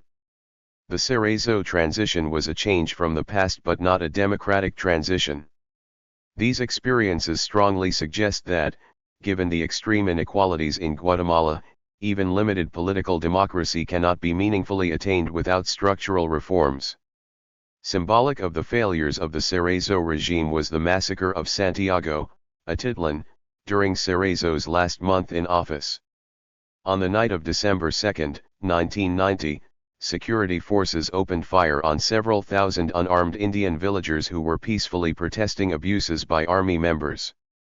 Army fire killed 14 and wounded 19, many of them children. Within hours of the massacre, 15,000 outraged village residents had signed a petition demanding removal of the army garrison and punishment of all those responsible. But let us set aside the questions of democracy and justice and evaluate the civilian counterinsurgency model in terms of its own real goals, that is, stabilizing the country and staving off revolution. In this model, social peace means not only the defeat of the insurgency but also the control of popular movements. Certainly, the Cerezo government warded off revolution and kept social movements under partial control. But these movements slowly gathered strength despite continuing repression and a heavy legacy of fear, principally because of the worsening economic crisis. Thus the stage was set for the crackdown against popular movement. Leaders, which began in September 1989, a preemptive strike against the protests expected after the November Paquitazo. Once again, the terror accomplished its immediate goals, but did nothing to address the crisis, which exploded once again a year later. By late 1989, the bankruptcy of the Cerezo project was evident, with the ruling coalition literally fueling the crisis. The neoliberal austerity measures put the burden of the crisis on the poor and the middle class, virtually assuring the outbreak of new protest in coming months and years. Nearly everyone interviewed in late 1989 shared the view expressed by opposition politicians that Cerezo was sitting on a dangerous powder keg. The main beneficiary of the IMF-imposed program was the banking or speculative bourgeoisie. The rest of the private sector responded by blaming the government for the crisis and sending its money abroad. By the end of 1990, it was evident that the measures had not accomplished their objectives, as inflation had reached 83% according to the Bank of Guatemala, the highest in Guatemalan history. So much, as one government advisor put it, for economic recovery. 228. Throughout 1990, amid deepening economic crisis and increasing political violence, Guatemalans prepared for the November election. Once again, there was not one serious center-left option among the candidates, nor any discussion of Guatemala's staggering problems, and the tensions of the electoral process itself generated new violence. According to a September 1990 poll, 60% of people asked were uncommitted, foreshadowing a very high rate of abstention. The Christian Democrats appeared to be following in the footsteps of their Salvadoran counterparts at the end of the Duarte regime, divided, corrupt, and scandal-ridden, with candidate Alfonso Cabrera additionally being linked to drug trafficking operations. The only novelty was their midstream shift toward a somewhat more populist stance, filling an obvious but previously unoccupied space on the electoral spectrum. Although the right never managed to unify around one candidate, it always seemed most likely that the victor would be a new rightist. The possibilities ranging from the UCN's more moderate Jorge Carpio, to more extreme but modern MLN candidates, to conservative Protestant fundamentalist maverick Jorge Serrano. Former dictator General Efren Rios Montt, campaigning as a candidate of law and order, garnered considerable support from evangelicals, as well as from other sectors frightened by the increasing violence, before his candidacy was finally barred on constitutional grounds. None of these candidates addressed the issues of repression and violence. All were committed to neoliberal economic policies and continued counterinsurgency, leaving the political opening at a bare minimum. In sum, the electoral process was an expression of competition within the Guatemala of the 13% minority and had very little to do with the problems of the 87% majority. Unlike the 1985 election, this one did not arouse widespread hopes for greater democracy or social reform. In any event, the November election resulted in a draw between two rightist, neoliberal candidates, Jorge Carpio and Jorge Serrano, who differed very little from each other on matters of substance. The real winner was abstention. The valid vote was split among barely 30% of the electorate, as 70% of eligible voters either did not register, did not vote, or cast invalid ballots. In some rural indigenous areas, the statistics were far worse. It was, in the words of one observer, a technically clean election, yet so meaningless to the country's real problems that it has been described as electoral apartheid. 229. The runoff election in January 1991 gave a decisive victory to Serrano, but, as even conservative observers pointed out, the level of abstentionism was so high as to tarnish the legitimacy of the new government, making it legal but not representative. Serrano's mixed background led to varying expectations about his government. Given the character of the 1990 electoral process, he came to power with a far weaker mandate, hence less maneuverability vis-a-vis the army and bourgeoisie, than Cerezo had initially enjoyed. From his first months in office, it was not yet clear how Serrano intended to use what space he had. Behind the facade of demagoguery about a social pact, his explicitly neoliberal adjustment program brought layoffs and yet more austerity for the 87% majority, and his responses to popular protests were overtly repressive. But unlike Cerezo, Serrano understood the need to take initiatives on negotiations with the URNG, a reality that will doubtless shape his years in office. Behind the scenes, meanwhile, the more far-sighted among the ruling coalition and their advisors have been thinking beyond the election. Just as they planned how to control the transition to civilian rule during the last years of the military dictatorship in the mid-1980s, their goal has been to develop a program for whatever government might come into power. Acknowledging the crisis, they have been attempting to define long-range strategies for managing it on behalf of the 13% minority, a number of them said as much in interviews and in public forums. They recognize the importance of meeting some basic minimum needs of the population in order to counter the reviving appeal of the revolutionary movement. We can only end the insurgency when people feel that their basic needs are being met. This is how we broke the power of the URNG in 1982. But meeting the basic needs of 87% of the population requires a great deal more resources than the pittance allocated, especially since neoliberalism is reducing still further the state's role in providing social services, infrastructure, and so on. In short, the Guatemala of the 13% minority seems virtually certain to continue moving in the neoliberal direction. From this perspective, the overall social crisis is reduced to the specific problem of training an adequate workforce for non-traditional exports and cheap labor industries. But the new export miracle expected in some quarters is unlikely to produce economic growth even at the top. Studies of the 230 East Asian Four Tigers emphasize that the preconditions for their success included dynamic state policies and thorough land reforms, both of which are precluded by the neoliberal model in Central America. Meanwhile, extreme neoliberalism narrows even further the social base of government economic policy and has become the object of new struggles within the ruling coalition. While Kasif accuses the government of not dismantling social services or lifting state economic controls fast enough, some industrialists see the need for a decent state apparatus in order to protect their own interests. These divergences have not become serious enough to threaten the unity of the ruling coalition in the face of popular protest, but they attest to the bankruptcy of the old economic models, even for some sectors of the bourgeoisie. They might even create more space for the growing consensus in support of reformist alternatives to neoliberalism. Certainly this would be the logical conclusion from the ample evidence that Guatemala cannot enjoy economic growth without an expansion of the internal market, and the latter, in turn, requires some kind of agrarian reform. In short, a viable strategy for defining a more advantageous relation to the world market and ending the economic crisis will have to start from a political commitment to address the needs of Guatemala's 87% majority as well as of the 13% minority. At the same time, in the specifically counterinsurgent aspect, former Defense Minister Gramajo has articulated the Army's promise of national stability and unification of the Guatemalan nation under the hegemony of the Army and its civilian allies.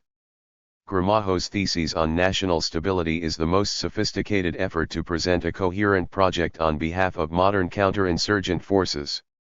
In the end, however, despite their considerable local power in many areas of the country, they cannot achieve their goal of legitimating this project. It comes from the armed forces, whose practices are universally recognized as repressive. Even theoretically, the theses identify any organized expression of grievances by the popular classes as being in opposition to the national interest, hence subversive. The army is trying to dominate a civil society which it ultimately fears. In the view of church officials, the army has never addressed the root causes of the insurgency because it does not recognize poverty. It lives in mortal terror of the worldview that has inspired the church's preferential option for the poor. Hence, its goal is to disarticulate autonomous popular movements and deliberately not to permit the space in which a social consensus could develop. But this social peace remains illusory. Meanwhile, the contradictions of the *231 counterinsurgency model leave ideological space for new alliances and new initiatives by its opponents. Finally, a word must be said about the role of the United States. For a variety of tactical reasons, budget pressures, new human rights pressures from religious organizations and Congress within the United States and internationally, a desire to get Central America off the agenda, and to step up political pressure on Cuba by isolating Cuba as the only human rights violator in the hemisphere. U.S. policy in the second year of the Bush administration reflected some shifts regarding Guatemala. Military aid was cut back and even temporarily suspended at the end of 1990.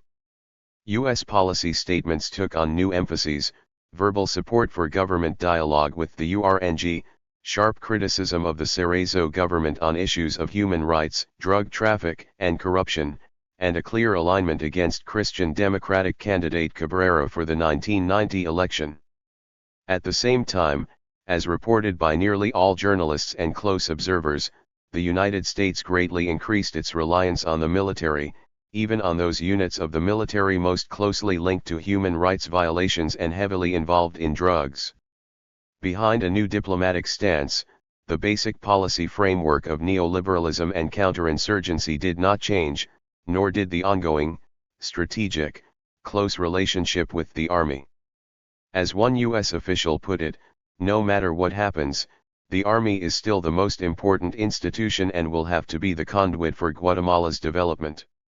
One interpretation of the shifts or nuances is to view them as a new and cynical version of Washington's double game, criticism of Cerezo for human rights violations in order to avoid criticizing or breaking ties with the Army, and in order to support a more reliable rightist candidate in the 1990 election.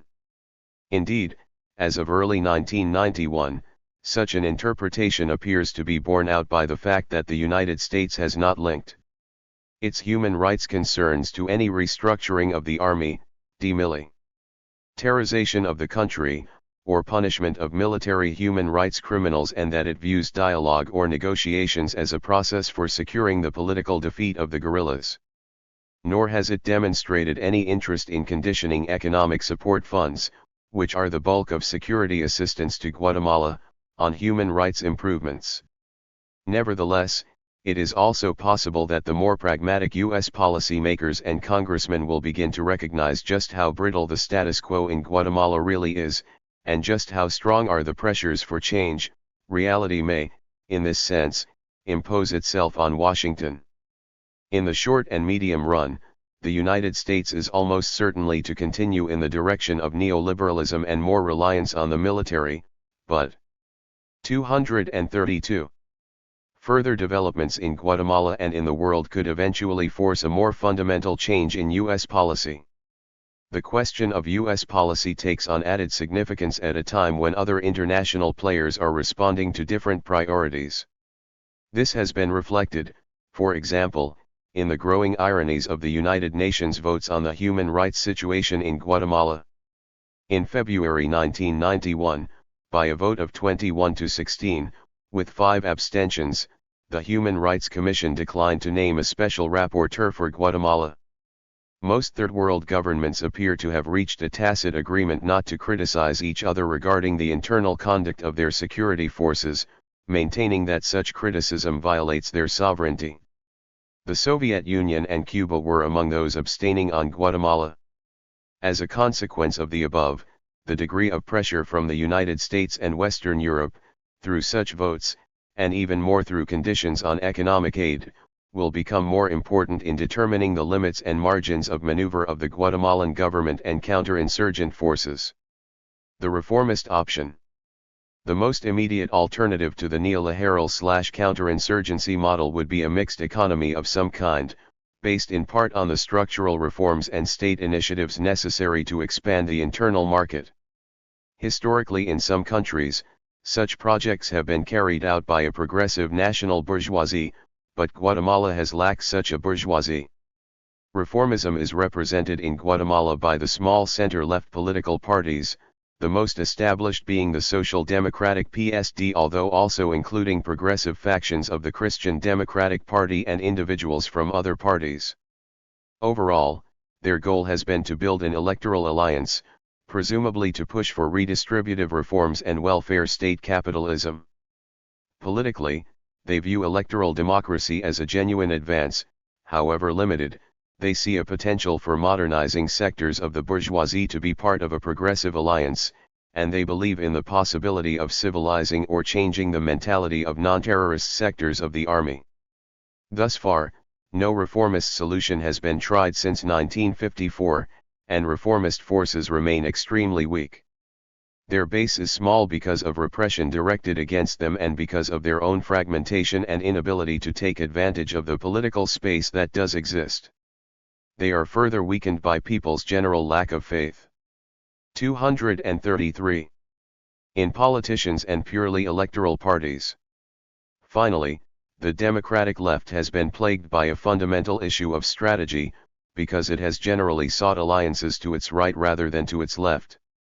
Recent Guatemalan history suggests that any genuinely reformist solution will have to be based on an alliance of reformist forces with popular/I revolutionary forces, not with supposedly reformed forces within the I ruling coalition. Social democratic forces have received international support. This has been key in articulating reformism as an option in principle, but thus far it has not been matched by sufficient financial support to create a viable option. Nor is this expected to change in the immediate future, as Western European governments are giving priority to Eastern Europe. Within the region, reformist options have been indirectly strengthened by the Central American peace process and the attempt to revive the Central American common market. However, the peace process is dormant, and recent discussions about the CACM indicate its incorporation into a neoliberal framework. For the 1990s, the precondition for any genuinely reformist solution in Guatemala will be a negotiated settlement to the war. Ironically enough, in the light of everything discussed above, the conditions for such a settlement may be better today than at any time in the past decade. Within the context of negotiations, the democratic left could play a significant role and expand its own base, but only if it participates in an alliance of the center-left, rather than the center-right. New paths toward democratization, dialogue/negotiations, and redefinitions in popular and revolutionary strategies as a result of the structural transformations that have occurred during the last 20 years, the instabilities of the counterinsurgency state, and the intolerance for reformist options. Basic issues of social revolution remain on the agenda in Guatemala, although not necessarily, or not simply, in the traditional forms. The specific directions of popular and revolutionary struggle will be greatly affected by the progress of negotiations to end the war. What does it mean to say that issues of social revolution remain on the agenda? Guatemala is not in an insurrectionary situation or ungovernable, but it is in a chronic social crisis. The counterinsurgency state has made reformism by itself unviable, by precluding partial solutions to the staggering problems of poverty and ethnic discrimination. Gradualist approaches to change simply have not been permitted. But faced with the deepening of these problems, large sectors of Guatemala's 87% majority have made continual efforts to organize in self-defense, rather than acquiescing in neoliberal/counterinsurgent solutions. For its part, the insurgent movement has once again been reborn from its own ashes. As a result of these objective and subjective factors, the cry for social justice remains immediate and urgent, and basic issues of social revolution remain on the Guatemalan agenda. What, conversely, does it mean to suggest that the revolutionary project is being redefined? Guatemala is one of the few countries in Latin America where the armed insurgent movement has operated continuously since the 1960s. But armed struggle is not what people choose. After 30 years of counterinsurgency war, and particularly after the Holocaust of the early 1980s, the URNG could not and cannot simply propose another decade of war. For these reasons, URNG strategy has been undergoing significant modifications. The clearest example of these dynamics is the war itself. The URNG has recognized for some time that it cannot take state power militarily, and that, in any case, the cost of pursuing such a strategy would be too high. Hence, the URNG has been pressing for negotiations since 1986. For years the government stubbornly insisted that the insurgents must lay down their arms. But by the first half of 1990, the war was intensifying, and even army and government spokesmen were finally forced to acknowledge the significant upsurge in guerrilla capabilities.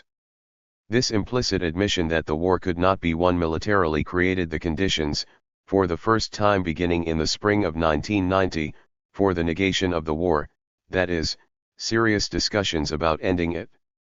After many false starts, the basis for a negotiation process was laid during 1989 by the church-sponsored National Dialogue. Although still rejected and boycotted at that time by the army, the government, and the private sector, it expressed a clear national consensus among all other sectors in favor of a political settlement to the war. The dialogue process projected a series of URNG meetings, first with the National Reconciliation Commission, second with the political parties, third with the social sectors, and finally with the government and army. The first three stages, which also involved a personal representative of the UN Secretary-General as observer, yielded results far beyond what had been expected or imagined.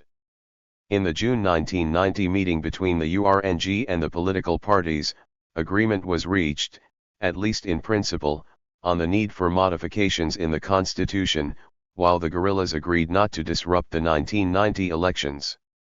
Even MLN founder 235 Sandoval Alarcon participated enthusiastically in that meeting. In September 1990, CACIF held initial discussions with the URNG, an unthinkable event for the past 30 years. Beyond the formal meetings, the dialogue process opened up spaces within a repressive context for discussion of issues that have been undiscussable for decades. It set into motion a new dynamic that could take on a life of its own and generate elements of a future consensus. In this sense, the dialogue process became an important avenue for democratizing Guatemala. But the most difficult discussions, between the URNG and the government and army, were not part of the dialogue, and the most difficult issues were not concretely addressed. As this book goes to press, the process has been undergoing important modifications. Under pressure from many sides, both domestic and international, the Serrano government presented its own initiatives for direct discussions with the URNG, and top army officials agreed for the first time to participate in meetings to set the agenda and procedures for peace talks. The occurrence of these preliminary meetings, dropping the precondition that the guerrillas first lay down their arms, represented a significant step forward. There is still no basis for expecting an end to the war anytime soon. For one thing, ultra-right sectors staunchly oppose the entire process, and can be expected to act on their discontent by destabilizing activities. Further, many of those who verbally support and participate in the process think of negotiations as a way to pressure the guerrillas politically into laying down their arms, and the Guatemalan army is still dominated by a mentality of political/military victory over the guerrillas rather than negotiations involving mutual concessions.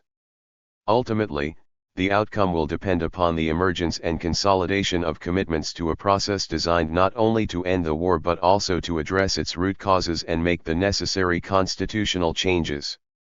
Viewed from the perspective of early 1991, the process carries very high risks as well as great hopes. It promises to be arduous and prolonged, with sudden ups and downs. It will be accompanied by continuing violence and will likely include periodic escalations of the war. Even among the various sectors of civil society committed to negotiating an end to the war, the dynamics will be very complex, with each of the major players having its own agenda and responding to its own pressures. Nevertheless, this process is the terrain 236 on which the battle for Guatemala's future will be fought in coming years. The URNG's emphasis on a negotiation process, while at the same time demonstrating a greater military capacity, reveals some important redefinitions.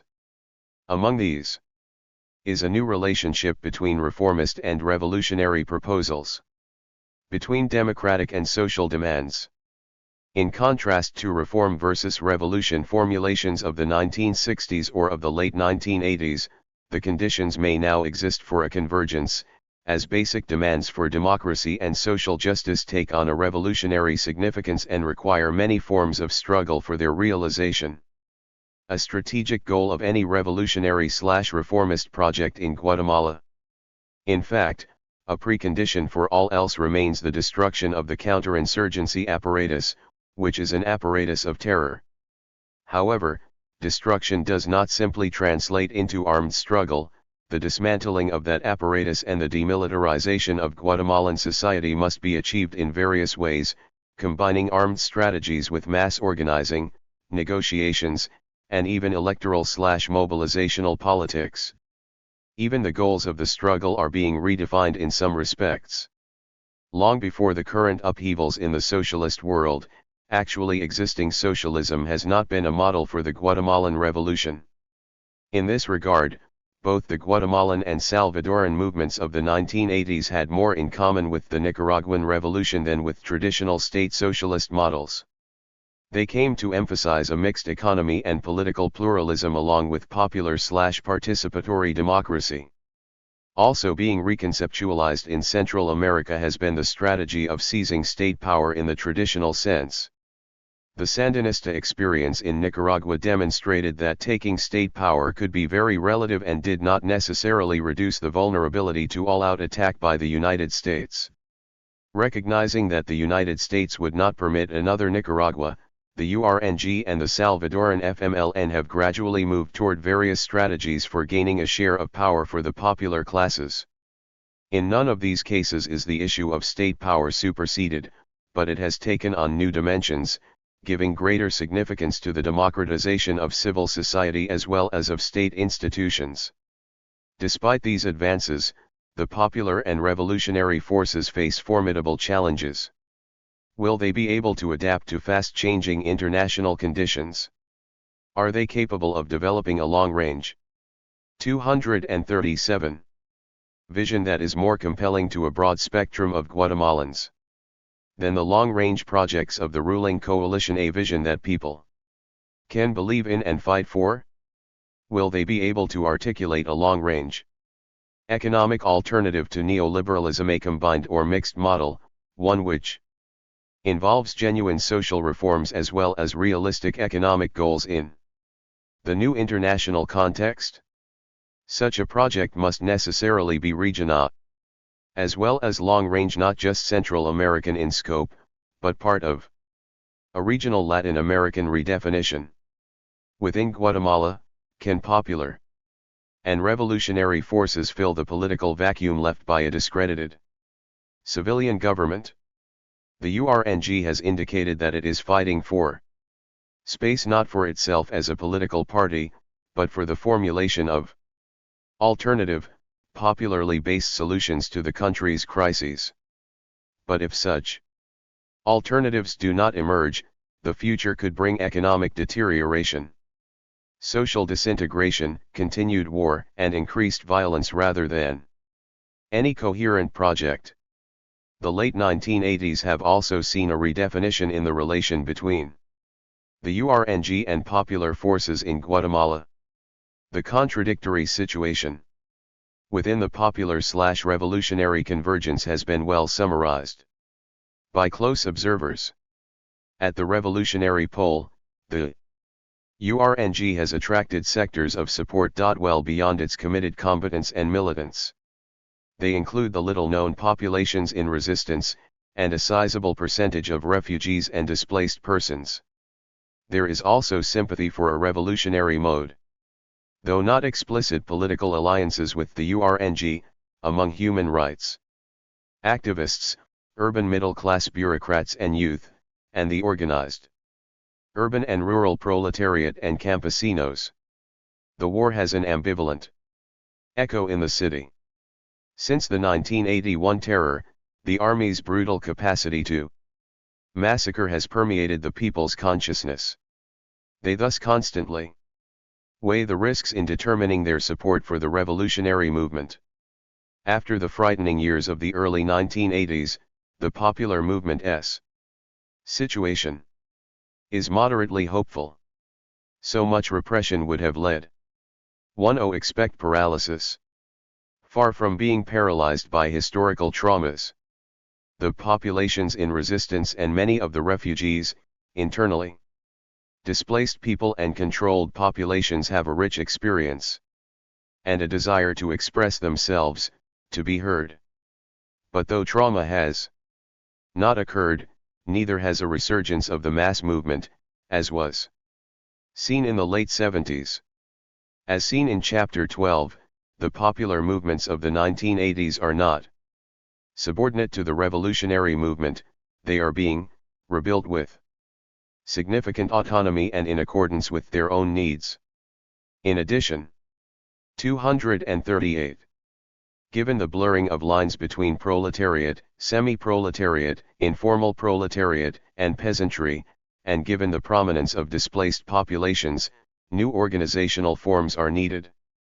Unions will remain central to the popular movement, but by themselves, they cannot organize the new constituencies. In practice, the search for appropriate, flexible forms of organization has only begun. The CPRs and the myriad of human rights organizations are examples and remains a real challenge for the future. New forms of popular organization and leadership are also needed to address the major weakness of existing organizations, their vulnerability to official repression, despite the constitutional right to function.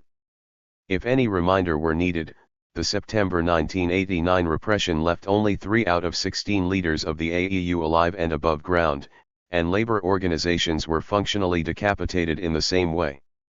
The fact that state repression is deliberately aimed at their leaders and activists remains the Achilles heel of the popular forces.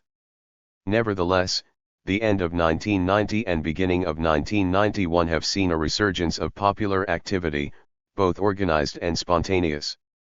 In the aftermath of the Santiago Atitlan massacre, the entire community banded together to hold the army directly and publicly responsible, and to demand removal of the army base. Their success in breaking the silence and openly challenging the army created the possibility, for the first time, of similar demands being raised by other communities. At the same time, the 25,000 indigenous people living in the CPR succeeded in putting their demands on the national agenda and gaining broad legitimacy as participants in public political life. Meanwhile, other signs of social ferment emerged in strikes and large land invasions/occupations both in Guatemala City and on the southern coast, in the heart of Guatemalan capitalist agriculture.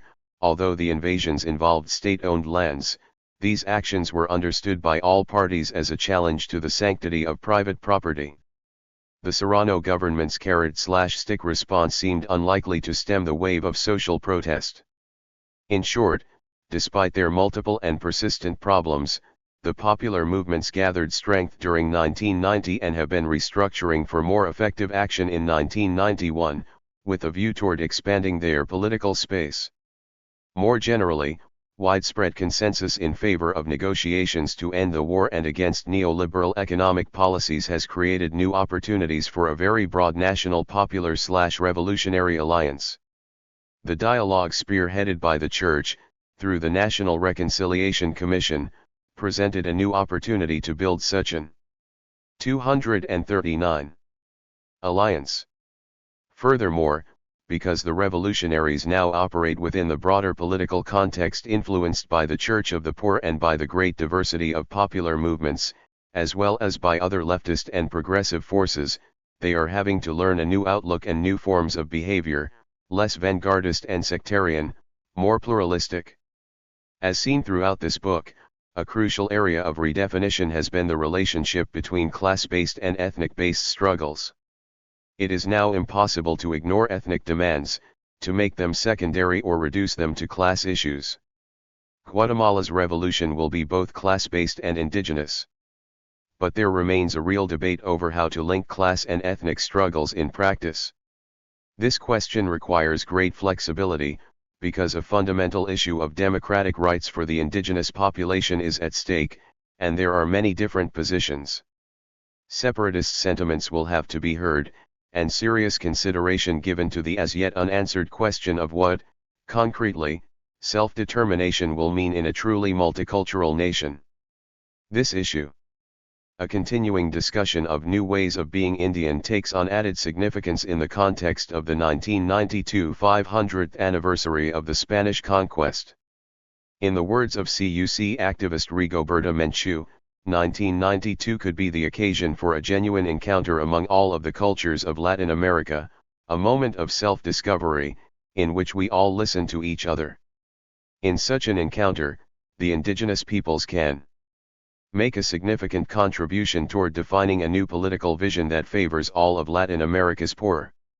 Finally, popular struggle includes struggles over issues of the relations of reproduction as well as production, suggesting the centrality of women's issues, but this very necessary redefinition has not yet been seriously addressed in the Guatemalan popular and revolutionary movements. Until it is, there will be serious limitations on the level of popular mobilization. But it is not simply a question of the protagonism of women in class-based resistance. To bring about lasting change, the Guatemalan revolution will also have to be a cultural revolution. It will have to construct a profoundly new and democratic political culture, which will be, among other things, a feminist political culture, challenging the multiple sources of repression and domination, personal as well as political. 240. As we enter the 1990s, Guatemala is still embattled, rent asunder by the crises and legacies of the past decades. Reconciliation between the two Guatemalas will be virtually impossible without addressing the interests of the 87% majority and of the Indian majority. At some level, there will have to be a real sharing of power.